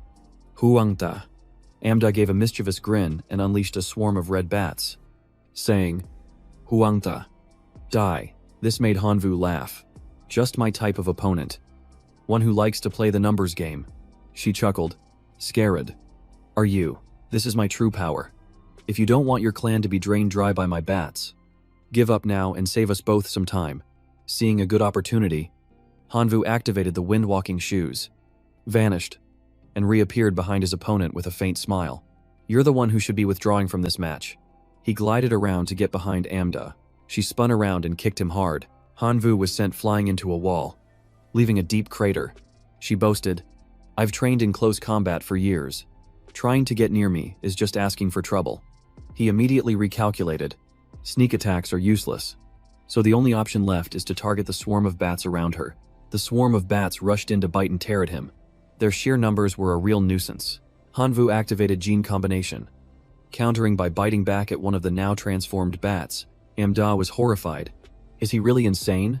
The power within Hanvu gradually began to recover. She realized it too late. Panicking, "He's absorbing the bat's power," she began to chant, and the air in the arena turned as red as blood. "Ah, Majestit." Silver-haired man appeared. "Summon Eternal Blood Clan, the Lifeform Lord." He opened his blazing red eyes, revealing a pair of fangs that confirmed his identity. The vampire wrapped tightly around Hanvu, draining his blood frantically. He struggled but couldn't break free, as his blood was being sucked dry. He could clearly hear the chilling, sharp click of fangs against each other. Without hesitation, Hanvu struck back, biting into the vampire's neck. If he can drink blood, so can I. He activated his gene combination, and a surge of power erupted. The vampire collapsed. Turning to ash, Hanvu turned to look at Amda with cold eyes and asked, "What do you have left to fight me with now?" She waved her hand, commanding a swarm of bats to charge forward and drain him dry. Each bat transformed into a blood demon and swarmed him all at once. As Amda sneered, "Let's see you run now." The red aura around Hanvu swirled violently into the air, then it suddenly contracted and vanished in complete silence. A new source of energy erupted from his body, his eyes flashed, and a victorious smile appeared on his face. Amda's face paled with fear, her voice trembling. What in the world is happening? She quickly raised her hands in surrender. "I concede." Hanvu still charged forward, stopping right in front of her and said softly, "Good thing you know your place." Amda asked in confusion, "Are you really a high school student?" He answered nonchalantly, "A high school student. Yes, but the college entrance exams were a long time ago." Amda nodded, speaking softly, "That's right. It's been 10 days. Hanvu froze. He was screwed. He'd been so busy fighting in the divine domain that he'd forgotten about his exams and missed the assessment for the Imperial Capital's preparatory class. He quickly teleported away, certain his name had been removed from the list. Amda watched him go, a challenging smile on her face. "Next time, I will definitely defeat you." At the gates of the Imperial Capital Academy, a guard stopped him. "Halt, who are you?" Hanvu explained. "I'm a preparatory student here to see Miss Lena." The guard frowned. "A new semester prep student don't think you can get through just by dropping Ms. Lena's name." Just then, a voice called out, "Hanvu." Kang Nguyen ran over, bunting heavily. "Where have you been these past few days? We've been looking for you like crazy." Hanvu quickly replied, "Something urgent came up. I need to see Ms. Lena. But I can't get in." Kang Nguyen opened a teleportation gate. "Simple enough. I'll take you straight to Ms. Lena's office." Hanvu nodded gratefully. Before leaving, Kang Nguyen reminded him, "Don't forget to let Tan Song know you're back." In the office, Hanvu recounted the entire story to Lena. "On the ancient battlefield, Hohai and Truong Quang captured me. I escaped, but the seal is still on me. Lina Slemmel hier deskenanga. How dare they mess with the Imperial Capital Academy? Don't worry. I'll make them pay for this." She continued, "The seal was left by a true god. Even though I'm also a true god, I can't break it. We'll have to ask Teacher Huahai for help." Hanvu nodded in thanks. Lena immediately made contact. "Teacher Huahai, my student needs help." A teleportation gate opened. Huahai stepped out of the portal, his demeanor calm and composed. He looked at Hanvu and said in a gentle voice, "You've suffered."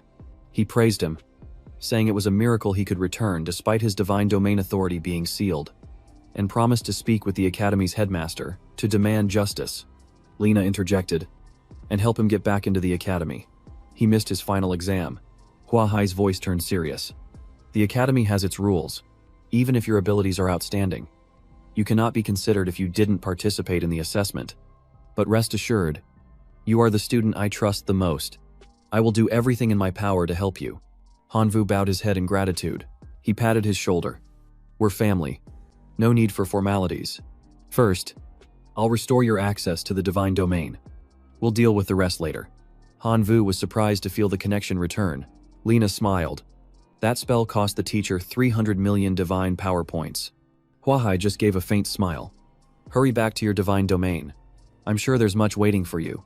Hanvu bowed in thanks. "Yes. Thank you, teacher. Ms. Lena." The scene changes. In the divine domain, monsters were locked in a fierce, chaotic battle. Hanvu stared blankly. What the hell is going on here? He looked around but couldn't see his locust tribe anywhere. Then, from behind him, thousands of locusts flew towards him in unison. Hanvu couldn't believe it. Their numbers had increased, but their strength had plummeted. They were so weak, they barely resembled heroic life forms. He acted immediately, sacrificing all the useless individuals and keeping only those that still had value. After the purge, only a few remained. He observed them. Only this many left at the transcendent rank. Just then, the battling monsters abruptly stopped and turned to look at him. They all knelt in unison. shouting to welcome the return of their god. The system presented sacrifice options: 1. An Imperial Ice Emperor body, with a level 1 divinity. 2. 50 divinity points. 3. A level 5 destruction divinity. Hanvu immediately chose option 3. Divinity was what he needed most. He smiled in satisfaction. Once my rebellion divinity is perfected, I'll absorb the destruction divinity, add the death token, and it'll be perfect. Suddenly, the ground shook, the tremors coming from the palace at the core of the divine domain. Hanvu was startled. Who dares to touch the core of my divine domain? He immediately rushed over, shouting, "Stop. Do not destroy the core of the divine domain." Before him was a roaring black dragon, and next to it stood a skeleton lord of the monarch rank. Hanvu charged in, his voice heavy. "I treated you well. Why would you betray me and destroy the core of my divine domain?" The skeleton lord's eyes glowed eerily as he spoke. "The god only needs me. No other races are necessary." Seeing its crazed expression, Hanvu froze. He had no choice. He opened a spatial gate and threw it out. "You are no longer worthy of being here. Go to the city of many dragons." The skeleton overlord was sucked into the spatial gate, which closed immediately after. Hanvu stood silently, gazing at the core of the divine domain for a long time. Lost in thought, he closed his eyes and channeled the green energy in his hand. Regretting his misplaced trust in his kin, he had to strengthen the divine domain's defenses. A beam of light spread out, enveloping the core. That stream of energy continued to expand, covering the entire city. Zaying him, his kin immediately knelt, pledging their absolute loyalty to their god in unison. An image of Dien Van suddenly appeared in his mind, making him anxious. The matter of the divine domain was settled, but his teacher and his tribe were still on the ancient battlefield. He couldn't just leave them. The sword in his sea of consciousness immediately lit up, as if calling to him. The scene shifts back to the academy. The moment Hanvu appeared, he said urgently, "Ms. Lena, I need to discuss something with you." But before he could finish, he froze. Tan Sang was also in the room. She turned around joyfully. "You're finally back." She rushed over and hugged him, speaking in a rush. "I came as soon as Conwin told me. Ms. Lena told me everything that happened to you. I was so worried." Hanvu laughed, reassuring her. "I'm fine now." The sight of the two of them made Lena clear her throat lightly. They both blushed and quickly let go of each other. Tan Sang suddenly remembered. "Oh, right. Teacher Lacthian has left." Hanvu wasn't very surprised. He rubbed her head to change the subject. "Do you still have a ticket to the ancient battlefield? I want to bring Teacher Dien Van back." Hearing this, Tan Sang gripped his sleeve, her eyes determined. "I'm going with you." Faced with her determination, Hanvu could only nod slightly. The two of them teleported to the ancient battlefield. Arriving at the camp, Hanvu quickly pulled back the tent flap, calling out for Teacher Dien. There was no answer. He went inside to check.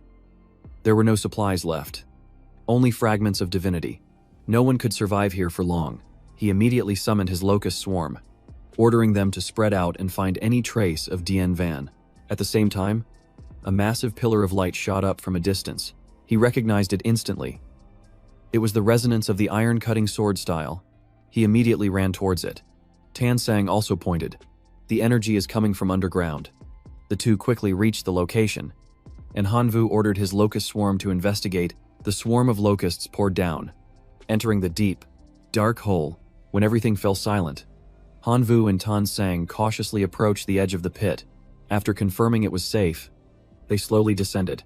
The deeper they went, a brilliant golden light appeared, and a giant door blocked their path. He placed his hand on it and tried to push, but it didn't budge. The spatial power was too immense. He was sure the iron-cutting sword style and his kin were trapped behind it. Just then, golden energy surged out from within. Tan Sang frantically ran up, saying, "Let me do it." She activated her ability, and an eerie light flashed in her eyes. The beam of light from her eyes collided violently with the golden energy, creating a shockwave that shattered the barrier. When the energy dissipated, she placed her hand on the door and pushed lightly. The golden gate slowly opened before them, just as they stepped inside. Before they could even notice, the door behind them began to close slowly. A few seconds later, it was completely sealed shut. From the darkness emerged large claws and a sharp, swinging tail. A horde of monsters rushed out and surrounded them, causing them to cry out in alarm. Powerful attacks were immediately unleashed, wiping out the monsters in an instant. A few fragments of divinity drifted down through the air, but before they could rest, new monsters crawled up from the ground. Tan Sang tensed up. Hanvu said grimly, "It seems like they're intentionally coming here to be killed." Only then did she realize. She reported in a panic. "The door behind us has vanished. Our escape route is gone." Hanvu clenched his fists in anger. "They're clearly trying to wear us down. Without a divine domain and no supplies, we'll die here if this drags on." Tan Sang summoned her Thunder Sparrow, reminding him to keep watch of their surroundings. Then they both climbed onto its back, leaving the monsters below. Once they were safe, she directed the Thunder Sparrow to fly deeper inside. After crossing a vast desert, Hanvu looked around and sighed. "We've been flying for so long, but there's nothing but sand. Are we really trapped here?" Just then, a familiar aura washed over him, and he immediately recognized it as the resonance of the steel-slicing swordwind. It was nearby. Soon after, the Thunder Sparrow brought them to the location, where a strange silhouette stood waiting in the middle of the sands, not far away. The clansmen were in a defensive stance, ready for battle. Hanvu didn't hesitate. He leaped down and launched a direct attack on the opponent, and after the strike, only a fragment of divine consciousness was left to fall into his hand. The steel-slicing swordwind joyfully exclaimed, "Great true God, you have returned." He pressed for answers. "Did you see Teacher Dean Van Kneeling?" The being recounted, "We were still together. But 3 days ago, a sand god appeared and captured the teacher. We couldn't save him in time." An image of his teacher being captured flashed through his mind. Hanvu calmed himself and said, "You remember the direction they went. Right, lead me there to rescue him." The steel-slicing swordwind pointed with a serious expression. That way, they went in that direction. Following the tracks, they soon arrived at a colossal city made of sand. Upon arrival, both of them immediately jumped off the Thunder Sparrow and hid behind a rock to assess the situation. There were many sand giants. The teacher was definitely there. As they were observing, a cactus emerged from the sand and unexpectedly began to stir. In the blink of an eye, it swelled up, grew eyes and a mouth, and flew in to close the distance. Without hesitation, it shot out a volley of sharp spines. Hanvu pulled Tan Sang aside to dodge, and immediately erected a magic shield to block the attack. But the number of cacti kept increasing, prompting Tan Sang to report in a low voice, "There are more and more of them." Hanvu wasn't fazed at all. Instead, he gave a faint smile, trying to challenge me with numbers. "Are you?" He waved his hand, summoning a swarm of locusts that charged in to attack. One side was shot to shreds, while the other relentlessly pierced through. Once the cacti were cleared out, Hanvu commanded the locust swarm to scout the path inside. At the same time, he activated his vision-sharing ability to observe what the swarm of locusts could see. Seeing a giant wolf, Hanvu frowned. It resembled a werewolf, and the other creatures were terrified of it. Then, he discovered Teacher Dien Van tied to a stone pillar. His eyes widened, and his voice dropped. "This is bad." Seeing his unusual demeanor, Tan Sang quickly asked what was wrong. He replied gravely, "They intend to sacrifice him. We can't wait. I'm charging in now. You provide support from the outside." Before she could react, she could only watch Hanvu's retreating figure as he gritted his teeth, thinking, "There are too many dangerous factors. I can't let her come with me." He commanded the locust swarm, "Level this city for me." Receiving the command, the locusts immediately split into groups and attacked the entire area, but it wasn't long before a flock of birds swooped in from the sky, diving straight into the locusts and devouring them. Seeing the situation turn against him, Hanvu's expression changed as he whispered, "It's over." Right at that moment, the Thunder Sparrow unexpectedly dove down from above, scattering the flock of birds. Tansang appeared, sitting on its back with a sharp glint in her eyes. "I'm not the type to be easily left behind," she said, poking his chest with her index finger. She wagged her hand, her voice filled with reproach. "We promised to save the teacher together. How could you go back on your word like that?" After hearing her, Hanvu took Tansang's hand and pressed it against his chest, saying softly, "Yeah, let's continue on together." Up above, the Thunder Sparrow was fiercely slashing a bird with its sharp talons, while below, Hanvu's locusts had just finished off another one. But in another direction, a few locusts were ambushed by a sand giant, completely unable to fight back. Fortunately, The steel-slicing swordwind rushed in just in time, slashing horizontally from behind to end the fight. The sand giant disintegrated into dust. Hanvu quickly realized that the wolf pack was growing larger, meaning fewer remained around the altar, which increased the chances of rescuing his teacher. He immediately popped a sparkling green seed into his mouth. Right after, he activated his gene lock, and his body began to emit a powerful light.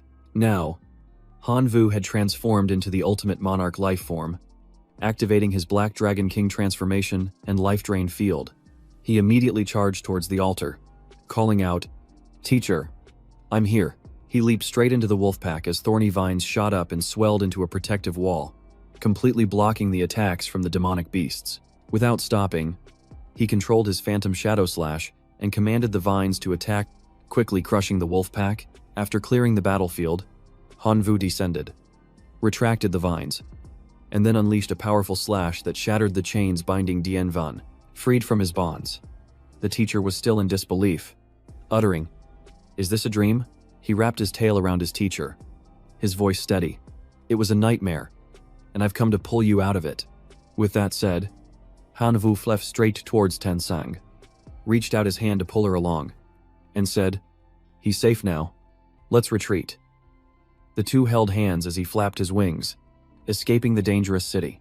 Once they reached a safe place, Hanvu began to heal his teacher.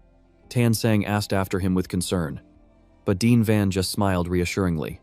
"I've recovered. You two have reached the demigod level. Haven't you? Excellent." Dansang happily shared. "It's all thanks to Hanvu that I was able to level up, but now we have to find a way out of here." The teacher said, "I heard those gods say their king possesses a spatial mirror that can help us escape this secret realm."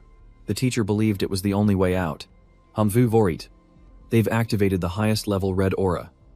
Just how strong is their king? Tansang's gaze grew heavy. "If this drags on, our clansmen will be completely wiped out."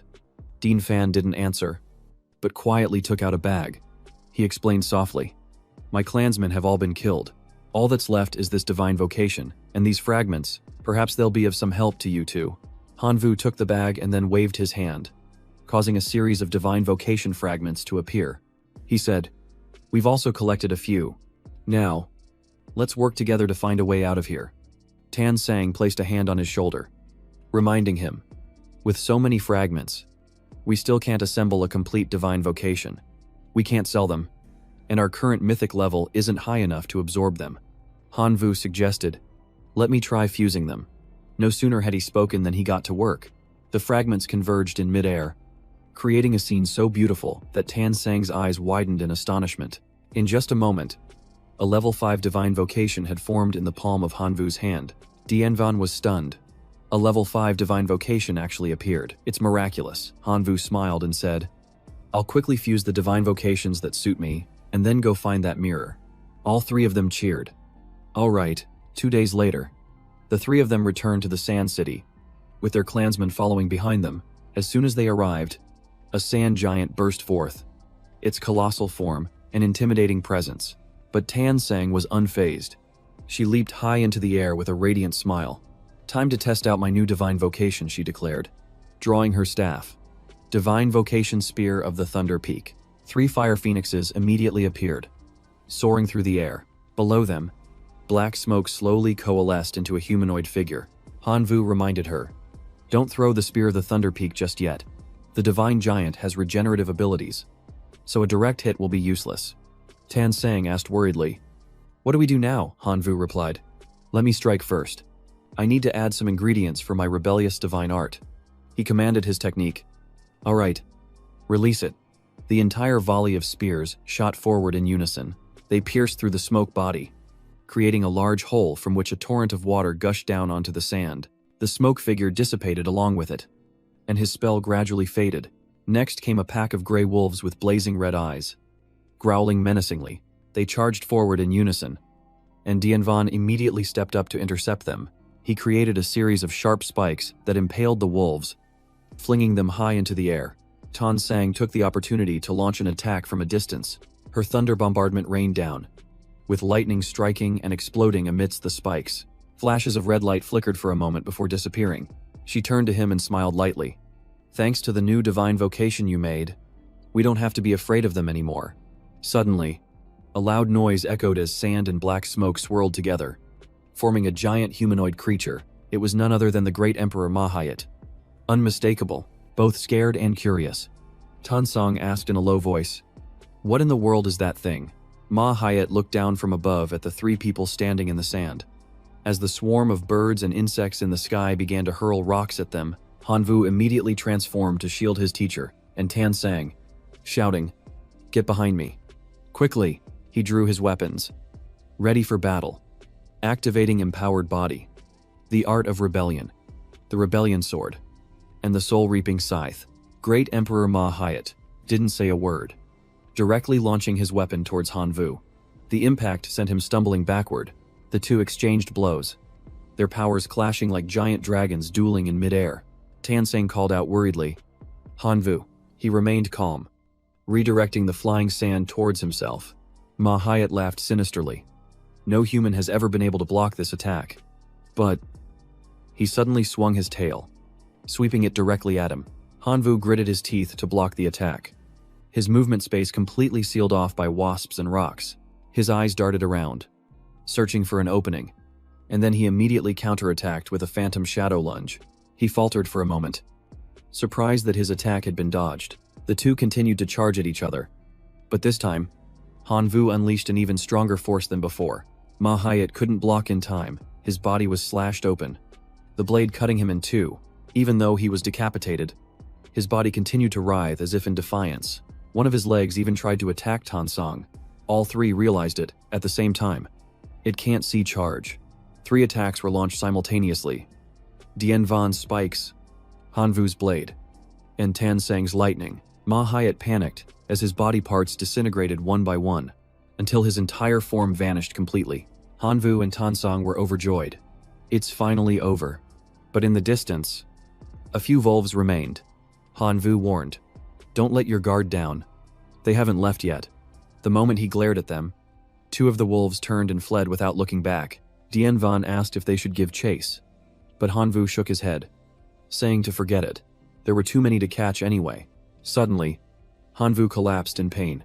Tansang cried out in alarm, "What's wrong with you?" He forced a reassuring smile, saying, "I'm fine, just exhausted from overusing my divine power. You two go ahead and check the godhood fragment first." Tansong immediately took it out to examine it. The level 5 godhoods for Golden Spear, Emperor, Starburst, and the Scorpio Pond Lord appeared. Sparkling brilliantly, she called out joyfully, "Hanvu, look, we've found a real treasure," he asked. "You like spears that much?" She nodded excitedly. Hanvu smiled generously and said, "Then it's yours. The spear complements the lightning attribute, so it's perfect for you." Tansang was stunned with happiness. "Are you really giving it to me? A godhood that's also a divine weapon? Fusing with it will increase my power significantly." Hanvu smiled confidently. "I have the Sword of Rebellion. Absorbing souls from other races is enough for me to wield countless different weapons." He turned and respectfully offered another to Dianvan. "Teacher, this Starburst godhood is a perfect fit for you." The man accepted it happily. "Thank you, my student." The 3 of them headed toward the ancient city up ahead. Their goal was to find the mirror in the sacrificial altar, and a desolate scene unfolded before their eyes. Hanvu began to channel his power, concentrating his energy. He unleashed a powerful strike straight down onto the altar's platform, creating a deep pit right in the center.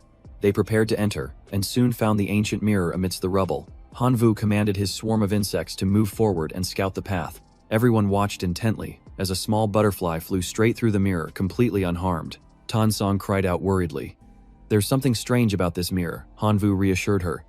"It's stable. The thread of faith is still connected, so we're fine."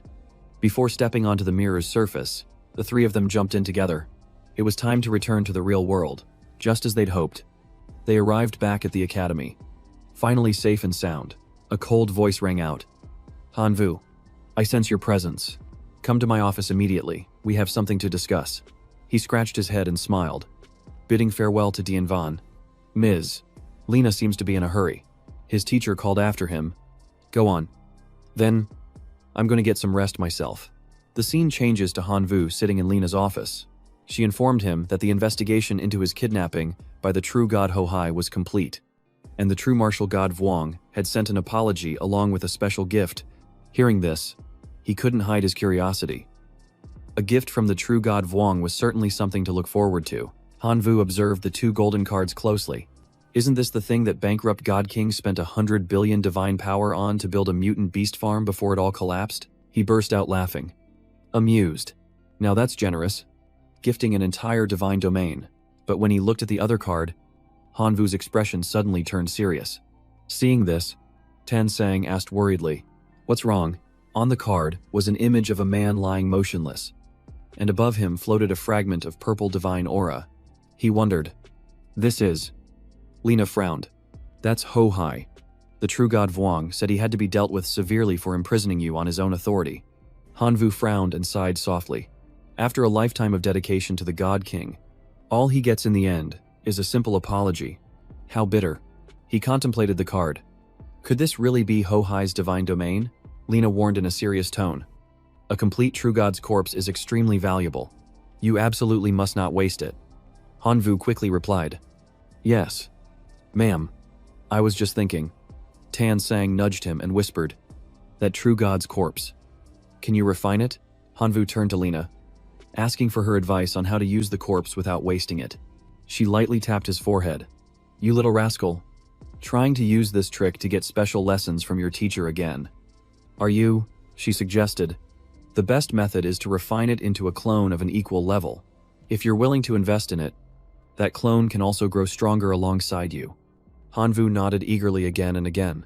"Okay, I'll do it. Thank you so much. Miss Lena." Lena produced a magic scroll, saying, "This apology officially closes the case on your kidnapping. However, your admission isn't guaranteed yet, as some teachers feel you've caused too much trouble before the semester has even begun." Hanvu took the scroll from her hand.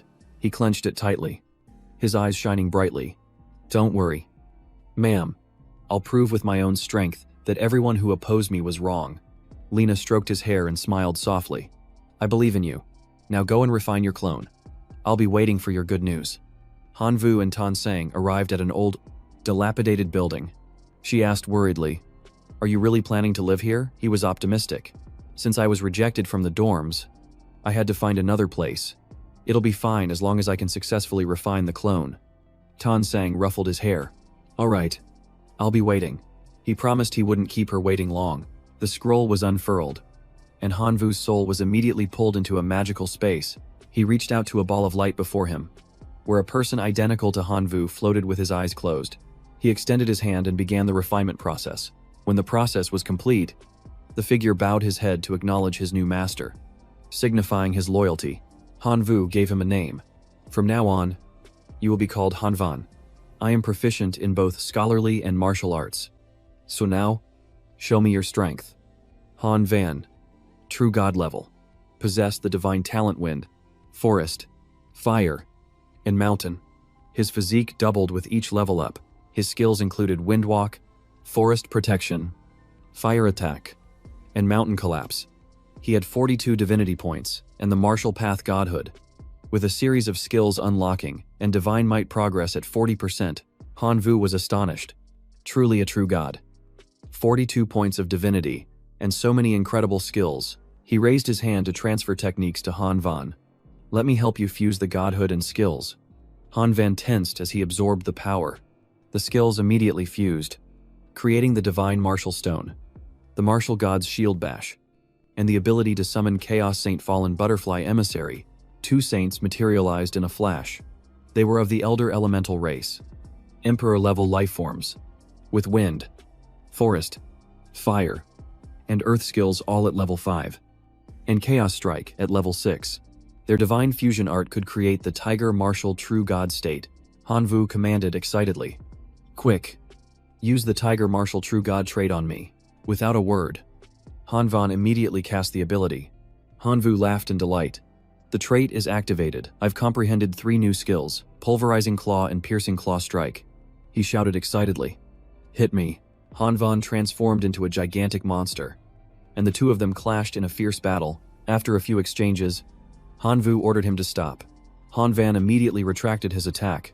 Hanvu thought to himself, "With this skill, I wouldn't even need the Black Dragon King transformation to easily defeat the Emperor. In his hand was a brightly shining card. The clone refinement was complete. Now for this divine domain.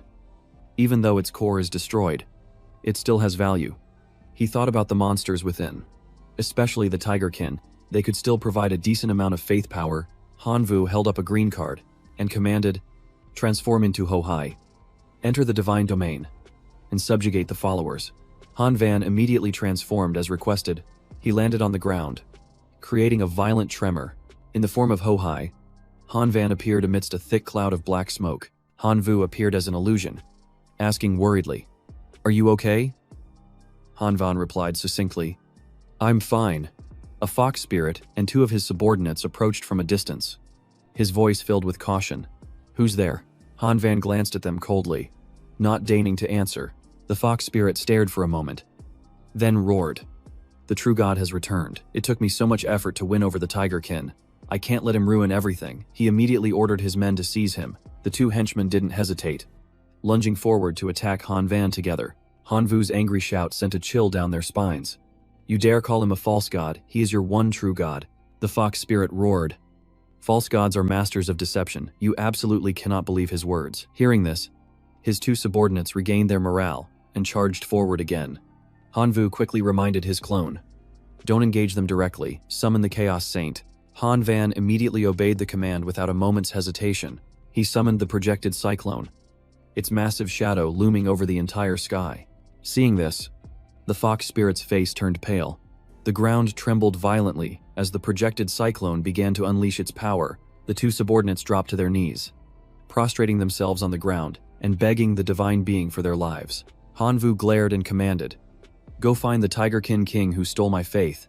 I must punish him." The projected cyclone began to move toward the royal city. The panicked fox spirit ordered his subordinates to block its path. Han Van floated before the projected cyclone, advancing with a majestic and imposing aura. The two subordinates were frozen, stiff with fear, not daring to move a muscle. The fox spirit waved his hands to draw a magic circle, but the projected cyclone retaliated instantly, its overwhelming imperial pressure flooding the area. It opened its maw, and a gigantic vortex of energy began to gather in mid-air. A blast of dark energy shot forth, completely obliterating a nearby castle. The fox spirit was still roaring, "If I can kill him, I will become the god of this land." From behind, Han Vu commanded, "Hold him down." Han Van immediately rushed forward and unleashed his attack, activating the level 6 skill, Martial God's Shield Bash. The fox spirit took a heavy blow, managing only to let out a pained cry. A thunderous crash echoed as the fox spirit was slammed hard against the city wall. In excruciating pain, his subordinates collapsed to their knees, begging for forgiveness and pledging their lives to their god. Han Vu appeared and gave a signal. "Quickly, bring them into my divine domain to strengthen my faith." Han Van acted at once. A brilliant green orb of light expanded, enveloping everyone. The others were astonished as the aura of a true god washed over them, and then they were all sucked into the green space. Everything settled down, and the sky became peaceful again, as if the chaos had never occurred. A brown fox flying in the sky was startled as it sensed the true god's aura, unable to believe it. Han Van looked down at it and smiled faintly. When the fox landed, he pointed to the green portal before them. "Go and meet your god." The moment the brown fox stepped through, it came face to face with Han Vu. Too surprised to speak, Han Vu stepped forward joyfully. "It's so good to see you're still alive and well," but then a voice called out, "Han Vu, get to my office right now, it's urgent." In her office, Lena informed Han Vu that the school had decided to show leniency, allowing him to enroll if he could pass a special trial. Han Vu clasped his hands earnestly, his voice firm. "Any trial is fine. I accept," Lena explained thoughtfully. "You will be sent to a fringe civilization with an undetermined danger level. Your mission is to gather intelligence for 1 year. If you succeed, you will be officially accepted into the academy." Hearing this, Han Vu was stunned. "You mean you're throwing me into an unknown region to be a guinea pig?" Lena touches his shoulder. "This trial is extremely difficult. Your divine realm powers will be sealed. The choice is yours." Han Vu smiles. "If there's a chance to enter the academy, I'll go." He thinks confidently. "Even with sealed powers, I'm a level 3 superclass gene warrior. I have enough ability to survive." Lena pleads with concern. Why take such a risk? With your resources, you can just train and apply to the Imperial Capital Academy next year. Hanvu blushed and answered softly. Because there's someone waiting for me. Hearing this, Lena immediately understood. Thinking of Tan Sang, she nodded. All right then. Though as you wish. She wished him a safe journey and told him to pack his things for departure the next morning. Henvuafyamel. I will definitely complete the mission. In the sky, a giant rock plummeted toward a dark land. The surface of the rock cracked open, and a faint blue light flashed from within. From within the crack, Hanvu stepped out. Before him was a pack of wolves stalking their prey. So this is the uncharted outer world civilization. They're just common creatures. The sound of my landing must have drawn them here. In just a moment, Hanvu had defeated the entire pack. On the ground, glowing essences began to float up from the wolves' corpses. They drifted into Hanvu's body, and he could clearly feel a new energy. A system panel suddenly appeared, making him pause. It displayed level 10. Title Wolf Slayer. Rank Black Iron. Obtained by killing 10 wolves. Effect increases damage to wolf-type creatures by 10%. Initial friendliness, hostile. Equip. Hanvu frowned. Could this be the core power of this civilization? As the text appeared, he chose to accept. Instantly, a stream of blue energy rushed into his body. Glowing faintly, he wrinkled his nose in discomfort. What a strange smell. I wonder if other wolf packs can smell this. The system indicated that the title could be upgraded by defeating bronze rank wolves. Hanvu laughed. Is it that simple? All right, let's get started. 3 hours passed. Hanvu sat amidst a field of corpses. I've killed over 300 gray wolves, but I still haven't seen a single bronze wolf. The bronze wolf must be an evolved version of these, he thought as he raised his hand. Let's try one more time. The wolves in front of him were tightly bound by his gene fusion skill. They howled as their bodies were lifted into the air. One lunged forward, opening its mouth to bite. Hanvu kicked it squarely, his voice low. You dare to resist. The wolf collapsed. The system announced level 16. Title Bronze Wolf Slayer. Increases damage to wolf-type creatures by 20%. Default friendliness hostile. Hanvu nodded. Not bad. As dawn broke, he leaped onto a large nearby tree. With his sharp gaze, he observed many creatures in the distance moving toward a large gate. He could also sense human auras being teleported inside. He surmised this place was a hunting ground, where humanoids came to kill wolves to level up and upgrade their titles. But why did his actual strength not increase, despite all the killing? Could it be that only titles affect one's power here? Hanvu jumped down. Having made a decision, I need to find someone and get some answers. Passing a long-haired guy who was making a strange signal, Hanvu immediately became wary. Something's not right with this person. He turned around and noticed 2 dark figures rapidly approaching him. Both of them lunged at the same time, attacking without any warning. Hanvu dodged in an instant. The brown-haired guy yelled, trying to run. Are you? He didn't answer, instead using a secret art to awaken his black dragon form. In the blink of an eye, Hanvu's body vanished from his spot. He reappeared in the air in his black dragon form and launched a fierce counterattack, causing the robbers to panic and flee in disarray. Hanvu chuckled softly. So weak, and yet they dared to make a move. Further down the road, the 3 robbers hadn't given up. They were plotting to steal all of his equipment. Hanvu hid behind a boulder. Observing them, they move fast. They must specialize in hunting people for their loot. This place really is a killing field for leveling up. He landed beside a victim's corpse and reverted to his normal form. He picked up an identification plate from the corpse. Hanvu decided to follow them. Thinking he could use this opportunity to gather more intelligence, he finally followed their trail to a large cave. The pitch-black scene made Hanvu curious. What are they doing here? Suddenly, a brilliant, blood-red light tore through the silent darkness. Immediately, 3 giant spiders rushed forward, surrounding and attacking Hanvu. One shot a web at him with incredible speed. He dodged quickly, stunned to realize it could smell him. Just like the wolves, Hanvu immediately counterattacked. You dare to attack me, you spiders are still too green. A punch as heavy as a hammer blow struck the spider, causing it to explode on the spot. It was an easy victory.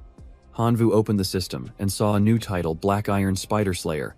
Just as he was smiling, a tragic scream shattered the silence. It turned out the scream belonged to those 3 pathetic robbers.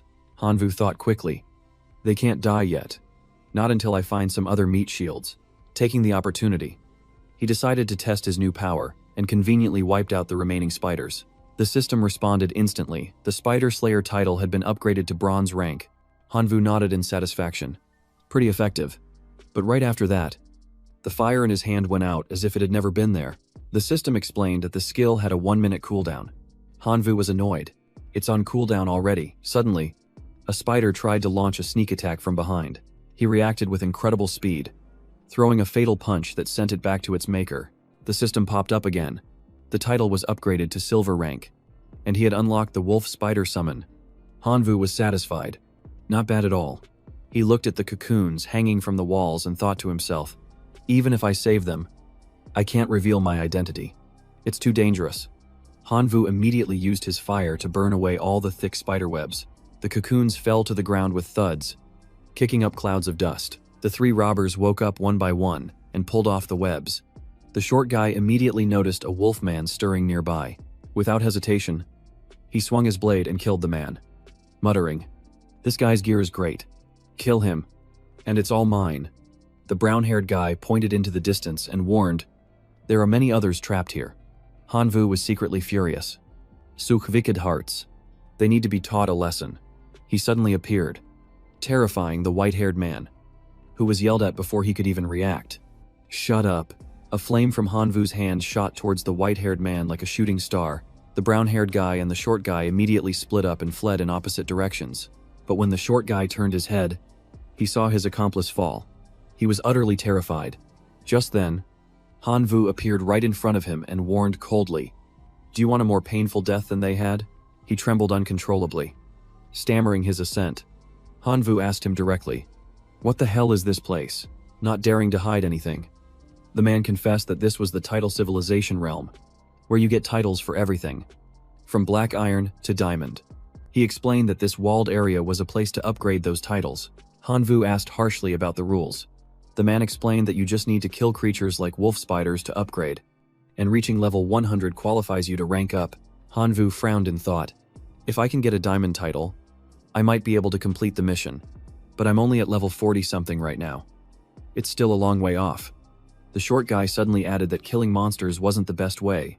The high-level titles were actually held by the major families, and commoners didn't stand a chance. Hearing this was a shock. It sounded like a world run by untouchable elites. Hanvu noticed the iron tag on the man and asked what it was. The man explained it was an identification card. The higher its rank, the more freedom you had. His was a black iron card. Hanvu thought, if I can get a high-ranking card, moving around would be much easier. Hanvu let his guard down for a moment, and the short guy seized the opportunity to run. But after only a few steps, he was suddenly and forcibly logged out. Hanvu was annoyed. I told him to behave. He deserved that. He casually picked up the white-haired man's card. He walked towards the gate, planning to find a way out of this place. Suddenly, a series of glowing red characters appeared, blocking his path. A group of giant men landed from the sky and demanded, "Where did you steal this card?" Hanvu turned and ran, telling himself, "I can't fight here. I have to hide my true strength." The muscle-bound men were hot on his heels, and there were others blocking his path up ahead. Hanvu unleashed his power, knocking the entire group away. He quietly approached the gate. Behind him, the fire was still blazing. It was clear he couldn't leave just yet. "I need to find more information first." His eyes lit up with determination. "The Imperial Capital Academy is waiting." Hanvu came up with a cunning plan. If he couldn't go through the main gate, he would just create chaos and use the opportunity to escape. Standing amidst the monster corpses, Hanvu gently channeled his power, and a fierce energy radiated from him. He activated his gene combination power, and pieces of the corpses fused together to form a hybrid creature with a wolf's head and a spider's body. Hanvu commanded it, "Go. Teach them a lesson." The monster received its command and charged forward. Smashing through the thick wall, he took the chance to jump through. The system chimed with an upgrade notification. Bronze rank achieved. Please select your next teleportation destination. Hanvu was stunned. That was fast. He immediately confirmed his choice. "All right, I'll pick this destination." Hanvu's body began to blur before vanishing in a flash of teleportation light. He appeared in the middle of a dense forest as the system announced, "Welcome to the Bronze Rank Greenland Forest. A mocking voice sounded from behind. A newbie. Huh. All by yourself, Hanvu snapped his head around. On high alert, a blonde-haired man stepped out. Our party has a warrior, an archer, and an assassin. We're just missing a mage. You're the final piece. So join us. A hand was extended as a hoarse voice spoke up. Hey, kid. The thug-like man offered to form a party, but Hanvu coldly refused. Not interested. In this unfamiliar place, he had no intention of being bait for anyone. He noticed a small stall displaying a pair of decomposition gloves, which came with the decomposer title and could be used to extract materials from monster corpses. Hanvu was delighted. This is really convenient. Since I don't have any storage space, this will have to do for now, he said quickly. I'll take this. The seller smiled and quoted a price of 2,000 gold coins, which made Hanvu jump. That's so expensive. I only looted a little over 1,000 coins from that 3-person team. He haggled. I only need 1 glove. Is that okay? The seller was taken aback. No one had ever made a request like that before. Hanvu skillfully persuaded him. If a pair can decompose things, a single one can too. Selling them individually is more profitable for you. At 1,000 gold per glove, you'd still make a profit. The seller pondered for a moment, thinking he might have a point. He took the glove and left, heading deeper into the Greenland forest. Suddenly, he heard a strange noise, and his eyes immediately scanned the area. Something was coming. 7 small figures appeared behind him, goblins. Hanvu let out a contemptuous laugh. Such small fry dare to provoke me. He then released his overlord's aura. The goblins froze in place, their eyes filled with fear. Not daring to take another step, Hanvu wanted to test out a new skill. His wolf spider title granted him a summoning ability, so he decided to give it a try. He activated the summon, and a wolf spider materialized. Lunging forward to annihilate the goblins in the blink of an eye, the system displayed a notification. Killed over 10 goblins. Acquired the title Black Iron Goblin Slayer. Unlocked the Summon Wooden Club ability. Initial goblin affinity is now hostile. The title appeared clearly above his head. Hanvu frowned. Why haven't I gotten a card yet? Immediately after, the system announced, Black Iron card activated. Hanvu muttered, all right. Then, he put on the glove. I'll just salvage what I can. It might be useful. Hanvu used the glove and began to decompose the pile of goblin corpses. When he was done, he nodded in satisfaction. The effect was quick and efficient. Just then, a few more goblins charged out, and Hanvu decided to test his Summon Wooden Club skill, but all that appeared in his hand was a short wooden club with faint golden patterns. He was momentarily disappointed. I thought it'd be something grand, but it's just a toy. A goblin charged at him from behind, and Hanvu casually swung the club toward its head. The swing made half of the monster's head vanish, and it collapsed instantly. Hanvu's lips curled into a slight smirk. Now this feels more like it. The remaining goblins were terrified and began to back away, their piercing screams echoing throughout the forest. With the job done, Hanvu leisurely continued to decompose the pile of corpses. Suddenly, a man's voice rang out. Not a bad haul, kid. 4 people stepped out from the woods. Hanvu glanced over them. One wore a silver card, while the other 3 wore bronze ones. The silver-ranked man drew his blade and pointed it at Hanvu's face. Hand over your stuff and get lost. Or D. Hanvu frowned. This group wasn't to be underestimated. He calmly replied. Do you have any storage spaces? The man with the silver card boasted arrogantly. I'm a silver rank expert. I have a personal space of 10 cubic meters. I bet you've never seen one before. Hanvu sized it up. It was small, but still valuable. While the man was still gloating, Hanvu seized the opportunity and lunged forward to attack. It was small, but better than nothing. The silver-ranked man reacted extremely quickly, roaring in fury. You audacious brat. The entire group immediately rushed in to surround and attack him, shouting, a mere black iron rank dares to be so insolent. Hanvu raised his wooden club to block the gleaming blade that was hurtling toward him.